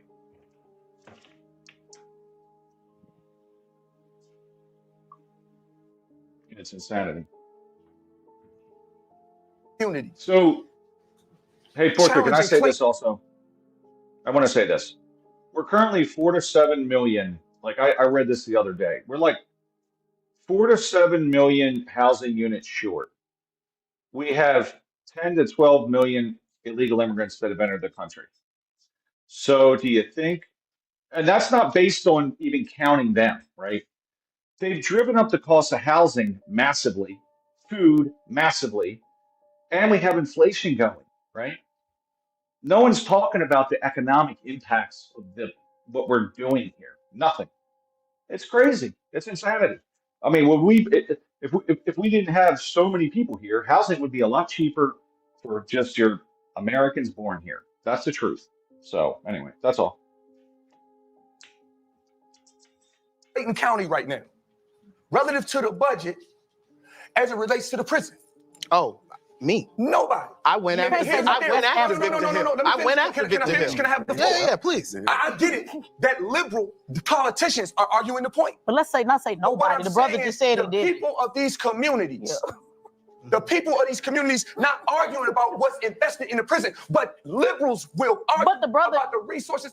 We can't wait now because you used the absolute. You said nobody. The brother said he did though. They want to argue. They want to argue about the resources that are needed in all types of programs, prisons, schools, et cetera, so forth and so on. But the people down on the ground, the people in Pittman Park, and the dudes off Techwood, they not complaining. They not talking about how the prison is funded. The reality is that money flows back into liberal politicians' pockets, et cetera, so forth and so on, and it never makes it into improvements in these facilities. It doesn't make it into these kids' pockets, et cetera, so forth and so on. And that's from somebody who grew up in a blue city as an institutional Democrat. Let me. So, relax, brother. If you know, let him respond. Stop trying. No, hold on. You made your position. Let him respond. Let him respond. Georgia, let him respond because he said nobody was challenging it, and you said you did. So let's respond. One, to know me, Michaela knows this because she sees me down at City Hall. Literally, this is my first time meeting you. Everybody. She sees me down at City Hall. She sees me down at Fulton County Commission, the largest county in the state of Georgia. They just tried to propose a $2 billion jail. And you know who came down there to speak about it?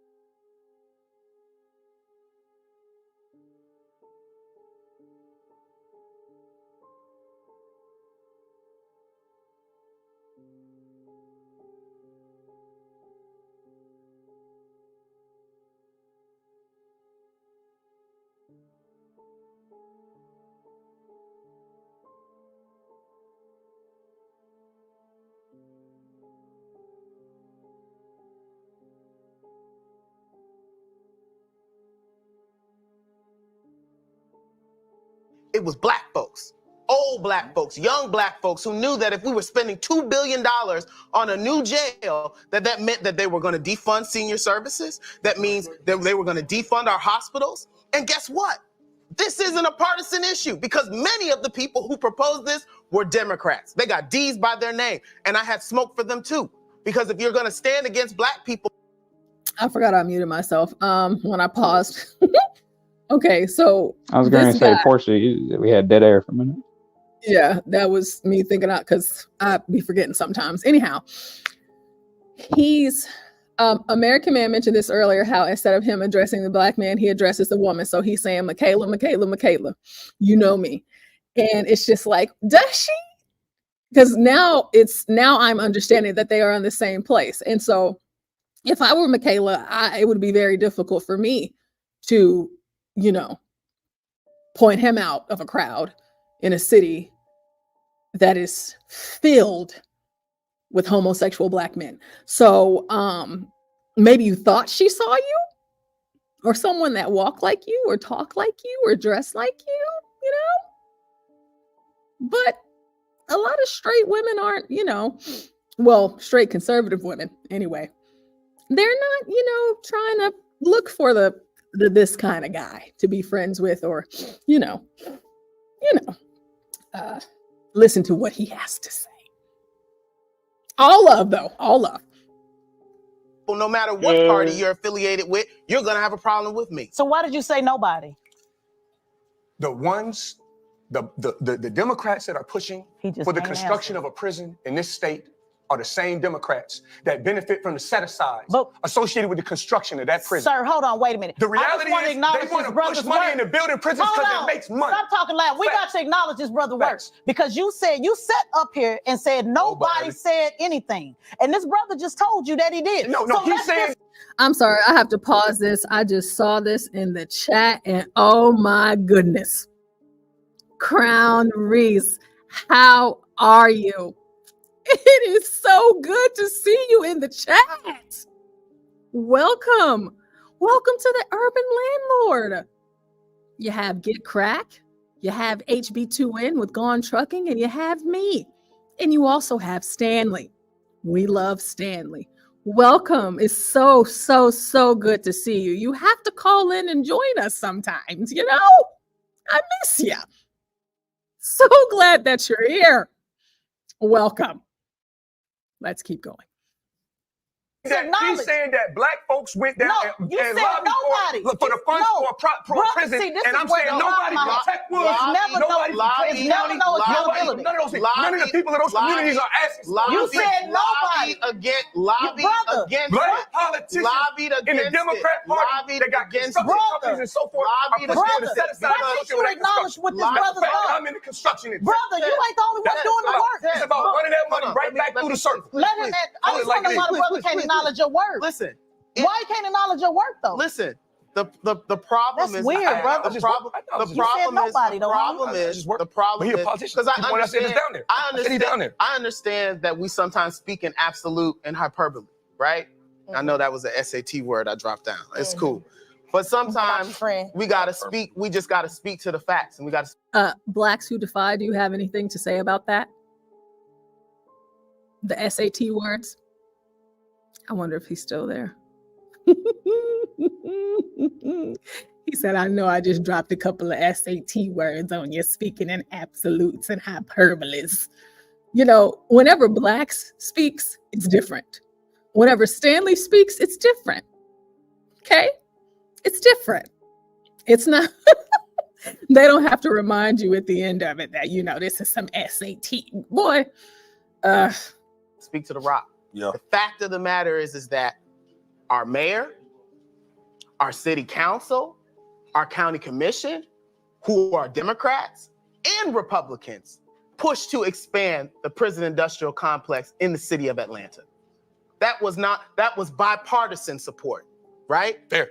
In Georgia, who has been mostly under Republican leadership, and even when it was Democrats, they were Dixiecrats, so they were Republicans for all intents and purposes. They have governed a budget where we spend $8.1 billion on police, prisons, and jails. We don't spend that on public education. We don't spend that on hospitals. We don't spend that on money and direct assistance to Black communities. We don't. Okay. And it's a Republican issue too. Right. And so, to your point, Tess, this is sometimes my frustration with Trumpers, with Republicans, with conservatives, because I can call out the folks on the left. That's right. In fact, I spend more time fighting people on the left than I do on the right, because they're trying to out-Republican y'all. That's right. But the problem that I have with conservatives is that, particularly Black conservatives, is we can see as plain as day, Republicans will push an agenda that is not for Black people, and y'all will say, y'all will come up with every rhyme, reason, excuse, tap dance, this, that, and the third. Come on. But sometimes we gotta call a thing a The thing. current vice president said that she would not support a policy that was directed toward Black Americans, but she gave $25 to $50 million to Asian Americans. Okay. Come on. We talk. Come on. Yes. Am I one of them Black Republicans? You are not one of those Black But- Republicans. but- And you are not. There you go. Fine. Which is why we go to lunch together. Which is why we go to lunch. So Young Jock, so to make Young Jock happy, we got two people where they agree. All we saying is, because Young Jock really wants y'all to be happy. I'm taking it We in. gotta move to the immunity. We gotta move on. All I'm saying is, we want to see that, or at least me, more in the public space. You know, the difficult thing. I mean, I'm not as public Sometimes as you have everybody less else. than a Like, I'm not second a to kid. make we're talking about right now, a though. life and Yeah, I'm death not. I mean, I haven't. decision. And sometimes very bad decisions are made. They're not made from an evil standpoint, but they're made from the standpoint of they made a mistake. They're going to be indemnified. We're going to pay them for their costs, for their lawyers.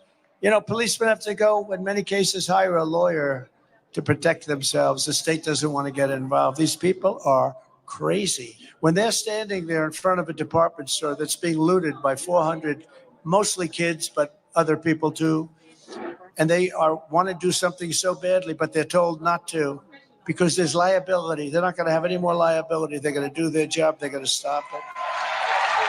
Away from your hot steaming water. Away from hot steaming water? Yeah. Oh, I was used to when they named it. You better not. I swear to God, I'll beat your face. Okay, I'm sorry. Drop the pot. And drop the pot.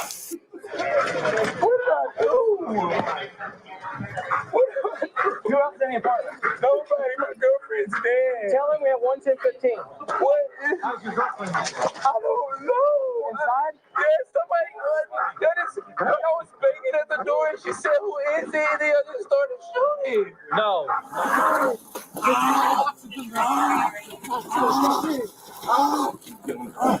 I can't go with man.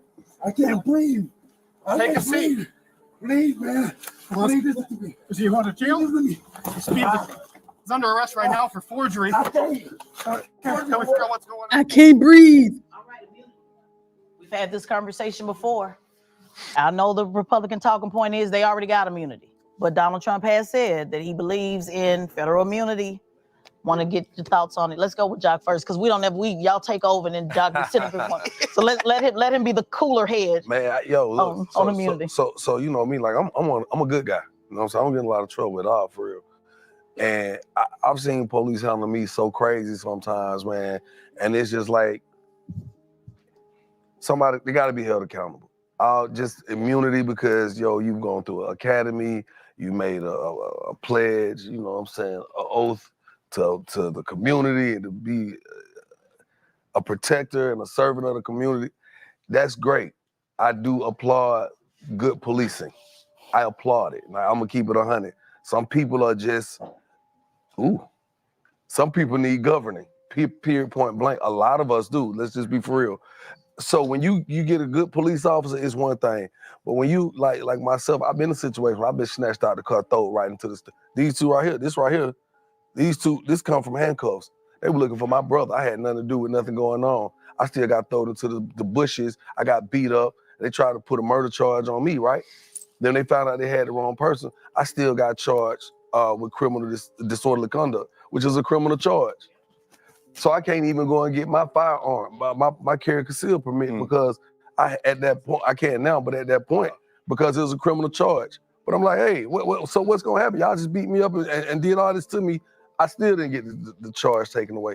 I think sometimes, man, you gotta understand, when we start talking about immunity, Stephen A. He was just talking about what Tyreek Hill. And he said, well, all you had to do was roll up the window. He told you don't roll the window down. No, he told you don't roll the window, just leave the window down.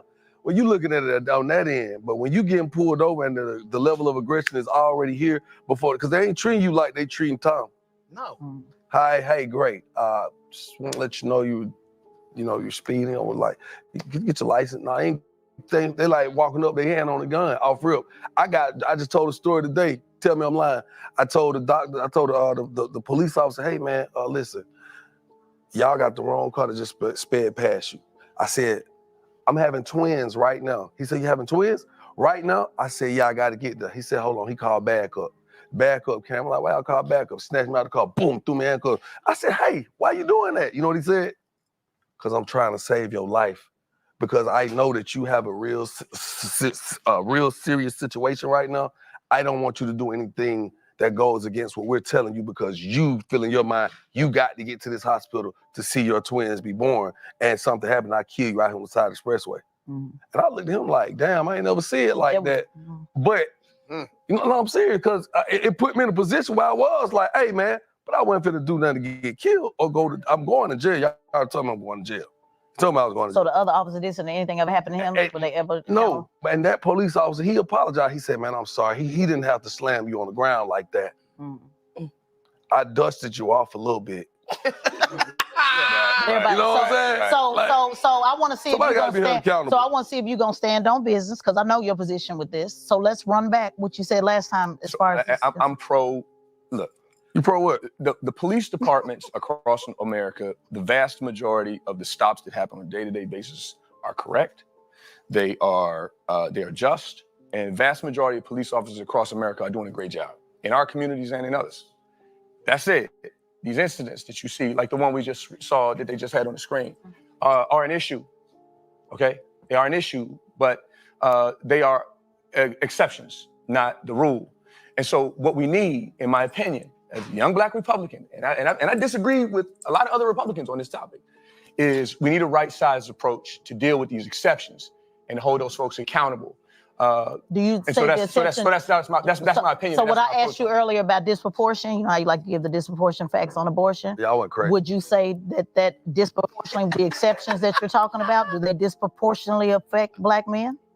I would say that Black men are pulled over more disproportionately stereotyped and pulled over than any other group of folks in America. Yes, I would. I would. We're not running from the truth. No. But earlier you wouldn't. When I asked you that, remember we talked about that for like over an hour. You didn't want to like. As it related to the other topic. We're probably not going to ever agree. But I would agree with you in this topic. Just because, again, in the spirit of being bipartisan, it is not a Democrat or Republican issue.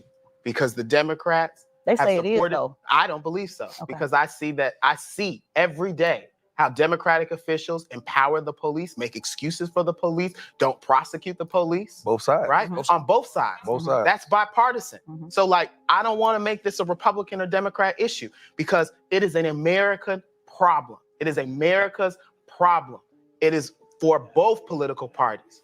Because right now, folks has smoked with Fani Willis for a variety of reasons, right? Around this Trump case. That actually wasn't my issue with her. But my issue with DA Willis was all of the police officers who we know have killed people, like Deacon Holloman, a 62-year-old deacon in the city of Atlanta. But before we move to goalposts, I want to know. Officer. Okay, but before we move to goalposts, I still want to know the answer to my question about Trump and saying that he would grant immunity to all police officers. What's your position on that? I think that immunity granted to all police officers, it impacts, relative to protecting police and allowing them to do their jobs, I think that serves 98 or 99%. So should it be immunity for all federal police officers? Yes or no? With it until we have a right-sized approach to dealing with so the answer is yes. But we need to deal with the exceptions in our community. We got it, but the answer is yes. We left out the part of the interview though where he also said there would be an ethics board. I want to get a clear answer. I want to get a clear answer before you start talking. The question is yes. Yes, you support. That's all I wanted to get to know. That, bro. Yeah. But I also said, don't get hung up on listen to everything I said. Okay. What I said was we need to find a right-sized approach for the exceptions. The vast majority of police officers need to be able to do their job free of red tape and other types of shenanigans that would distract from this conversation today. So what Because it's taking makes place it in an places exception? taking place in places like California. What's an exception? So we just saw the young lady They shot and the lady got shot in her house. In the house, right? We got to do something Do about you that. make an exception for that? Can we agree that there needs to be something that deals with that? I'm saying we need to. But what I'm saying is, but that is a very small. But what that about is the a minute, instances- less than 1%. Speaking of on a day-to-day basis. Okay, now you're speaking of the minute percentage, right? Yeah, man. What about the stories that we don't see, that we haven't seen, that have been that nobody ever talked about it, but people in the city realize nobody want to talk about it, so they feel like they defeated, they can't win. It's part of the reason why I wasn't a supporter of the Obama 21st Policing Act, because why? Body cameras so we can just see black folks getting killed on camera in HD? They don't stop anybody from getting killed. Well, I disagree. Well, I think that would have,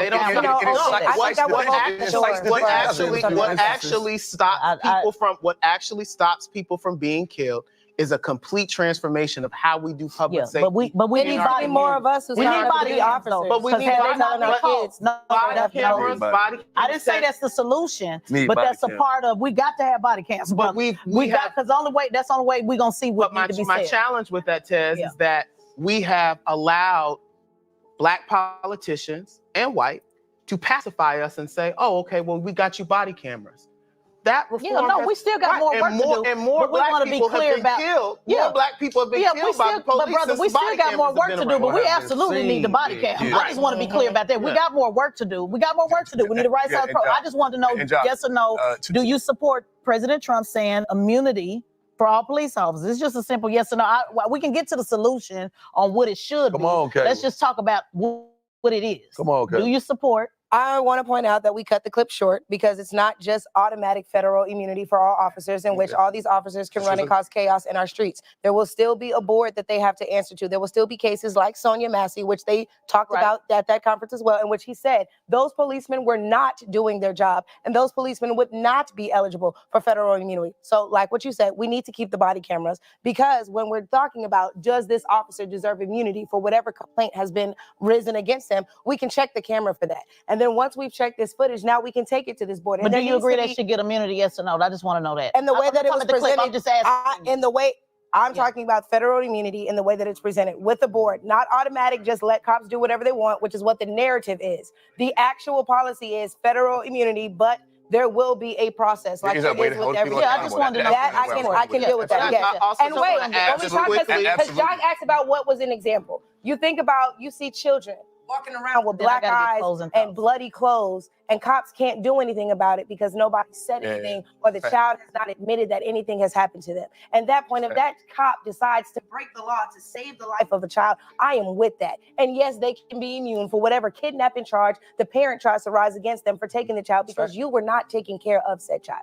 And again, I've seen how horrible some parents are to their children. That also should go before a board too. A police officer at that particular time is not judge, jury, and executor. I will say that's the this, problem. though, and just so let's be clear about that. Let's be clear about that. Yes. It's not up to because the same way we're saying that it should go before a board and decide immunity, not immunity. Also, in the case of child abuse as well, I was a guardian ad litem in Florida for a very long time. It's not up to the police officer to be judge, jury, and executor. So when you say, "Oh, I believe you can do whatever because you hurt that child and you should be," we don't know. He should be able to take the child. But because that's judge, jury, and executor, and that's if the child has a black eye and blood stains coming at the bottom of the back, and if a black man gets dragged out of the car and gets shot because he didn't let the window down fast enough, you say that should go before a board. So let's go there before a board. It's gonna go before a board. At the end of the day, if a black man kills anybody, he's gonna have to go before a jury as well. So I'm not understanding. We got to wrap. We want to make one comment. Either we're going before the board or we're not. I want to clarify. Either we're going before the board or we're giving immunity or we're not. I don't want no police being judge, jury, and executor. That's why we got the courts. This policy that Trump is talking about, one, only extends to federal officers.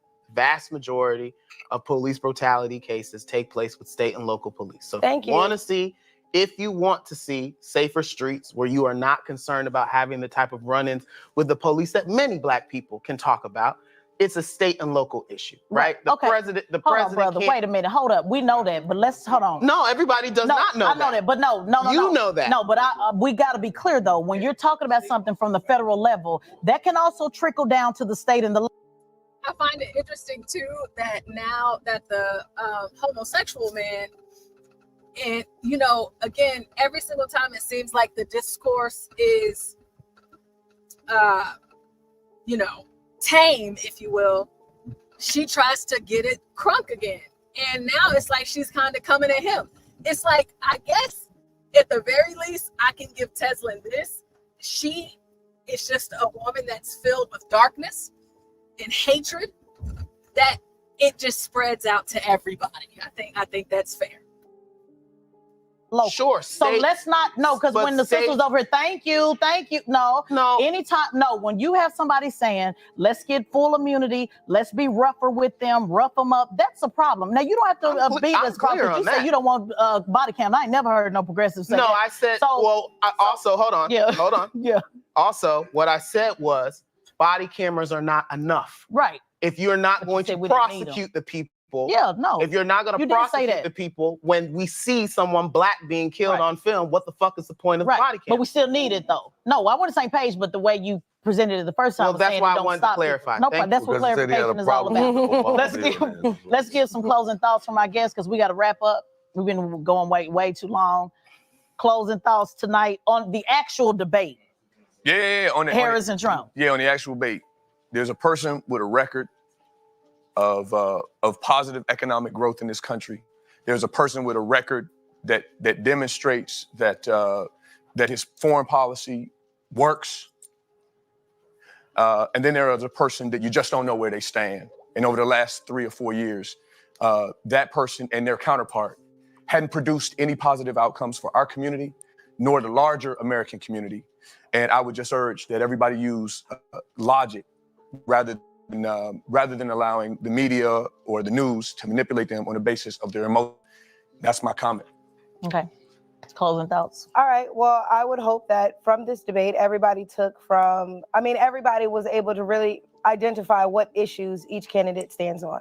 I think that, it's important that everybody does their due research after this, after especially hearing what the candidates had to say and which side they stand on and where the moderators said they flipped beforehand and what exactly was going on. I think the thing that everybody should take away from tonight is that context is important, whether it was what we talked about or what they were talking about on stage. But you heard, Kamala Harris keep mentioning Project 2025, and that has nothing to do with Trump.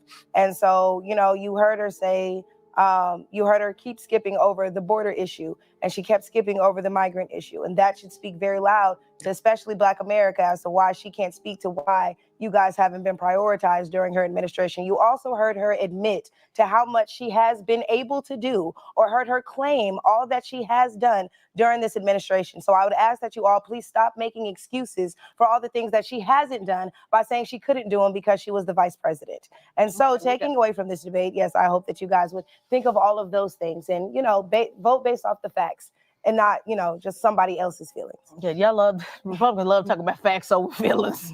Go ahead. I think people have to make a sound decision about what makes sense. Fact of the matter is that we have someone that's running for president who has multiple charges.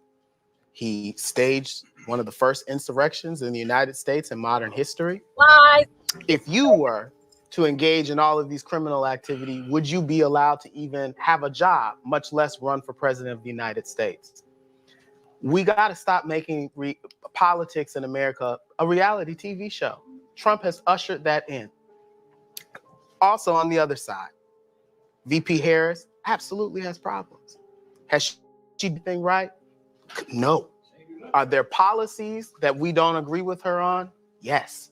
And when we're looking for stability, when we're looking for policy that we can actually disseminate, talk about, debate, she's the only one up there that's actually offered solid policies. She's the only one up there that has actually offered a plan. Trump is nobody interrupt them. See, Trump this is is what just- y'all got to stop that. Trump is because just- nobody interrupted them when they gave their that wasn't closing me. thoughts. Stop that. wasn't me. I'm not talking about y'all. I'm talking about in the back. This is why, again, this is why don't nobody have respect for y'all. Let this brother finish what he's saying. Nobody did. No, it's important. We got to point that out. Nobody was hemming and hawing. No, nobody. Everybody let y'all get y'all Republican talking points on. So let him finish. No, I'm telling you to let him. I'm asking you to let him finish. No, but I'm asking you to let him finish. We get it. We know you for Trump. We got it. We get Let it. him We finish. get it, sir. We got Sir. it. They got your clock. Sir. They got your clock. We got it. It's fine. Let him It's finish. fine. Listen, I don't have to. I recognize that some people have gotten into the snake oil of Donald Trump and has fallen underneath his spell. I have not. Some of us still have independent voices. With that being said, this election cycle, there's more on the ballot. Well, he may not have fell under Donald Trump's spell, but he fell under some other man's spell. Than just President of the United States. Here in the city of Atlanta, we have to elect a new at-large city council member. I'm looking forward to winning that election on November 5th because local government matters. Many of the things that we talked about, that we were so passionate about, state and local government is the ones that actually make the decision on whether those things move forward or not. And so I remind people to be educated, to seek the facts, don't just get one side of it. Find out all of the information and make an informed decision. And don't forget about your state and local offices on the ballot. Good stuff. Young Doc, give us the, we all agree. Hey, here it is, man. It is. You have to inform yourself. Like you say, knowledge is power.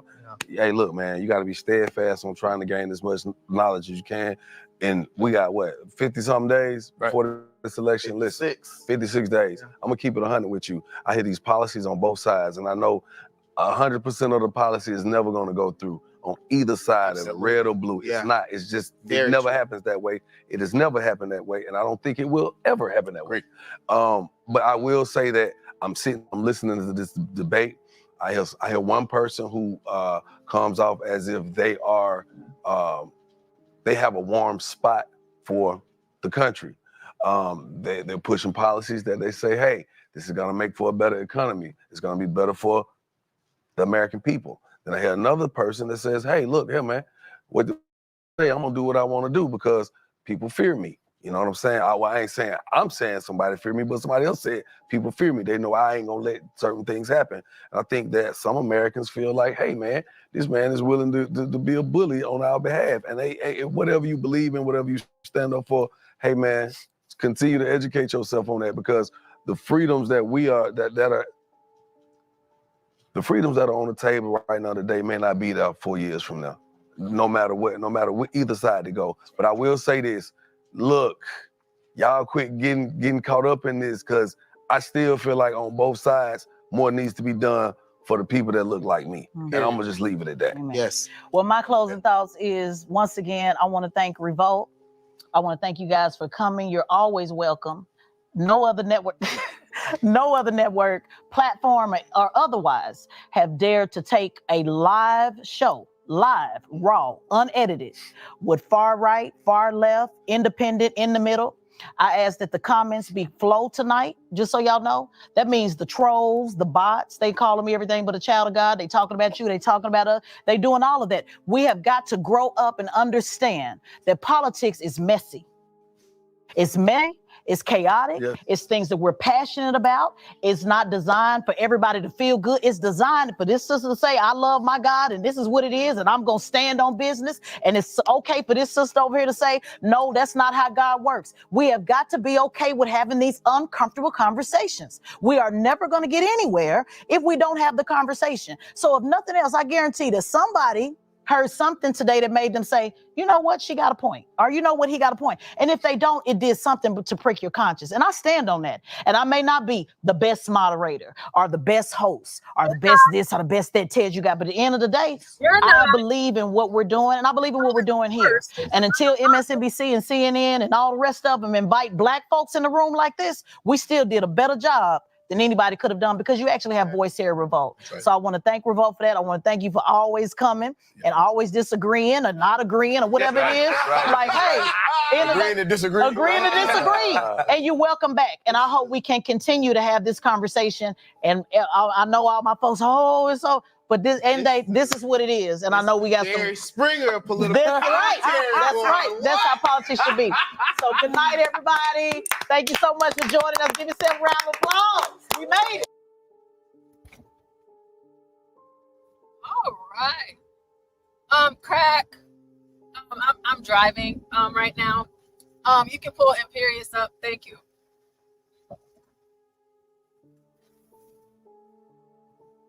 Imperious, you have any thoughts?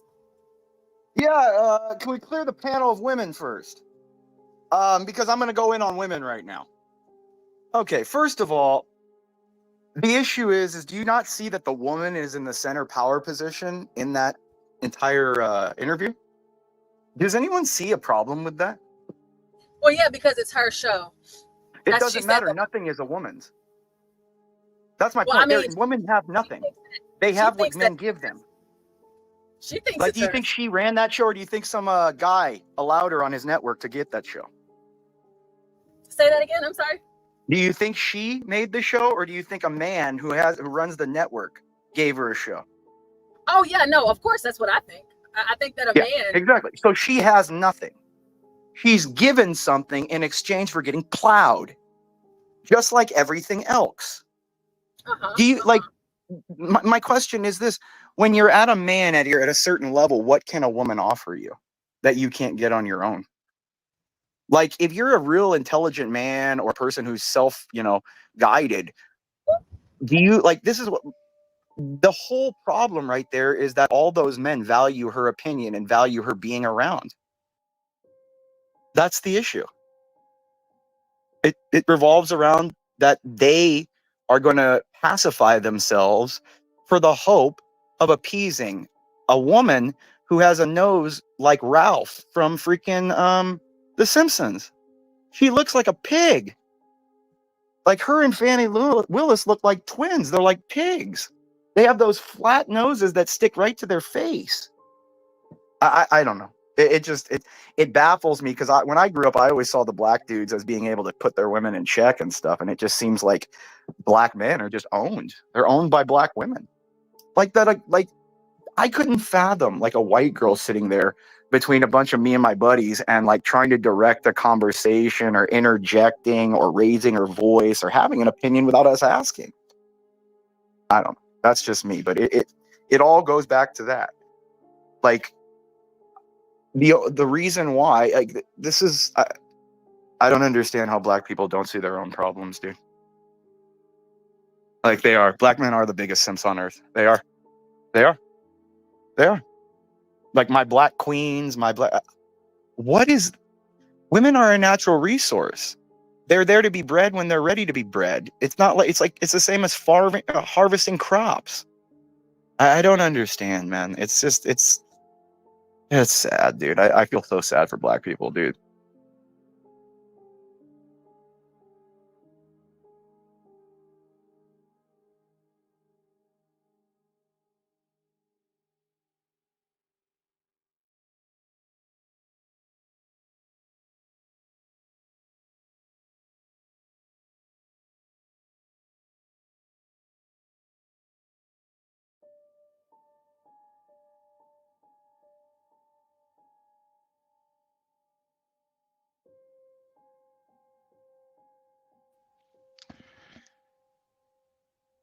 That was the White Rage Hour with Imperious. First of his name, the Stormbringer, the Dragon Lord, Imperious. White Rage with Imperious. Portia, I need you to make a drop for Imperious. We need a White Rage. Cause I agree with John. Us commoners, us lower inferior creatures. We don't even deserve to be on the same panel as Imperius. When he hits the links, he needs to have the floor to himself. You know, I've finally understood my place in this hierarchy, and you know, he needs his own segment. So Portia, get on that. It needs to sound something. It needs to be a little something like either Lord of the Rings or Game of Thrones, something. But we don't deserve to be on the panel with him anymore. His points will, in the annals of time, his points will make more sense.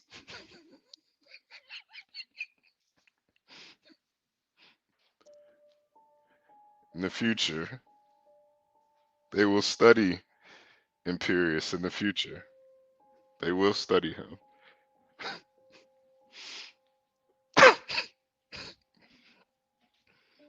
Oh man. Are we about to? Okay. All right. Hold on a second, y'all. Hold on.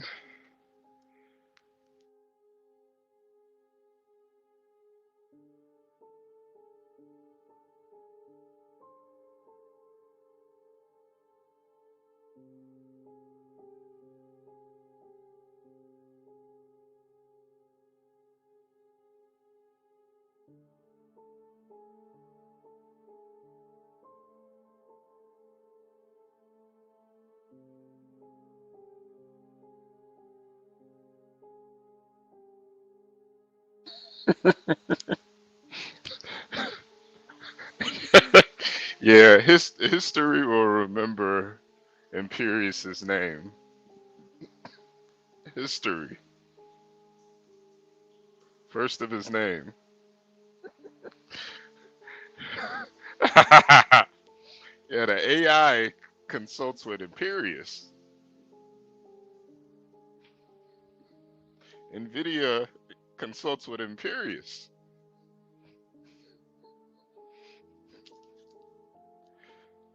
Mark Zuckerberg, he sucks Imperius's cock. It's not the other way around. And no, that doesn't make Imperius gay. Makes the Zucks gay. Doesn't make Imperius gay. It's like prison.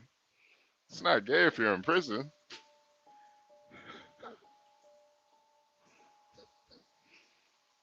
Imperius looked a T-1000 in the eye and told him to suck his cock. Fucking futuristic AI robot. Hey, fuck you. Fuck your future. Hey, fuck your future.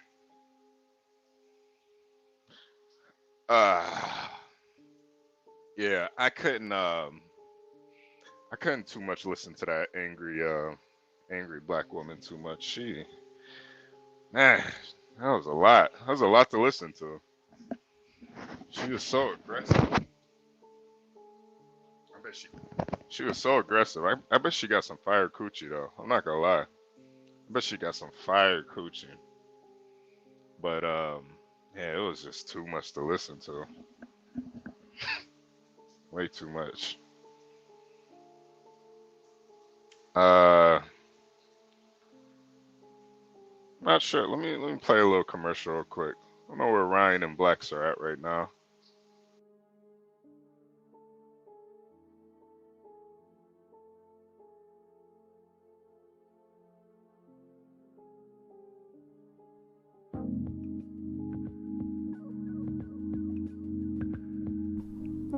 Fall is here and winter is coming, and you need to shop Lowe's Customs. For the ladies, there's stunning designs and colors. For the men, Lowe can make something manly to keep your insecurities in check. But wait, there's more. For you simps, there's a special simp edition where Lowe will roll around in it, blow smoke from the finest Southern Eastern American marijuana. She'll even rub her pretty feet all over it just for you. So what are you waiting for? Shop Lowe's Customs now, exclusively on the John Galt Urban Landlord channel. Let Lowe help you stay cozy and warm this season. Shop Lowe's Customs today.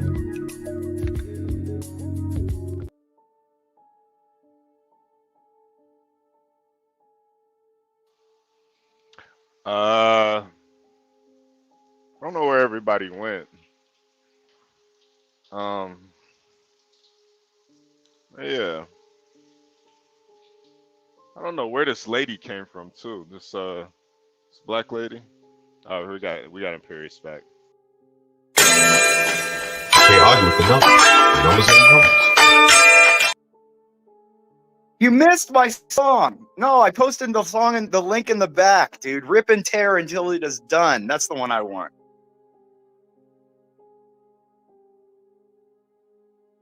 Again, if you want me to preach, I'll preach. Here you go. How I want you guys to explain to me how you guys think you're going to be respected as a community when those are the people representing you. That's all I want to hear. Anyways, Portia, I put the link to the song I want as my intro in the back. So I expect the first 30 to 45 seconds of that, especially the monologue intro. I think that's perfect for me. I think that'll be a good one. Anyways, I'll be back later, boys.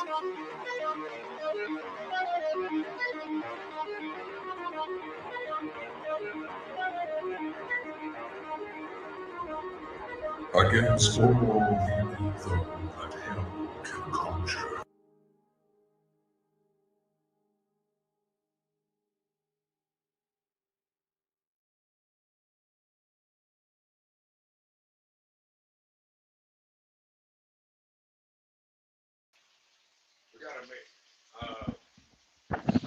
We gotta make sure there's no we don't get a strike for that, but we'll definitely check it out to make sure.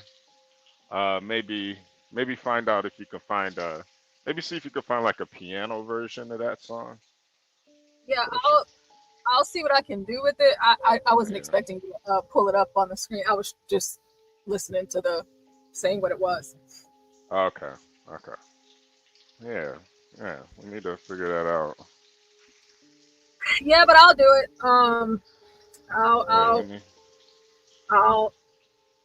get on top of that.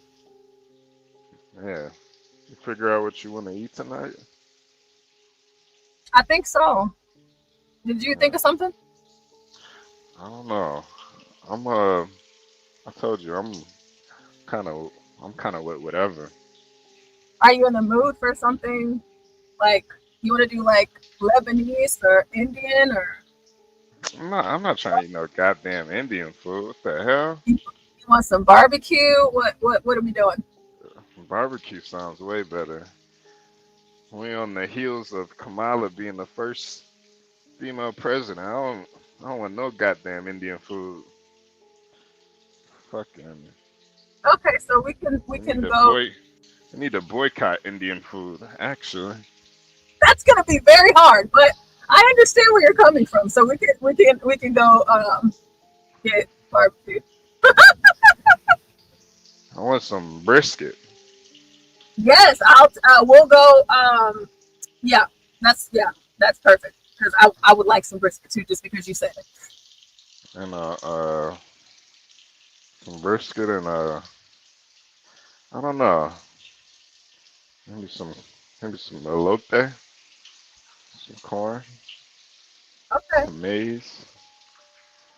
Okay. I don't know. I could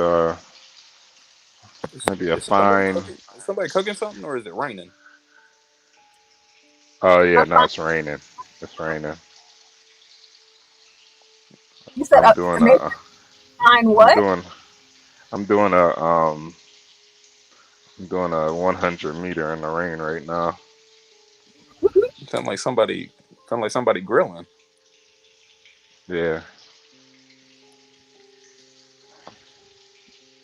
HB, you were saying that a fine what? You said corn and something else? Oh yeah. And and I need a drink with some what is that?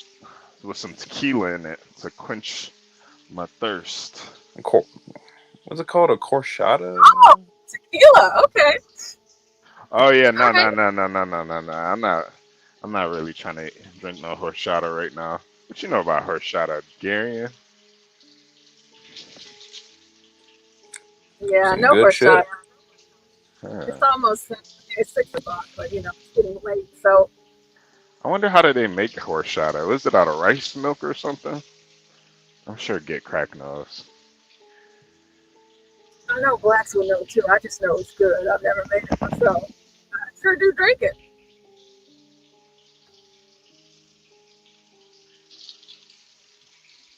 Hey, Master Cam. Hello, hello. Hey, can I, HB, can I ask you a question?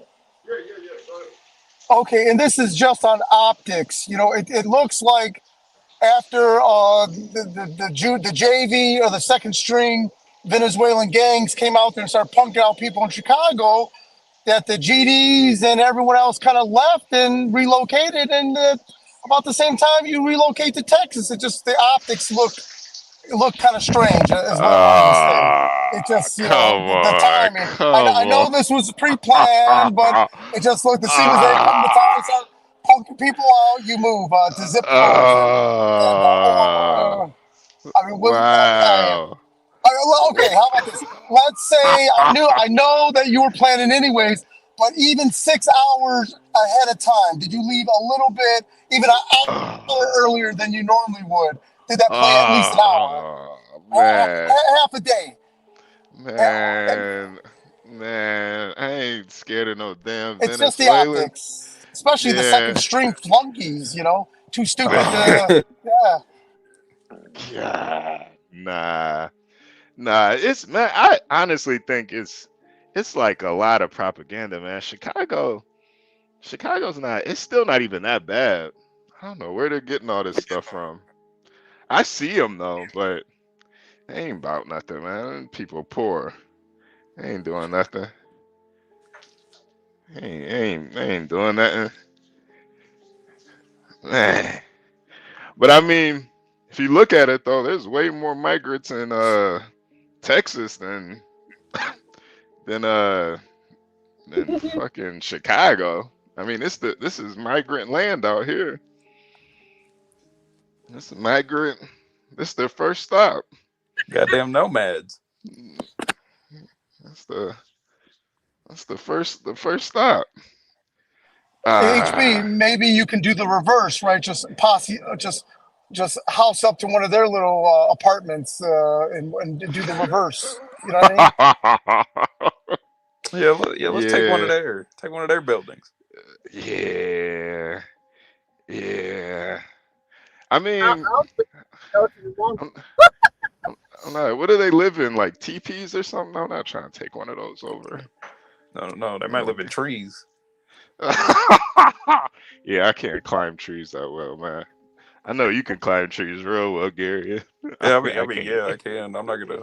Props are due. Nigga, Gary can climb trees with just his feet, man. That nigga talented.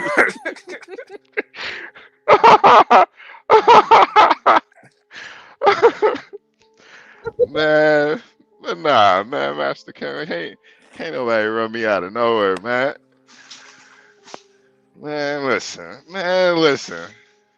Man, Chicago just ain't what it used to be. It's like, it's just like, ah, man. It's not what it used to be. Hey, so when you were leaving, and I hate to sound, I shouldn't say no homo because it just don't even sound right. But when you're leaving, you know, get on the big interstate. Did you play like some old Boys to Men, or just not cry, but get choked up just at least a little bit? Come on, man. Nah. I've been talking about moving down to Texas for like a year now. So I already had it in my head. I'm not gonna lie. After Chippy died, it kind of made it a lot easier.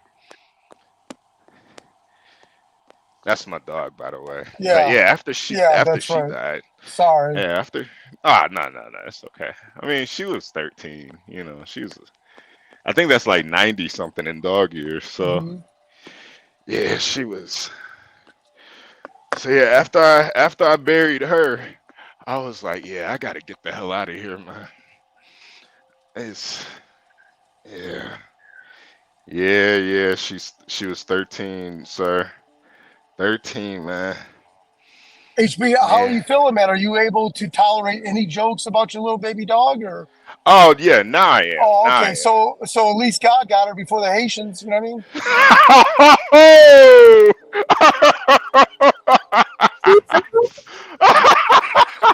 am.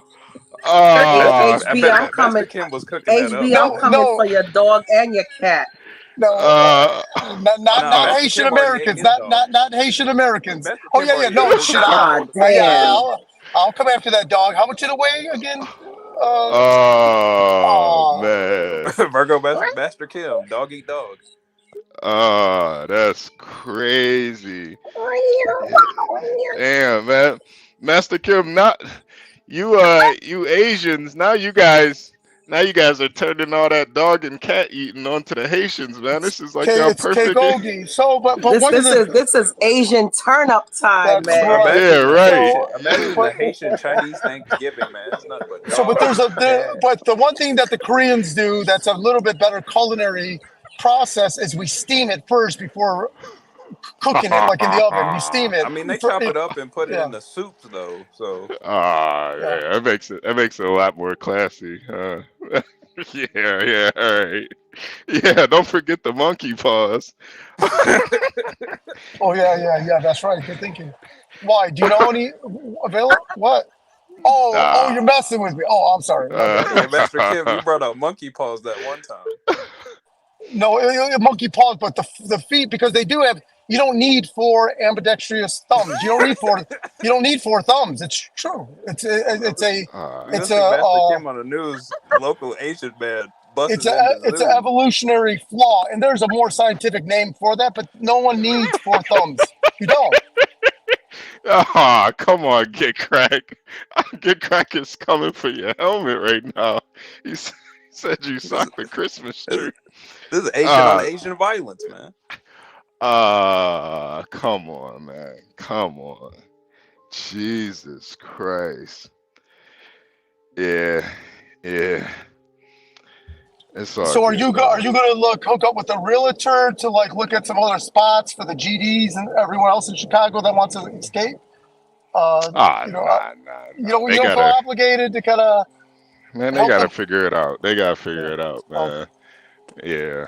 Nah, I went to the gun store today, so nice. I'm feeling real good, man.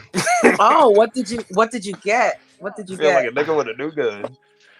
I just got a new little case, you know, for the piece. You know, out here in Texas, I could just walk around like goddamn cowboy. So You could walk around like Rick Grimes in this bitch. yeah, this shit. This shit about to stay on my hip. Fuck it. We out here. Same thing as Florida, man. Same thing as Florida. Yo, matter of fact, Virgo, what gun did Rick have in Walking Dead? I'm gonna go get that. Wasn't it a 9? I don't know what it was. I know it was a I revolver. think he had a of some sort. pistol or something. Hold on, my Instacart came. I gotta answer Publix is here. Give me 1 second. Oh shit. Virgo Instacart just pulled up. Virgo just got some sauteed dog meat. Virgo got. I didn't know Publix. I didn't know Publix sell. She got a sauteed Saint Bernard. Like, hey, yo. Oh, Lindy Lou. Good evening, Lindy Lou. Hi, Mrs. Lindy. Good evening, Lindy. 454 casual, I believe. Yeah, I'm gonna have to look at that. Yeah, I want that. I'm gonna go to the gun store and say I want the Rick Grimes. What we on?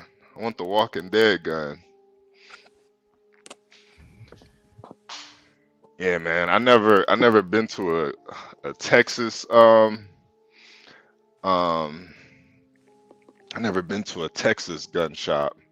I walked in there, half the guns were like foldable. He had a gun inside a briefcase in there. I was like, why you got a briefcase on the wall? He's like, it's a gun inside of it. I was like, God damn. This nigga got a briefcase gun. What the fuck? This shit. I don't even know. I don't know what's going on. Yeah, I'm gonna say I want the Dirty Harry. There we go. Yeah, there we go. The Dirty Harry. Yeah. Yeah. I want all guns from movies. I want the Halo gun. Or no, I want the gun from Doom. The BFG. I want that You want a gun BFG? too. Yeah, I want the BFG. If they tell me that it's not a real gun, I'm shooting that motherfucker up too, man.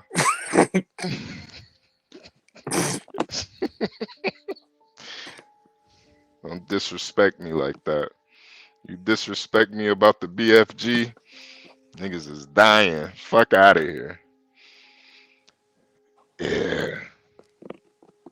I heard you, by the way, and you had the poor Instacart guy just looking like he wanted to run away.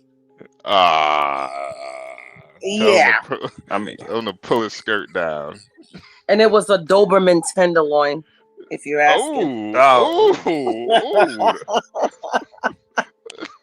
That's a fatty meat right there. Yes, very delicious. That's very good. No, I gotta ask you, Virgo. Have you ever dabbled in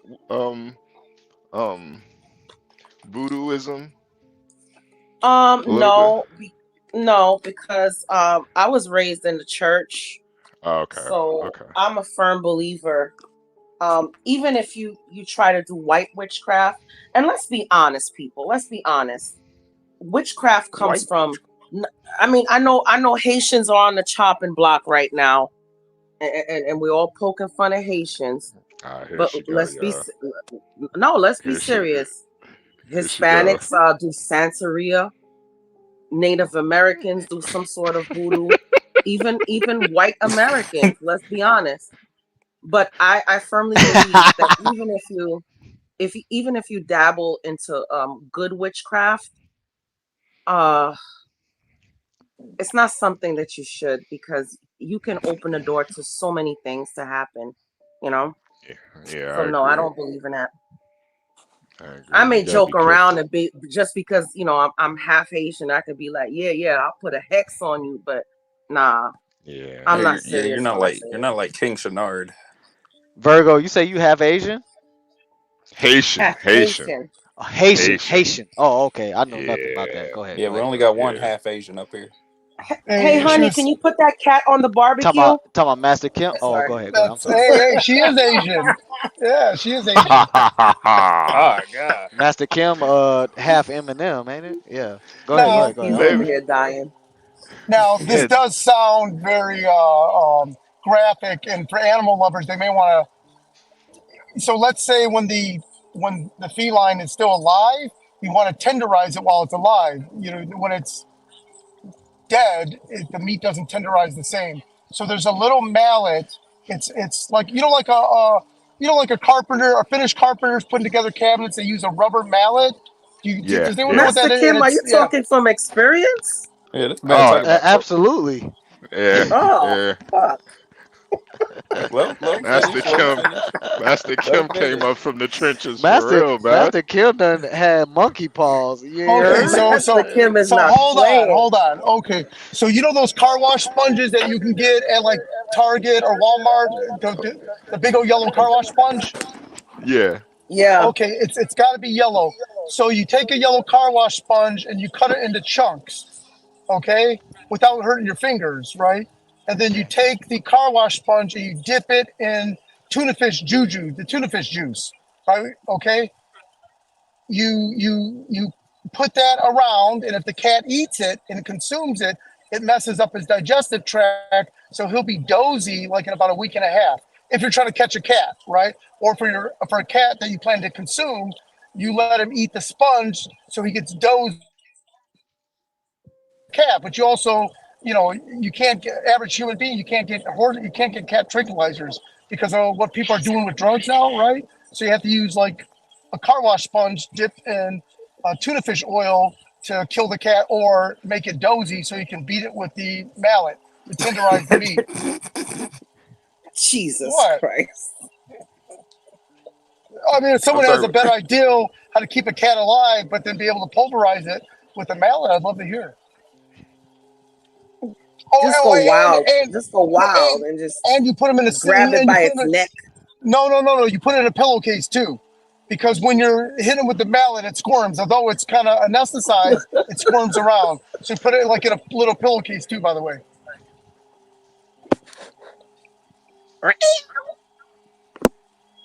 Okay. We need to get you. We need to get you down to Springfield. Yeah, so I can help. Yeah, Master Kim might teach a class on how they can cook it.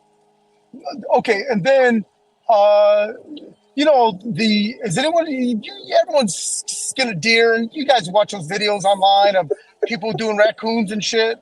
Yeah, and rabbits. Like, it all comes off like you can peel the whole skin off in one go.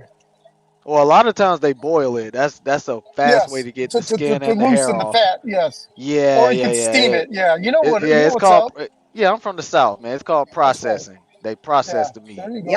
Y'all know too much about cooking a cat. I'm Look. All I got to right say, Virgo. All I got to say, Virgo, is niggas in the South, we will be well off when shit hit the fan. We know how to hunt. When the zombie apocalypse.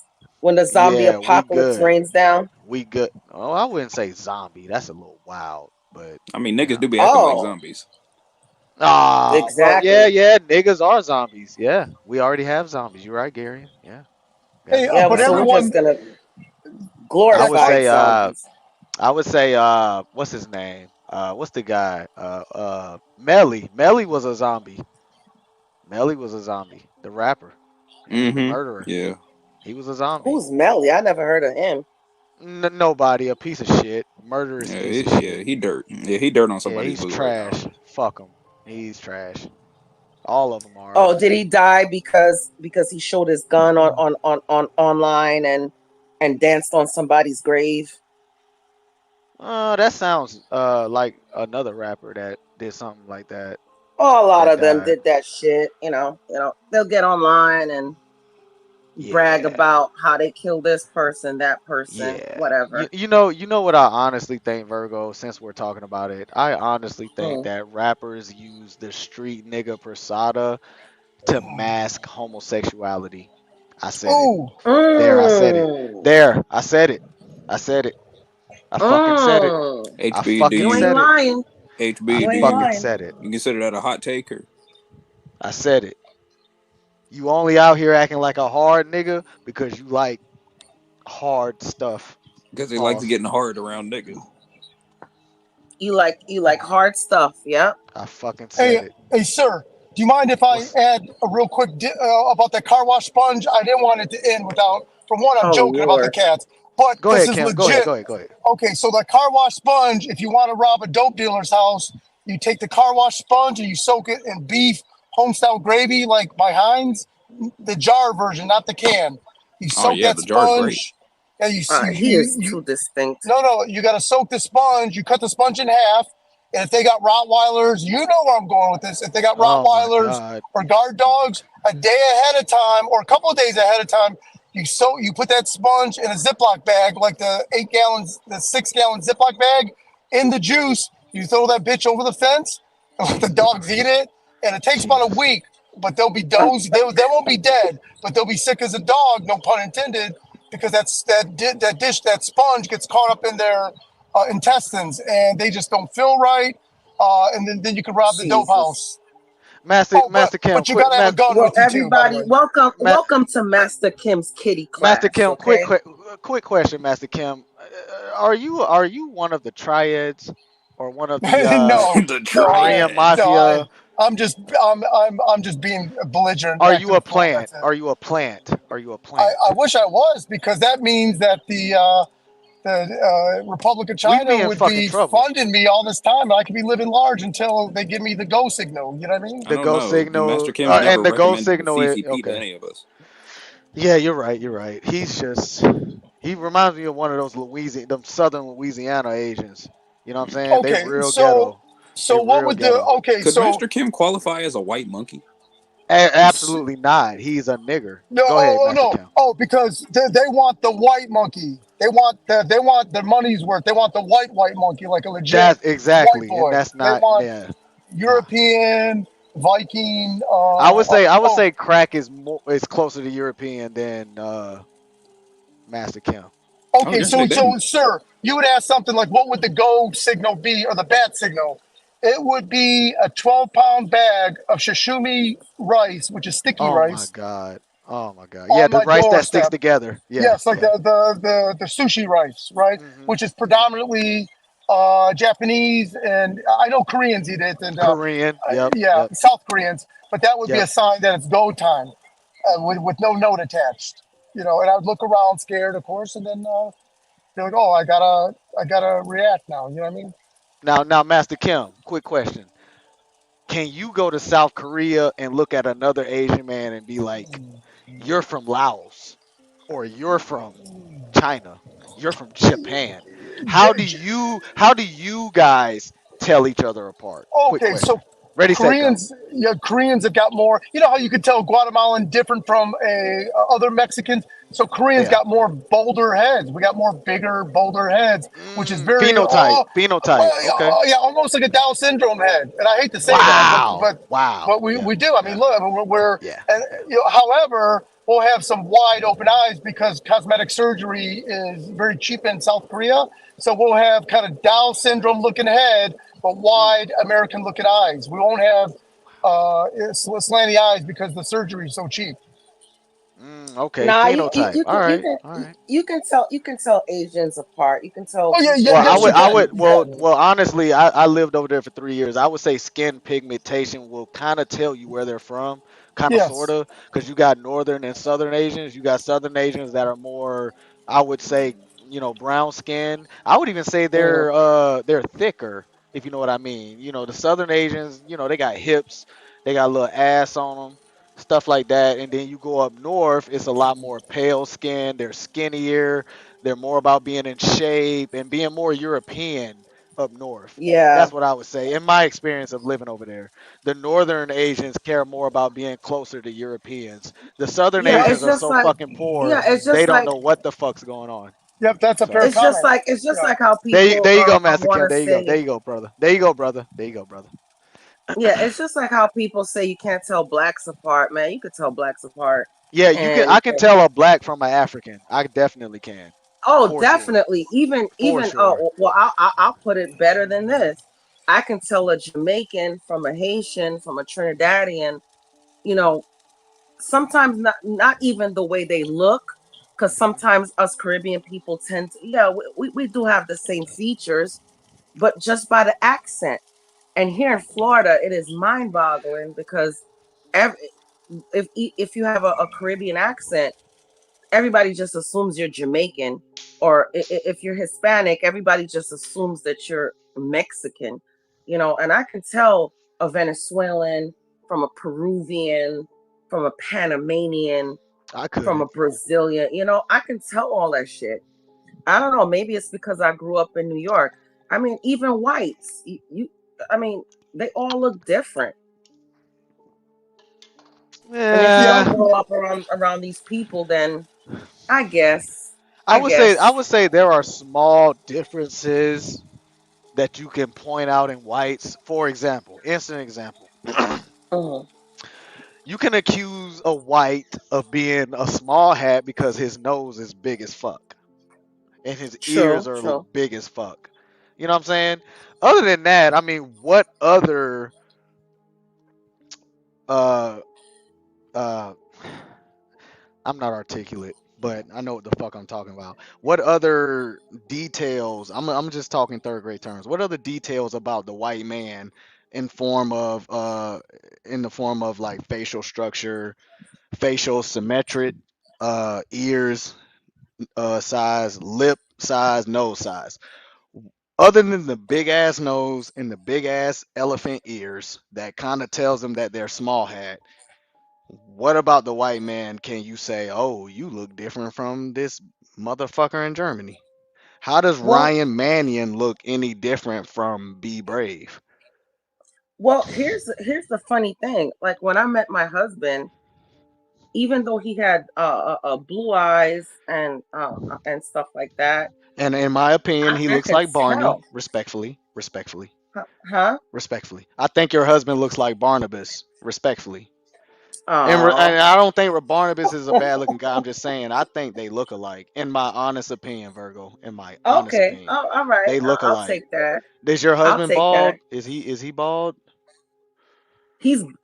Well, oh God. Is he around? Hold on, let me see.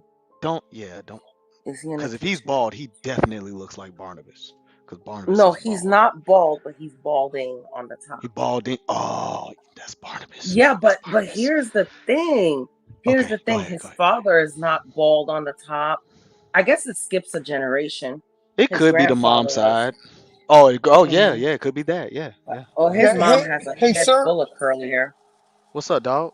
I will say this: someone needs to. So Barnabas does got, where you could tell he grew up around some blacks. He knows how to, put in the slang or whatnot. But he also needs to be taught how to sneak hate, right? Whereas with Virgo, he was just flat out just hating, right? He needs to be able to be a little bit more clever about it and sneak the comments in, not just hate up, like throw, like he needs to be clever at that. Besides, Well, Barnabas is not only a liberal, but he's probably a homosexual. So you got to expect the heat for a woman. You know what I'm saying? yes. You got to expect Okay. Oh, that's you right. got to expect the Oh. flack. Oh. You know what I'm saying? Oh. Now, Barnabas, if you're watching and listening, respectfully, man, I don't Yeah. give a damn what you do in your personal life. That's just what I think. I think you're a homosexual.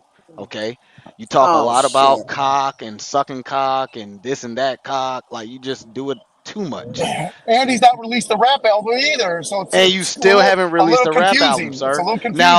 Now, do you call in with great arguments? Yes, you do. You do. But I do not like. I'm not gonna say I don't like. I don't agree with the energy that you have towards women, and I think it's because you like men, honestly. But Barnabas, I respect you. If you're watching and listening, I respect you. I do. I don't hate anybody because of their lifestyle. Live your life, bro. It has nothing to do with me. But I think you're gay. Go ahead, Master Kim. Go ahead.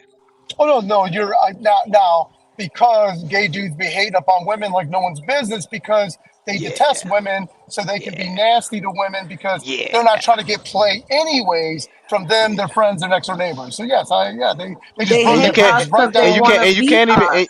And you can't even call Barnabas racist because he would do that with a white woman too. Yeah. He'll call in and cuss her out and all that. Yeah. Yeah, He they ain't hate racist. us because they want He to might be beat a little us. gay. That's it. He just, That's it it. might be a little funny. Might be a little funny, which is They want to fine. beat Live us. your life. Live your life. But he might be a little funny. They want to be women. So Virgo, can I ask you a question? Why do And you I may think have that? asked you this Go before. ahead, Master Kim. Go ahead. So Virgo, I'm a believer that for a white guy to hook up with a black girl, they have to have a teaspoon, which is like 500 milliliters of hood in them. At least a teaspoon. You can't come from rural area of Wisconsin and kick it with a sister. You can't. There's a Master, I cultural think you're difference. asking the wrong Master P. I think you. I No. said Master P. Goddamn. I think you asking the wrong woman, Master Kim. You gotta Is ask this? a woman in her 20s that's dating a white boy, not a woman like Virgo who's Oh, expecting her white man to have his pants sagging, some J's on. That's all yeah. I'm saying. She's Okay. in a different Yeah. age era, Okay. so she's You're not the same. because these young women will date a beta versus Virgo's era. They would never touch a beta, right? Versus the young girls. Virgo is married to a man that cares about her. Yeah. These younger women that date Yeah. white guys, they only date them because they dress like niggas. You see what's Right. going on. That's what you're asking her, but Virgo's not the one to ask, bro. That's all I'm Okay, saying, brother. then my Yeah, bad. She's not the one. never, Now go I ahead and haven't answer, dated. Virgo. Go ahead and answer, Virgo. I'm sorry to answer Okay, for and you. the reason No, I ask this is you're because good, 12th sir. man, someone needs to like tutor 12th man on because he wants to step to his sister, and I think, hey, well, you need to, you know, get an Boy, you better injection. know what He needs a sisters are looking for. he needs a double dose of that of hood. How he can Look, get it? yeah, not only that, but look, if you wanna date a sister nowadays, brother, you need to be breaking the law some way, shape, or form. Period. Ooh, well said. Yeah, Period. please start, Virgo. Sorry about that, Period. Virgo. Go ahead, Especially Virgo. Go ahead, these Virgo. young ones. Yep. These young black women are terrible. They only want Oh my God. lawbreakers. They don't want a 9 to 5. They don't want a They are business the owner. filth of the They earth. want a thug. Period. Go They ahead, are the Virgo. I'm filth sorry. of the earth. They're terrible. They're No, terrible. you're good. You're And I good. see You're why good. white women left them in the dust when they got their Mhm. white men to do what they wanted them to do. We gonna leave y'all hoes behind. Y'all bitches dumb. Y'all want trash Yeah, niggas. exactly. We want career men. Y'all want thugs. Nah. You got black women showing up to prisons every fucking weekend. What the hell? Exactly. You go to prison, motherfucker. I'm gone. You like visited a man in prison. what's that Lil Wayne song? I'm gone. I'm gone. And Yeah, I'm Virgo gone. and Virgo, I'm not talking when I say this, I'm not speaking on all black women, but if I was Yeah, to I throw a know. percentage out, I would say at least 85. 85%. Man, I would say at least 90. 85% are chasing a rapper, drug dealer, gang banger, everything that is against building a family and building wealth. Yep. They are chasing Yep. the man that is against that. And that's why I don't fuck with black women myself. You better have a white mama. That's the only way I'm gonna fuck with you, black woman. Go ahead, Virgo. Don't care what I said. I'm gonna stand on what I say. Go ahead, Virgo. Well, what Your I'm mama saying better be is white that if I'm gonna fuck with you. Fuck all that. Fuck all that. I well, know I grew up mama around is black half women. my mama is Hell half no. white. Does that count? Would you date a girl Absolutely. that her mom? Oh, Absolutely. okay, half white. My Okay. grandma is white, so we in the same boat. There you Okay. go. Okay. Yeah. I know Well, civilized and I know nigger because I got it in my family. exactly. Because Yeah, I there see is the a difference, difference, brother. I and I tell do you. not fuck with the women who like niggers. I don't fuck with that. No. No. You guys are really the problem in the black community. You black women who choose these trash men. Cause let's think about it. The woman chooses who she sleeps with. Hands down. Exactly. Hands down. She chooses who she gives her booty to. So if you want to give your booty to that gang banging ass GD big folk, I'm 22 but I got kicked out of school and you 17 and you think I'm big dog because I got $1,000 cash, you a dumb bitch. You dumb. Well, let's give them some. Let's Why give the them white some girl? grace. Hold on, Let's Virgo. give them some grace at 17. Why the white girl over in the white community is choosing a white man that's going to college? You see the difference Yeah. in the Yeah. communities? You got black women choosing thugs, and then you got white women choosing someone that's gonna build some shit in the future. That's the difference. And you see, you got It's a black whole women other that's listening to me lifestyle. right now. They're listening to me right now, and they're calling me a self-hater. But that is the truth. Y'all No, it is only the truth. want niggas who want to crash out. You don't want a Y'all could nigga call me a that's a self-hater too. yeah, you don't want a nigga that's number one in his high school in grades. You don't want the nigga that plays ball and gets good grades. You want the thug that gets kicked Okay, out in hey. the first 2 weeks. So, sir, Go let ahead, me Master let, Gabe. let me ask you this: what do you think? And again, the analogy I was using was just 12th man, without his approval. I'm just using him as the proxy example. What if 12th man lied, moved to California, said he caught some serious cases like in Nova Scotia or Denmark? Would he get credit for that? At least an all-white country doing legit Jared, he would get some credibility for that, wouldn't he? He Like would get a universal alliance of respect, I guess. he would get big ups. Hell, he'll get all the black booty he want. Well, A white let me boy, tell you this. Let me a tell you white this, boy that's Master out here Ken. breaking the law, they gonna fuck him. They gonna fuck with him. Let me tell Bro, you this, black Master Ken. women love men who break the law. That's just what they like. They like lawbreakers. That's why our Let me community tell you. is fucked up. Hold on, Virgin. I mean Virgo. I'm sorry. I'm not Oh trying to crap! man, shut up. I'm not trying to take over the show, but let's be No, go real ahead. here. If we go down to the basis of the black community, it all starts with who the women choose, right? Yeah. That's where popularity starts. The women choose who's popular, right or wrong, Virgo.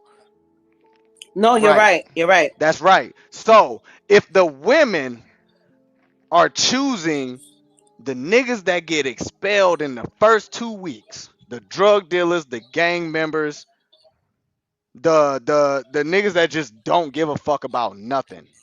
If that's who they're choosing in the early stages of life, this is 15, 16, 17, early stages of life.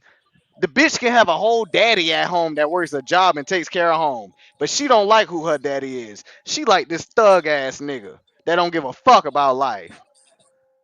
Yeah. Yeah. And I was about Who? to. No, hold on, Virgo. Say. I'm asking you, me and you. I'm asking you, who is truly behind the detriment of the black community? When I just said what I just said. Come on, man. You already know. Oh, all right. You Black already women. know. Black women. You already know. Black women, Jews, Y'all white choose who's liberal popular. women. Did I leave my? You choose who's popular, and the men are gonna follow that. The men want pussy, so we're gonna be who y'all deem as popular. And if y'all deem that the gangbanger drug dealer nigga is popular, that's who black men are gonna go behind. And that's a fucked up way to put it because that's not how it should be. Man, HB, shut up, man. Mute your mic. That's not how. Pump the jam. But I was trying to get back to Master Kim, and I was trying to before I forget my point, I was trying to get back to Master Kim, and he was saying 12th man. Let me tell you something, Master Kim. I would never date a 12th man.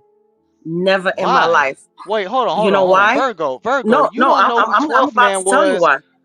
You don't know who he was before Alaska, though. What if he was No. a CIA I'm agent or something? I'm about to tell you why.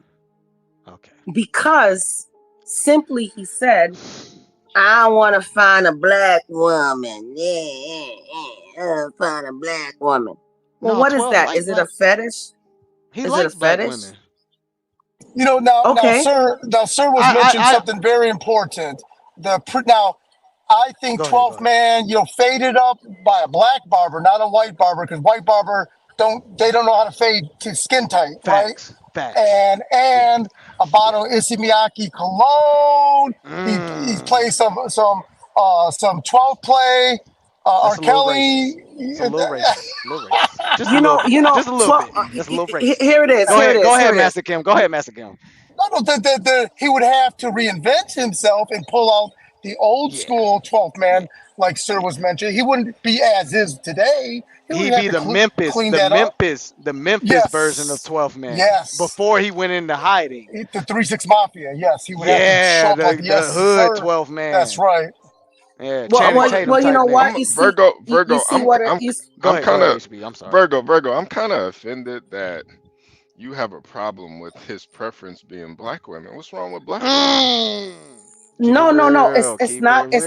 You can have a preference all you want, but when you make it as your talking point, that kind of annoys me. Oh, why? Aren't you married to a white man? Oh. Yeah, but here's what attracted me to my husband. So whenever you talk about your husband, should I be offended? Is that what you're saying? No. Go ahead. Here's what attracted me to my husband. He was just looking for a good woman. And I was probably like the second black girl that he's ever dated. It's not like he had a fetish, like, I need a black woman. I mean, how would you guys react to me if I said, I need a white man. I'd probably beat I'm your sure ass. a lot of people. I think that's the only time I can put hands on a woman. HB, that's the only time we can put hands on a woman. Let's be honest. Let's be truly honest here, man. Okay. Let me jack her. Can I jack her up? Can I jack her up on the wall? No. Okay. What if she's just attracted to white guys? I wouldn't have a problem with that. Okay, hold on a second. I don't like that. If she's fine as fuck, I don't like that. I ain't gonna Here's the problem. The problem is 12th man is actually, and Virgo's right. 12th man is being lazy. He needs to belittle white women first and then sneak over to the black comment, just like Imperius was. Like, oh, Exactly, and them that's how dirty I white feel. devils, Yeah, he and I never can be does a that. sister. Yeah, he's Good job. taking the lazy way out by going Good right job, to the Kim. He black never girl. does that. You're right, He needs Kim. to You're right. take a step, a couple baby Kim's steps right first, and though. then, yep, Kim's I don't think right. he He's needs the to, right. dog out the white devil. I feel like that He's would right. be a little disingenuous though, because if he has to downplay white women just to big up black women, that would be kind of evil in a way. Like, And a So lot of what? people do that, HB. That's what I'm Yeah, saying. so I don't what? know if So you what? ever interracially dated, but there's a lot of Yeah, he people probably when you has. He probably has. interracially dated that, they feel that, oh, I need a black woman, or I need a HB. white man. And it's H not because out of love. I think that I would have been married to my husband if he was freaking HB. Nigerian. HB. Have you ever interracially dated, sir? Hello? Hello?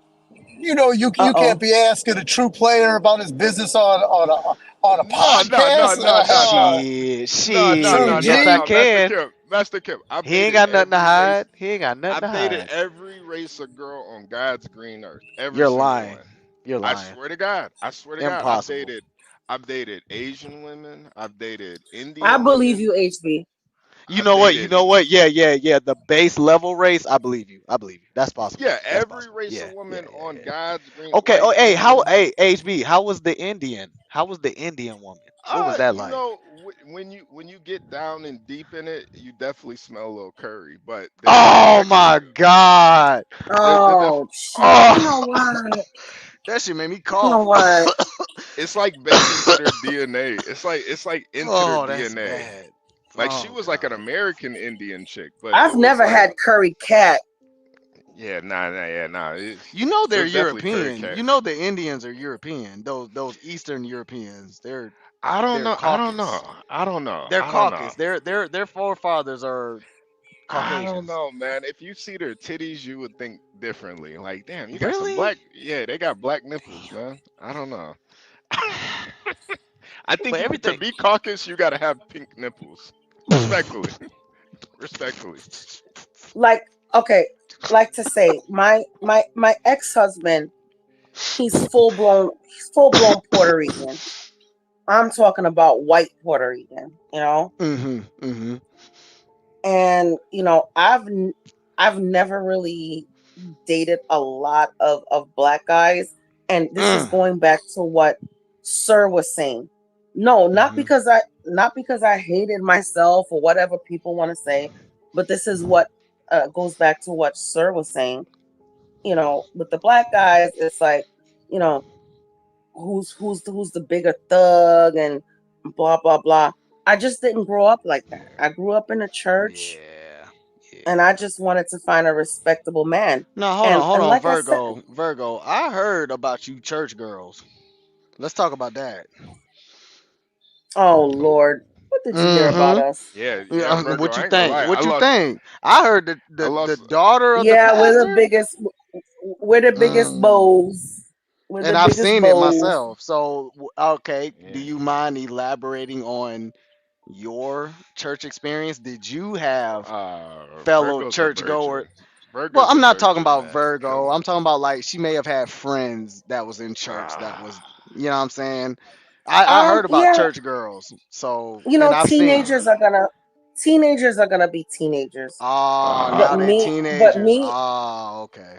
Okay. Yeah, that's the They're not euphemism. Christian teenagers. They're not the Yeah, pastor's daughter. They're just teenagers.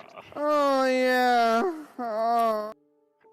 The pastor be freaky too. The pastor be freaky too, HB. So hey, can you blame him? Huh? But me personally, Huh? Go ahead. I took the church serious, and I had one boyfriend when I In the was in church, he 12th played the grade. drums. He played the drums, didn't he? Keep it real. No, he didn't play the drums, but he was in the choir. Oh, Wait, Virgo. I was close. I was close. Virgo, can you read Elisa's comment? Hold on. I'll read it to you. Virgo. Let me look. Okay. No, it is Okay. Virgo. Okay, but what if a guy preferred dating black women?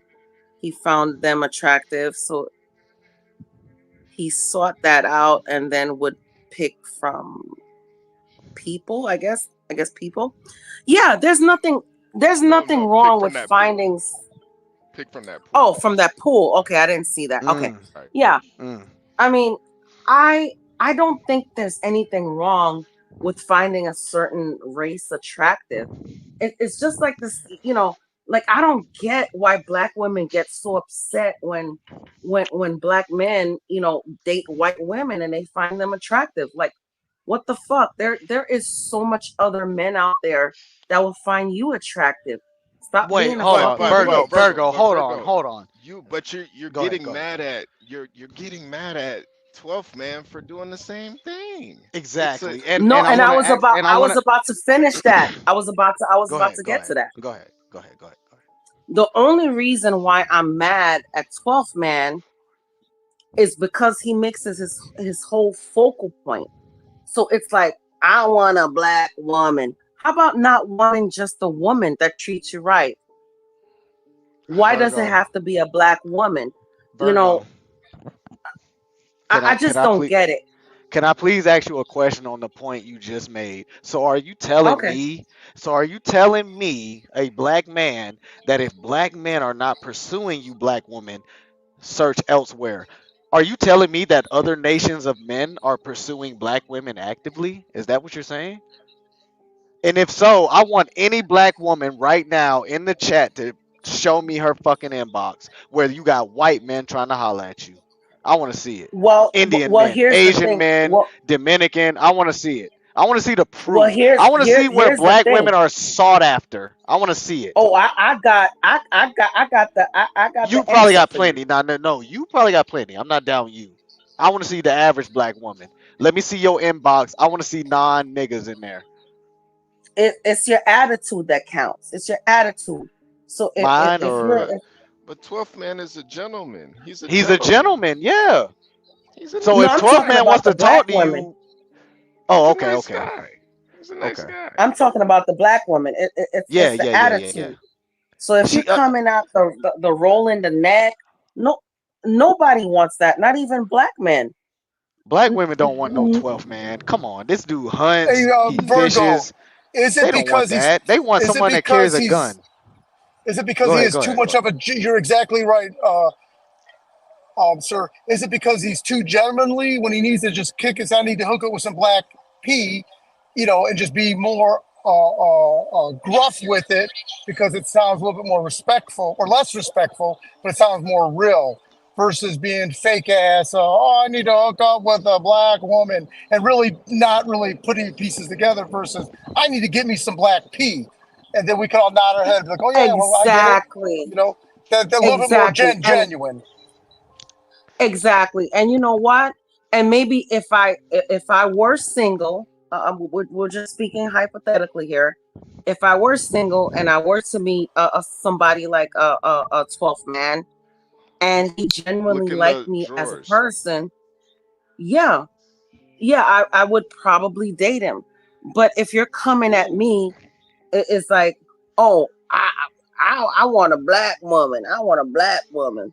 No, I'm sorry. Then what is your fetish? What is your Virgo, goal? quick question. You said you had you said your youngest is 15. That's a boy. Is any of the children daughters? A girl. Oh, the 15-year-old is a girl. Mm-hmm. Okay, is that your daughter or is that his daughter? You don't have to answer if you don't want daughter. to. Okay, so is no, she that's white? fine. That's my husband's daughter. Is she white or is her mom black? No, she's white. Okay. What kind of boys are she I'm sorry. What kind of boys is she choosing? If you know. What kind of boys is she choosing dating wise? As far as I know, she's not dating right now. Mm-hmm. But I know one of the reasons. Oh, Jesus Christ! Let me get out this room. Hold on. Yeah, No, yeah. She has a whole I just, family. So if you don't want I to just, answer, don't. Go ahead, The sir. the Mister. whole I just feel, the whole reason I just feel away, man. I just that feel away. they got they got divorced is not only that she cheated on him, Well, we're talking about the daughter. but Okay, yeah, but let me tell you, okay. the whole Jeez. reason is why they got divorced is because, not only she cheated, but she's a fucking undercover racist. So she doesn't. Yeah, her dad is a biker. A biker. Um, she doesn't believe in race mixing. Crowd Reese, But you know what? salute. Oh, she But you mad know at what you I then. wish? She hates you. I Go wish. ahead. Go ahead. Oh Yeah, she man, let hates me you. tell She you. hates your ass. Go ahead. Let you don't even know Go ahead. what went Go ahead. on when we first got together. Don't You want tell me us to too go much in? now. Yeah, yeah, No, yeah. it's personal business. But if you want to, go ahead. Go I ahead. just said hi. Oh yeah, yeah, yeah, yeah. Came to the It's up point to where you. she freaking One wanted to subscriber attack at a me, time. and I had to let her know how Brooklyn I was. The white I'm woman wanted to serious. fight the black woman. You hear that, HB? That's crazy. Go ahead. Crazy. That's crazy. That's I wild. had to let her know National how Brooklyn Geographic. I Go ahead. was. I had to let her know how Brooklyn I was. You had to Yo, beat her Virgo. ass. Did you beat her ass? What happened? Keep it No, real. no. Okay. But I put the fear in God in her. All you had Hey, to do was yell at her. You Virgo, just yelled at her. Okay. Go Virgo, ahead, man, Master Kim. I'm sorry. Go ahead. Virgo, I'm gonna ask a question. I'm gonna be sensitive to the fact that this is, your mother-in-law, so I'm not gonna. My joke's not gonna be too stupid. So, but one thing that is a fact, Virgo, we cannot read what's in other people's hearts. We can't, right? We don't know what's on their mind No. and what's in their heart. This is not my mother-in-law. My Oh, who is mother-in-law it? is great. Who is I'm it then? talking That's about his ex. Oh, fuck that bitch. Then. Okay, so how about this? Let's say it was your mother-in-law, hypothetically, right? Isn't there? Okay, let's talk about 12th man. Is there any value of faking the funk, like carrying his own little Frank's Red Hot sauce, and just like slurring his word? Like, what'd you say, girl? Like stuff like that. Like that's my kind of little moment, right? Doesn't that Well, have value? Because it doesn't matter what he well, looks like, you can tell he's been down, right? What girl? And then what is that one term that drives me nuts? Wait a minute, what is it? When you want someone to repeat something, that word is so stupid. They only say it down here in the South. John says it too, because he's originally from Alabama. What is that word? We talk about it on the podcast. When you want someone to repeat them, the here we go. You said what? Yeah. You said what? Bam! So 12 man would have to say that. Really? Like that? What's another one? But Master And Kim, the 12th hot man, sauce. And the hot 12th sauce. man got shot by Bloods and Crips The though. fuck, He got shot by Yes. Bloods and Crips. Well, that's unsubstantiated. He hasn't really filled in the bits and pieces, or has he? Well, I'm he said sorry. he My said he bad. no, he said he was like in between a shootout. So they didn't actually shoot him, but he got a stray bullet. So You're not gonna bother mommy or Auntie Yo-Yo no more. uh-oh. Somebody getting yelled at. I think Sir getting yelled at. Let me mute Sir. Sir getting yelled at. Hold on a second. No. I wasn't getting yelled at. I was talking to my son. I'm sorry. Oh, okay. I was giving him love and hugs and kisses. That's all. I'm sorry. My bad. Go Yeah. ahead, guys. I'm sorry. I just feel like, it's so hard for a lot of black women to find love these days. And it's just good to hear, they guys have made small fortunes off of shitting on black women on YouTube. They have made I small would say fortunes. good black women. HB Yeah, No. Virgo. we It's just gotta just change our attitudes, man. We gotta No, switch it well, up for Virgo, real. it's not all of y'all though, and we as black Yeah. men understand that, and we know that it's not all black women that do that. It's just a Right. majority. Honestly, in my opinion, respectfully, at your age, if you're married, you are clearly not one of those black women. Clearly, because my mom was able to get married recently at 62 years old. So, and my Oh, mom is one, and my wow. mom is one of the most. She's one of the most calmest women I know. You know what I'm saying? But all black women ain't like that. And my mom is half white, but her father's black, and that's what I base it off of is the man. So to me, she's black, and she's not Well, like I that. mean, So I would, well, she's all just right, as much white as she is black. and So you're just as much Kim Jong Un as you are black. If that's the case, come on. Yeah, come on. You got an Asian parent somewhere. no, Oh, that's right. No. Yeah. HB's been in Yeah. denial, man. Look at yourself, dog. HB is You're South more chinky Korean. than I am. Yeah. HB is Raiden off Mortal Kombat. Go ahead. I don't have no No, goddamn. nigga Asian as hell. Get out of Not here, a bro. goddamn. What's that Boy, song? stop. There's a chink in my Nigga, blood, man. nigga Y'all mama gotta is stop these. Lucy Liu and shit off And Charlie's Angels. HB's got a high IQ, probably scored 1350 Yeah, in the the SAT. nigga, hey, Master Kim, the nigga drove trucks because he got bored of the corporate life. He just got Yes. bored.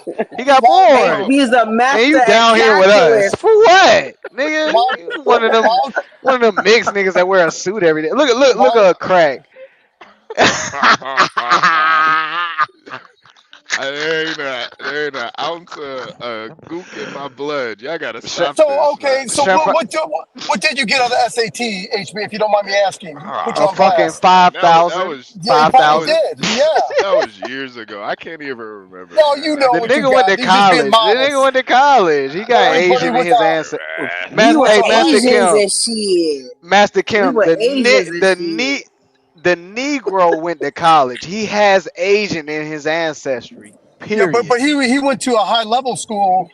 Exactly. Yeah. The He didn't nigga go to mama no. was Asian. He It didn't go wasn't to even no a Humpty Dumpty grandma or a school. great Yeah. grandma. It was a mom. It was direct descendant. Nigga, it's okay. You can be half Laos. It's alright. I know about HB over there Laotians. cooking egg rolls and fucking crab rangoons and Nigga shit. eating bulgogi and Yes, that's right. kimchi Hey, but and look at that Kaepernick guy. He don't acknowledge white, so it's not uncommon. You know, it's not uncommon. Nah, They get you a certain level. Yeah. Nah, I don't even. Go ahead. I think I got like a 1200 something like that. Gee, that's good. Nah, HB's cooking fried. That's HB over there okay. cooking cat fried rice, man. How Stop much? playing. Wait, Master Kim, how much do you get just for putting your name on the shit? Is it like 600, something like that?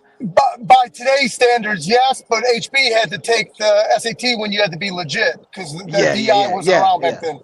So I think it's max to get 1600. You have to have like angel shit going on. You know what I mean? Hey, look, HB could be one of those DEI scholarships or DEI acceptance letters. You know, maybe they was doing DEI way before they started talking about it. And HB was one of those HB, guys. did you get into Harvard? Did you get into Harvard, HB? No, Are you a DEI college student, HB? No. Okay. So you're really smart. Okay, cool. I believe you.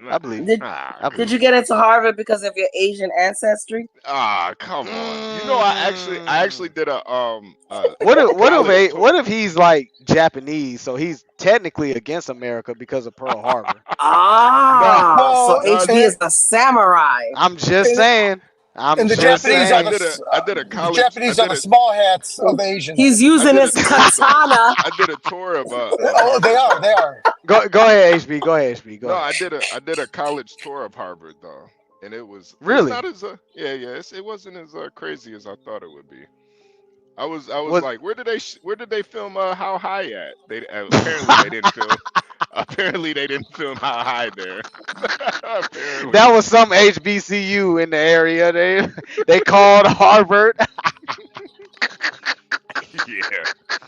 Yeah, man. Man, you stupid as hell. Asian. I don't know. So hold on. Son. So you think you just have chinky eyes out of nowhere? Because I ain't gonna lie, HB. My mom has chinky eyes like you, but she's black and white. So do you think that shit is just what is it, bro? You Kim Jong Un's great grandson. Genetics, man. It's just well, yo, genetics. 50 Cent. Genghis Khan, probably his 4 or 5. Go ahead, Master Gun. Go ahead. You know, 50 Cent's got chinky eyes, but keep in mind, there's a lot of Chinese in the Bahamas and Trinidad and also Jamaica. Chinese are all That in is there. true. Yep. No, that is okay, true. okay, That okay. is true. Yeah, That's true. that is That's true. true. That is true. We don't know what HB is. He's a mutt. Yeah, We know that. yeah, You know. We're I'm a all mutt too, mixed. HB. You know. I'm a mutt You too. know. It's cool. But you are clearly a mutt, nigga. I'm not. Let's be honest. We're all Blacks mixed, Who man. Defy We're all is just mixed a with nigga. something. He ain't got nothing. Oh no. Blacks Who Defy. Blacks Who Defy is just a straight up nigga. He don't know I'm sure nothing. blacks is Jonathan, what's mixed with up, dog? something. Jonathan, what's up, big Straight dog? South Side. Straight South Side. He all his beard don't even grow in. He a nigga. Go ahead, John. Go ahead. Man, I'm Love just Blacks Who watching the Defy. football We game. love him. Go ahead. The damn Buffalo Bills, they just came out into the field, bro. John, I didn't know you love football like this, man. Man, You love football? I used to love football back in the day, man. Yeah, Why you don't like it no more? Why you don't like it no Miami more? tonight. They play Miami. Yeah, I'm watching them play right now.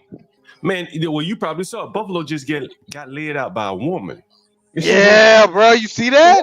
Locker room, bro, life is changing, John. Life is changing. We are seeing new things every day, John. This is wild. Man. We're gonna see UFOs soon.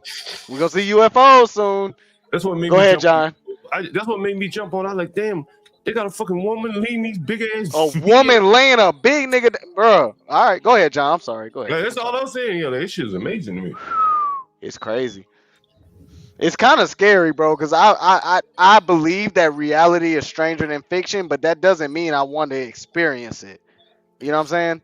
So yeah, that's kind of weird. Yes, it's gonna be mind boggling. Wait, how did they lead him out?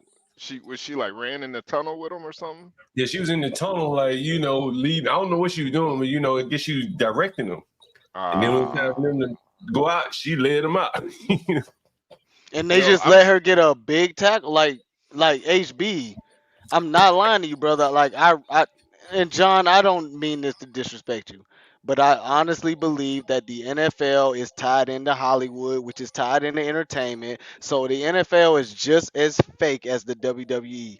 Hence, why they allowed this woman to make a hit stick type tackle in the brink of election time, where we got liberals voting against conservative. We got women trying to be. Sir, they didn't let no woman out on the field, man. I don't.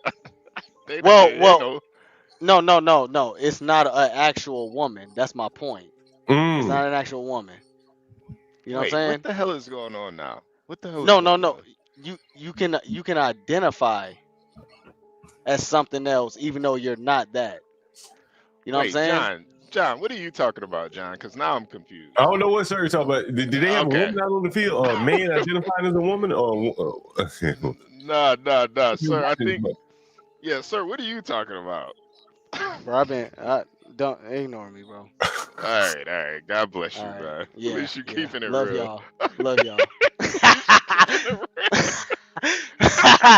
I ain't gonna fake it. Go ahead. No. But I really one day hope in the NFL they have a woman kicker. I want to see that. What was John talking about then? What are you talking about, John? When the players come out of the tunnel, they get ready to come onto the field. They had a woman there in the tunnel, more or less talking to the players, or what, she had a hand up like she was directing them.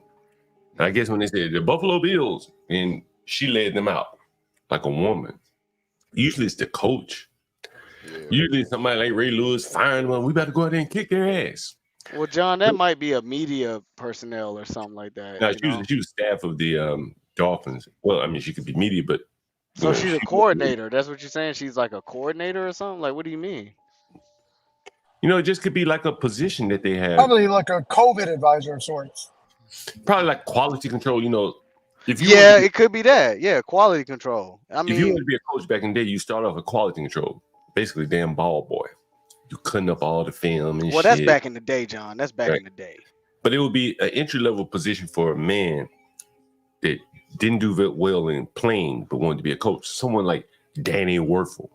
Well, see, I know I'm not worthy of being a quarterback in the NFL, but I can learn it, the position, and be offensive coordinator or coach one day. So I'll start off as a quality control type guy. But now I guess, that would be like a quality control position, entry level for a man. And it's a woman here leading the players out. Yeah, interesting. Yeah. I don't see why. I don't see why. Yeah, eventually we're gonna have a female kicker, man. I can't wait. What? I can't Well, wait no, to see not it. only that, HB, we gonna have female head coach. Like we're gonna have Hey, head coaches that are females. Universal Jones Never says played a down. Go ahead, says John. Go ahead. she's one of the coaches, according to Universal Phoebe Jones. Sketcher. What do you John, think about that, John? A woman you know, being a coach in the NFL. What do you think about that? Or college? What do you think she about can't go in the locker room. You know, that's where a lot of the mid. that? Why not? Why she can't? You don't think she don't go in there?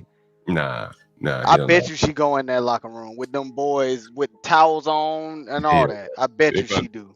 They probably make her wait 15 minutes to let them get dressed or something like that. But They'll you know, like, tell them that she on the way, and them boys will still just wear towels. I wear a towel. Cause That's it. if Yeah. I was in there, I ain't putting no shorts. I ain't even on. gonna hold you. Yeah, I ain't putting on nothing. You want to come in here and talk to me? Come talk to me. She about to see the whole. She about to see the Yup. whole enchilada. She yeah, about to see Herman's this. saying is, people like Ray Lewis used to be in, in the huddle in the tunnel before they come out. Well, Ray Lewis big as fuck. I'm not big as fuck. You know what I'm saying? You know Go what I'm ahead. Go saying? ahead. Pause. Be Pause. playing up there doing a hype dance. You know what I'm saying? We about to kick these motherfuckers. We about to whoop their ass. And then there's a woman. That's weird. You know what I mean? That's weird. John, did you It's see not. that It's one not dude? weird. It's not. Wait, Hey, wait. hey, HB. Did you see the replacements? No, I never. You didn't see the replacement with Keanu Reeves? Did you see it, John? Oh, yeah. Oh my. I did. Yeah, I did see that. Hold on, HB. You breaking up? You breaking up? Say that again. Somebody said the No, woman's I pretty. did see that. Yeah, I did see You that. did see the replacement with Keanu Reeves? Come on now. Did y'all see how they acted when that fine ass reporter came in the locker room? Did you think them boys tried to put clothes on and shit? Hell no. Hell no. They started sparking cigarettes. They had their towel on. Yeah, come talk to me, baby. I got you. What you want to know about the game? Wait. Hey, Ain't nobody nervous. Hey, did y'all see that guy at the NFL Combine and his schmeckle came out? Yeah. Did y'all see that? Did you see that, John? I did. That's crazy. Yo, I couldn't believe they showed it, man. Life is becoming crazy, HB. It's becoming crazy. They should not have shown us that. Yeah, so they But they did. Oh, they basically have underwear. Fuck the I kids couldn't that could believe be they watching showed this. it. I was like, That's what the wild. hell is going on? Yeah, life is becoming a little weird, bro. Dwale, salute, man. Salute. Dwale said Crack, insert the best crack. truckers on the best truckers on YouTube. The best truckers on YouTube. Salutar. Yeah. Fuck with you, Noale. What's up, dog? All right, let's get an Angels intro song for Portia real quick. Quick 60-second break, man. Make sure you guys hit the like button, subscribe if you're new here, and of course, best show if you on want to YouTube, help, y'all. if you want to help sponsor this episode, make sure you hit the Cash App John Galt DC to NY on And make on sure Cash if you App. want a blanket, you shop Lowe's Customs. Get with John Galt with that. Get you a blanket, custom made, feet rubbed on, weed blowed on. She might even sleep with it the night before. Lowe's Customs, y'all. Shout out to Lowe's. Oh man. 10 more seconds in, Ja Rule get a string for this. Keep going. Who would be without my baby? Cause I on my break, man. I don't wanna go crazy. So every club needs a lady. I think Ja Rule just got paid for that way. I fuck with you too, man. These people cool. But good evening, everyone. Happy Thursday. Happy Thursday, Angel. How's it going? I've actually been listening to a newer song by the country singer Luke Bryan. He released a new song about 6 days ago called "A Country Song Came On," and I've been jamming to that recently. Oh wow. Well, how does it go, Angel? Okay. Yeah. Well, the chorus is like, was gonna drive by, but I wasn't gonna stop. Then my old truck found a front row spot. Gonna drop in, but I wasn't gonna stay. Then I heard a bar stool calling my name. Wow. Hey, Angel. You got a good taste in music, Angel. Go Hey, ahead, Virgo. I'm sorry. you just said something about the women changing up being kickers in the NFL. Man, I was noticing this the other day. The whole kick formation is totally different now. A woman could kick in the NFL. Matt, You can do it. John, I think it's only. I honestly. Medium E, man. You got medium E. You always got your TV too loud. But honestly, John, my theory on basketball and football specifically, they've been changing the rules because one day there's going to be a woman in each one of those leagues. Yep. I truly believe they're setting it up to have a woman be in somehow, some way. Wait. You think they're gonna put a woman in the NFL? You think? Yes. They can put it As a kicker. Kicker. Okay. Maybe not the kick return, not the field goal kicker. Because she would die. She would die playing anything else. She would die. Well, she may have to make a tackle or something. You know what I'm saying? But block kick. Well, let's say a block kick, you may have to be expected to get up and run like you're gonna make the tackle. And if someone's trying to block the kick, they may hit you. You know. Right. Well, but John, I would think that most men would realize that the kicker is a woman and they will pull back. Right or wrong? Hell no. You're lying. You gotta kill her. You gotta kill her, bro. You really think an NFL man is gonna try to lay into an NFL woman kicker? Are you serious? I mean, he did run into it. Hell no. Hell no. He gonna know that that's a woman, and I'm not gonna really try to block this kick, bro. Especially if it means I gotta hit you. No, sir, they gonna try to paralyze that. No. Are you Wait, serious? HB. If it's a playoff game and we're in overtime and it's 14-14 and you going for the game-winning kick, you goddamn right. I'm gonna knock your pussy out. I'm gonna knock your head off. Now, a regular season game, no. A man is not gonna hit a bitch. He's not gonna do it. Guys, you guys know that most of these men are simps. They is not about to hit no woman kicker. Bro, they're not gonna do it. Those are the most dangerous men are the Sims. You gonna see a woman have a goddamn abortion on the field, man. He gonna hit her so hard the baby gonna pop out. Why is she on the field and she pregnant? Go ahead, HB. I mean, hey Virgo. This is like to you in a positive light. I was gonna drive by, but I wasn't gonna stop. Then my old truck found a front row spot. Gonna drop in, but I wasn't gonna stay. Then I heard a Virgo calling my name. Why are you starting with Virgo? Why are you doing this? Virgo don't want What's up, Angel? It's all good. It's all good. Virgo, I think he has a crush on you. Calling my name. Oh, Virgo's calling Herman, you right, man. Okay. Yeah, I think he has a crush on you, when they got a $50,000 bounty on hitting the kicker, them niggas gonna tear her ass up. Yeah. It's now HB. Look. Not only that, it's a playoff game, and if we win, we get a $250,000 bonus. I'ma smoke that bitch. I'ma hit the fuck out of. I'ma knock. Go ahead. No, badass. I'm looking that gun up right now. You're right. Yeah, you're right. I'm gonna get that. The Colt Python. Yeah, I'm gonna get that. Hold on a second. Nigga moving to Texas. But nah, man. Look at that. Yeah. He could never in Chicago. Go ahead. Now, HB, do you feel? I'm sorry. Go ahead. No, go ahead, Master Kill. Now, HB, this is, and please don't kick me off the stream. But do you think that there is any? What's polarity? Does that mean in stereo, like side by side? Is that what that word means? Do you think that there's any connection, or do you share any of the same feelings of what's going on with the Haitians because of how you migrated away from terror and danger? And hear me out. The second string Venezuelan thugs, punking people out to are there any subsidies or anything set up in that zip code? HB, you kind of know Master Kim coming with a joke. No. He gets a town. He goes and buys weapons because he's afraid. You know, not afraid. I don't want to use that word. Kim, but he needs to get security, and I wouldn't blame him.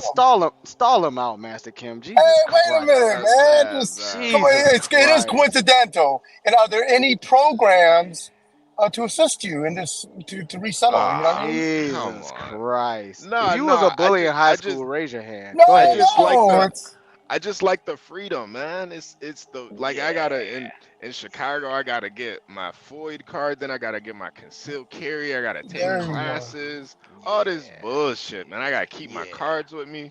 Man, in Texas I could just go buy a You gun. can just carry a bazooka in Walmart. That's right. Yeah. I don't gotta worry about none of that.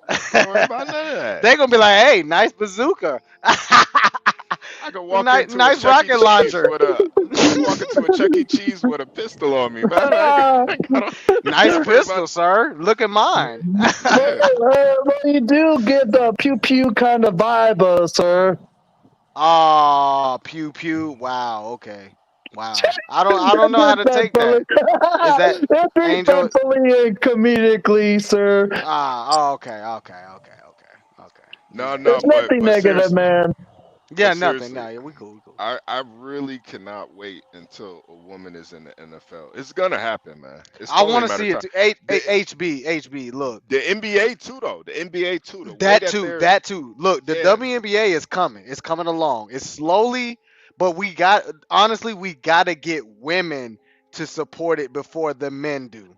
All right. No, no, That's no, what's no, gonna no, happen with no, the no, no, no, WNBA. sir. I'm saying that there's gonna be a woman in the NBA Oh one no, day. I don't see that. I don't see that. One About day. like 7 One or I day. 8 don't see years that. ago, I don't see HB, about 7 or 8 years ago, the Arizona Cardinals had like their first ever woman coach, I believe, but never their first ever player on a team. Well, Angel, she was a coordinator.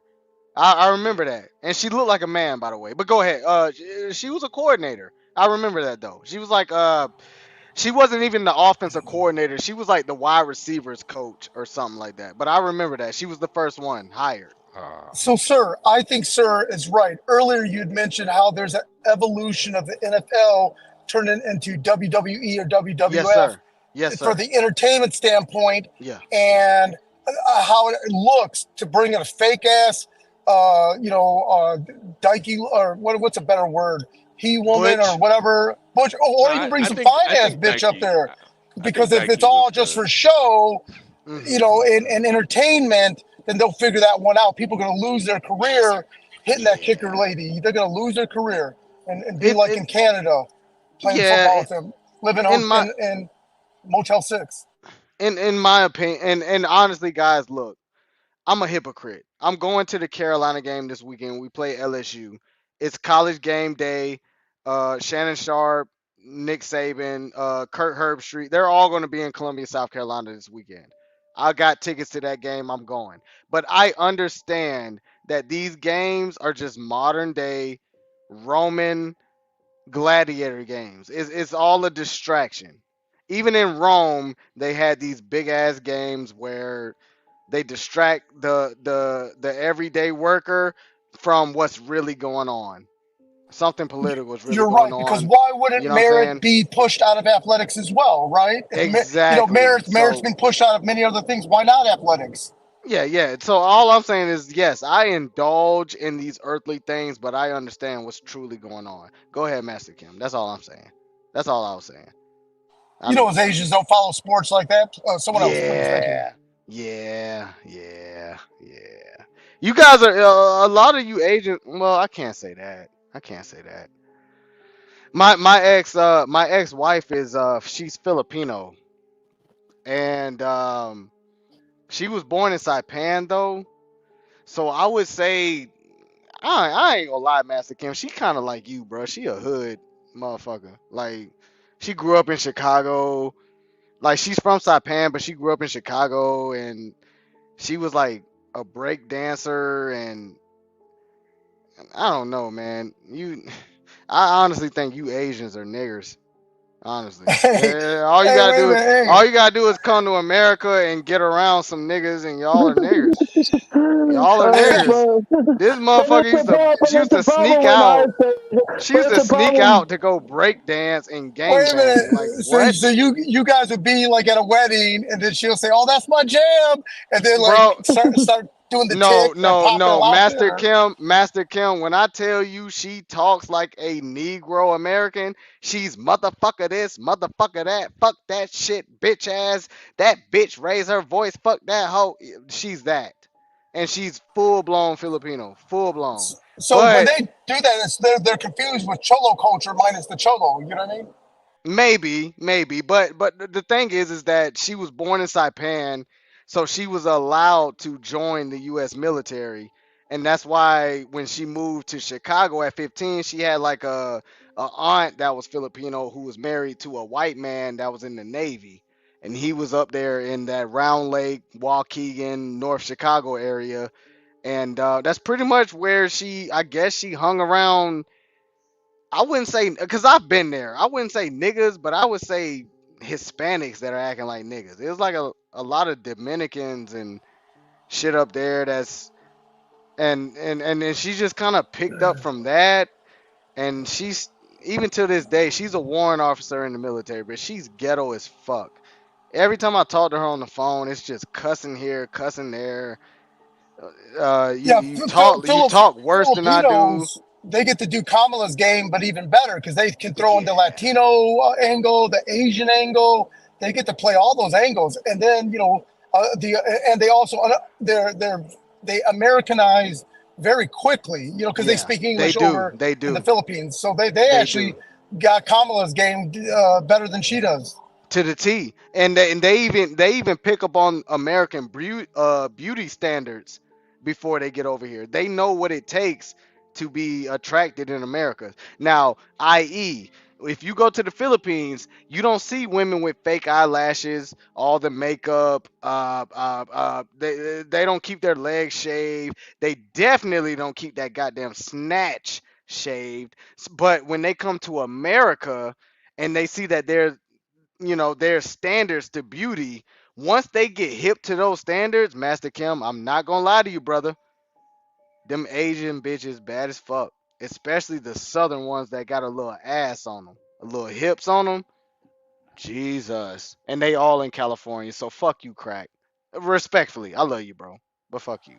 Yeah, I no, only they get black and do white look women out fine here. because you can tell they're mixed. But again, isn't that kind of the tale of the world? The cultures that got some heavy shit mixed in with them just look beautiful because you can't quite figure out what the fuck they are. But yeah, Filipinos, every Filipino or flip that I've ever met have always been down because they always live in the white areas that are right next to the hood. And yeah, they're very she's very ghetto. Very ghetto. Yeah, she's very ghetto. Even when I speak to my ex-wife, I'm like, yo, why do you cuss so much? Like, why are you cursing? Like, you cuss so much. And she's just very, she's from Saipan, but she's just very ghetto. And I said that about Crack, man. I was like, Crack, you sound like one of them South LA Asian guys. Like, y'all motherfuckers move to America. He does, doesn't it? Y'all motherfuckers, y'all move to America and y'all become ghetto. Like, what the fuck? Sir, do you mean that as a compliment to give Crack? Somewhat, because when you go out to California is different, bro. Them Asian guys, they'll fuck you up. The Hispanics, they'll fuck you up. The black people out there, they'll fuck you up too, but a lot of them are like homeless or on crack or something like that. But when you go out to the West Coast, you see a lot more diversity, and the diversity be hood as fuck. Like, the Asian guys in California are fucking hood. They're pushing marijuana. They're fucking trying to rap. Sir, one thing that's different, which now doesn't mean much because of all these migrants, but back in the day, and this is where Get Crack or even who's that one guy, the not the Persian, the Albanian, God darn it, the Armenian guy that's did time in the prison out there in California. Those guys know that back in the day, before these migrants start doing their dirty work here, that an Asian could commit an open homicide, jump on a plane, and go to Hong Kong for 4 years and be unsolved, because they're built like that. Meaning, not all Asians, but why not? They commit a heinous crime, and then because all of us Asians look alike, right, and just get lost in the sea of people. Exactly. Why not?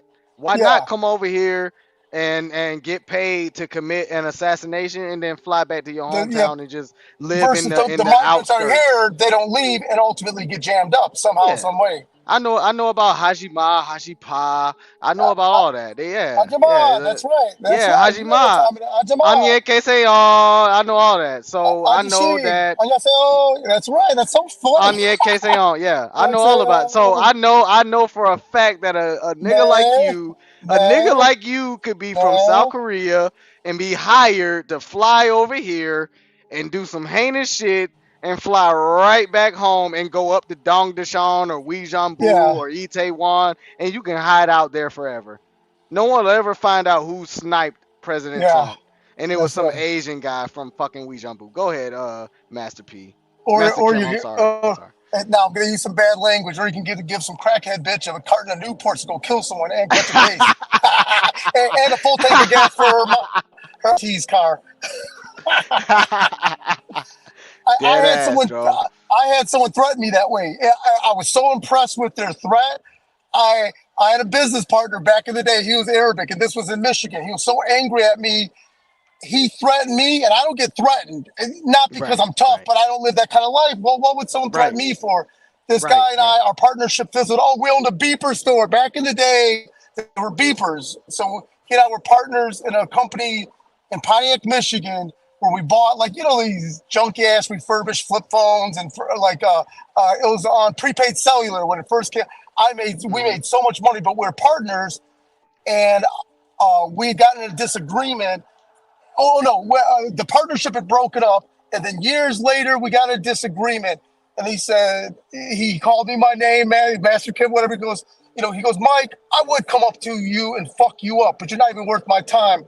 I got a bitch right now. I'm gonna give a carton of cigarettes to show up on your doorstep and fuck you up. That scared me to my soul. No, right? Master Kim, I'm not gonna lie to you, bro. I'm being completely honest. To be, you're not even worth my time. I'm gonna get a bitch to show up on your doorstep. I'm gonna send a bitch to come do it. And guess what, Master Kim? Yeah. They're not playing. They're sending a bitch that can beat a man up. Yeah. And because I got that 50 milliliters of hood in me, now keep in mind, I only got a teaspoon.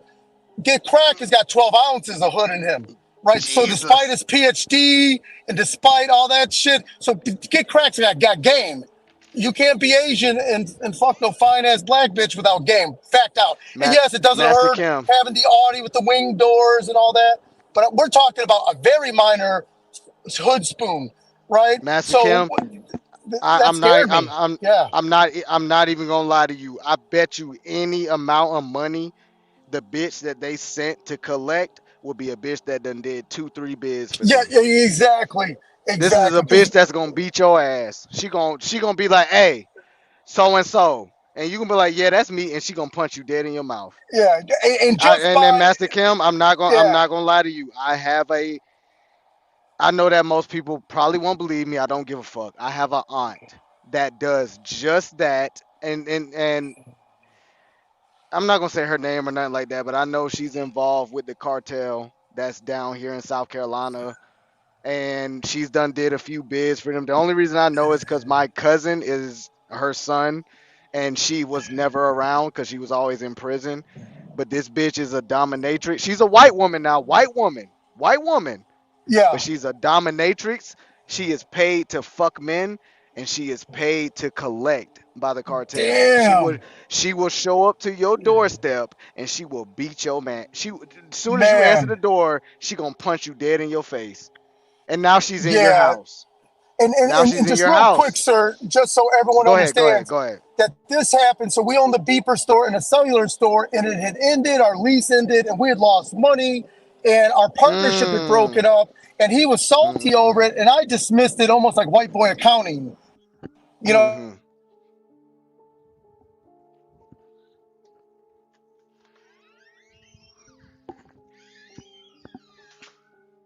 Hello? Master Kim, you lost signal man. Yeah, I think Master Kim lagged out. Angel, what's up, dog? What you got going on tonight? Where the bitches at? Not much as of right now.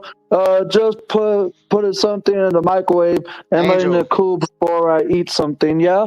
Angel, where the bitches at? And what you about to eat? What you put in the microwave? It's a banquet mega bowl. A mega bowl. What's in that mega bowl? You got some Let pork. me like grab the box and read it. Okay, okay. Angel, you don't ever cook? Do you ever cook? No, you don't cook. He makes he puts chicken in the Mm, oven without mm. seasonings. He just says he just Um, puts the here, chicken. it's Virgo, come. the banquet mega bowl. It's southern fried chicken, white meat chicken patties with creamy mashed potatoes, topped with savory home style gravy, corn, and shredded cheese. It's 440 calories, 16 Mm, grams of protein. good job, Angel. You eat just like an American soldier. You eat to survive. Angel, what you You over don't there eat trying to for lose So weight? so What you got to Angel, do with me, sir? Sir doesn't believe me well. Okay, when I okay. told him about your chicken. So please tell Sir how you made your chicken the other day. Oh Well, God. over a week ago, I didn't season it at all, sir. I just ate it. Oh As some people say, I ate my chicken raw dogged. my God, Angel. You didn't put any Yeah, Jesus. so Because I was so making some sir, You're oven, trying to give yourself because I was making salmonella. some oven baked chicken to like cut up and put in the container of homemade spaghetti just to Mhm. add a bit of flavor. But I didn't have the seasonings to properly batter or season it, so I just cooked my chicken plain in the oven. Well, Angel, this is not the Wild Wild West. We don't have to kill an animal, Wild skin Wild I it, didn't have West. everything and we according don't we to don't what have the to Wild recipe we don't Wild was have to West. saying. wait, hold on. We don't have to kill it and then skin it and then throw it over in an open fire. You can wash your meat now. You can wash it. You can season it. Hey, that's You not can even the Wild Wild West, man. That's called a third world country right there. But my yeah, chicken yeah, wasn't yeah. like just like any plain chicken. They were like quarter legs. If people know what quarter leg chickens are. Quarter legs, that's a lot of meat. What do you do with the quarter Hey, legs? Angel, did you at least throw some barbecue sauce on there or some I No, barbecue? highly I doubt it. was trying to get it cooked in a fast enough time so I could tear Oh it my and mix it God. in with my Right. spaghetti to Angel, add don't some poison protein. Much yourself. like Don't. adding meatballs, but instead of like homemade meatballs, I All had right. my So chicken as my only form of you mix it protein. with tomato sauce at Jesus, least, right? You mix it Yeah, Jesus. with I some did sort of mix with tomato sauce. Okay, all right. Do That you like sounds do you good. like to eat out, Angel? Do you eat out? And other than Chuck E. Cheese, do you eat out ever?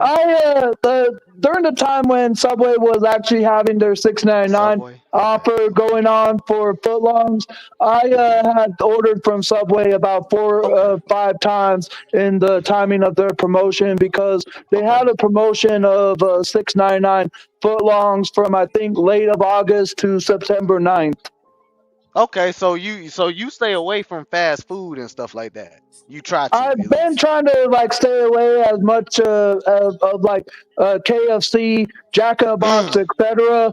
Recently, but I also am wanting to save. But I have Hmm. did get like a circular ad, like those weekly circular ads that you get in the mail with like the Hmm. current grocery promotions. Hmm. I got one for some coupons to Subway that I Ooh. may be Okay. using, but as of right now, I just need to like figure things out. But yeah, Okay. haven't like ordered from any like place for like KFC in a couple weeks. Now, Angel, are you new to this? Are you new Nah, like to? my taste buds change over time. Like I may feel in the mood for something one period of time, then I may change and feel something different. Mm. That's So called you're diversity, equity, and inclusion right there. yes, it is. So Angel, So if that's what your taste buds is like, then okay. yeah. So Angel, you're used to making your own meals away from your parents making your meals. You're used to being. Well, no, like other than homemade spaghetti, at times it may feel as though it's a bit I wouldn't say like stressful or like hard, but when I see a recipe book, it feels like it's more complicated than it may be if I've never made it before. Okay. Hey, at least you're trying, bro. I don't cook at all except for breakfast food. So hey, shout out to you, bro. I mean, the only thing that I do get on a weekly basis when I do get groceries is frozen food items like the Great Value sausage, egg, and cheese breakfast sandwiches, and some of the other things I've been getting a lot have been the Great Value knockoff brand of Hot Pockets. But yeah, there's Hot Pockets like. are good. Hot Pockets are good. But yeah, I essentially just get a lot of easy microwavable meals. Been trying my best to watch my consumption of my meals too. Okay. Okay. You guys go ahead. I'm gonna go upstairs and check on my son real quick. Give me a sec. Yo, Master Kim, man, what did you give up on your alias ever since your boy put you out? Well, oh no, what happened? Nah, that your finance guy that's your friend. The finance guy. The Oh, loan guy. Scott. No. So aside from the show, he and I spoke maybe once afterwards or whatnot. And then the project that my wife and I are working on, we were going to lease out an 18,000 square foot facility, but it's a 30,000 square foot building. They flew some dude in from Texas that claims he wants to lease out the whole 30,000 square foot. And so now it's got us trying to act like we can do the same, which we can't. It's just way too much property, the building than we need. So, but to answer your question is, whatever we're putting together has been stalled a little bit. So I've not reached back out to Scott for our loan stuff that we want to do. And I'm sure he's listened to a couple podcasts of me using profanity, acting a fool, arguing with Stanley, and he might think different of me. So, but with that being said, where is Stanley? Has anyone seen? Someone needs to call his house or something. Normally he's on the stream. Well, before you get to Inmate says Angel knows the deals. I do keep up like the latest promotional offers of restaurants and businesses. Inmate, like right now, Domino's is having an offer where instead of getting less for more, you're getting more for less. It's a little promotional gimmick to combat corporations' stringflation, but they call it moreflation, where for a limited time, if you order any two or more medium two-topping pizzas, they'll automatically upgrade one of those medium two-topping pizzas to a large at no extra cost. So you're getting more for less. I think Stanley said that he was taking a nap. He was gonna go to sleep at when we hit the 12th hour mark. I mean, I earlier know today. we'll need someone to come. We'll need someone to be here to start the next stream overnight. Obviously, Virgo. Correct. Yeah. Is it? I mean, are we? What hour are we at? I can't We're see. at the 10 hour. We're at and almost 10:50. 51-minute mark. Okay, so we still got some more time. I We know got a little bit of Portia's time. probably tired and has to go to work tomorrow. Howdy. I like saying Who's howdy that? to Portia. I just like saying howdy to Portia. Oh, okay. Yeah. She from Texas. She a gun toter. So I say howdy. I was gonna drive, but I wasn't gonna stop. Then my old truck found a front row spot. Gonna drop in, but I wasn't gonna stay. Then I heard Sarah calling my name. Whoa. No, you did not. You did not. Let's go, Angel. You got another Well, 6 that's what he minutes? said. That's what he said, sir. That's what he said. It doesn't. It's not true. He didn't hear Sir calling his name. He did not. Rashu, cut it out. What up, Blacks? Is Blacks there? Oh my God. No, Blacks. What's I think up, dog? Blacks probably fell asleep.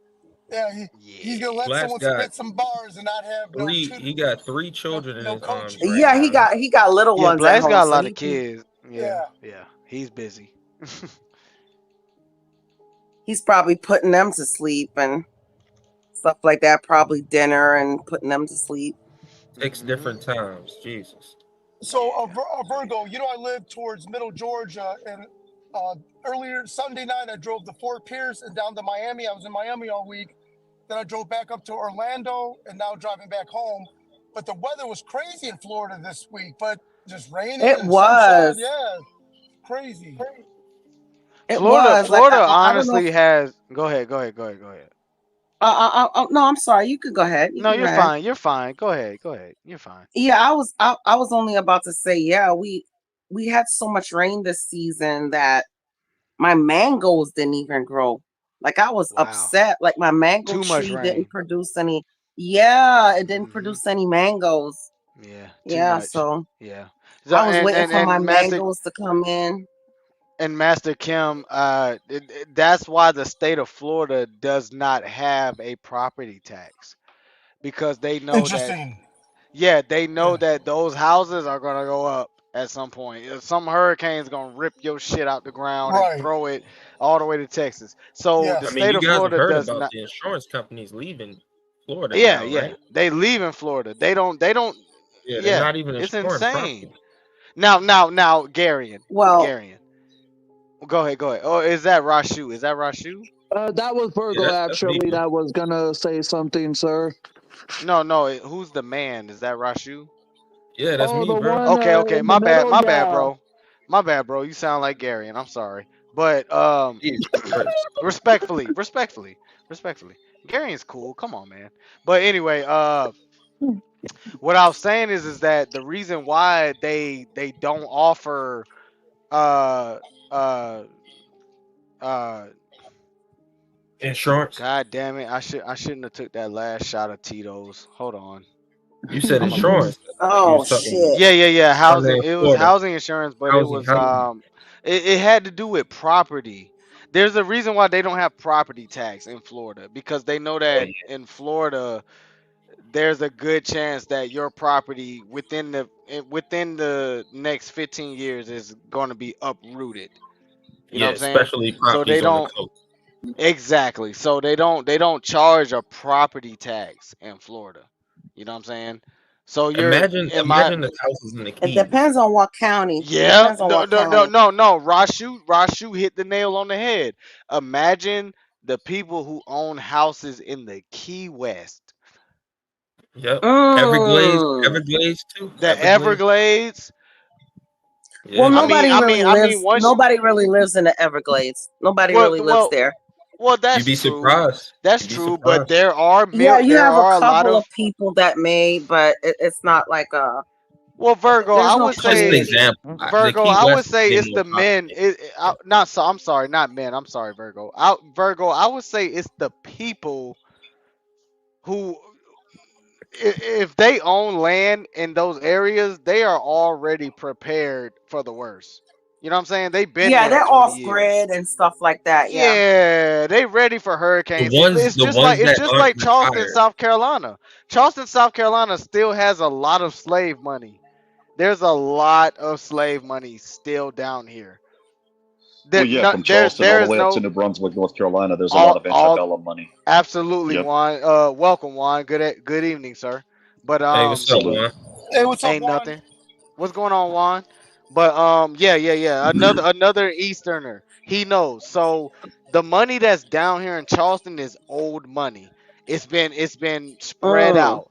So what they did is they spread it out to fast food joints, IHOPs, Waffle House. What they do is buy these franchises. They buy them individually so that they can own this franchise as an individual, which also means basically if I buy a IHOP and I put it right here in Charleston, South Carolina, I personally own it. I can add what I want to the menu. I can Yeah. change the menu, I can change the prices, I can do all that. And that's what's going on in Charleston. See, Charleston, I'm from Charleston, born and raised. I got grandparents that were Black Panthers. Mm. Bro, it's just too much. I don't even have enough time to talk about it. But They have a restaurant I'm in down. Charleston, all the way up in North Carolina, where they did just that. It's a Mexican restaurant. It's called Chi-Chi's. I kid you not. But you have some of those restaurants where they have Oh, no Mexican Chi-Chi's. food at We have all. that in Florida too. We have a Chi-Chi's here. Well, what Yeah. I've noticed is that we actually try to make way for Hispanic businesses because the white businesses dominate here. We still have big acres of land called plantations. You know what I'm saying? Yep. Pawleys Island. Yeah, the Pawleys woods and Island. everything. Yeah. Yeah, Hell yeah. Pawleys Island But is a plantation. You got the point that I was Porterfield plantation. You got the Hawkinson plantation. They don't even change the name. They But they but that sir, they the don't point that keep I that, was they let go you the ahead. point know. that I was Go Yeah, ahead. we making used Go to ahead. own niggers. Go ahead. Go ahead. I'm the sorry. point Go that I ahead. was the point that I was making is that you would expect Mexican food at some of those Chi-Chis. Like I went to a Chi-Chi's in Dunn, North Carolina, and it was all I'm sorry, it was all uh, it was all, cube steaks and hamburgers, and I'm like, wait a minute, you mean no milanesa? You mean no tacos de maíz? You don't have any of that stuff?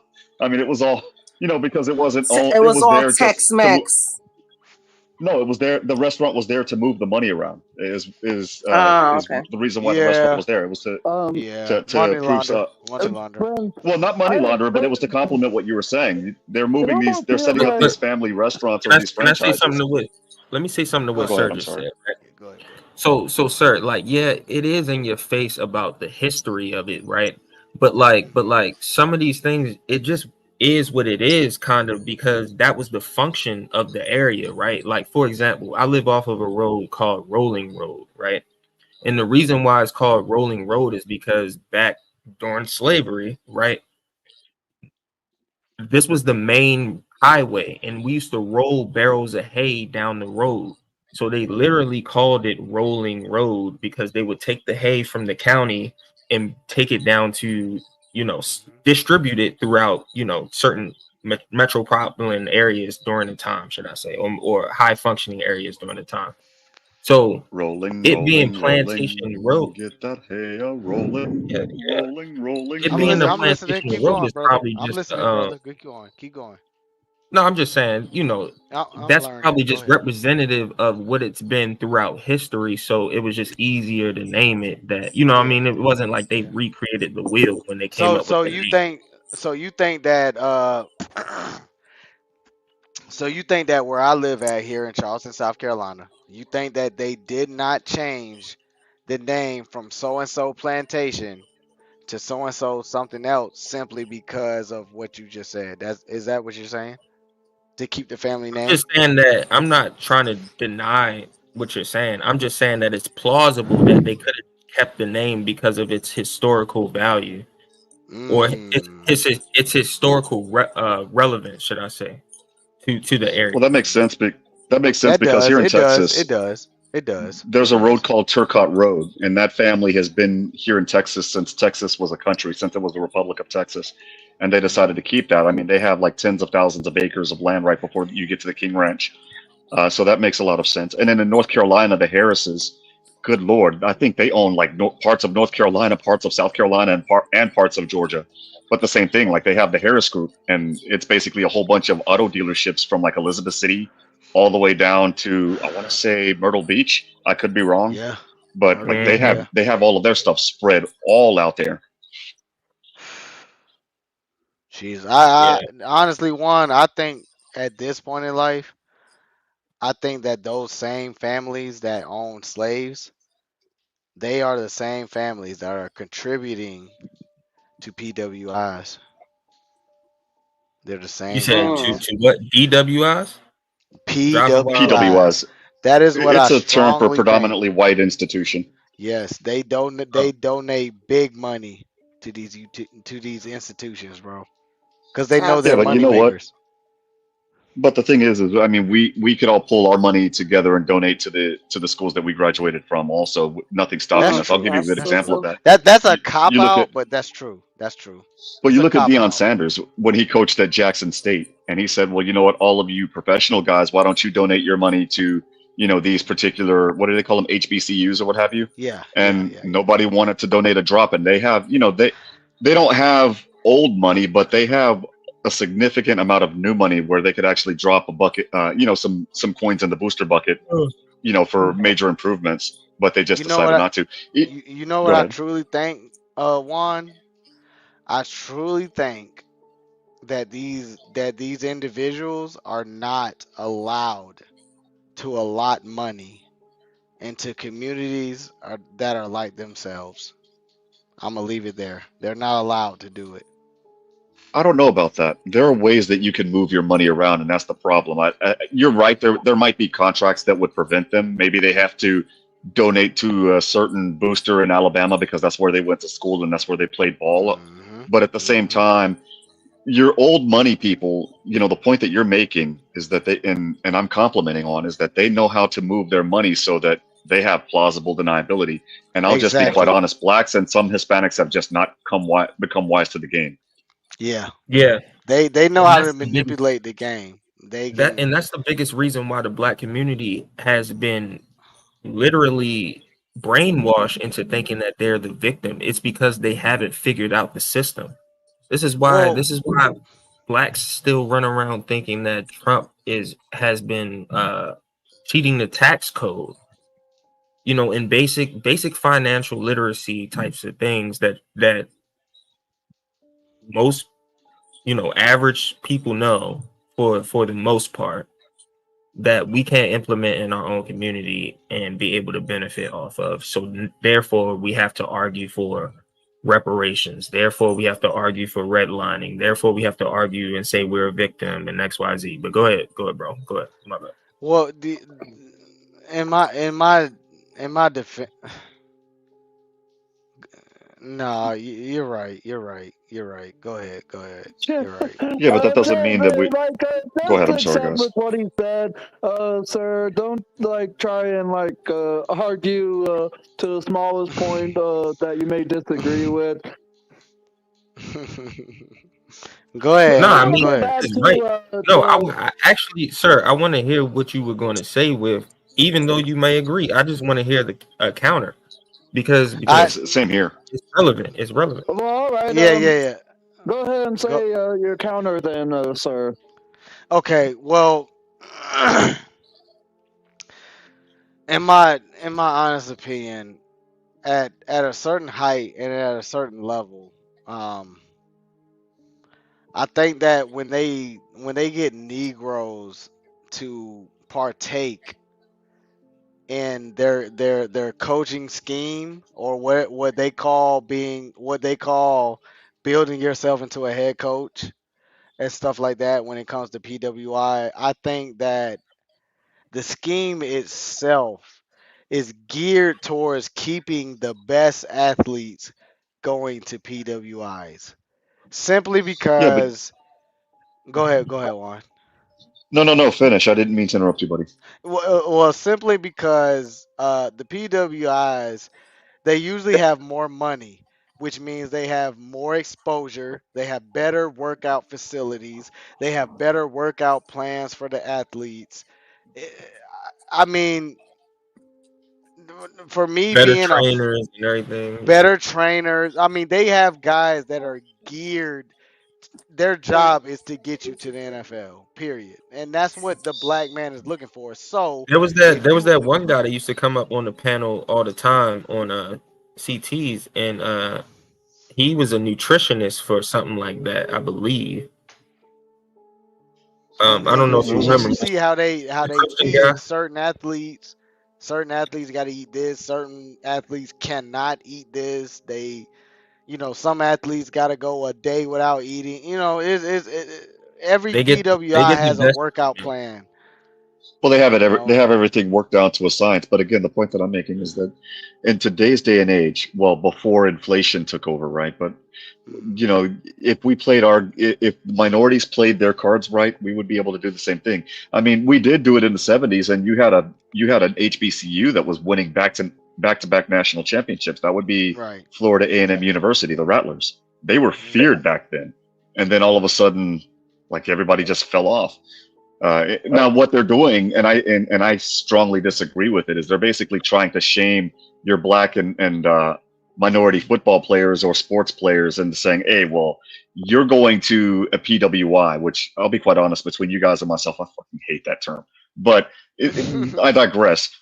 They'll say, well, you're going to a PWI, you're a freaking sellout. Okay, well, sell me on your university. Well, you got to go to that university because you're black, or you got to go to this university because you're Hispanic. And I'm like, no, that's not a selling point. They literally That's can't. not a selling point at all. I mean, Juan, think about it. Think about if you was a 6'1", you just hit the genetic lottery, right?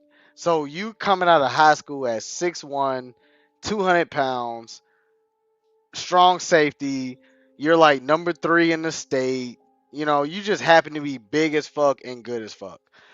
Are you going to go to an HBCU, or are you going to go to the University of Alabama or the University of Georgia, where they have A-plus facilities? You have a 93% chance of making it to the NFL. You have like a 92% of depth chart fighting, where you got to come in and fight for a spot. You see what I'm saying? Like, it's I when see it when, exactly when what it you're comes saying, to, yeah, the but HBCUs the don't have a fighting but chance. They just don't. It's not right, but there. again, like I keep saying, we could put them in a position where they have a fighting chance. I graduated from the University of Texas at Brownsville. It's not an HBCU, it's an HHCU, a historically Hispanic college university. Oh It wow, started never out heard in of that. Texas. Oh yeah, like I mentioned on the other channel, they're around. They've been all throughout the state of Texas and the state of New Mexico. And I mean, we didn't have a football team. In fact, our football team will have its premiere season in 2025. But we had a volleyball team that was winning back-to-back national championships for the NAIA, and we've I had like people that went volleyball. on to play. We had we had some of the women that went on to participate in the Olympic teams for Brazil and for Mexico, and then of course a couple of women for soccer that are now on the Canadian national women's soccer team. Things like that. But the thing is we were able to sell a little bit of our school to those people, even though it was small. So again, the HBCUs have to do something similar. And you're right. Unfortunately, the only time you're going to have somebody that won the genetic lottery, and know this, you've seen this when with some of the Grambling players, they'll win the genetic lottery. They're like 2 in the state. They're like 10 in the country when it comes to stats. They'll go to, for example, a University of Georgia, or And don't do they'll shit. go to And like a don't. University of Texas, and they'll be declared academically ineligible. So now, congratulations, you have to sit out a year. And the moment you sit out a year, it's already too late, because now there's another group of people that are right behind you just as hungry. Yep. Now, The congratulations, you competition, lost your yeah. spot. Not So what only that, happens? You're but stuck going you're to Grambling. older. Not only that, but you're You're older, and your you're right. chances You're of getting older. drafted is slimmer because you're older. That's it. Right, That's it. and so as a result, your Division One and your Division One AA, so your FBS and your FCS schools, they're going to be like, nah, f that guy. Your Division Two and Yeah. your Division Three schools, they might look at you, but then you'll look at your conferences like the SWAC, like the MEEK, the CIAA in North Carolina. I forget the one in South Carolina. Those conferences, those little man conferences, where the majority of HBCUs and HHCUs permeate, the Sun Belt Conference, where the HHCUs, the Southland Conference, where my school's at, they'll be glad to pick you, because, oh my God, we got this guy that's on the genetic lottery. But the problem is they'll surround all of their plays around you, and of course the other teams will know that, so they'll take you out, and It's a lot easier now to you can't take get you your out. Yeah. Hey, that sounds exactly. like It's way easier to take you out. that sounds like where you go when you were just good enough to get drafted, but you didn't, and you kept trying to go ahead and keep going behind it. Am I wrong in that? Exactly. No, you're not. Exactly. Honestly, dude, I got a friend it's who did honestly that, man. insane. It's honestly insane I got a that friend who did that, and he ultimately just ended up becoming like a assistant coach or like a personal trainer in the same type of field. I mean, he rubbed elbows with enough people being in there for so long that he was able to get a decent job. But it was just dude, like, man, look, dude, I had a cousin that graduated at 6'3", 215 pounds. He ended up going to Carolina, right?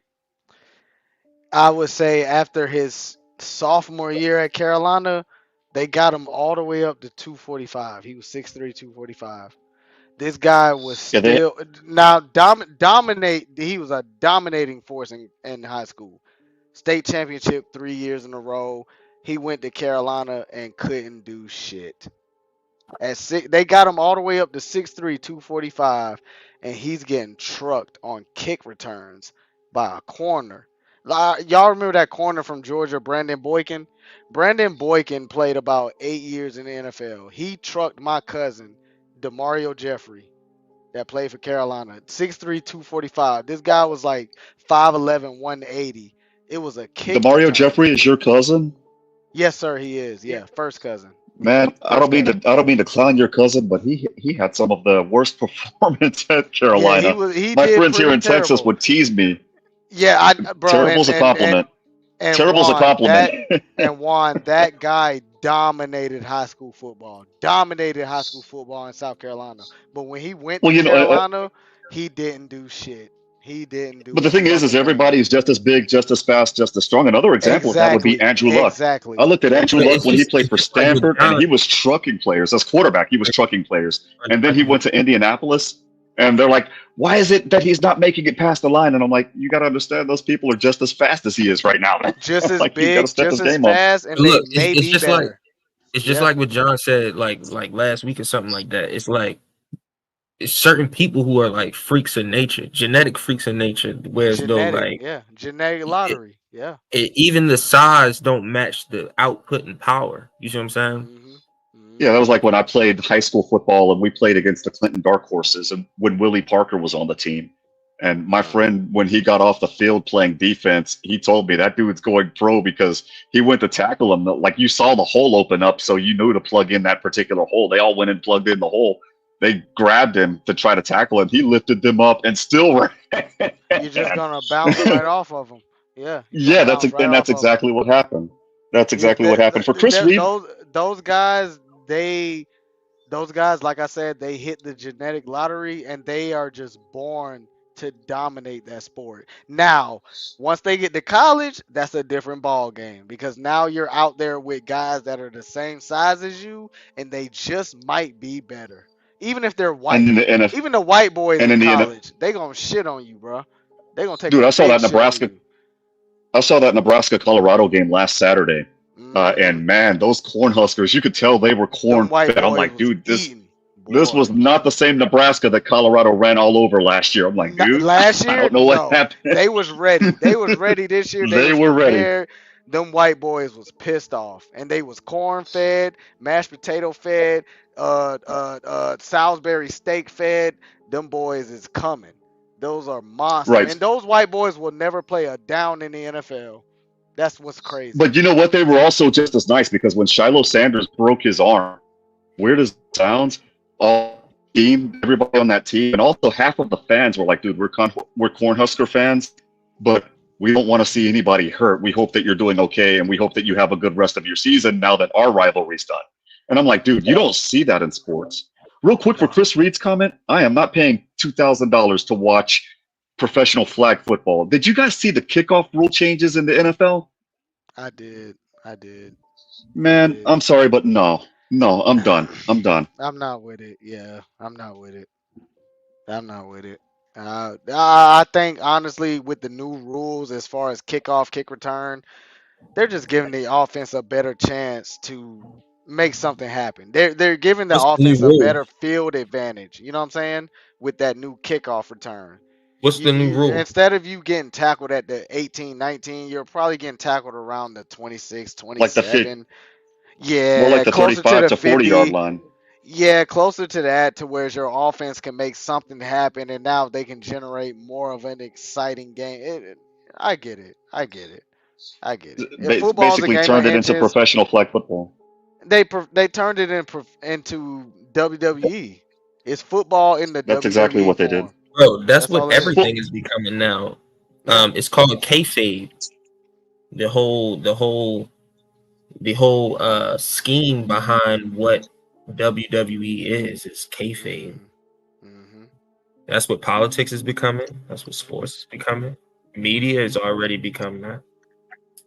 It's all bread and circuses, like you guys mentioned earlier. It's just, let's go ahead and keep you guys entertained. And so now, as somebody mentioned before I logged on, it's basically the WWE. It's not even about the freaking points. It's not about the specimen controlling the other specimen or the coaches playing this game of chess with live men on the field. It's now just all entertainment. And once that happens, I'm out because I used to play football. I liked the science and I liked the strategy behind it. And now there isn't any. There isn't. It's all fixed now. So can we all come to some kind of conclusion into admitting that these games may be distractions? Just like in the Oh, Roman everything's a days. Think distraction. about. Hold on. Hear me out. Just like in the Roman days, when the Oh my government God. had a major decision to make, they always threw a Coliseum event. They Yeah, always That's threw an exactly event. what I was about to say. You yeah, that's already what I was know. going to say. Go Also, ahead. the NFL is the new gladiator fights of our time. I mean, we already know what's up, man. The funny thing is the men are thinking about that. A lot of the women, Portia's Well, not the thing included is, in that. Rascal's not included in that. But the majority of the women are like, la la la la la la la la. We're all like, wait a minute. We've seen this 1,000 years ago. Where have we seen this 1,000 years ago before? Oh, wait a minute. Right. That was Rome. History is repeating those itself here. of us who aren't following behind women, right? Because if you're following behind all these women, the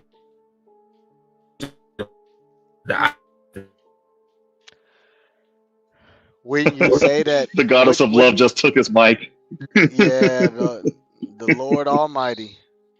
But I was gonna ask him, well, don't you think that that's the current state of America? I mean, you don't think that women, aka liberals, are dominating our everyday facet of life? They're taking over everything. That would be a good question for Stanley, for you guys to talk about with Stanley if he were to get up here. He's here. Yeah.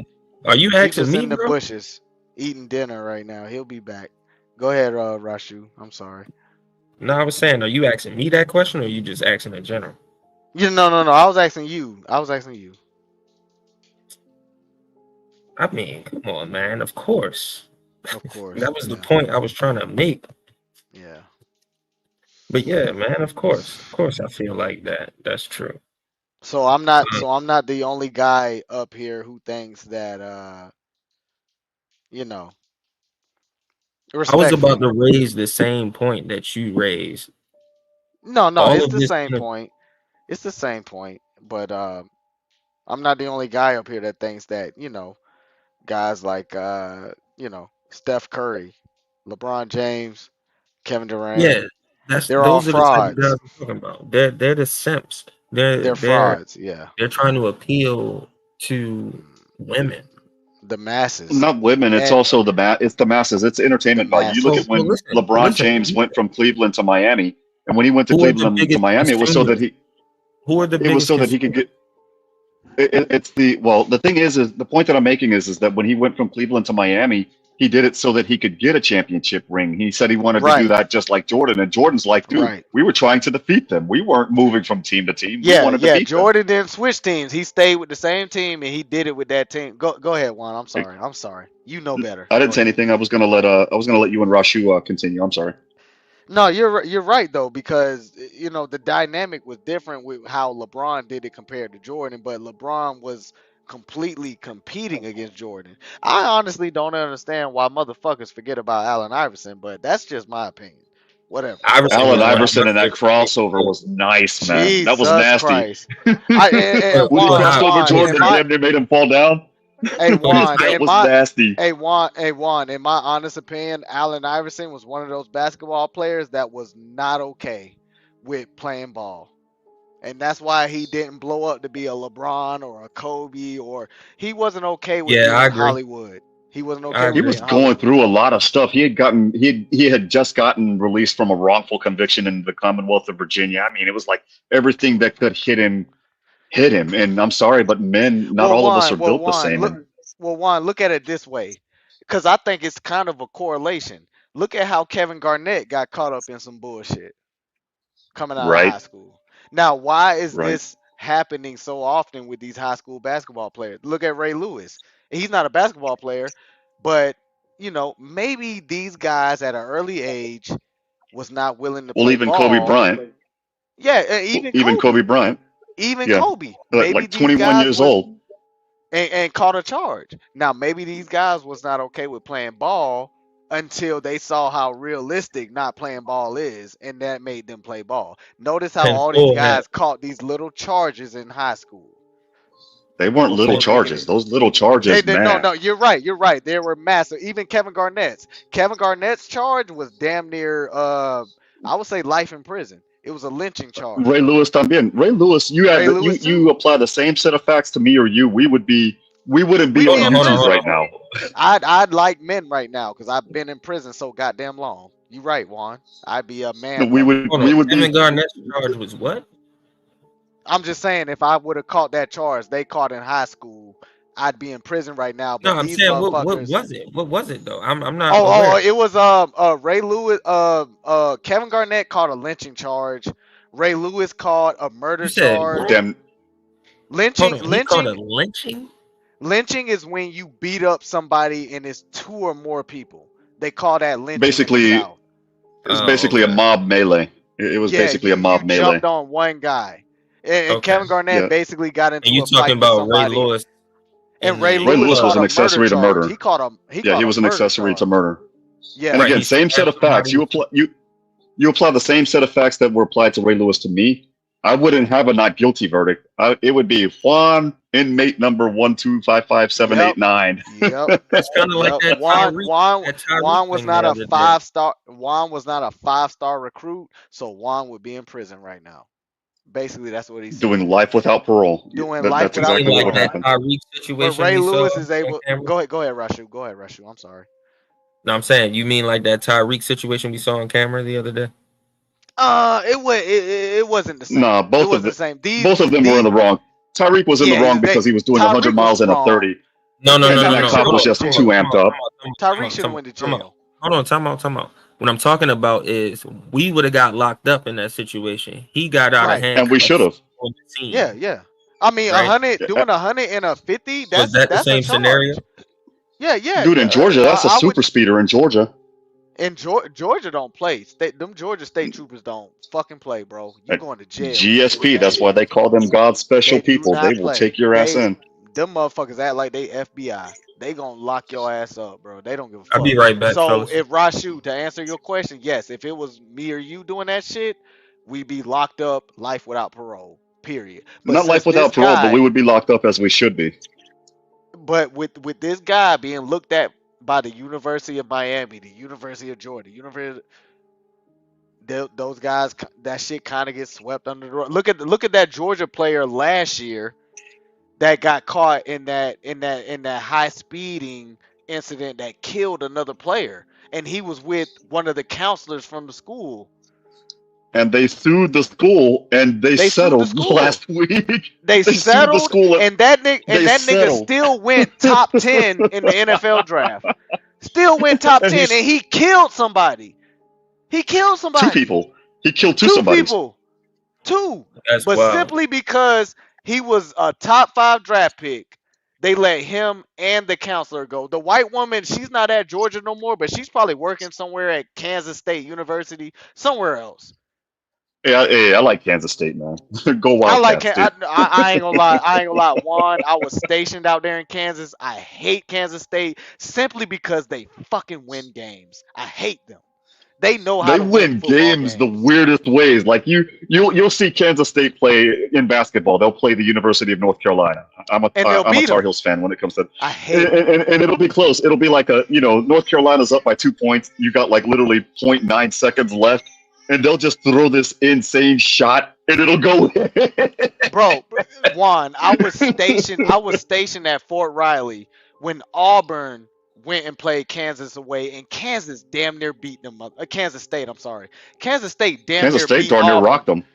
Damn near beat them, and Auburn was a top 10 team that year, and they damn Yeah, near but beat them motherfuckers. I saw Damn that game, and I'll be quite honest, that wasn't the players. That was the Auburn coach got too damn cocky for his own good and damn near got out coached. That's what that was. It was like watching Philadelphia. You guys remember a couple of years ago the Philadelphia versus Kansas City Super Bowl?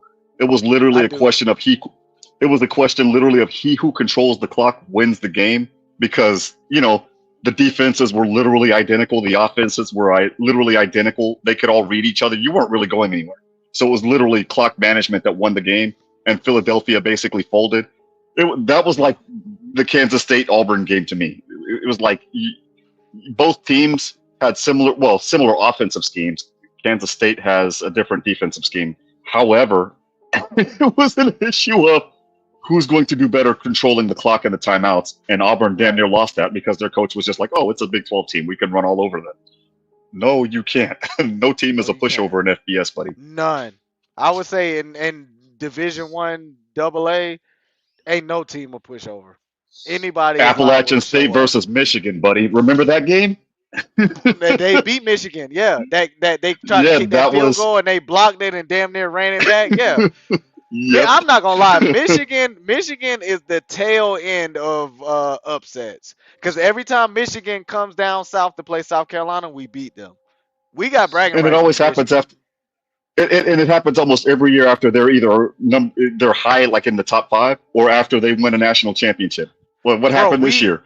They won a national championship and they got upset. And they're trash this year. They're trash. Look, South Carolina had a #1 overall draft pick because of the Michigan game. I'm gonna just go ahead and put it there. Jadeveon Clowney made himself the #1 overall pick off of one play against Michigan. Right.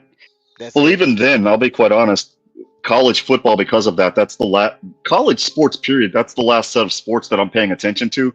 But I already know the writing's on the wall, and the reason why I say the writing is on the wall is because the NIL deals started coming through last year.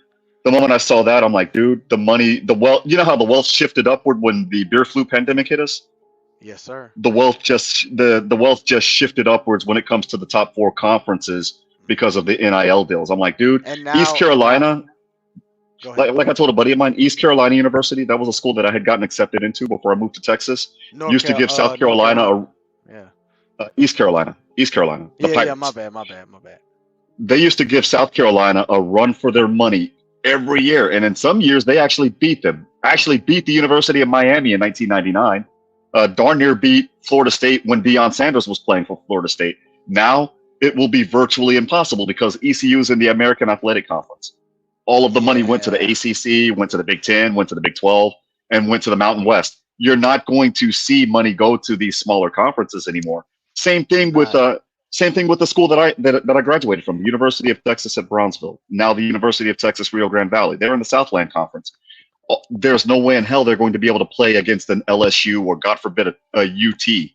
They're just not, because all of the money shifted upwards. You know, and not just looking at the specimen, they can say, well, you know, if I'm selling real quick, my school, that football recruit's going to say, well, Juan, not only is this school going to allow me to put a couple pounds on me and turn me into a beast, but they're going to give me $1 million to play. What do you have to offer? I don't have that money. I'm screwed.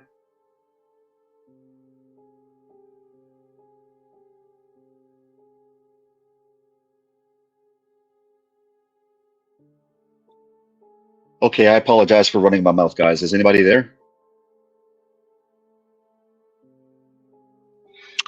I'm here. Salute, Black. It's good to see you guys.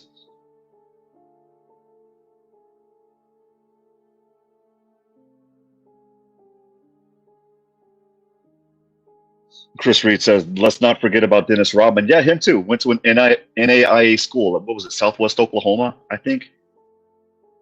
From there, he went to Detroit, from Detroit to San Antonio, from San Antonio to Chicago, and the rest is history.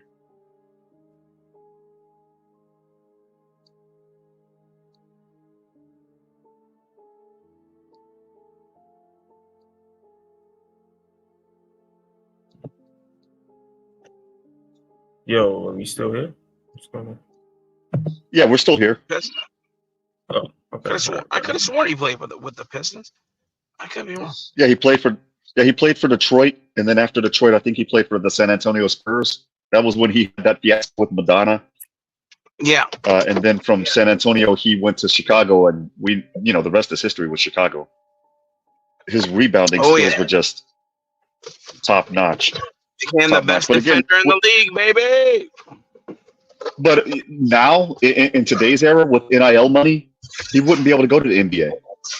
No. Or if he were to go to the NBA, it would be because he's getting looked at not only by Southwest Oklahoma, he's probably getting looked at by OU, he's getting looked at by LSU, things like that. And Southwest Oklahoma is going to be like, look, we'll give you your scholarship, we'll pay for your books, we'll double your meal plan, and we'll even throw in a nutritionist to bulk you up a little bit.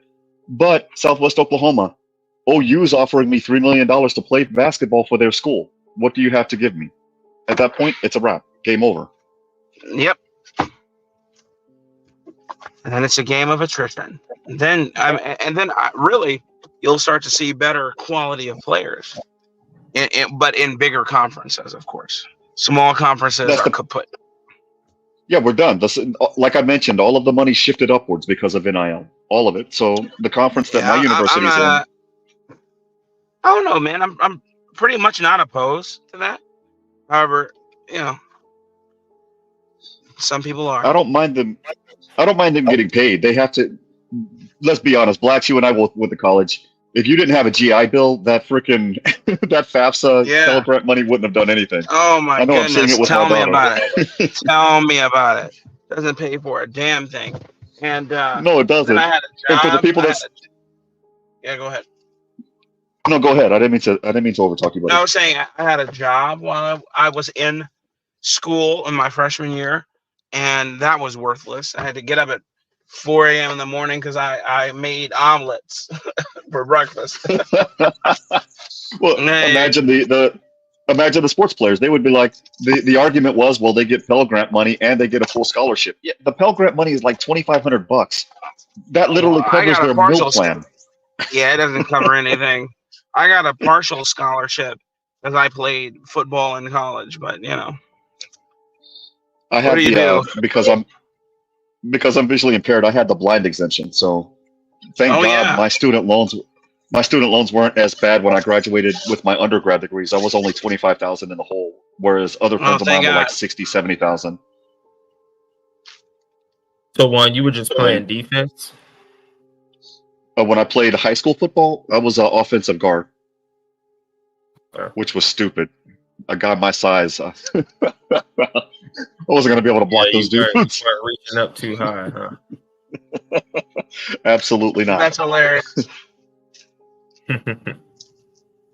Yeah, once I got to college, I realized playing football wasn't going to be for me. I played all in high school. I wrestled more in high school, but I did play ball for 4 years in high school, and then I realized, man, I'm like, this isn't for me when I got to college, because it was like everybody was, I'm going to the NFL, even though they weren't, but still, everybody was that serious.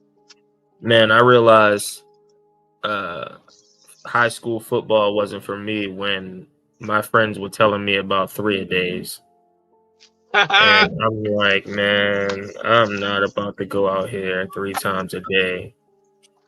We had 2-a-days, and I loved it. Those Oklahoma drills were the shiznit. Boy, I hated it. I can't. I'm not gonna sit here and stunt and act like I love 3-a-days. And then our summer camps were terrible. I remember I had an opportunity to go to University of Southern Cal and do a camp out there, and so I did the camp. Man, I came back.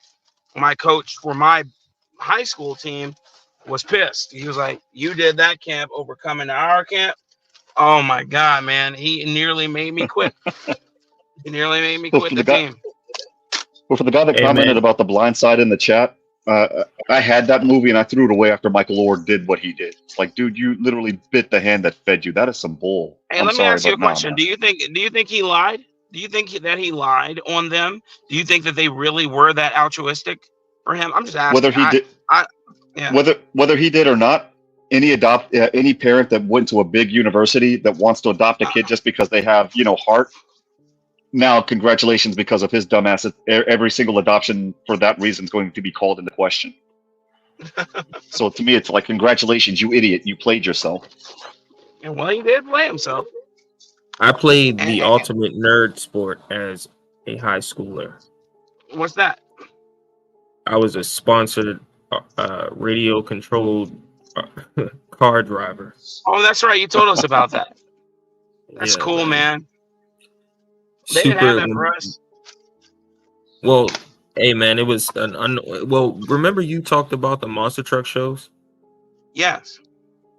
That's how I got into it, man. My dad took me to a monster truck show, and it was like one of those intermission sessions, and I never caught the guys out of like 3 or 4 years of going, the one year I went and they were outside and I got to talking to this one guy, then I befriended him, got his number.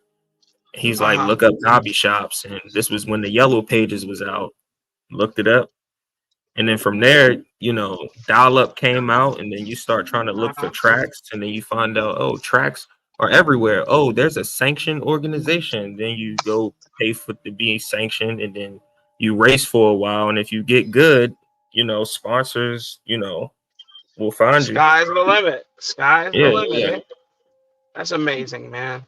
But it was just a weird Real sport quick. to have a conversation with high schoolers about. They're like, hey, are you coming to the football game this weekend? And it's like, no, I'm going out of town. Oh, where you going?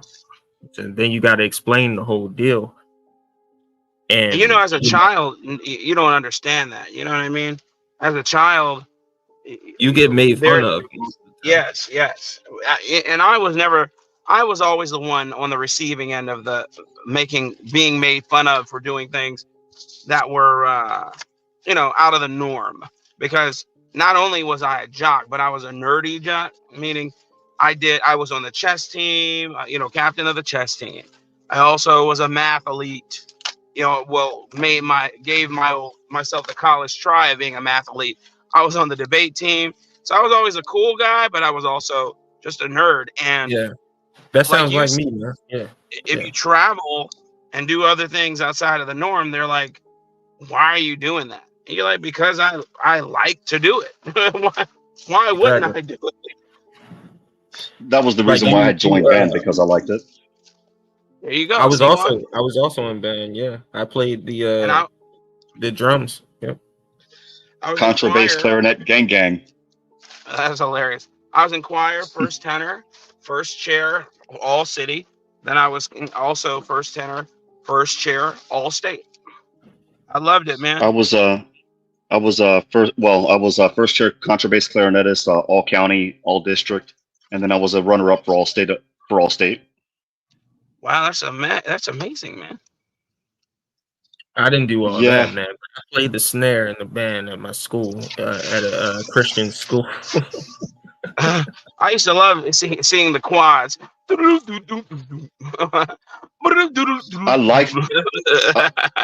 I used to like hearing our high school cadences until I heard LSU's Blue Raiders cadence, and when I heard LSU's Blue Raiders cadence, I'm like, dude, our cadence is freaking decades out of date. Our cadence sounds like little kid shit. Yeah. I used to spar. I mean, I used to be in Taekwondo. I got like my black belt. I used to spar. I got a few medals and stuff in that. Yeah. That's amazing, man. When I was in Korea, I mean, it's basically dance, but you know. When I was in Korea, they were giving out black belts like candy because they called it your 1 year black belt. So if you went every day for like 6 months or every other day for 6 months to this master, I can't even remember his name, man, but he was well known even outside of Korea. And you know, that's where the Taekwondo headquarters is. So then after that, you took some classes with him, then he would sign you up to take your exam at the Taekwondo headquarters. The Taekwondo headquarters is beautiful, man. And then you do that, and then you can now say that you're a black belt in Taekwondo. It's crazy. Ladies and gentlemen, we are at 925 subs. I did not know that. Thank you, Give Me Crack, for posting that. And look at all of the things that were done over the past 2 days. While people were saying on other channels that shall remain nameless that the Haitian issue was fake, we were actually calling residents. Yes, I kid you not. John Galt actually called residents from these cities and talked to them up close and personal. Not only that, but he was in New York interviewing people a couple of weeks ago, also interviewing a couple of people in Washington, D.C. For things like that, we wouldn't be here without you. So please send my man John Galt, HB, and my lovely girl Portia J a Cash App to keep the channel up and running. Please subscribe to the channel. We don't have super chats because Susan, this sick, sadistic lady out of the grave, decided to demonetize us. So F them. Oh, but you guys know who it was. No, we don't know who it was. But real quick, please subscribe. Please send these Cash Apps. So if YouTube didn't want 30%, well, F them. They're not going to get 30%. That's right. Again, without you guys, we wouldn't be here. You guys are greatly appreciated. Amen. And pass the ammunition. Yes, sir. Preferably Exactly. 3 because I'm kind of running low. I'm a 5.56 guy myself, man. Well, I mean, yeah, both same thing. What were you going to say before I went into that plug real quick, Blacks? Oh, I was saying you knew who it was, and then you said no. So I don't know if what else I was going to say. Did you know who it was by any chance? No, when you said Susan, I said who? I said okay. No, Susan Wojcicki. She used to be the CEO of YouTube before she passed away of lung cancer. Oh, okay, yeah. That's why I had that reference that she decided to come out of the grave and demonetize us. She passed away, I think, last week or the week before of lung cancer. She wasn't old. No, she was only 56. And I didn't know she had lung cancer. No wonder she was stepping down. Remember, she said she was stepping down, and wow. And foil hat. Wow, I had no idea that she was sick. Nobody did. And then her son caught her son. Her son OD. What was it, the year before that? It was like that family kept getting hit with curse after curse. I wouldn't wish that on anybody, but it was like, damn. 10-4. Gotta keep the rays out your head.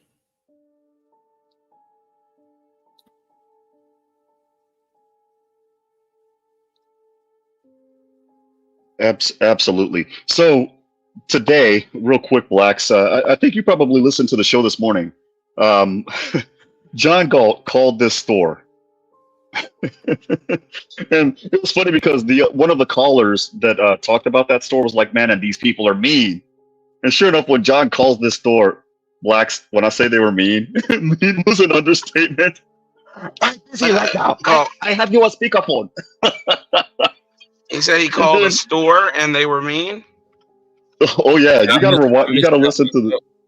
What happened? You guys, John called this store this morning, and oh my God, the lady was like, "I'm busy. I have you on speakerphone. I'm busy," and he was just getting their opinions on the Haitian migrant crisis. And when he says, "And you guys are a Haitian market, right?" This girl was all defensive for no reason. I'm Haitian. Okay, well, what are you? Africa. And I'm like, oh God. Like,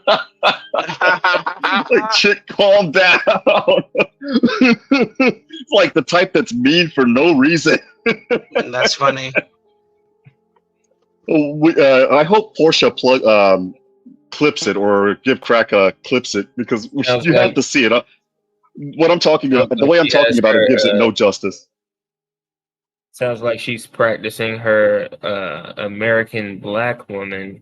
I don't know what she's practicing, but man, I died laughing while I was going over my bills today. Just because of how she was. But the thing is while other channels were saying, oh, it's not true, it's fake, blah, blah, blah, and I'm thinking, we're actually talking to the residents that see this firsthand. Well, the thing is like, for some people, this is entertainment, right? It's not real. Mm-hmm. You know what I mean? So right. They're just trying to create, what do you call it? A narrative behind something else to put people's emotions into it. And emotions is how you get views and X, Y, and Z. So yeah, potentially, but I just thought it was, the contrast was just, it was compelling. It was extremely compelling because, I mean, good Lord, John went out of his way, didn't have to make these phone calls, cold calls, by the way, cold calls. And some of the people, it was funny. Real quick. What? Go ahead. I'm sorry. Go ahead, Rashu. I'm sorry. No, you go. I was just going to say, some of the people real quick to jump on the line. Let me say something to him. Let me say something. Everybody had a story to tell. What other place has that? It was great. I agree. It was great. Um, but there were a lot of people who were on the ground. Well, not a lot of people. There were a handful of people who were actually on the ground because of what the claims were on Twitter, and they recorded people on the ground. And John showed a lot of that too. But John's uniqueness was the fact that he actually picked up the phone on a panel and called individual, in places of business and things like that, and individuals in the town. Whereas though that was very unique. Nobody was doing that. Other people were going No, just baseless off of Twitter. You know what I mean? nobody's doing that. So please support this. Nobody was doing that. So please support the John Galt channel. Support HB2N. Support Portia. These three people are the reason that this thing is happening. And again, I'll never forget. They called this one salon, and these girls were like, "Yeah, there's this Haitian store or grocery store, what have you, and these people are mean." And John calls, and sure enough, they were mean. You can't say racism. You can't say xenophobia. We got you for the whole world to listen to. Right. Hey man, that's the public square, right? Yeah, this is the new public square, and it's, like you said, it's for entertainment, and I understand the internet's not real. That's why I have a coffee cup instead of my ugly face. All entertainment, right? But what are we fabricating our entertainment off of? Is it fabricating it off of truth, or are we fabricating it off of, certain narratives, right? I just think, I just think John is asking questions, and he's bringing, with the questions that he asks, he brings it, number one, to the panel and to the chat, which is great. That interactiveness, that we have YouTube and Rumble to thank for, providing us those platforms. That's one thing. But then when you go to the street level, whether it's, interviewing people on the street like he did in Brooklyn, or whether it's calling people in Ohio, in Springfield, Ohio, like he did this morning and like he did yesterday. I understand that it's not completely unique, but his spin to it, I think, is what made it a lot more unique. No, absolutely. So please support my man John Galt, ladies and gentlemen.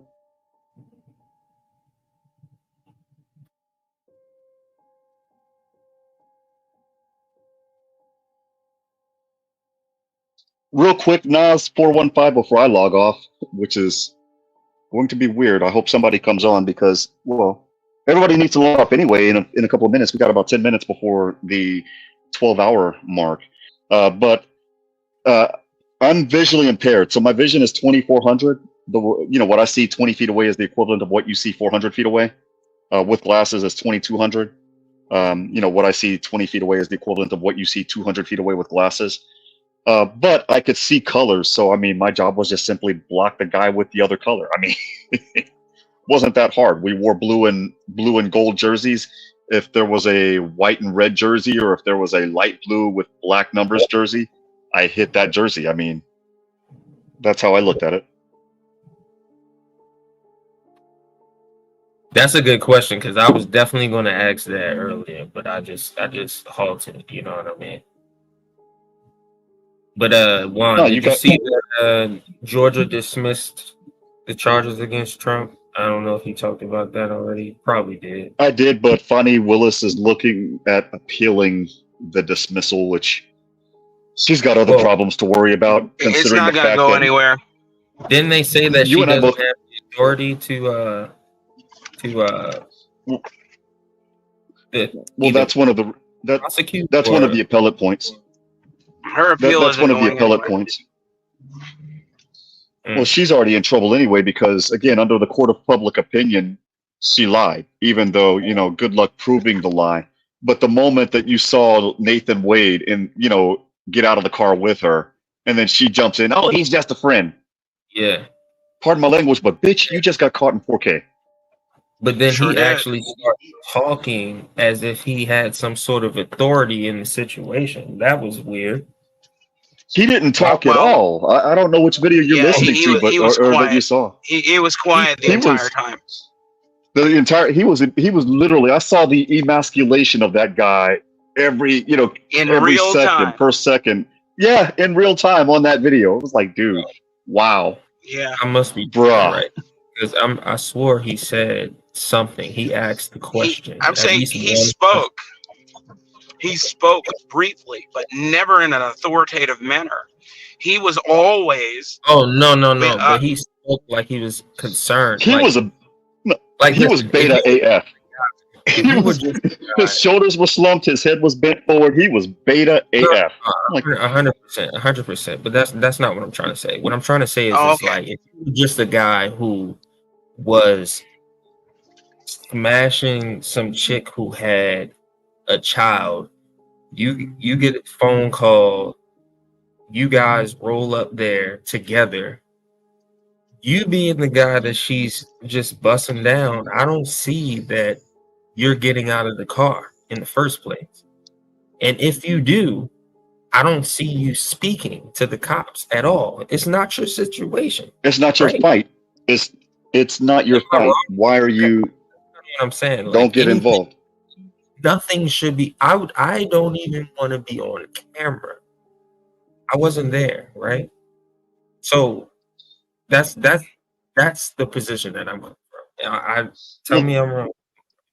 Well, the other thing is Bonnie Willis, when she got out of the car, man, those cameras, Blacks. I don't know if you could if you would agree with me. It's possibly that I'm visually impaired, so my vision's a little bit warped. But those cameras did not do her justice. That chick looked huge.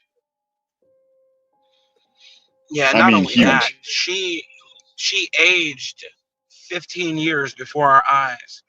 Yes, she tell did. She usually is portrayed in a positive light, and as she went through this court case or whatever, they stopped placing her through rose-colored glasses and allowed us to see what she truly looks like. She couldn't just be made up the way she was, etc. She looked really old. She looked her age because she is in her 50s. In her 50s, and she looked big. The first thing I thought, no offense to big people, was like, oh my God, I better not piss this girl off. She might sit on me. That's not cool. Right. and she doesn't have a body. Everything is flabby. You look at that and you're like, God, dog. Ugh. And now I know why he was having sex with her. Just because she was a money ticket, a meal ticket. So he's like, I'll bite the bullet, grin and bear it, and deal with her. Because his actual wife, from the photos I saw of her, was gorgeous. She was pretty at one point. Yeah, she was pretty. Now I don't know if she currently looks like that, but I know that the still photos. Did we ever see? I don't remember. Did we ever see an interview with her, or was it just still photos? I only saw her bar photo from the Georgia State Bar because they were both attorneys. Yes, that's all that I remember seeing. I thought she had short interviews